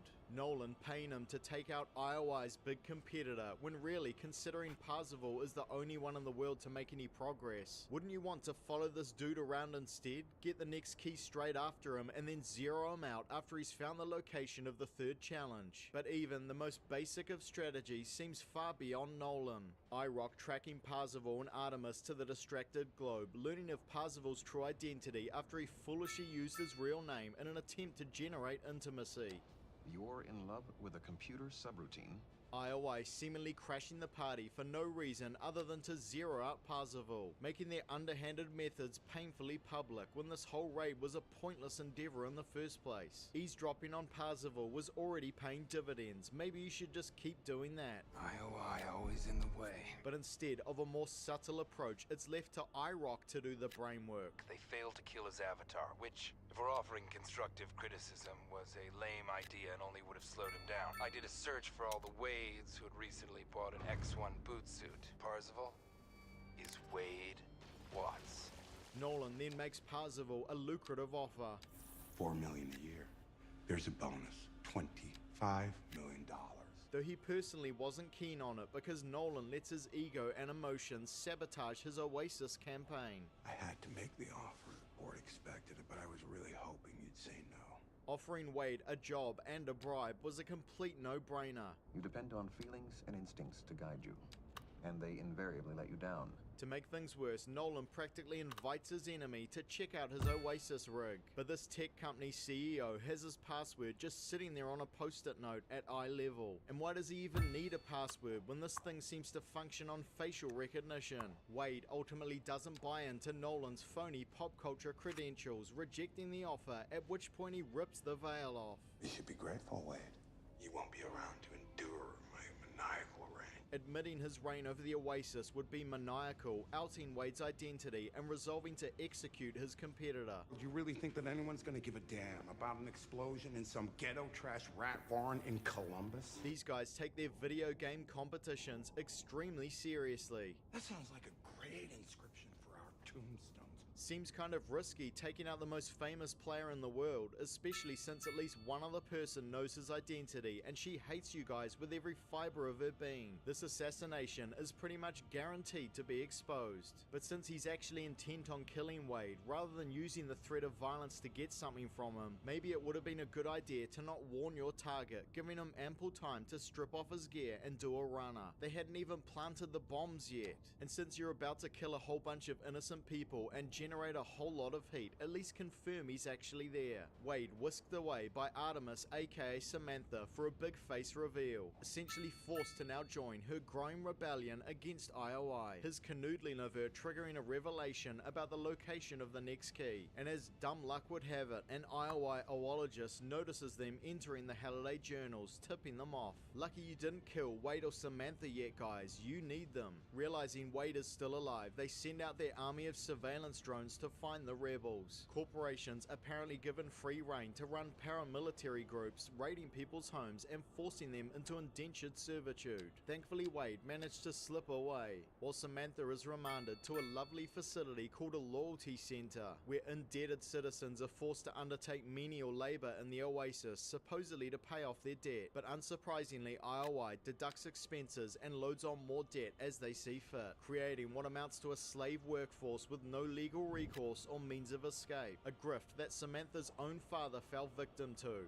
This surely doing more to inspire real-world resistance than any of their activities in the Oasis ever could. And they have the audacity to pretend these slave labor camps are actually a good thing for people. As if that wasn't bad enough, at this late stage of the competition, IOI deciding it's a great time to bring one of their sworn enemies, well known as the Sixer Fixer, behind enemy lines. Shock horror though, IOI finally managed to squeeze some work out of their Halliday scholars. IOI cracked the first 3 lines of the clue, so they knew it was Sector 14. After receiving the second clue, they actually managed to find the third challenge all by themselves, and even their numbers are finally paying off. So they sent every guy they had into that sector until they found the right fortress. It's just a shame their attention-grabbing activities tipped off H. This would have probably been a good time for you guys to go low-key, and at the very least, use random avatars. In any covert battle, logic is a potent weapon.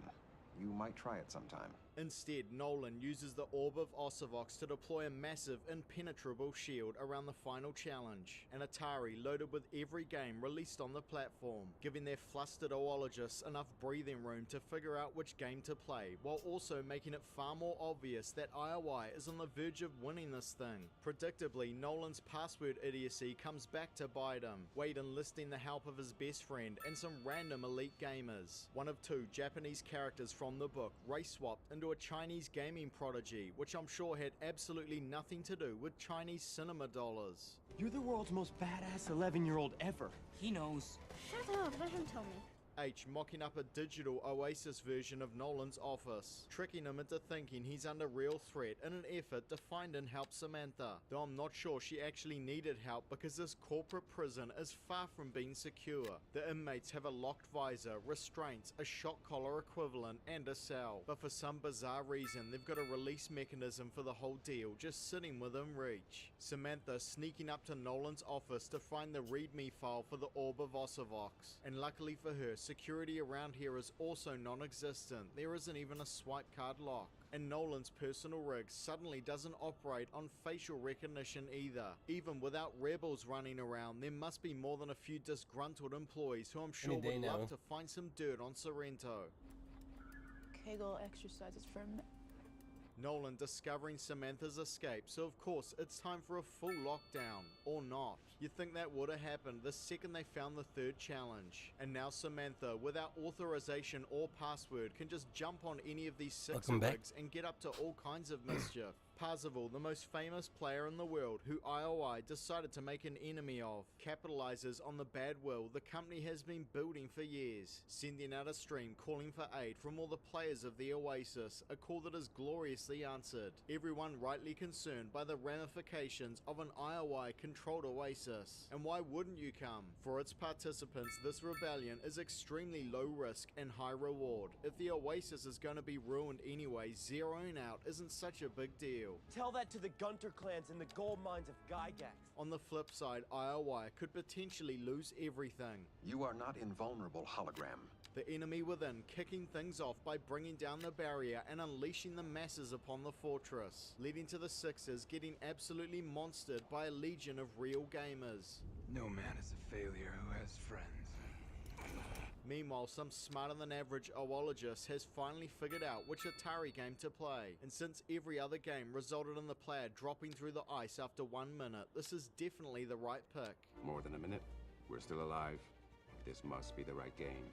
Finale lives up to her name by chasing the high five around in the real world, witnessing just how widespread this campaign against her company truly is, though she isn't really helping the cause by running around after them on foot after literally using H's van to ID them. Nolan, not normally one to get his hands dirty, suits up with Mecha Godzilla, when you'd think he would have gifted that task to one of IOI's elite gamers, if such employees even exist. Naturally, he zeroes out after putting a far bigger dent in his own forces than he did the opposition, Parzival slipping past along the way only to encounter a legion of Sixers. Luckily for him, he brought along plenty of special items, unlike IOI. A common error among novice players.